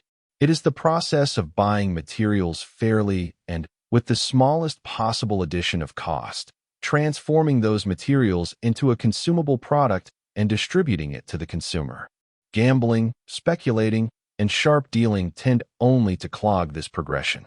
We must have production, but it is the spirit behind it that counts most. That kind of production which is a service inevitably follows a real desire to be of service. The various wholly artificial rules set up for finance and industry, and which pass as laws, break down with such frequency as to prove that they are not even good guesses. The basis of all economic reasoning is the earth and its products.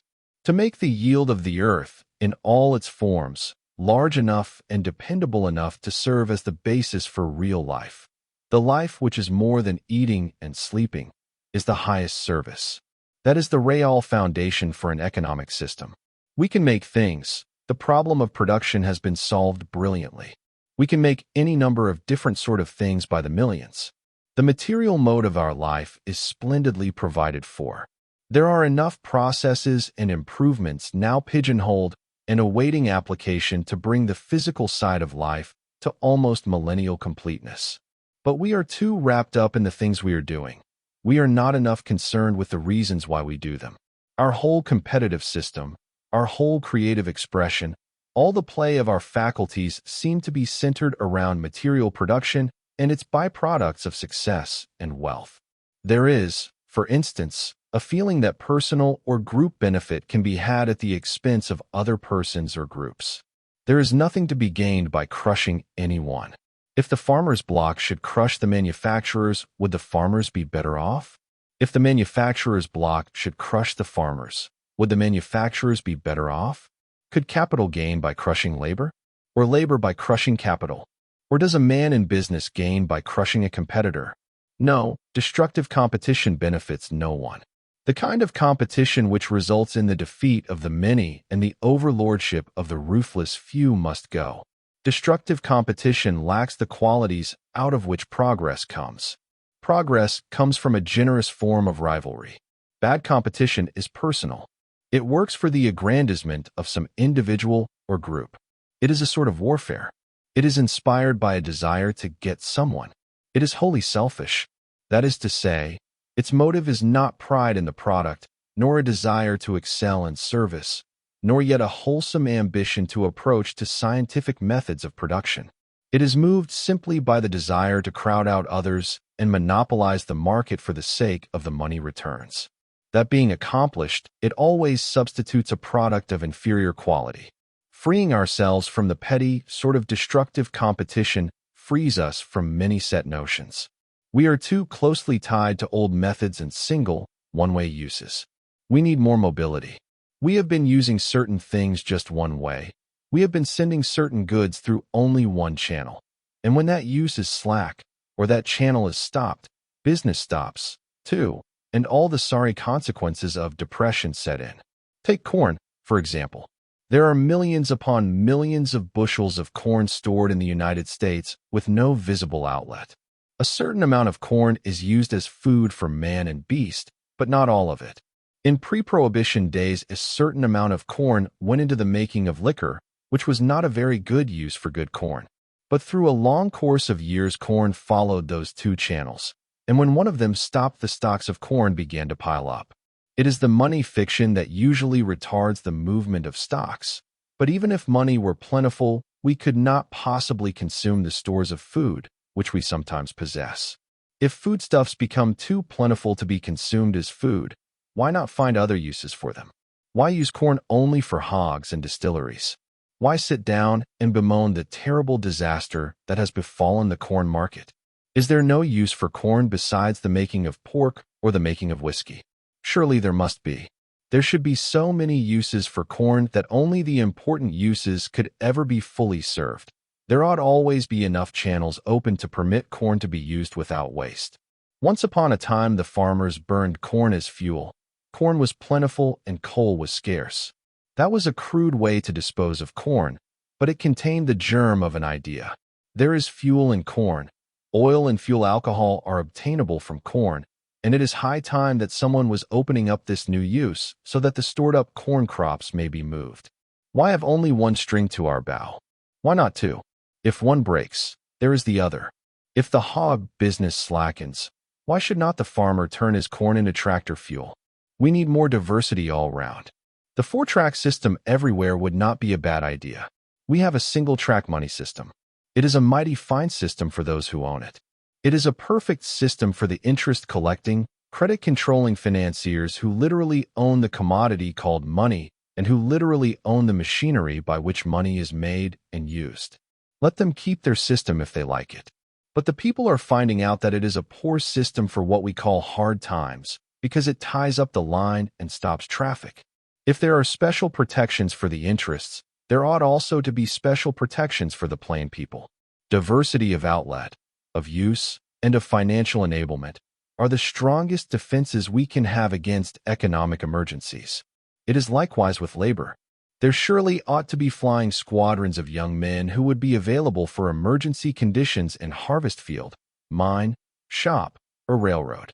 If the fires of 100 industries threaten to go out for lack of coal, and 1 million men are menaced by unemployment, it would seem both good business and good humanity for a sufficient number of men to volunteer for the mines and the railroads.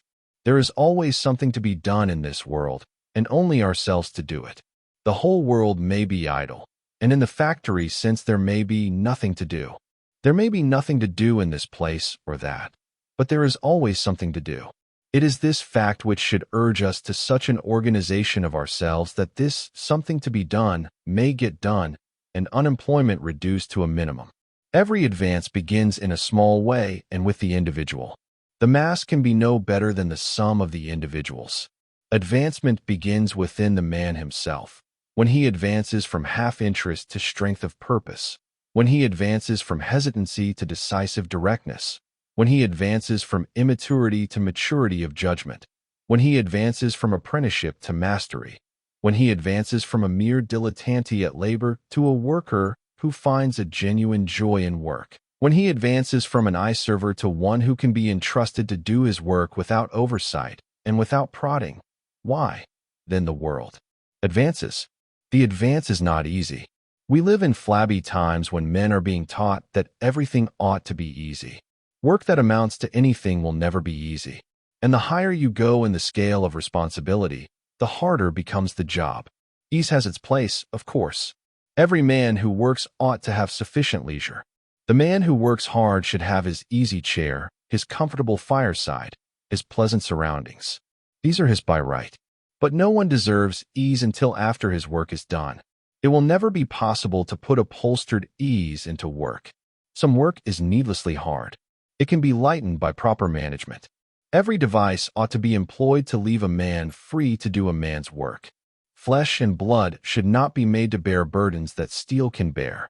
But even when the best is done, work still remains work, and any man who puts himself into his job will feel that it is work. And there cannot be much picking and choosing. The appointed task may be less than was expected. A man's real work is not always what he would have chosen to do. A man's real work is what he has chosen to do. Just now there are more menial jobs than there will be in the future, and as long as there are menial jobs, someone will have to do them. But there is no reason why a man should be penalized because his job is menial. There is one thing that can be said about menial jobs that cannot be said about a great many so-called more responsible jobs, and that is, they are useful, and they are respectable, and they are honest. The time has come when drudgery must be taken out of labor. It is not work that men object to, but the element of drudgery. We must drive out drudgery wherever we find it. We shall never be wholly civilized until we remove the treadmill from the daily job. Invention is doing this in some degree now. We have succeeded to a very great extent in relieving men of the heavier and more onerous jobs that used to sap their strength. But even when lightening the heavier labor, we have not yet succeeded in removing monotony.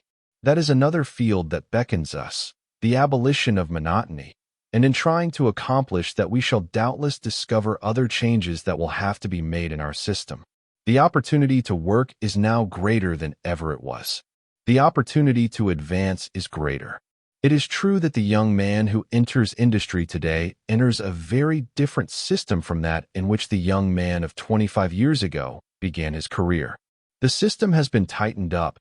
There is less play or friction in it. Fewer matters are left to the haphazard will of the individual. The modern worker finds himself part of an organization which apparently leaves him little initiative. Yet, with all this, it is not true that men are mere machines. It is not true that opportunity has been lost in organization. If the young man will liberate himself from these ideas and regard the system as it is, he will find that what he thought was a barrier is really an aid. Factory organization is not a device to prevent the expansion of ability, but a device to reduce the waste and losses due to mediocrity. It is not a device to hinder the ambitious, clear-headed man from doing his best, but a device to prevent the don't-care sort of individual from doing his worst. That is to say, when laziness, carelessness, slothfulness, and lack interest are allowed to have their own way, everybody suffers. The factory cannot prosper and therefore cannot pay living wages. When an organization makes it necessary for the don't-care class to do better than they naturally would, it is for their benefit. They are better physically, mentally, and financially. What wages should we be able to pay if we trusted a large don't-care class to their own methods and gate of production? If the factory system, which brought mediocrity up to a higher standard, operated also to keep ability down to a lower standard, it would be a very bad system indeed. But a system, even a perfect one, must have able individuals to operate it. No system operates itself, and the modern system needs more brains for its operation than did the old. More brains are needed today than ever before, although perhaps they are not needed in the same place as they once were. It is just like power. Formerly, every machine was run by foot power. The power was right at the machine. But nowadays we have moved the power back, concentrated it in the powerhouse. Thus also we have made it unnecessary for the highest types of mental ability to be engaged in every operation in the factory. The better brains are in the mental power plant. Every business that is growing is at the same time creating new places for capable men. It cannot help but do so. This does not mean that new openings come every day and in groups. Not at all. They come only after hard work. It is the fellow who can stand the gaff of routine and still keep himself alive and alert who finally gets into direction. It is not sensational brilliance that one seeks in business, but sound, substantial dependability. Big enterprises of necessity move slowly and cautiously. The young man with ambition ought to take a long look ahead and leave an ample margin of time for things to happen. A great many things are going to change.